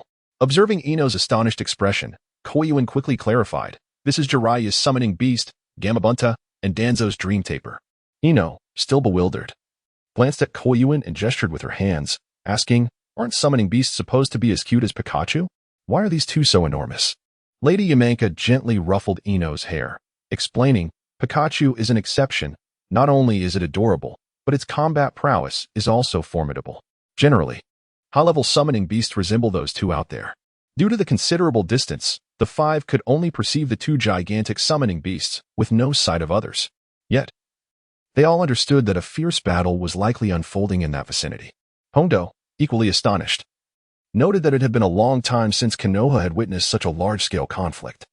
The last instance was during the Nine Tails incident when the 4th Hokage had to summon Gamabunta to protect the village. Casting a glance at Yuan, she spotted the miniature camera in his hand, suddenly recalling their original intent of capturing photographs. She promptly suggested, let us go take a look. It should be fine to photograph from a safe distance. Ding dong. Congratulations, host, you have triggered the task. Photography master. Task description, how could the camera borrowed from Yuko gather dust? Therefore, take full advantage and shoot away. Task completion condition, capture the scene of Danzo's defeat. Task reward, game development story. That name sounded familiar. Yuan recalled that it was a mini-game he used to play frequently. In this game, Players could establish their own gaming company and develop various games, which was quite engaging. Could the system be aware of his boredom due to the lack of games? Immediately accepting the task, Yuan nodded enthusiastically to Hongdo and Yugao, saying, "Let us go take a look." You. Lady Yumeka interjected quickly to prevent Ino from recklessly following them, stating, "Ino, return home with me. You lack the strength of a chunin and could get hurt if you go." This sentiment resonated with Yuan. Indeed, it was far too dangerous for Ino to venture forth. In truth, Ino was not keen on staying with Yuan, whom she considered a troublemaker, especially after his earlier teasing had left her feeling upset. Noticing Ino's silence, Yuan assumed she was displeased and hurriedly said, "Come now. I'll visit you tomorrow for some fun. All right?" "No need," Ino replied haughtily, lifting her chin in defiance. "I have Shikamaru and Choji to play with. Don't come along and be a nuisance." Yuan raised an eyebrow, then extended his free hand to pinch Jingye's cheek, shamelessly declaring, "Just wait, I will definitely come to find you tomorrow." Alas, Jingye had no time to evade that mischievous grip. Seeing Yuan's grinning face only fueled her irritation. She swatted his hand away and swiftly took hold of Lady Yamazaki's arm, turning to say, "Mother, let us hasten our return home." Upon leaving the village, they soon discovered that at every interval, there were waves of ninjas engaged in fierce combat. However, it was evident that the members of the root organization were largely at a disadvantage. After all, the participants of this conference included elite jonin and clan leaders, all possessing formidable strength. After witnessing another group engaged in chaotic battle, Yuan addressed Hongdo and Yin, saying, "It appears that after a certain distance, Danzo will leave behind a contingent to obstruct us, and their strength is gradually increasing." Indeed, Hongdo nodded in agreement, adding, "Danzo aims to buy time for his own escape, but he has miscalculated." "Yes," Yin remarked, glancing around at the combatants, and continued Hongdo's thought. "Based on my previous estimation, we have covered nearly half the distance, yet the most formidable opponents from the meeting have yet to appear in this melee." Chapter 87, continuation of the live broadcast. Yuan nodded thoughtfully and said, "The conflict between Danzo and the third Hokage is unlikely to conclude swiftly. Let us take a detour. This area seems perilous." It was not without reason that Yuan was concerned. The surroundings were rife with various ninjutsu, escape techniques, and discarded ninja tools, all stemming from elite ninja assaults. A single miscalculation could leave Hongdo and Yin defenseless, and that would certainly lead to trouble. He was not yet prepared to unveil his newly acquired abilities. Safety must always take precedence. Both Yin and Hongdo shared his apprehension about unforeseen circumstances and promptly agreed. Opening the minimap, Yuan guided the two through a winding path, skillfully avoiding all areas of turmoil. The scenery around them rapidly receded as the trio spent a significant part of the day reaching the forefront. As they approached the vicinity of Gamabunta, Yuan pointed towards the sky. Hongdo and Yin immediately understood, their chakra converging as they slightly bent their knees. In mere moments, the three ascended to the top of a nearby towering tree, their toes delicately brushing against the leaves. A gust of wind rustled the foliage, causing a cascade of leaves to fall despite the tree being evergreen. This was a testament to the encroaching autumn and the intensity of the battle between Danzo, the third Hokage, and the Hokage itself. As Yuan had just ascended to the pinnacle, he was unexpectedly swept back a few steps by an oncoming shockwave. Fortunately, Hongdo, with her quick reflexes, seized him and promptly pulled him to her side. Is this what constitutes a battle of cinematic proportions? Yuan's heart raced as he patted his chest, stabilizing himself beside Hongdo before beginning to survey the scene. The fierce gust of wind moments ago had been unleashed by the third Hokage wielding the mighty Kangon Rui staff, and the situation seemed to escalate further. Across from them, Danzo brandished a kunai imbued with wind chakra, its destructive power rivaling that of the third Hokage's staff. The two engaged in a fierce exchange. Grasping the collar of Yuan's garment, Hongdo, wary of the potential harm from the turbulent clash between Danzo and the third Hokage, deliberately stepped forward, shielding him with her presence before remarking, "Such battles between shadows are rare. Observing them closely can prove beneficial." Yuan surveyed his surroundings and noticed that, aside from the third Hokage and Danzo present, there were also Jiraiya standing atop Gamabunta, Kakashi with his Sharingan activated, and Guy poised for action. The three formed a triangular encirclement, exuding an air of dominance. A glance at the nearby Tsukuyami revealed her already engrossed in capturing photographs, her camera clicking away from various angles as she fluidly repositioned herself with remarkable agility. Clearly, The situation required no further explanation. As he observed the miniature camera on his phone, Yuan felt a surge of eagerness. Clearing his throat, he addressed the persistent Red Bean, who had a firm grip on his collar. "Sister Red Bean, could you loosen your hold a bit? I intend to commence a live broadcast." "No way." Red Bean shook her head, turning to him with a serious expression. "Let Tsukuyami take her photos alone. This situation is far too perilous." "Don't worry." Yuan began activating the mini-camera, reassuring her, "With Danzo here, there are no other root members around. As long as I exercise caution and avoid the third Hokage and Danzo's jutsu, I should be fine." After a moment's hesitation, Red Bean acquiesced, adjusting her position to align with Yuan's movements as he started filming. Danzo and the third Hokage, as seasoned ninjas of the previous generation, possessed immense combat experience, having weathered the trials of the ninja wars. However, after recording for a while, Yuan observed that despite the apparent ferocity of their battle, the two were not truly attempting to harm each other. Were it not for Kakashi and Guy's presence, it was conceivable that Danzo might have been allowed to escape, akin to Orochimaru's fate at the hands of the third Hokage. Nonetheless, this clash of elite ninjas, even if merely for show, was undeniably captivating. As the third Hokage's adamantine staff swung perilously close, Danzo executed a swift body flicker technique to evade the strike, reappearing behind the third and attempting to plunge a kunai into the nape of his neck. With a resounding puff, a wooden log fell to the ground, merely a substitution technique. Danzo raised his left hand to deflect the incoming staff and swiftly engaged the third Hokage in close combat. Both were masters of physical techniques, and despite their age, they remained formidable in stature. Gamabunta and the Dream Demon stood on either side, towering over the surrounding forest. Gamabunta removed his pipe and exhaled a large smoke ring, then glanced up at Jiraiya perched atop him, expressing his boredom. "Are we merely spectators? After all these years, you summoned me only to play support?" "Hey." Jiraiya crouched down and patted Gamabunta's head. "My master intends to face Danzo one-on-one. While I doubt Danzo can match him, we must remain vigilant for any unexpected tricks." Gamabunta scoffed, choosing not to press further, and resumed watching the duel. At this rate, who knows when it will conclude? As Danzo continued to grapple with the third Hokage, he pondered how to extricate himself. The relentless pursuit of the third Hokage was indeed vexing. During their skirmish, the third Hokage noticed Yuan filming and could not suppress a sigh. This matter was bound to escalate. Observing Danzo's flickering gaze, the third Hokage deduced his malevolent intentions and urged, "Danzo, you might as well surrender. There's no escape for you."